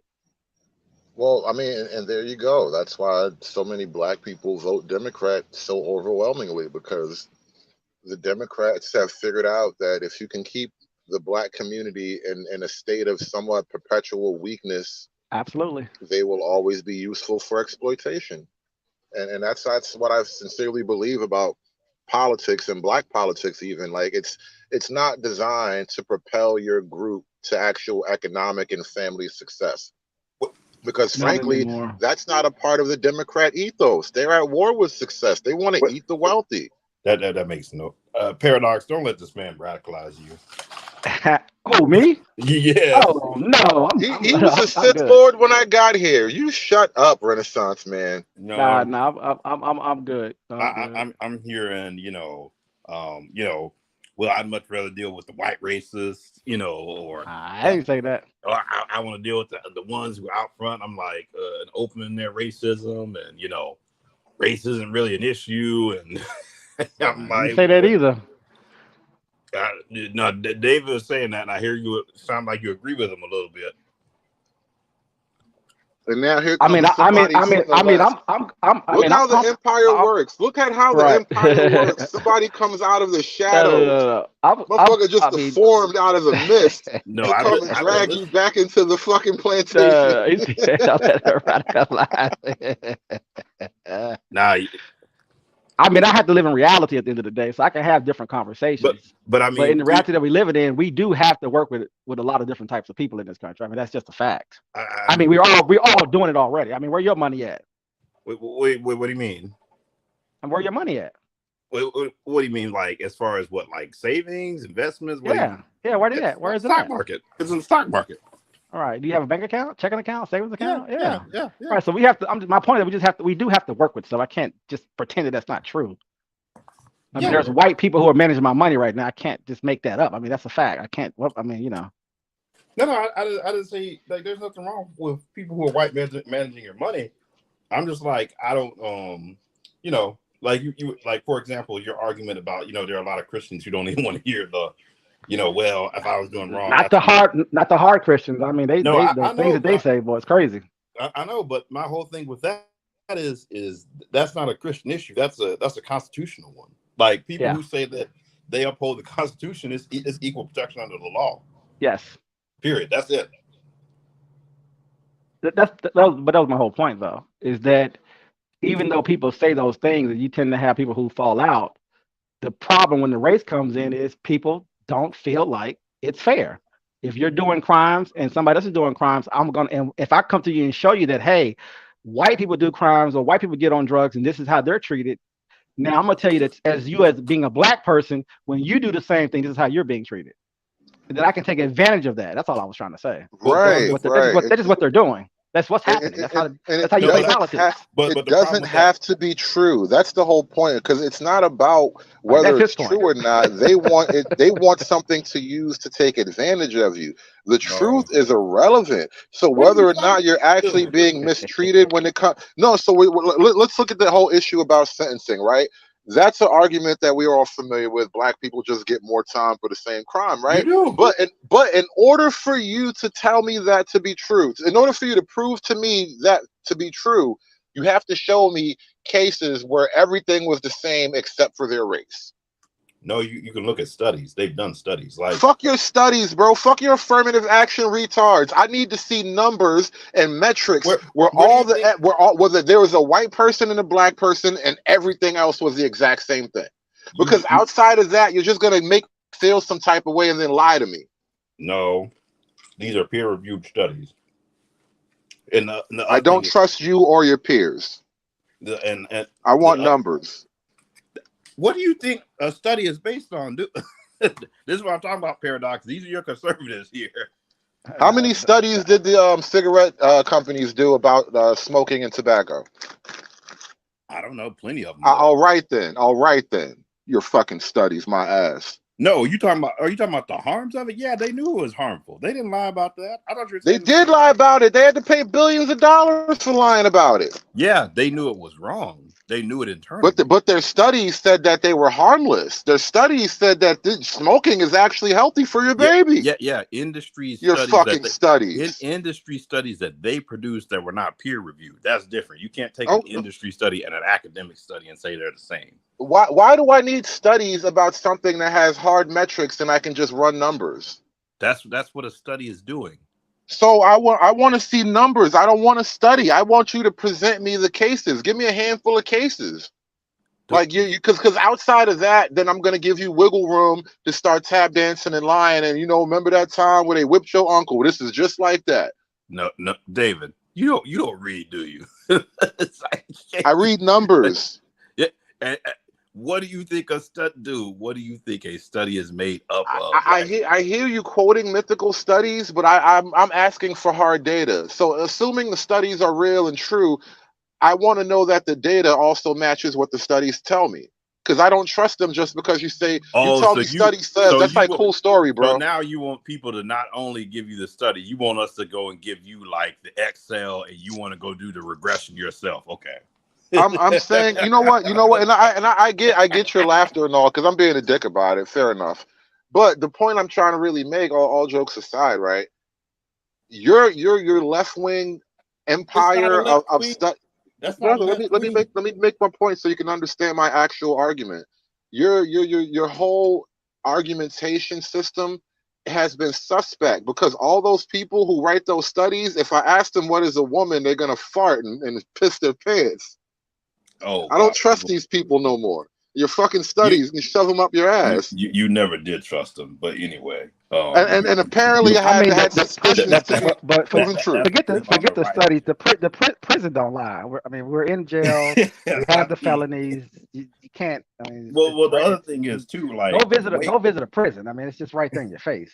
Well, the other thing is too, like, when you allow that to go unchecked too. Here's the other problem, like. Then it's weaponized against you, because then people like Hood Conservative will come up here and say, well, the black community is so bad because look at all the crime rate, this, and that. And it's like, well, yeah, the drug arrest rate is higher in the black community. They only prosecute people in the black community for drugs. Like, so, then that gets weaponized against you. So it's just a cycle. Even something like that, like that. Is it possible that there is an actual practical explanation to that type of thing? Why there are more police presence in like heavily black neighborhoods versus like the suburbs? I didn't say police presence. I'm talking specifically when you start looking at drugs, like prosecution of drugs. Like, they are not running on college campuses trying to bust people for drugs. Why would you want the fucking narcotics team to run on a college campus? That's where all the drug dealing is going on at. That's why. and illegal purchase of alcohol. Well, no, I would argue that there is some drug dealing. I will argue there is some drug dealing going on. There is an immense amount of drug dealing. Immense, astronomical illegal activity on college campuses. Listen. I'm not going to pretend that college is like a church or something like that. Hell, they do drugs at church too. But what I'm saying is that to act as if colleges somehow have like the Carter popped up in the middle of the library, like, bro, stop it. Colleges don't be having like the strip where you just roll up and anybody. Yeah, bro, shit. I've been to a couple of different not just colleges and shit, but just Job Corps sites, all kinds of different places. And I'm telling you, it's not like the streets. These are sequestered, secluded environments. White people consume, from a race perspective, consume way more drugs than we do. They do, but you know the difference. A disproportionate amount of them in jail, really. You know the difference, because most people who doing serious jail time are not doing serious jail time for simple drug possession. It's either high level drug dealing or something violent. Show me that data. You can let's pull up the numbers. Nope. We can actually go Google what are most people in jail for. What are most people in jail for? Most don't people trust aren't Google. doing. Most people. Oh, well, so where else? So you go straight to the FBI website. Most people aren't doing more than 5 years for straight drug possession. There's other things involved in that. They was a part of an organization. They was racketeering. 5 They was. years. They shouldn't be going to jail at all. What are you talking about? 5 years. Well, I mean that's a different argument, but you're making the case Getting that a felony for that? you're making the case that white folk get prosecuted less for drugs simply because they're white, and I'm like, no, police are in black neighborhoods because of the violence and the other. Well, mostly the violence, honestly. If it wasn't violent, the police wouldn't be running through Probably your wouldn't be neighborhood there. like that. Facts. The mob knows Yeah. this. Most organized criminals But know this. Are most black neighborhoods violent? The fuck? Are What most did you ask me? are most black Most are of most them, black- I don't know about most, but a lot. I can't give you a percentage Can below we get or some data above on 50. that? Yeah, I don't know if I can go below or above 50, but I know it's a lot. I would tell you most lower middle class and below black neighborhoods tend to be known for violence. Do you think throughout their white neighborhoods individual that commit? cities. Why do you think? Okay, so where's the notion that black are those predominantly black neighborhoods are known for that? Are they not known for anything else? Exactly. Again, when you're talking about the lower middle class and below, those are kind of the rougher neighborhoods. I mean, if based on that, do you know how high like the prison rate would be? Like if all those neighborhoods are just as violent as you're saying they are? Well, the prison rate, are you saying it's not high? I don't understand what you mean. Like when people talk about black crime, they want to just make it like everyone in the black community is a criminal. And I'm like, when you really look at the data, it's really a small group of people who are doing this. No. I don't argue that at all. And I agree it's a small group of people. The fine point I'm trying to make in the middle of that truth that you just laid out is that the majority of Black America are essentially being held hostage, not just by criminality directly, but by the criminal element, broadly speaking, because crime eventually creates its own culture. And so when you have the culture of people who don't go to work every day, who don't, get married and stay together, who don't see the value in doing things the normal civilized way, when that culture starts to compete, something's got to give. And this is what we were talking about earlier, like what your grandfather said, that culture was once dominant and it's no longer dominant. Like the culture of hard work and honesty, it's no longer the dominant culture. Even though there are a bunch of hardworking, honest Black people. Based on what? Yeah, because I'm trying to figure that out, because a lot of people that are in middle class America work. Like majority of them work. Like, and like, I mean, when they had the central, plenty of people in the hood work. Yeah, I mean, yeah, that's what I'm saying. Like you do like a good portion of like when they were the essential workers, that was predominantly a lot of Black America going to work. Well, in Black cities, yeah. In Black cities, those are Black folks. So it's not like we disappeared. But what I'm talking about is the actual social order has radically altered. So, for example, most of those people going to work, they didn't have families at home the way it would have been 50 years ago. Because 50, 60 years ago, it would have been men going to work and women at home raising the kids. Now it's a bunch of women going to work and some dudes too. Black women were always working, just like they were always working. I'm saying, but I was gonna let them have that one. I'm about to say, yeah. I mean, I'm not gonna run off that. Use that now. You do know our ethnicity of people were always working. Right. But those same women would have also had husbands. Okay, and so when I'm arguing the change in the culture, yeah, I'll grant you that those women had jobs and shit, but they had husbands. Okay, so was their husband either through Jim Crow being shot, being picked up by the paddy wagon, being put on BS stops, or not the majority of them? No, the majority. Vagrancy laws. Sent to Vietnam. Not the majority. No, you know why? You know why it couldn't be the majority? Because you couldn't have the type of folk that made the civil rights revolution if they were just a generation of downtrodden, beat up motherfuckers. Nope, that was money and organization from the educated group of people. Whoa, I disagree with that, and here's why. Yeah, this whole idea that everybody just participated in civil rights like that, like that didn't happen. Who said everybody? But you're telling me everybody got their ass whipped, but in Jim Crow. No. Right. So I can't say everybody was in civil rights, which I'm not saying, but you can say everybody was just getting beat up and had a rough time in Jim Crow. When you brought up about the marriage piece, right? You brought up about the marriage piece. That part right there. Like when we're looking at what was happening to men and women, especially in that of Black America, either with the sharecropping. If you couldn't get a job in this area, you had to go travel abroad. Sometimes you weren't able to come back. They weren't going to take you back home, or X, Y, and Z. You didn't have an education. So there was a lot of things, algorithms going on. Like there was a lot of things going on. It wasn't they just weren't getting married. I mean, what courthouse was recognizing Black marriages? I need to know, what was that courthouse that was going around? Oh yeah, y'all got married? Come on, bring your papers on down here. Like, what was the courthouse that was doing that? You barely could get recognized as a citizen at some parts. Like in some parts, but in a lot of other parts, Black folk are doing things. What are there a lot of parts? The rest of the country. So are you telling me that Black folk were not making any money and nobody was getting educated and moving up the ladder during those same years? Hold on, because no. We got somebody on the panel who just told us about his group. Was it your grandfather who started out as a sharecropper and then went on to own their place, and then their kids went on to do even bigger than? Like, you just told me a story of progression that spanned like 4 generations. David, you really like downplaying Jim Crow. Like you were like, I'm not, but you're sucking, bro. You're making Jim a big nigga. Stop making Jim a big nigga. He ain't that big no more. No, you were sitting here saying not all Black people are getting beat up. Yeah, maybe not all, but guess what? You could for no reason whatsoever. Like BMT walks down the sidewalk and doesn't get off the sidewalk for this white person. Yeah, he could get killed. He may have not gotten killed, but the real threat was there. It took a lot of terrorism to get us in check. A lot of terrorism. A lot of terrorism. Listen, that just says something about Black folk, but that's a whole nother argument. Wait, hold on. So now you're looking.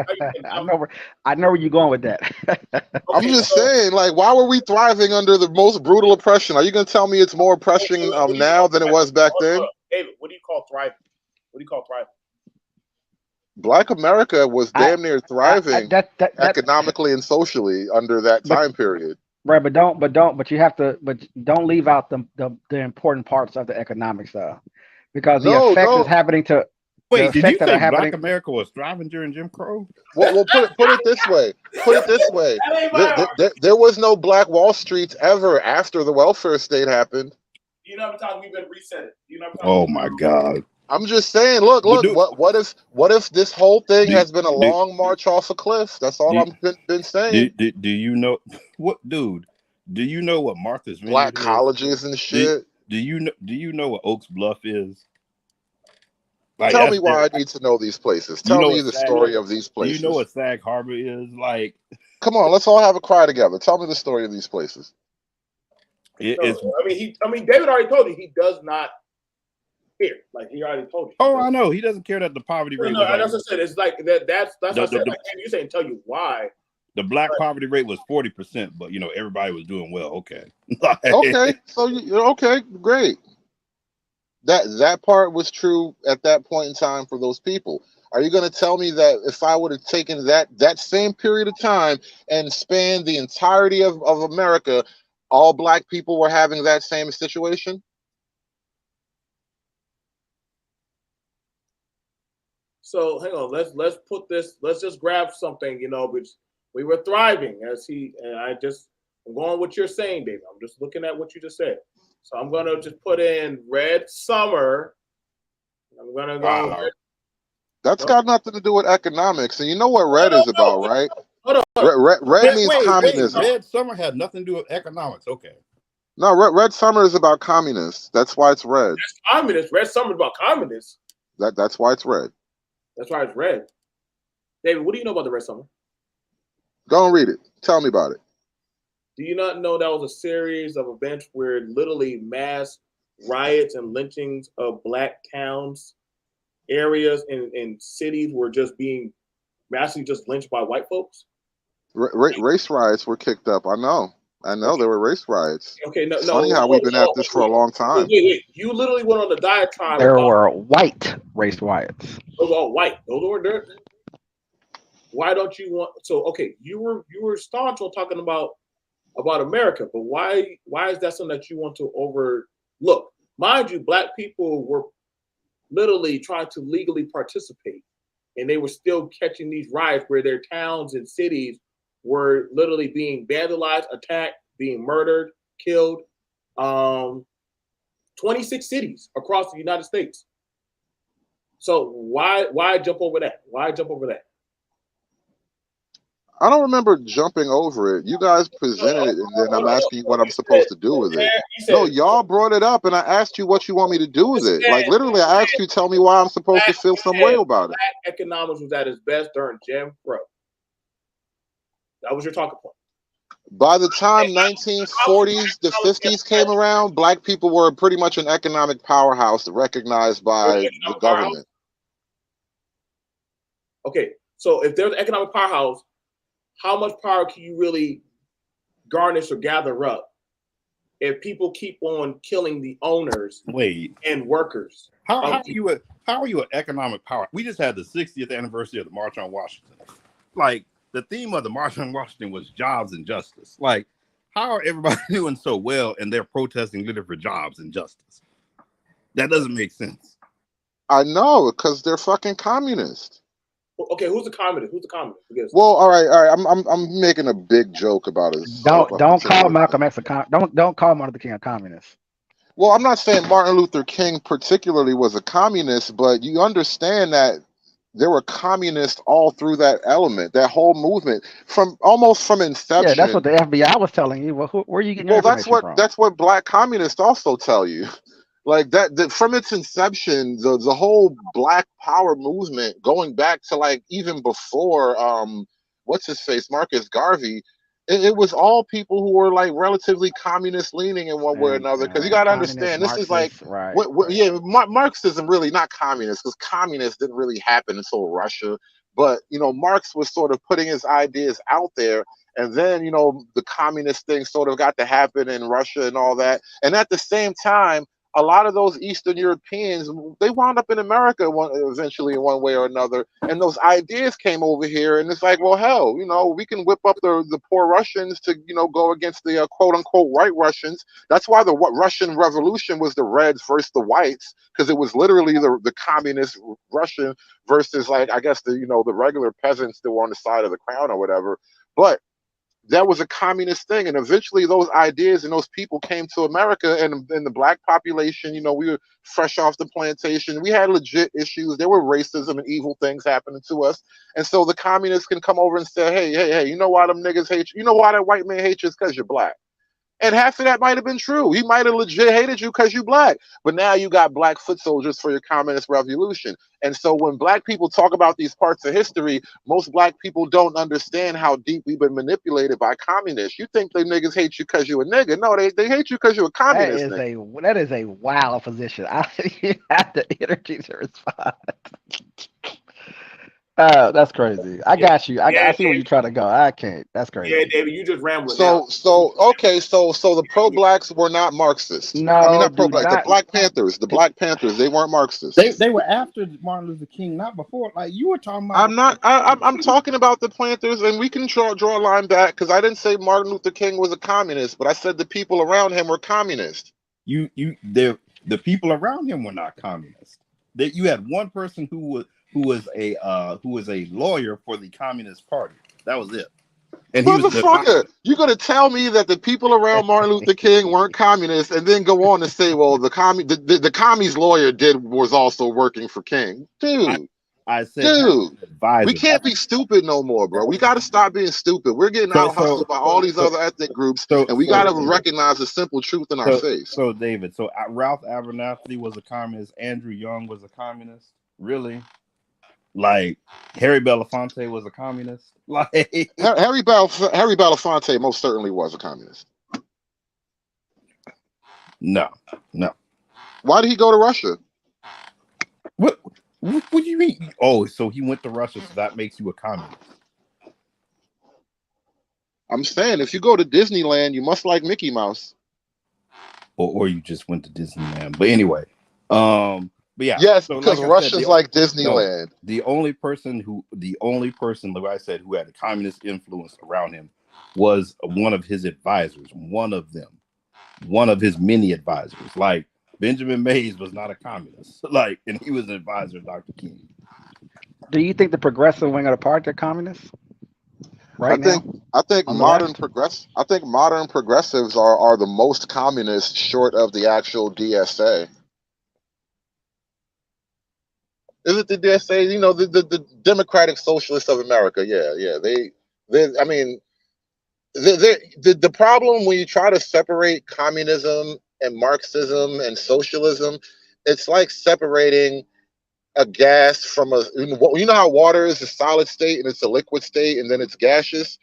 That's communism, Marxism, and socialism. They're all on a continuism. You know, this thing has, you know, different forms or different elements to its formation, but it's the same thing.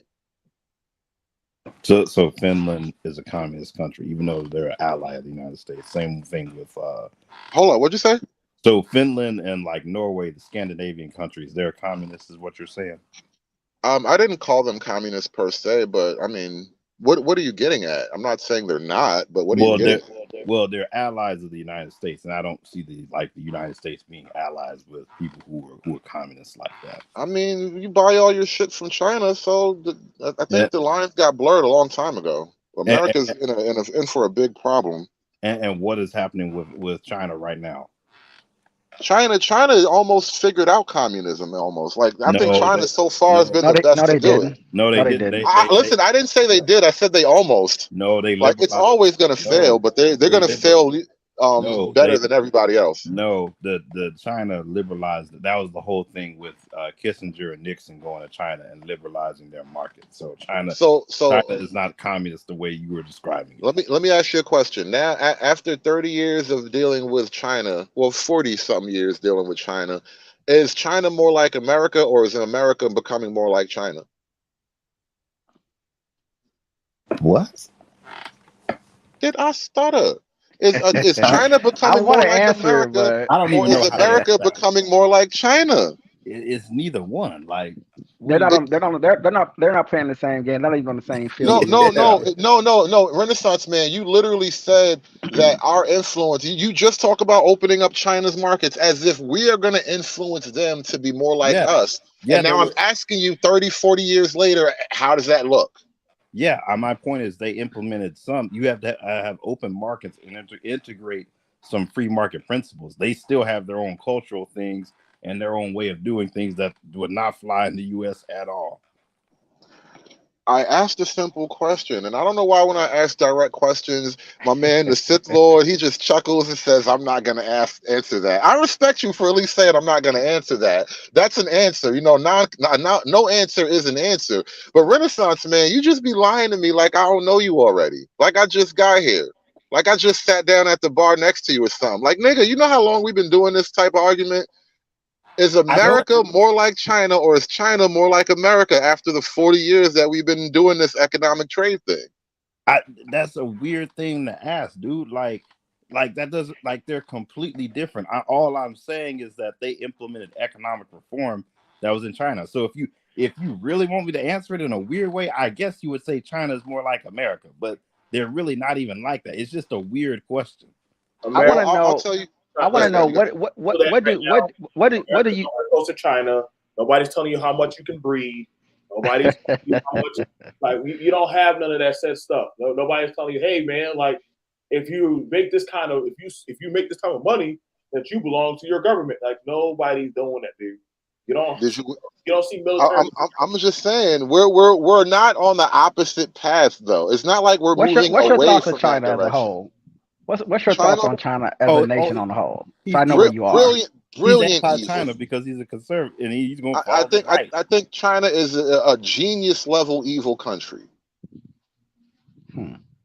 They have great, wonderful people. Like people are people, but their system, their scheme, brilliant evil. This is why I said they're probably the best to do. They're going to fail the most spectacularly at communism. You're calling them brilliant evil, yet you were just literally downplaying Jim Crow when you literally had Nazis come to America and study Jim Crow. I don't think that was brilliant evil. I think that was casual evil.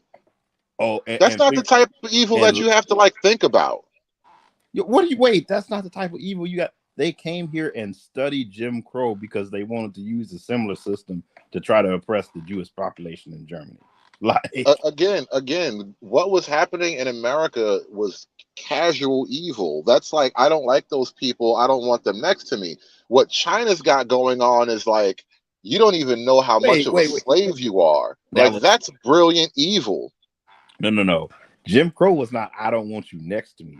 Jim Crow is, I want you subjugated and I want to economically exploit. No. Slavery is, I want you subjugated and economically exploited.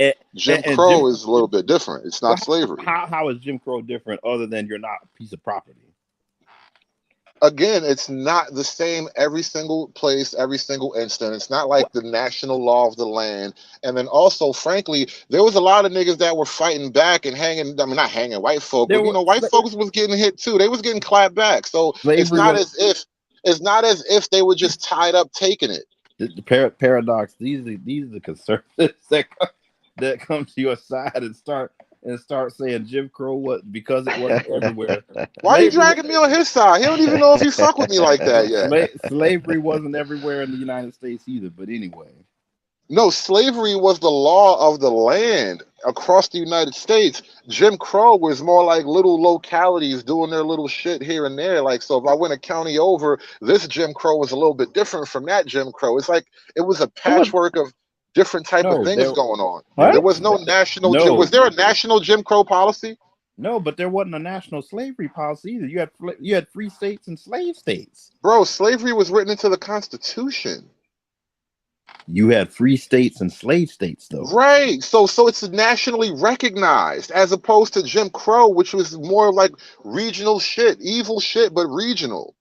Like and this is again what I hate about y'all side of the argument. You argue all these things in a way that is only designed for maximum tiers.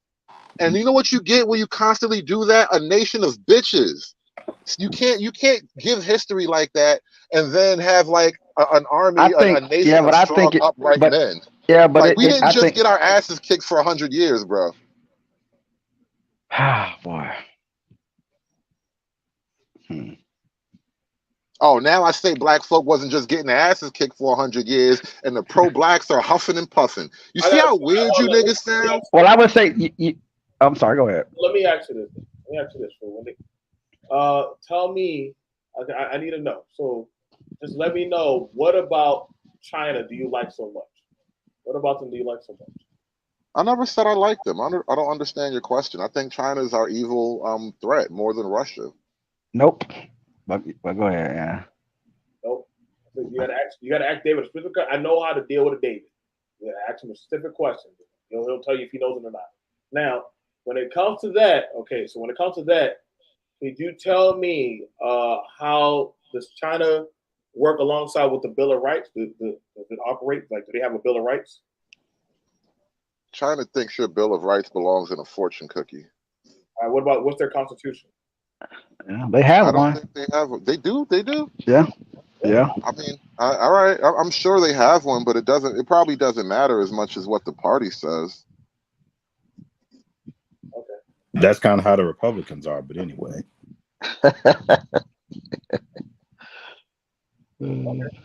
I mean, like I said, like I always find it interesting when mind you, as you as a Republican or conservative, you speaking for China, literally that's kind of like the opposite of how a lot of Republicans feel. They're like, oh, communists and communist countries and all that said stuff. Like, I never said anything positive about China. I said they were brilliantly evil. That is not a compliment. That is a nod to their intelligence, perhaps, but I'm not giving them props.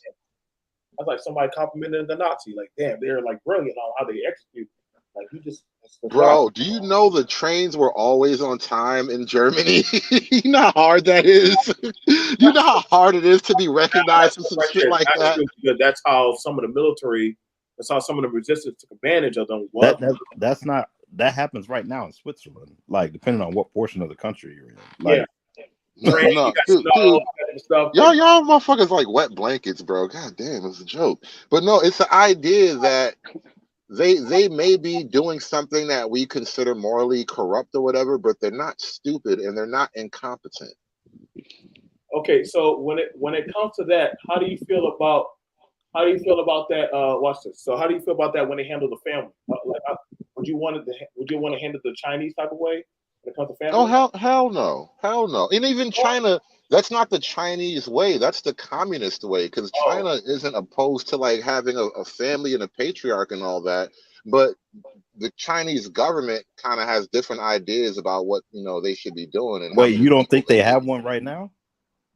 No. I'm not saying that China is feminist per se, but when it comes to like the one-child policy or whatever, like no man is gonna just no individual Chinese man is naturally gonna decide to just abort most of his female children unless the government's putting a gun to your head. So wait, but now that's interesting. But they bow so easily to their government to where they don't have guns at home. Huh? They don't have guns at home. They don't have a Second Amendment. Their Constitution doesn't have a Second Amendment. And that's the unique thing about the American government system compared to pretty much everywhere else. I don't think any other government was born in the idea that the people should always be afraid of what their government is capable of. I mean, you got other countries like Switzerland. I think their people have guns. They have firearms. No. Switzerland doesn't have a Second Amendment that's written explicitly against tyrannical government. Like the language isn't shaky. A part of your Second Amendment right is to form a militia. It's not just an independent right to own a firearm, but it's to form a militia. And that at that time, that constitution was that framework was under the threat of the British coming to kill all the patriots or whatever. But the idea that we can't have a government so powerful that it thinks it should just be able to kill its citizens at will. What do you do when that of your enemy is in that government and they control that of the laws to recognize what is a terrorist or not? That's a path to civil war. Well, the call's coming from inside the house at that point. The house is going to eventually be on fire. Okay. So right there, you have it where you have an enemy that's literally in the system. That's in the system that literally that makes the laws, that actually makes the rules, and they get to dictate and choose what. Well, what are you calling the enemy, though? I don't understand at this point. Well, see here. Okay, so what do you call the enemy? So when you have it where the same people that had practiced a certain type of system of oppression, and now they have to make a law or justification on what they deem as fair, right? When do you call them your foe? Well, that's a weird way to frame it, BMT, because think about it. No. The same people that you're saying have treated you with oppression or whatever, they also created the system. And so now after that oppression, you're now underneath this system. And so under this framework, you're the only enemy in the system because they created the system. Their oppression is a part of their system. So you're the enemy here. You're the odd man out. Now, okay, so let's tackle that. So whenever it comes to that of an issue happening in America, why do they say, hey, black man, we're in danger. We need your help. We need you to vote and serve and protect and all kind of stuff for our country. Like, listen, this is our country. Your land is my land, my land. They got all them good patriotic songs. But then I'm the enemy. But we can pull up for records after records of them trashing and thrashing and don't tread on me, their own country. I don't believe that black people are an enemy. I was just sort of commenting on how weird your setup was. I didn't say you said that. We're just having our discussion. And then frankly, no, now that we're going down this path, I think Black America has kind of made itself a little bit of an enemy to the American system, because you got so many Black people who openly say, you know, the system needs to fall. The system ain't never done right by me and my people and all that type of shit. You do know majority of those songs like that, like "We're Not Gonna Take It." You do know where a lot of those songs, those anti-American songs come from, right? Rock and roll. They come from radical white America. Down with the system. Well, I mean, now here's the thing. Let's go there, because now you got one group of white people who want to tear down the system, and another group of white people who want to keep the system going, and Black people have chosen a side, and I think it's the wrong side. Okay. So Black America has chosen the side. Okay, so let's okay.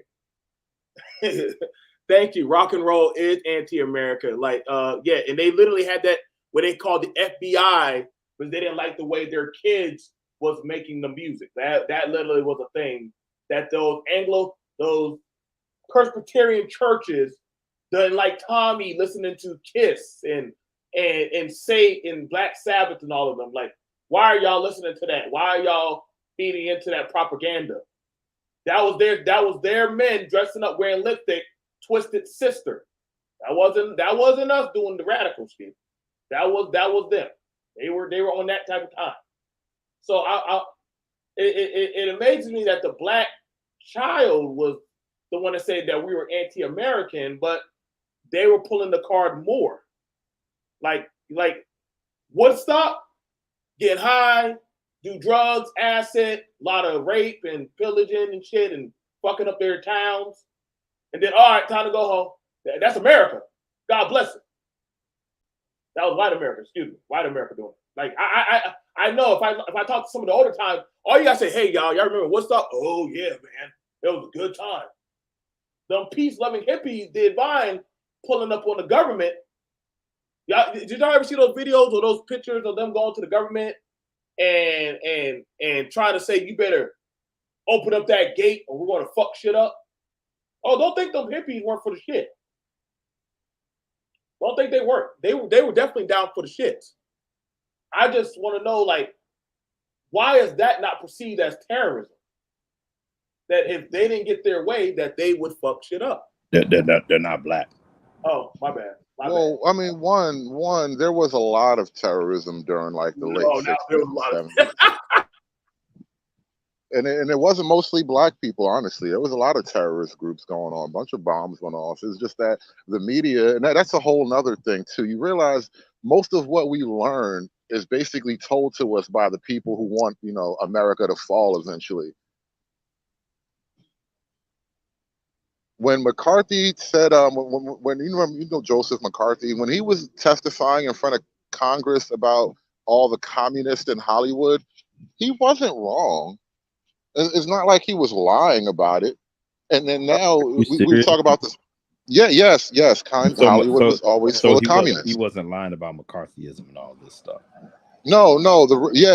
Hollywood was run by communists, and it hasn't changed. It's not like they won that battle and then decided to go home. So the communists have been running Hollywood since it was founded. Yet America's still not communist, and all these films, you know, they must not be effective communists here. I'm just saying, like it's taken some years. Oh, he fell off the panel. He knocked him off.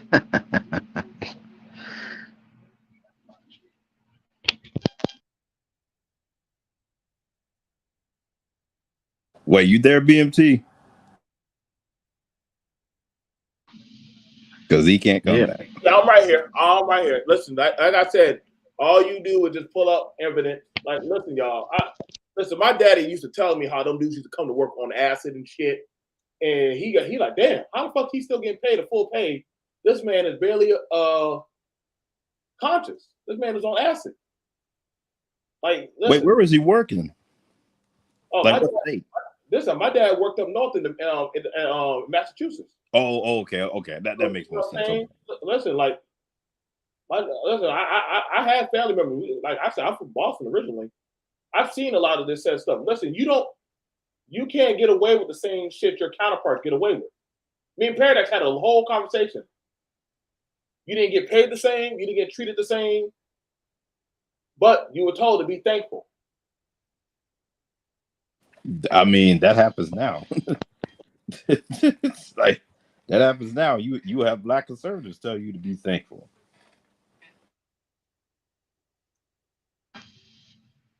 You know what I'm saying? See, I have to eat all of that, huh?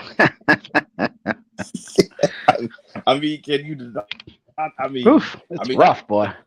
I mean, no, I'm not even trying to go. I'm just saying, like, that seems to be a lot of the. When you listen to the Jason Whitlocks and they're just pretty much like, what are you Negroes complaining about? Like, you know, you got food, you got clothes. Stop complaining. Be grateful about something. Go back. You don't like it, go back to Africa. And I would, you know what? I would agree with that argument if I didn't understand race, or if I'm playing games with people. Because the last time I checked, white folks complain more than anybody in this country. Y'all heard those two new songs that just came out that's trending #1 on the Billboard charts about whites complaining and how happy everybody is that they're hauling out governments and corporations and stuff. Wait, that one white guy doesn't even like conservatives. He just got mad at conservatives. He came out and criticized they played this song at the national convention at the first debate. He complained about it. Because he said, "I'm talking about you people." The one where he said it's up above the north, down in Richmond, up north. People north of Richmond has issues. You know, rich people. But see, north of Richmond is basically DC, right? And it's like, he talking about the DMV. Yeah. Well, yeah, but you think conservatives run DC? Like, really, bro? You tripping? No. They have a presence, though. He's talking about the power center. Again, do you think that's a conservative power center, Washington fucking DC? No, but they have Congress and the president. Well, not the president now, right? Well, even when we hold both houses, it's not a conservative power center. Yes, you mean the government, or are you talking about DC as a DC as a region, as an area. No, if you're talking about just DC proper, then yeah. But I mean, the DMV. I mean, you have conservative parts like. That's what Northern Virginia essentially is. You have conservative pockets. We have conservative governors as for in Maryland and Virginia. I was gonna say, like, depending on. I mean, correct me if I'm wrong, Paradox. In general, from what you've seen, if you live on the Maryland side, for the most part, you tend to be a little bit more on the blue, and if you're on the Virginia side, that tends to be more the Republicans. Yeah, Virginia has changed. And so a lot of Virginia clearly is Republican, but because of what's been going on in Northern Virginia, that has obviously shifted over to more blue. In the Maryland side, it just depends on where you want to talk about when it comes to red and blue. Okay, you know the area a little bit better than I do. But you're saying as far as just the mindset, I'm not saying if you look like Fairfax County, that's where Republicans. Hey, real quick, conservative. One of my constituents asked, "Are you pro-gun or anti-gun?" Pro-gun. Okay, that's all. Of course, 2A all day. No, I was that's gonna crazy. Say, isn't Fairfax County? That's like where like Clarence Thomas lives, right? Yeah. That's like conservative territory over there. Yeah. They have it's a lot of Republicans mixed in. I would have to really look at it to get you 100% accurate. But because of people who have been moving there, though, it just has shifted some of the counties. Oh, okay. Because like Loudoun County, like big money.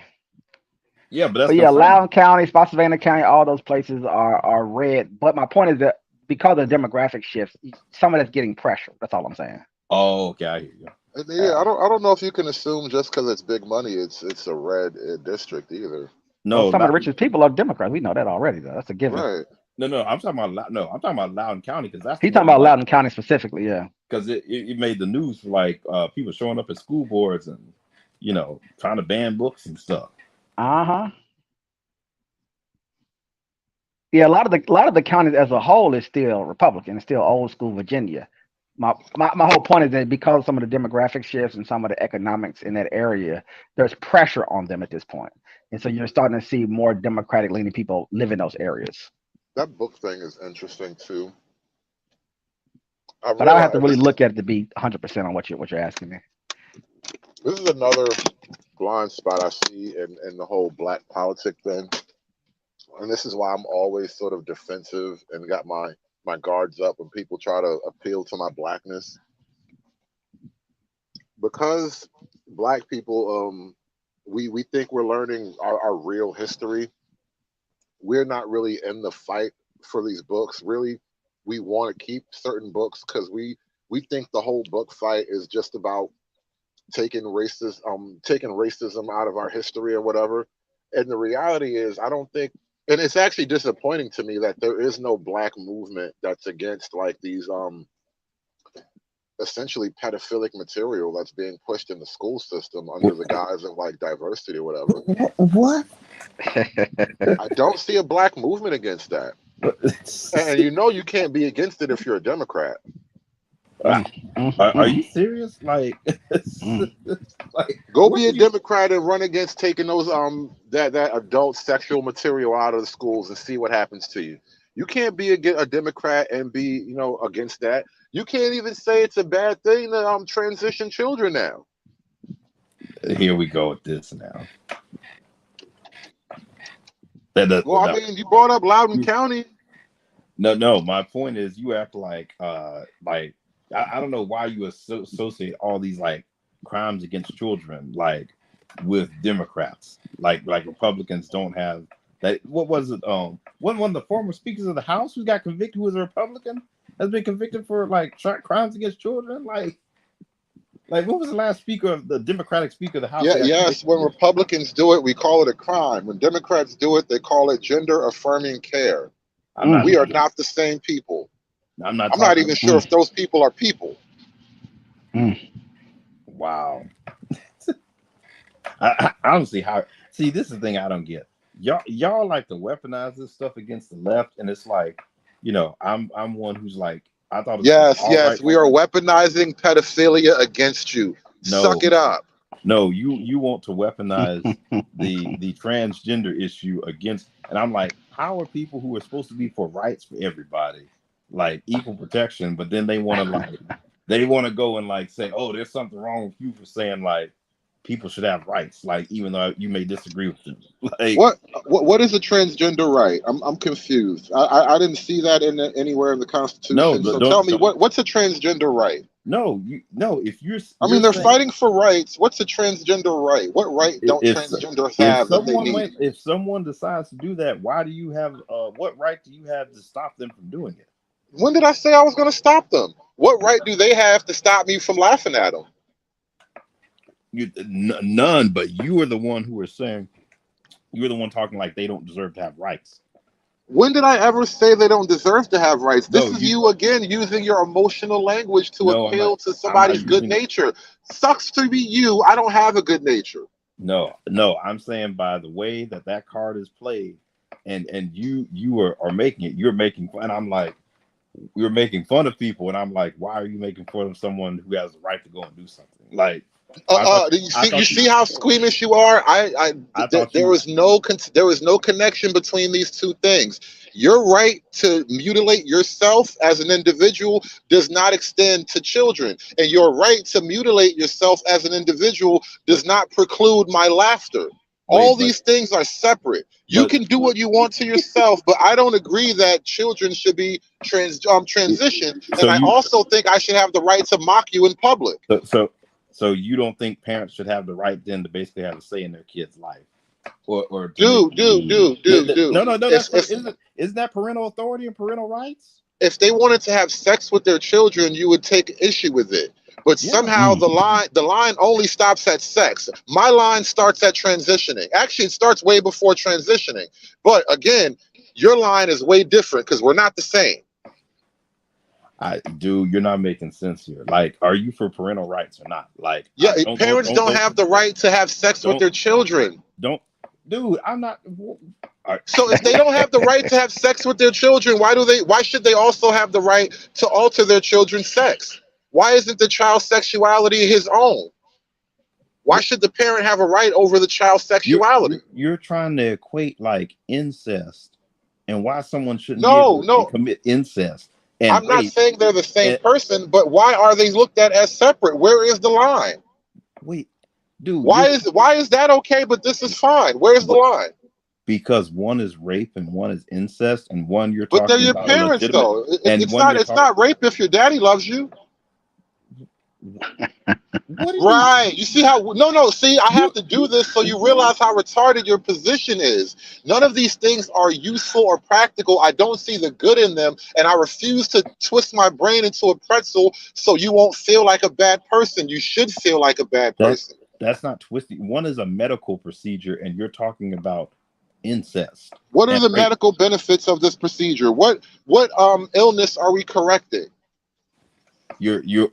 Dude, you are correcting an issue where someone has. First of all, you're not going to agree with this because you don't agree with that, because you're going to then argue with them. What I don't think men can be women or women can be men. No, you're right.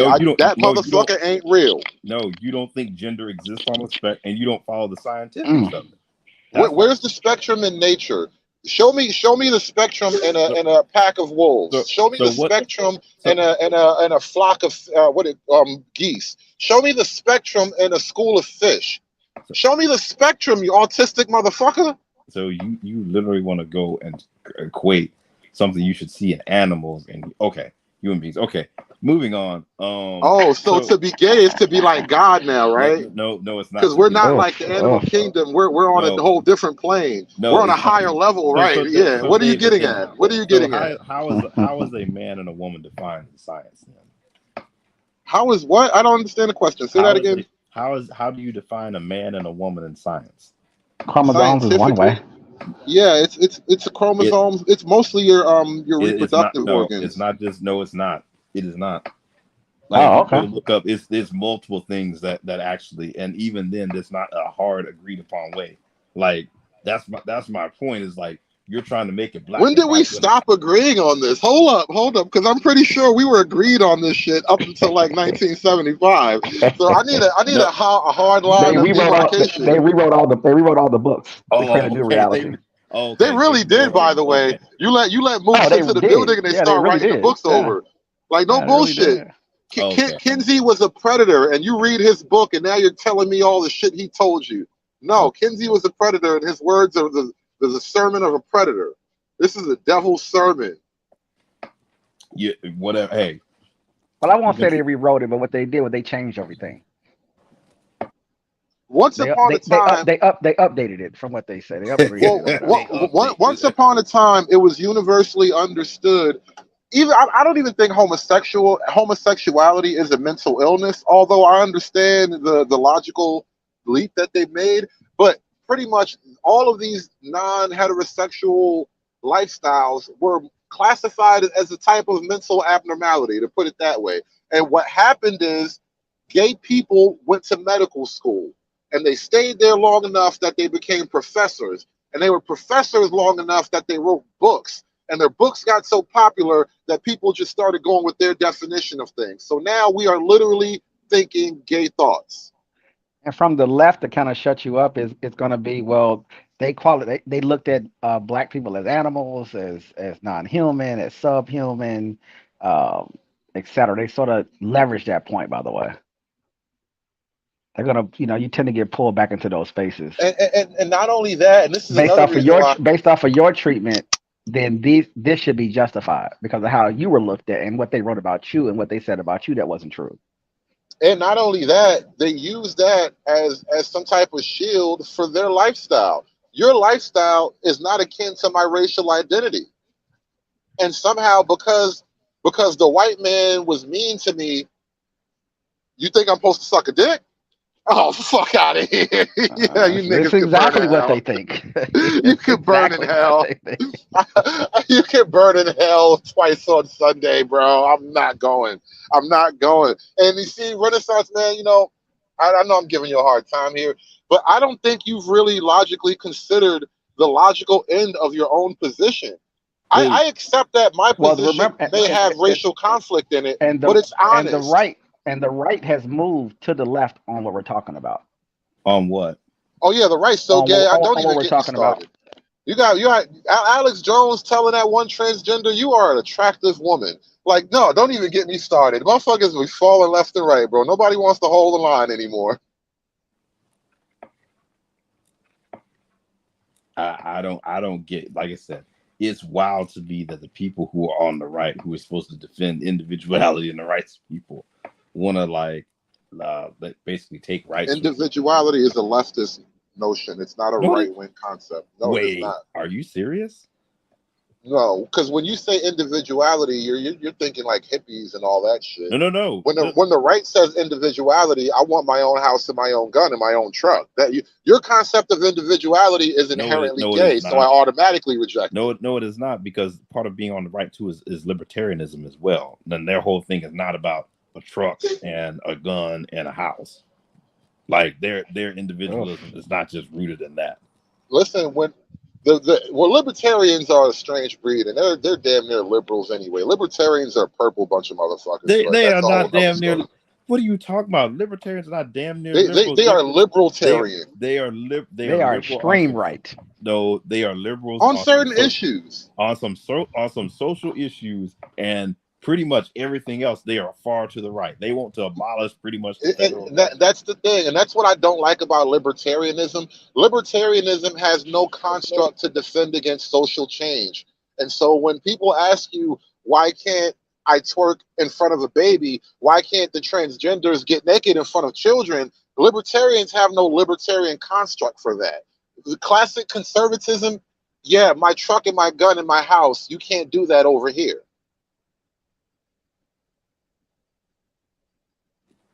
But they're still on the right. Like, they're still on the right. And they influence the right heavily. They have a lot of influence on the right.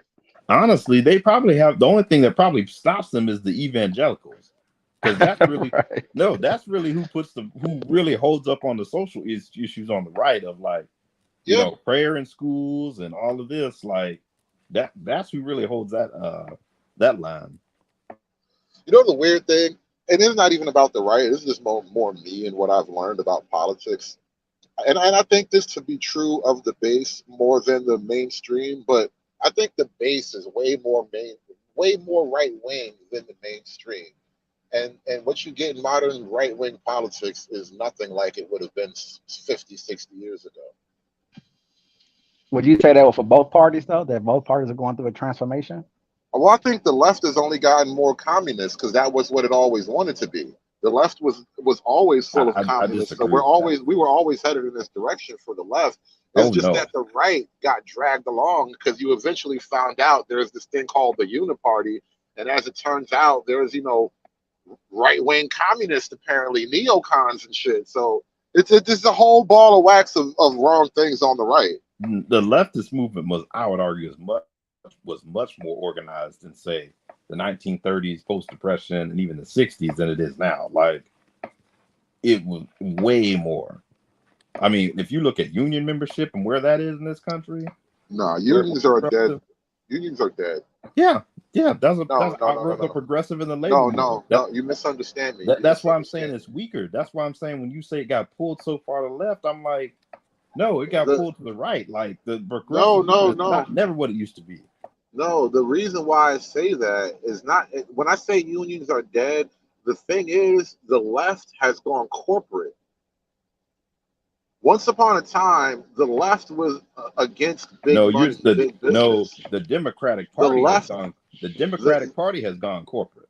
The left, even the individuals are saying, listen, all these rioters meet up at Starbucks and they buy the same Doc Martens and they get their same purple hair from they have a corporate brand now. It's weird, but the left is a corporate tool at this point. So look. Let me give you a perfect example. No, what you're trying to do is let me give you a perfect example. Hold on. Like remember Occupy Wall Street? After Occupy Wall Street, it was racism 24/7. That was it. You guys got sold out, and then frankly, you guys sold out. You didn't get sold out. You sold out. Occupy Wall Street was a uniformly leftist movement against corporate infrastructure, corporate manipulation, And you niggas been bitching about racism ever since then. You guys got MacGuffin. Now you motherfuckers bring Starbucks and your iPods to every riot and shit and think you're a revolutionary. You're a drone. No. What you're talking about is the corporatization of the Democratic Party. Like that's really what you're getting at in the absorption of like DEI and all of that, and corporate America. Even though corporate America has always embraced things like the LGBT movement. Is it that. CRT under the DEI initiative?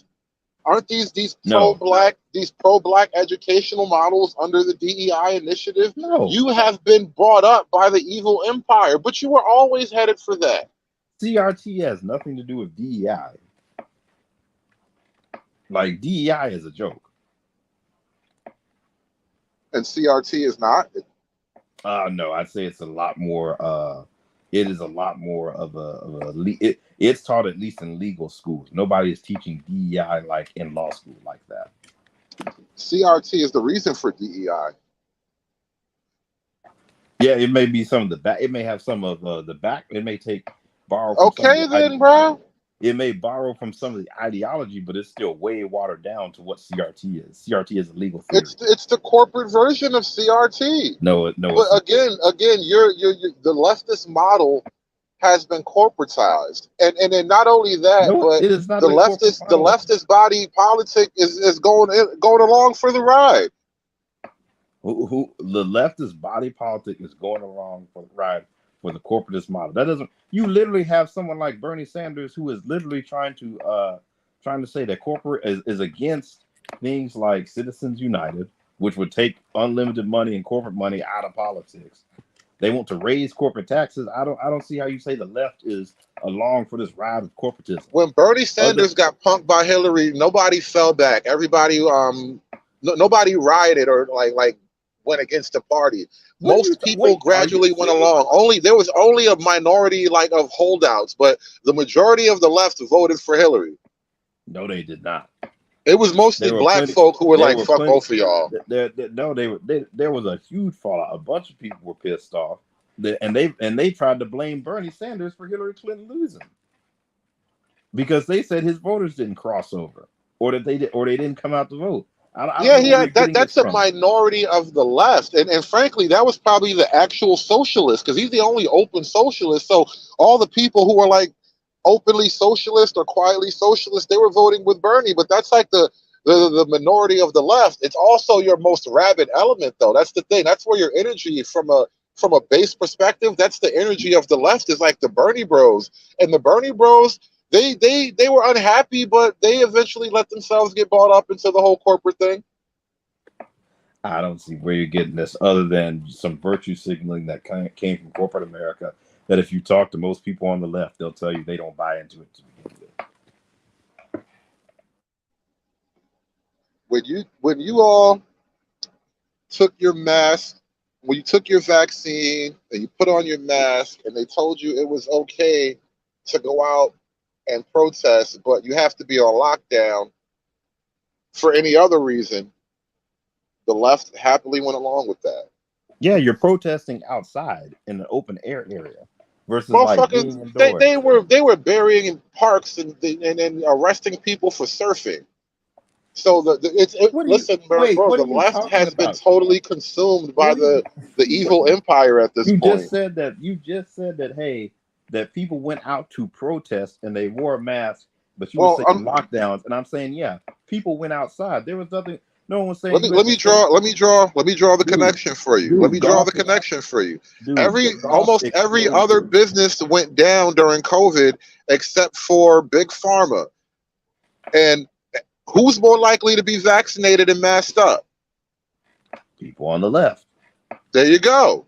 So what does that have to do with anything? When I say big left, when I say that the left has been essentially dominated and co-opted by corporate interests, this is what I mean.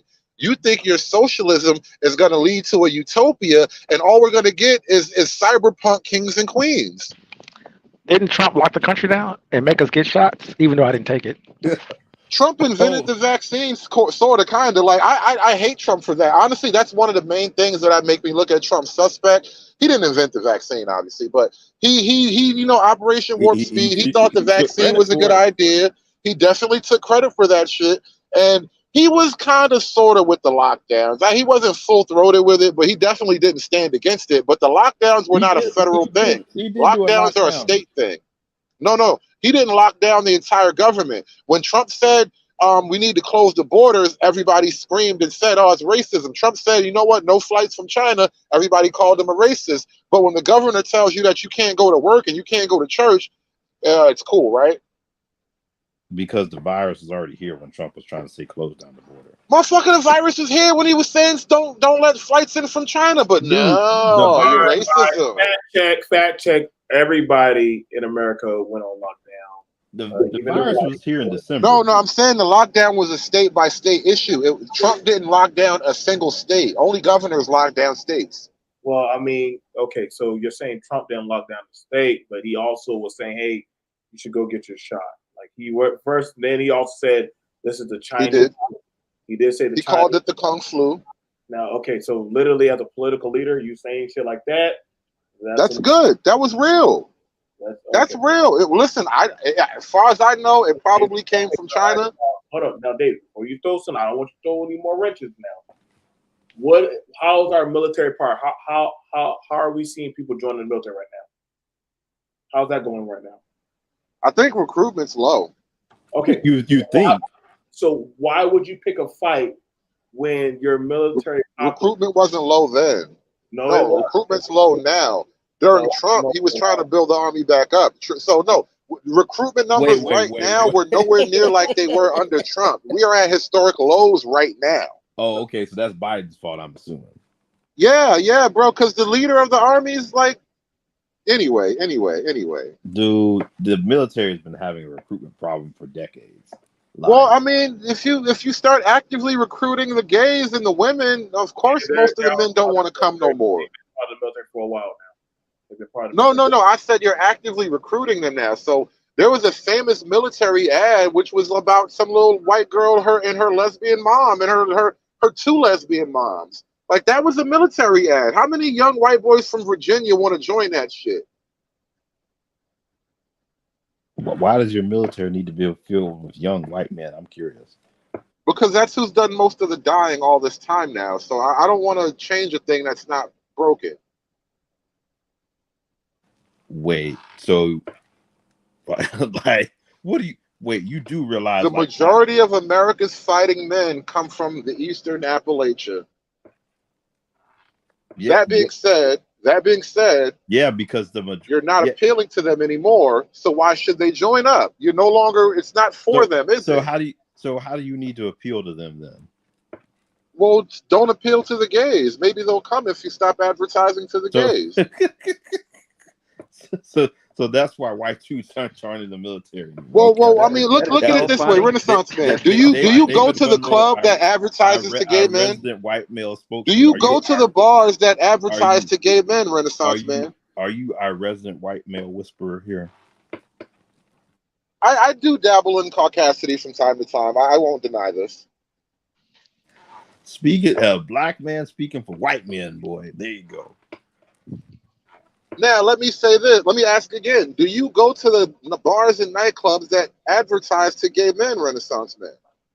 No, assuming you are a person that go to bars and nightclubs. Okay, fair enough. And that is it obvious that I understand why? Like, do I need to ask? Okay, so you understand why recruitment's down. No, I know why it's down, but that's a whole nother issue.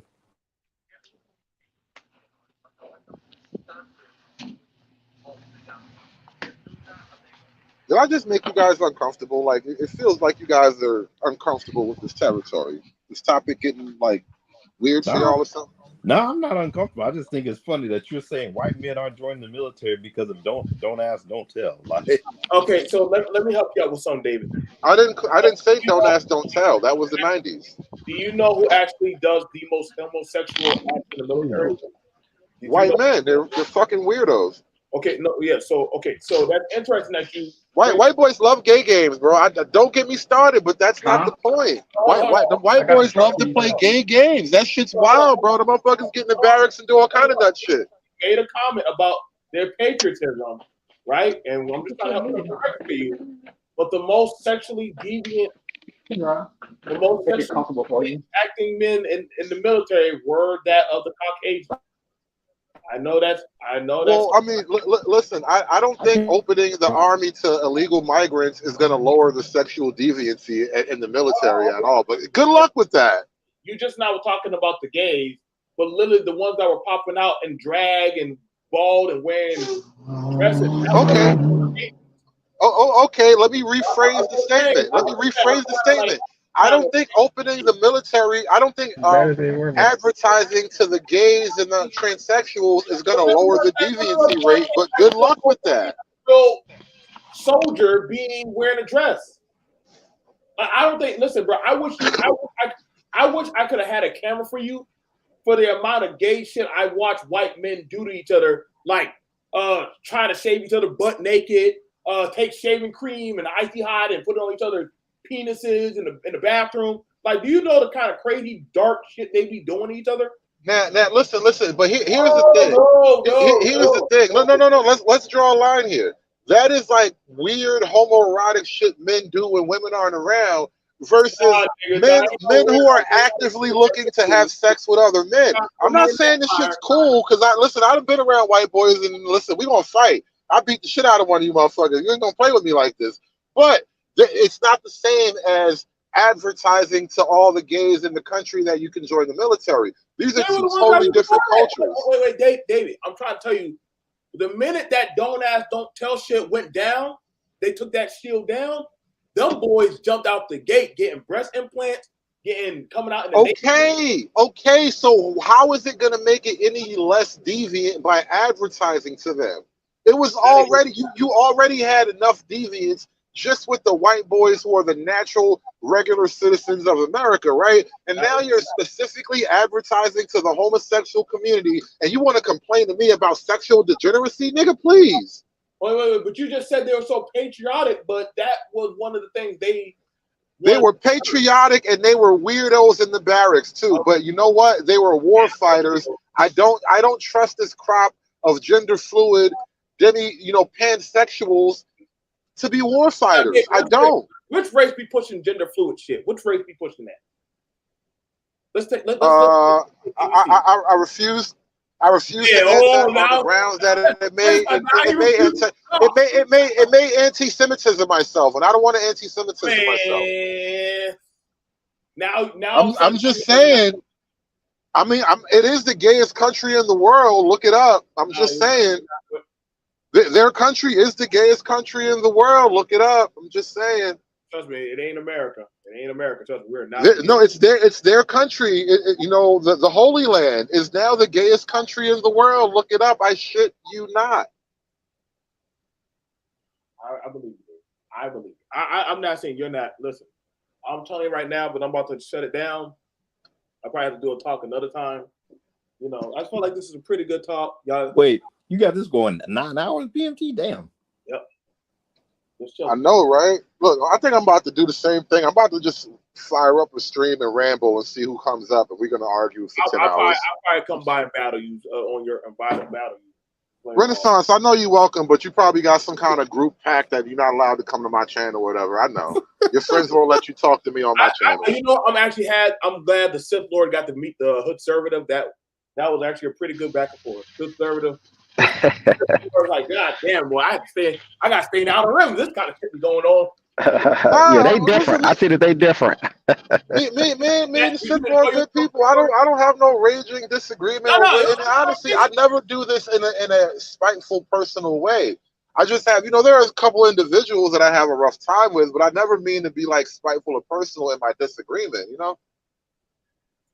Like I said, you did pretty good. The real wild card was Nichelle. Nichelle was a real wild card. Oh, thank you, Hart. Thank you so much for being a member. Trust me, you'll get. Like I said, I do try to have it where all political parties can come to the cantina, to the hotel, and sit down and discuss. You'll never know who will pull up here. Nichelle had us wilding. Y'all can go back. I probably have to figure out how to break down this damn. I'll probably email Renaissance on how to break down video to probably show y'all what section that you can stomach and get through. I mean, David's one was pretty. That's like HBO Uncut. Michelle's one is Stars. Stars After Dark. I don't know which one. Wait, she was talking about She was talking about the shooting. Listen. Michelle, Nichelle is her name. Nicole, what is her name? I don't know, but she was that was wow, that was crazy. Wait, she wasn't like just. Yeah, I almost got converted. No. Damn, I'm glad I came up here. Wouldn't want that to happen. I said David said I had a lot more than Michelle, but you know what? That just As soon as I got here, Nichelle left too. I think that was a sign. Like she knew we were gonna have a hard time. That two conservative Republican forces cannot be in the same paradox of the same space at the same time. You know what? I challenge her conservative. Like, I don't think she's all that conservative. She might be a Republican, but that don't mean shit to me. No, that's the way she was talking to Paradox. She was telling us about the poor white that we got to save. And Paradox, she's trying to save the white man. Shout out to Nichelle trying to save the white man. That is the black man's new burden, trying to save the white man. Making excuses now. Well, you know, these men are disenfranchised, and that's why they're going and killing these black men. Black folks. The Sith Lord had to use all the force powers he had to combat that one. He was on his own. Yeah, she drained me. It was a lot. Listen. It was a heavy lift. Shout out to Nichelle. When Nichelle gets it, look, black people and white people are going to have to unite and kick everybody else out the country so we can get back to classic racism like we used to. The things we're good at. Well, definitely.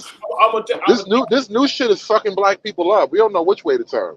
Don't worry. I like I said, make sure y'all email me. I definitely want you guys to email me.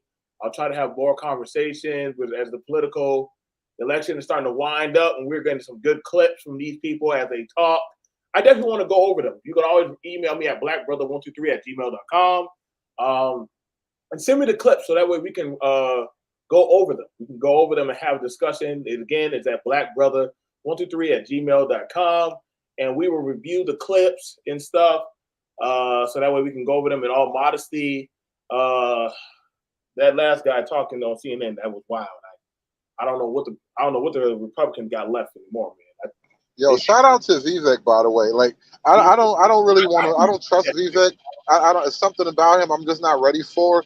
But I want you to play that video and let him respond to it. I don't know if you had that kind of time. No, I fuck with Vivek though. You know why? No. I got a video for you. I want to see your position on what he's saying, but I don't know if BMT want to do that again. That might be too much. Pull it up. Unless you got somewhere to go. I gotta go somewhere, but shit. All right. Can you come back tomorrow, David? We'll see. I'm kind of on some unexpected downtime right now, so I can't promise anything. Wait, Paradox, what video are you talking about? Vivek, just hang on. I'll play. I'm gonna play straight. I'm gonna play as best I can. And wait, this ain't the Juneteenth. What is it? No. I sent him one from yesterday after he had asked some questions about the shooting. You can maybe go to the halfway mark if you want to and start from there. It's only 10 minutes, I think. All right, you ready, David? Joining me now is 2024 presidential candidate Vivek Ramaswamy. Thank you so much for joining me this morning, sir. I want to start with what I began the program with, which is this racist shooter killing 3 Black people in Jacksonville yesterday. What is your reaction to the shooting? It is such a tragedy, and my heart goes out to those families. This should not be happening in the United States of America, and it is wrong. The reality is we have a mental health epidemic in this country. There are reports that this particular individual, the perpetrator, was indeed evaluated for mental health deficiencies as well. And I think we need to have the courage in this country to bring back a practice of putting back psychiatrically ill people who pose a risk to their communities into psychiatric institutions, not just drugging them up, but faith-based approaches and other approaches that fill our longing for purpose and meaning in this country. I think it is just a shame that we even have mass shootings like this, be it the one that happened in Florida, be it the recent one, the Nashville shooter in a Christian school, killing 6 in a school. We have to address that mental health epidemic, and we need leaders with the courage to do it. But my heart goes out to those families, and I hope something like this never happens again. Mental health is one aspect of these shootings, and apparently, and we're still learning a lot about what happened. The facts are still coming out. Also, this was very much apparently racially motivated. The sheriff there said point blank that this shooter had manifestos coming, 3 manifestos, and said specifically that he went to this dollar store with the intent of killing Black people. I think that is heinous and deserves to be called out for what it is. The reality is we've created such a racialized culture in this country in the last several years that right as the last few burning embers of racism were burning out, we have a culture in this country largely created by media and establishment and universities and politicians that throw kerosene on that racism. And I can think of no better way to fuel racism in this country than to take something away from other people on the basis of their skin color. I've been saying that for years. And I think that is driving, sadly, a new wave of anti-Black and anti-Hispanic racism in this country. I think the right way forward is if we want to stop hate and discrimination on the basis of race, let's stop discriminating on the basis of race and see what unites us as Americans. Because I do not think this kind of racial division and any division is good for us as the United States. I believe that there are a lot of people of color in this country who don't think it was just lasting embers of racism, but that a lot more work had to be done, particularly given the history of the systemic racism in this country with slavery and beyond. I want to ask you about a comment that you made about white supremacy in Iowa on Friday. I've never once encountered that yet. I'm sure the boogeyman white supremacist exists somewhere in America. I've just never met him. Never seen one. Wow. Never met one in my life, right? Maybe I'll meet a unicorn. Me sooner. neither. That's weird. And maybe those exist too. That's so weird. I've been looking for that just nigga because too. somebody hasn't encountered one doesn't mean that the notion of white supremacy doesn't exist as a threat in America. What do you think goes through the minds of the families of the 3 victims in yesterday's shooting when they hear you say that white supremacy is basically a fantasy? I'm sure they're grieving for their loss, and I don't want to politicize those victims. Dana, this is a very sensitive situation where we should have nothing but foremost respect for those victims and not bring them into partisan politics. But I was responding to a question where someone asked me, what racism have I experienced in recent years?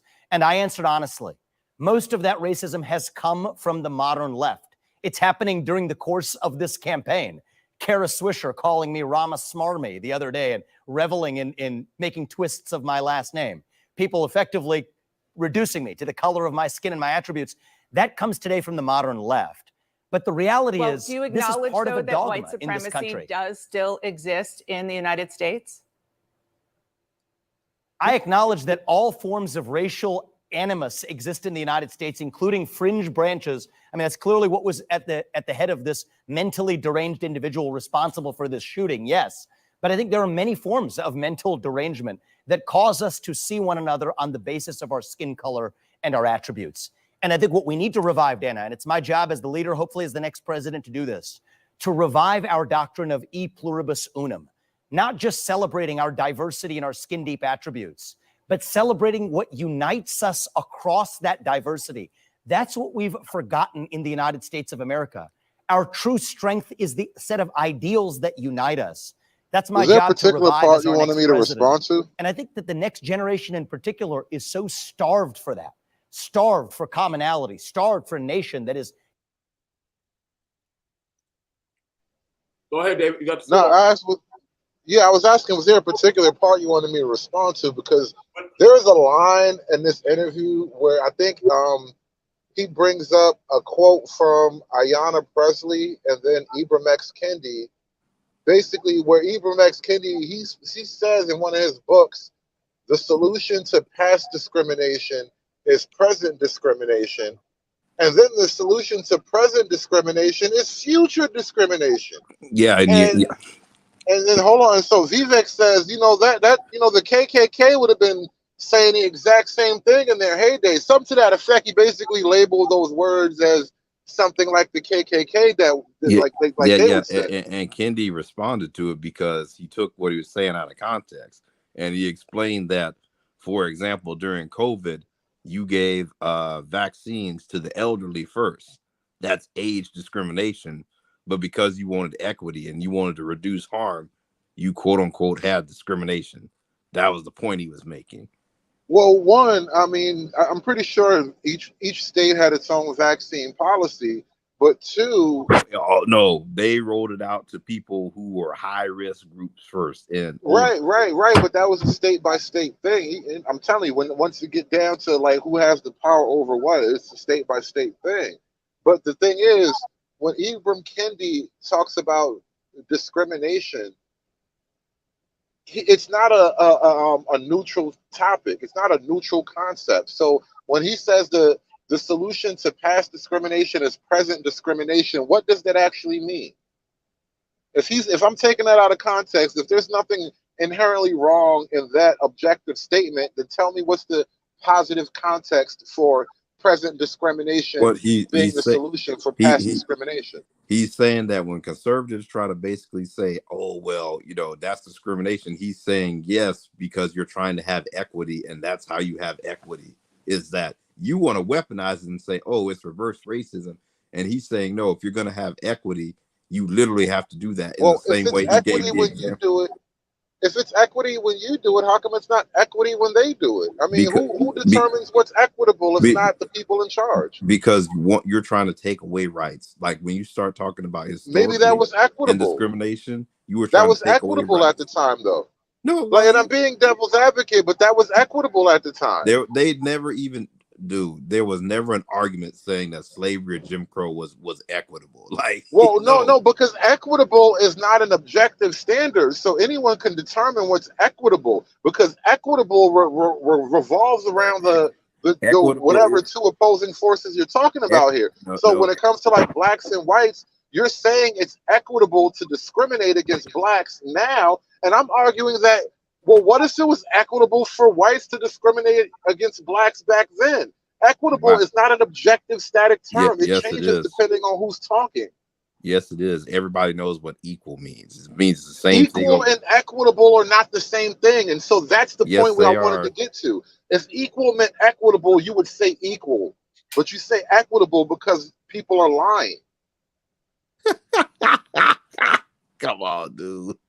If equitable meant equal, you would say equal. So what does equitable mean then? If equitable, as far as I understand it, is a financial concept where you have to trade something or give something of equitable value, meaning if you owe $15,000 cash, you have to give something up that's not cash, but that can be translated to $15,000, right? But that doesn't mean that it's your car equal. Or whatever you're putting up is just equal value. No, because a car is not $15,000. It's two different things, but it's equitable is a way to take two different things and make it the same thing. So when for example, you want to discriminate against white people because the solution to past discrimination is present discrimination, right? And you call that equitable. And all I'm saying is, why can't the white man turn around and say, well, we are equal based on my metrics, so why can't I be equitable in my discrimination? Where are black people and white people not equal? That is a disadvantage to a white person. It doesn't matter the disadvantage. It matters who's in charge and who defines what's equitable. So all that matters is who defines what equitable means in this black term. People are in charge now. No. All I'm saying is equitable change the definition, the practical definition of the concept of equitable changes on what's being talked about. Like if you owe me 15 oranges, what's the equitable solution to you owing me 15 oranges? Something that equals I can either give you 15 oranges or I can give you something of value that you give me what the fuck I tell you to give me. No, you give me what the fuck I tell you to give me. Otherwise, I don't feel like this debt has been satisfied. No, that doesn't make any kind of sense. That's how equitable works between people, because once you remove the common value of equal, then equitable turns into a word that has no true meaning. It has no No, intrinsic objective concept. That's why I argue against the concept of equitable. It's a way for liars to lie. no. It means they're equal. You use So it. so You what use it. what is equitable to 15 oranges? No. Let's be real. What is fucking equitable to Jim Crow, nigga? The best thing you can do to fix Jim Crow is What is to equitable to Jim Crow? you would 20 trillion. compensate. What? Black codes. No, No, it would be white codes. No, it wouldn't be. Oh, black codes. How no, It'd be equitable 20 means trillion. equal. It would be equal. How is it money? How is money 20 equal to 20 having the trillion. ability to make you get out my way? Like Because you mentioned that sidewalk shit where a black man had to get out the sidewalk. How does any amount of money become equitable to the power of the average black person to make the average white person get the fuck out of my way because I say so? How you put because a price on that? because Money is power. we didn't put a price on it. Economists have put a price on it. David, you do know what black codes were doing, right? You just, And all 20, I'm saying, 20 trillion and an apology note. listen, sis, when you make it a hard number, now you're saying this equals that. And I can work with you because there's metrics and there's math that I can sort back to its original point and see if it all works out, right? But when you say equitable, what is equitable to black codes? okay, hold on, wait. We just told you the number. We also told you that they have policies that literally, right now, they even have lawsuits from black farmers, for businesses, for colleges. Again, a number is talking about equals, but equal and equitable are not the same thing. What is Or you could equitable use the to common 15 oranges? or you could use the common law as well too if you really wanted to. The common law at the time was against you. I don't understand what you mean. No. Common law has a way for his, like, if someone has been like cheated out of wages or done some sort of harm, like common law has a I'm good with that argument. If you can prove you've been cheated, I'm not going to stand in your way. I'm not going to argue against you. I'm saying it has an established methodology for like how you compensate someone for that wrong. Oh, okay, fair enough. And again, I can stand arguments about being done wrong and wanting compensation. What I'm asking for is the trail of logic. How do we get to something as equitable to say Jim Crow? If you can say that a person did me wrong in like a land deal, like that what was that, Manhattan Beach or some black beach or whatever on the West Coast, if you can say I was done wrong on a land deal, I have the records to prove it and all that. That's what the fuck the courts are for, and I support that 1,000%. Right. And I hope you win. What do you do when the courts do not recognize? And equitable literally means fair when you look it up too. But anyway, I mean, honestly, but what's fair? All right. If we were just mistreated for being black, what's the fair response to that? Now you're trying to figure out what's fair. Now it literally. If somebody, no, I'm trying to figure out what black people want when they say these things. Yeah, but when you negotiate a deal, if you're doing a business deal and setting up a contract, and you guys are working together to come to that a fair value of something, you both agree on it. I think doesn't that tend to be pretty simple? That when I'm giving you when I'm setting a value to something, to say, well, if you pay this value, if you make this trade, then I feel that we have a fair deal, and I have to take it the way it is. If it were simple on those terms, which I accept that scenario, but if black people were operating in a paradigm that was that simple, we would have had this solved decades ago. But it seems like we keep going through cycles of the civil rights movement, and so I'm at a point where I'm like, what the fuck do we want? Okay, hold on, wait. Okay, you said how do we what? So when you have it for years on years that you're being cheated out of your livestock, your money, your business, your livelihood, they take your land, they jack up your interest rates to your mortgage, and people are saying, yo, dude, they're fucking us with our money. They're fucking us with our livelihood. They're fucking us in court cases. You can't keep on saying, well, what do they want when they've been telling them what they want? Like, you can't say, I don't know what they want. when they've been saying what they want. Like No. Here's the counter to that kind of you thing. got no counter to that. There is No. I'm explaining something. You ever see that movie? And I know I'm bringing up Hollywood, but I'm trying to make a larger point. You ever see that movie? There Will Be Blood. It's about the oil guy. Okay, go ahead. He was a son of a bitch. He was ruthless, and he didn't care who he screwed over and how he screwed him over. And everybody he screwed over was white.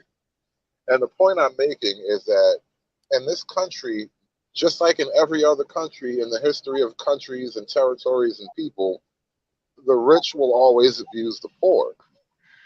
So And I think, let me just make this last argument. I think what black people are looking at, a lot of times, it's more a case of the powerful abusing the powerless than it's just, I'm only doing this to you because I'm white and you're black. And I think black people have accepted that paradigm because it serves whatever interest, or it scratches whatever itch. But I don't think it always is the accurate explanation. That's not historically factual. That statement. You can't. No, well, because you know why? You guys are making arguments that only black people were ever abused by rich people or the system or powerful No, I'm not. people. Nope.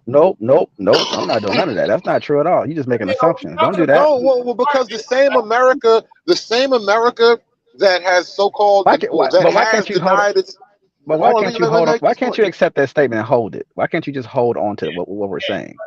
No, why are you running away? Why are you running and telling me about how how? somebody was treated in some other country or how? No, I'm supposed to get talking about treated? America right now. I don't know what you want me to do to that when I know America also turned its own military against its own military veterans at a certain point. America hired private guns to kill poor white miners who were protesting at a certain point because that coal was important. We needed that coal for the country to keep moving, and fuck those people.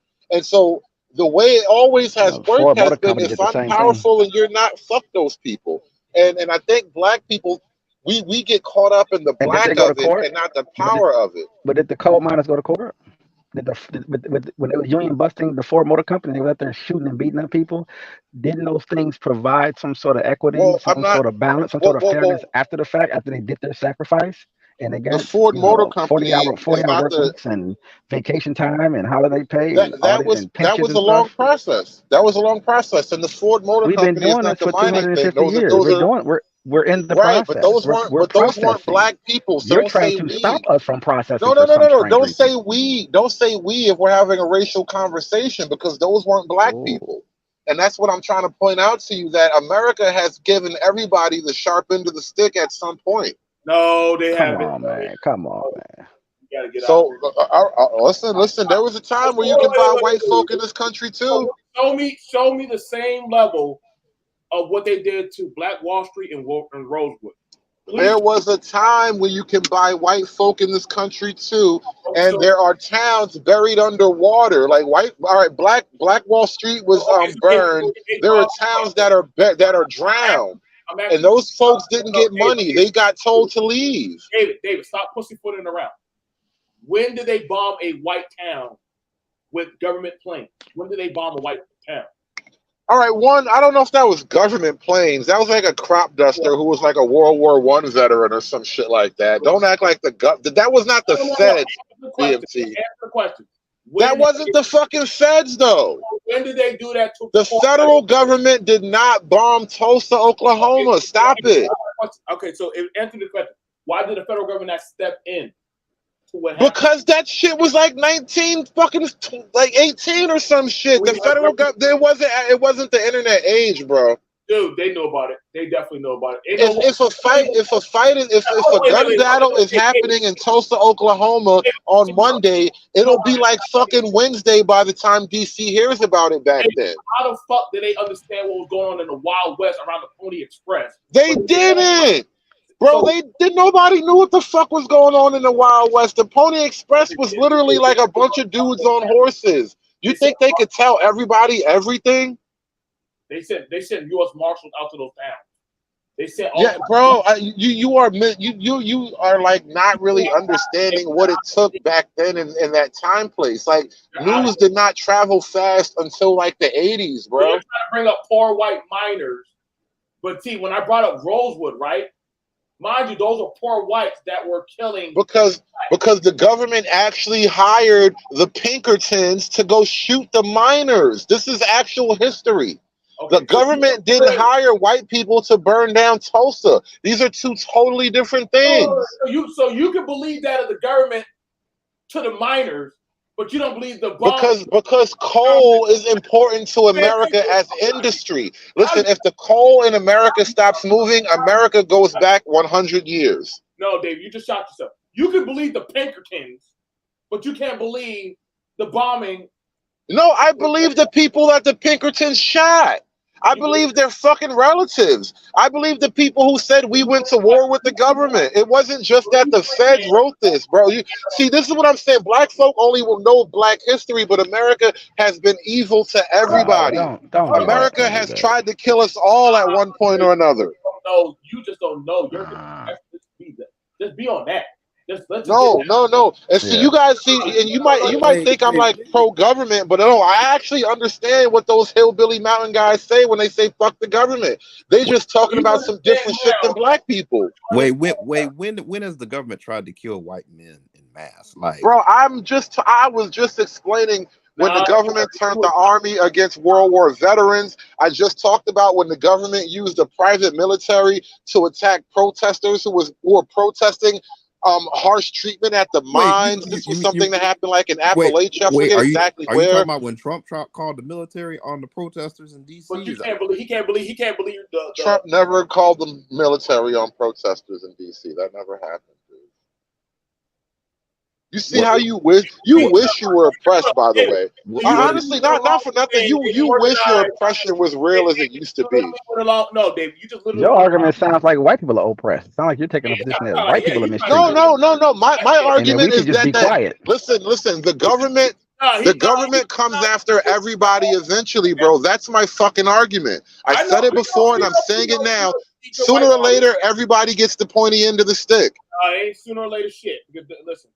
You try to sell the white audience woe is me shit, but then now when we caught you on something, whoa. What did you catch? Hold on, what did you catch me in? You just said the government hired, right? That's what you said. The Pinkertons. Do you understand? You know what the Pinkertons are? So you said that, but when we said the government with the planes, no, that don't sound like the government will do that. The government didn't hire that guy. All right, so you talk about Rosewood. Tulsa, Oklahoma. Tulsa, Oklahoma had a guy who owned his own plane because he was a crop duster and he was dropping grenades out the crop duster on people. That is not the government hiring. So the government. So what Air Force division did the government call? Wait. What Air Force division did the government call? Also, what about MOVE as well? What MOVE was Philadelphia in the 70s. We're talking about Tulsa fucking 60 years before that. What Air Force division did the government call against Tulsa, Oklahoma? Did we even have a real Air Force at the time? Because we weren't even, was this right before World War I? Like, do you understand that Air Force wasn't even a big thing at the time? Right, but you try to use that switch and bait shit, and we weren't. You the one wrong, and I'm giving you the real story to your story. Yes, bombs were dropped from airplanes. It was not the fucking Air Force. We said federal government. Nobody said no. You said the government. I'm telling you, it was a crop duster. You know what a crop duster is? I know you know because you're from South Carolina. You live in the country. You know what crop dusters do. So when I tell you a motherfucker owned his own biplane and dropped grenades because he was probably a World War I veteran or some shit, that's what happened. That's not the federal government, BMT. Dave, now you're filibustering. You just said the government wouldn't have known. They didn't have the internet back then. Because it takes days for that type of shit to. All right. So listen. Maybe they had a telegraph. But so the time it takes to move military assets to get to Tulsa, Oklahoma. You really think the military was in Tulsa, Oklahoma? That's what happened. Radios back then, you do know that, right? So BMT, are you telling me that Are you telling me that the Tulsa, Oklahoma thing was black people versus the military? Dude, you had people. I need a yes or no, BMT. Are you telling me that Tulsa, Oklahoma was black people versus the military or the federal government? David. I need a yes or no, dude. No, actually, they already talked about how they had the federal government when they called for help, because they had veterans there calling for help.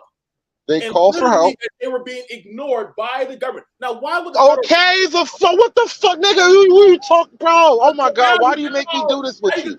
So the feds ignored them. The federal government ignored them. Well, bro, why do you make me go through No, this? See, they're this is why I get complicit. frustrated The with federal y'all. government is complicit. This is why I get frustrated with y'all, bro. So the people on the ground call the federal government for help, and the government ignored them. But when I tell you the government didn't get involved with the Tulsa, Oklahoma thing, you act like I'm cooning. But then you go on to say that, oh no, they called for help and the feds ignored them. You can't have it both ways. You can't have it both. You can't have it both ways, BMT.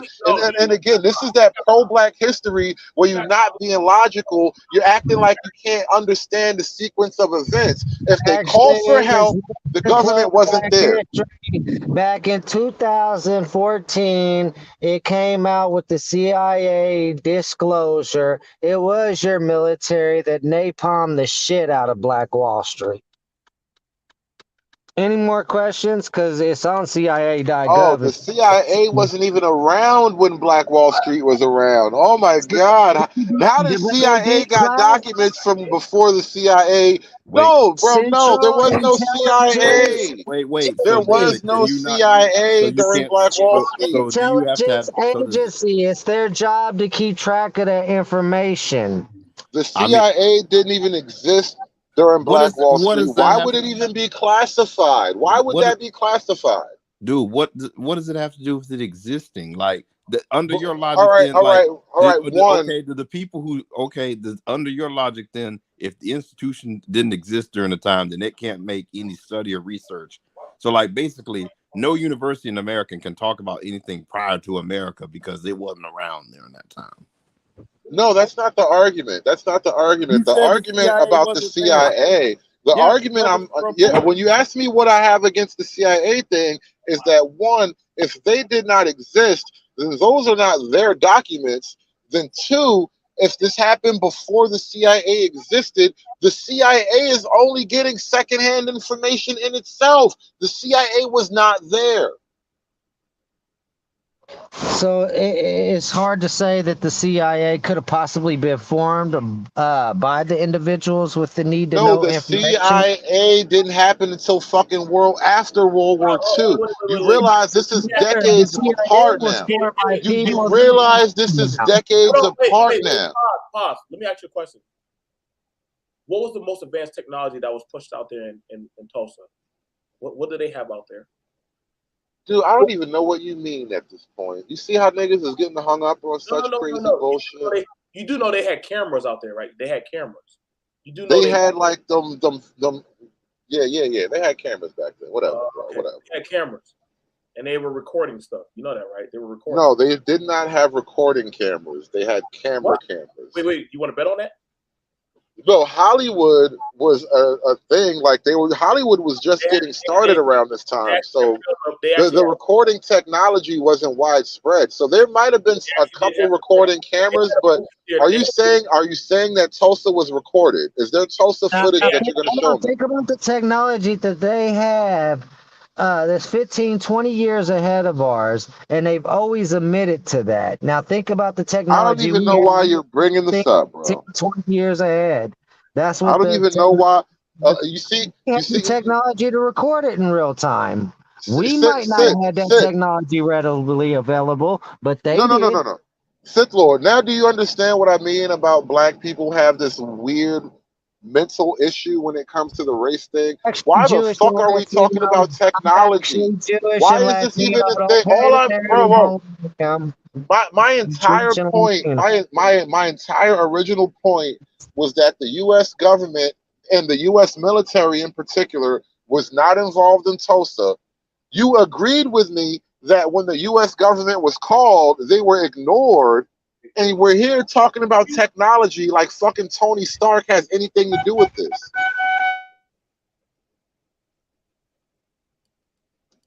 So all right. So my constituent asked this: what does special operations do?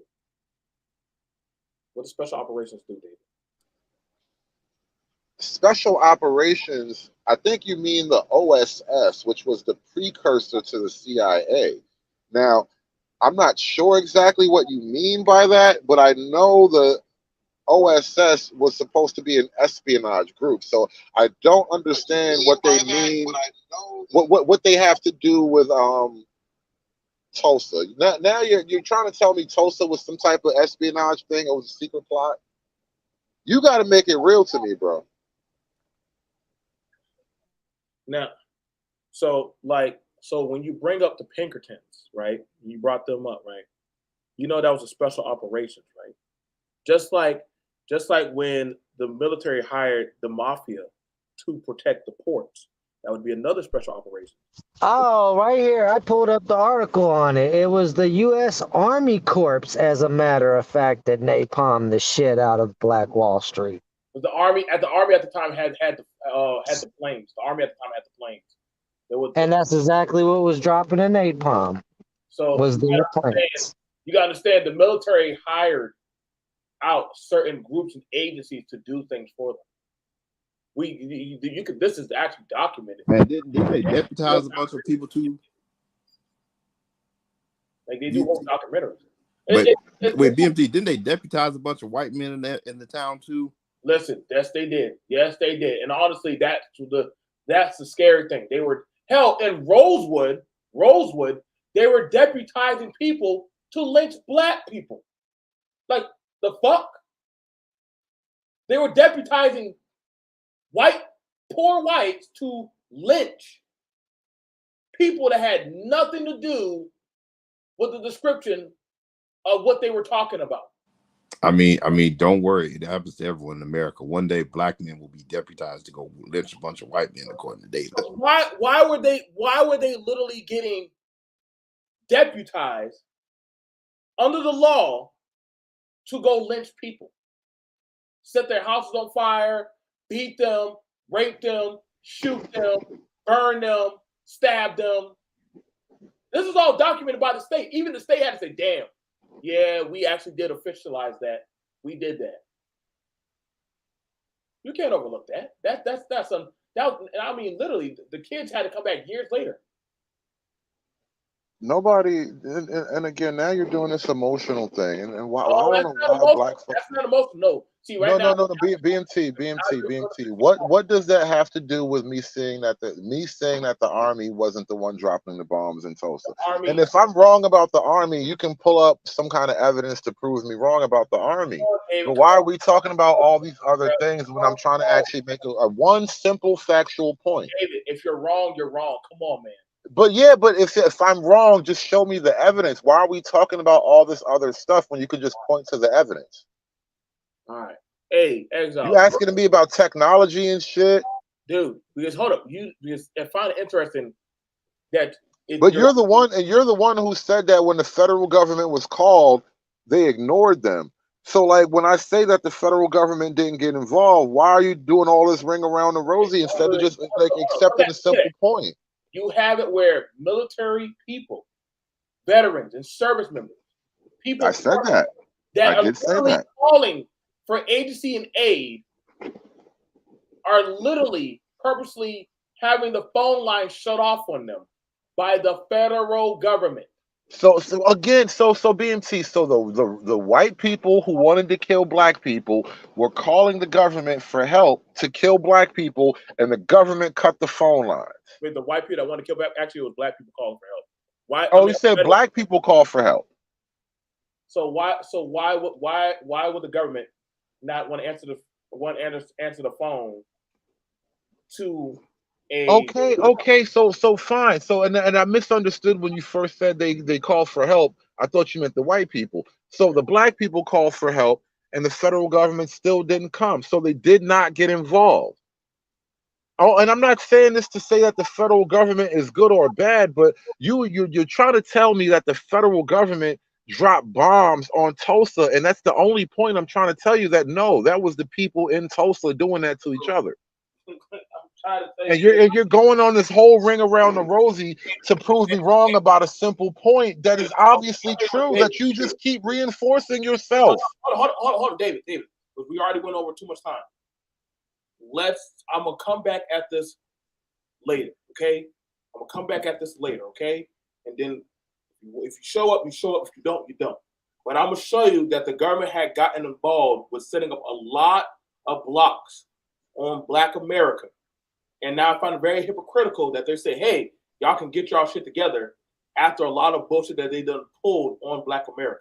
Now we're moving past Tulsa, which is fine, but again, this is the whole point I've been making about now you're trying to expand the point. Tulsa is Tulsa, but you want to move now. What are we going to talk about? I got the Philadelphia thing. So I got a question, David. Why did it take so long for them to process the case for the 1 or 2 survivors left of Tulsa? Why is it taking so long for them to process that case? Now that's a whole other story, and that I can support. Like, if people are alive and they want to sue, let them have their day in court. But I don't know why it's taking so long. Could it be that the government's waiting for them to die out? Oh, that's exactly what they're trying to do. It could be a bunch of things. I haven't looked into it. So I'm oh man, come on now. Listen, you guys can speculate if it makes you feel good. I don't know. David, this isn't even the reparations argument. Was like, well,